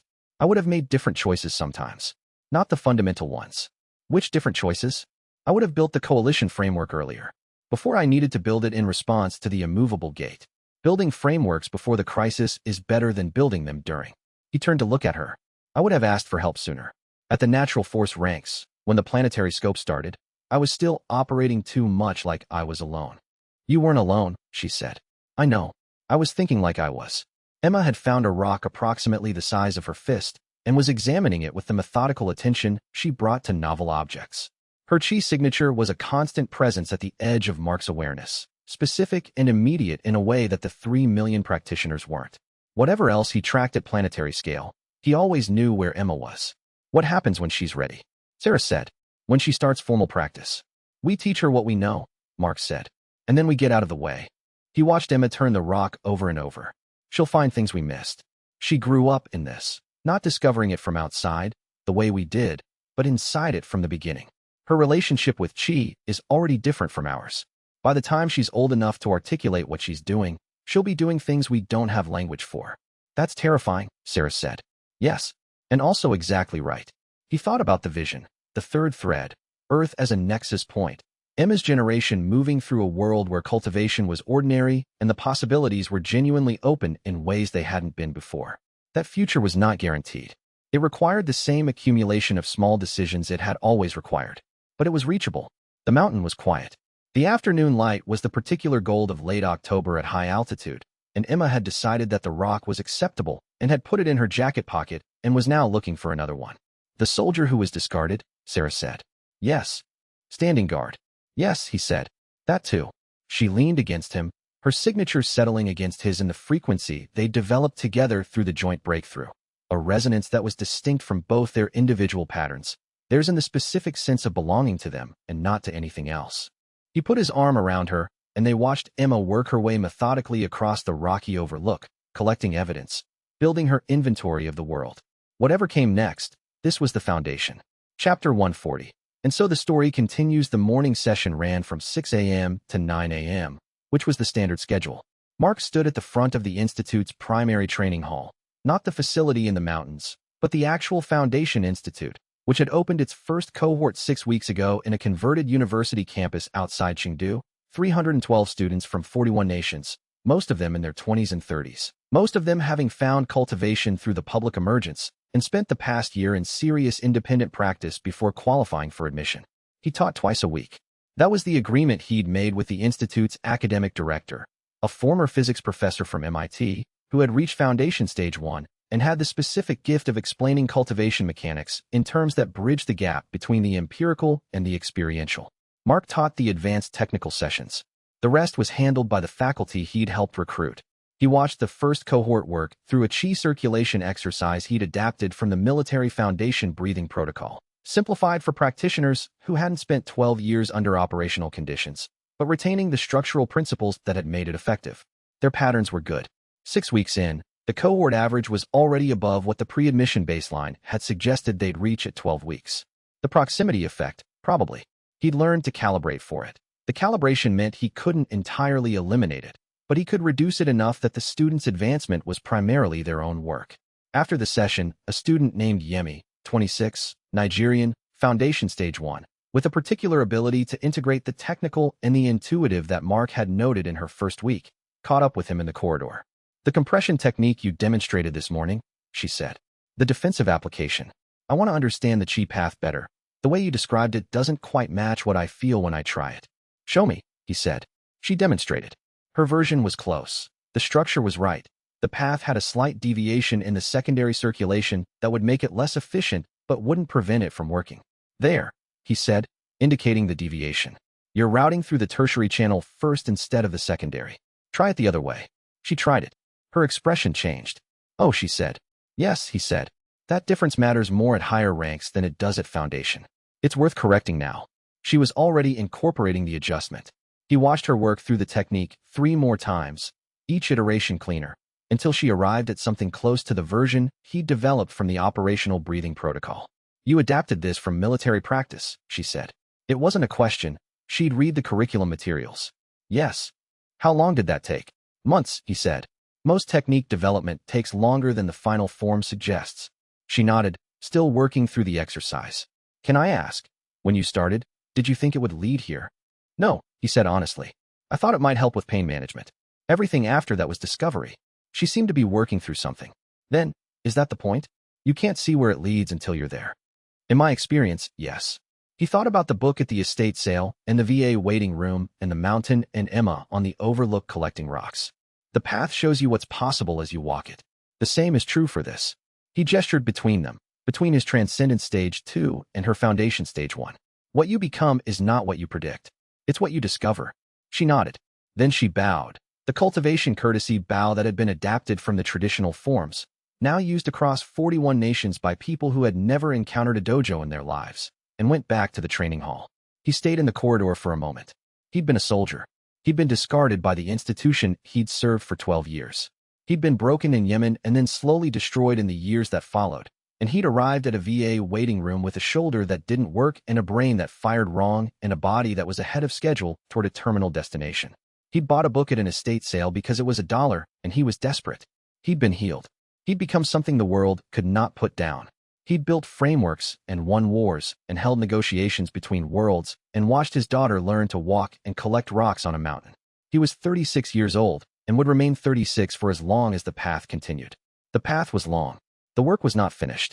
The first cohort was learning to breathe correctly. The second cohort application period opened in January. The hostile World's Trade Commission had questions about the Q3 exchange protocol. Severin had sent a message requesting a consultation about a third world that was approaching the dimensional boundary near Earth. Emma had said something in the morning that was clearly a complete sentence, her first, and Sarah had recorded it and sent it to him twice already. He was not done. The corridor was bright in the morning light, the sound of the training hall carrying through the closed door, the particular sound of people doing something difficult and real for reasons that were entirely their own. He had started this alone, with a book, in a body that was failing. Now 312 people were in the next room doing what he'd done, and behind them were 3 million more, and behind them was Emma's generation, who would do things that didn't have names yet. He'd been the first modern cultivator. He would not be the last. He went back into the training hall. And so the Tao continues. If this journey moved you, leave a like and share your thoughts in the comments below.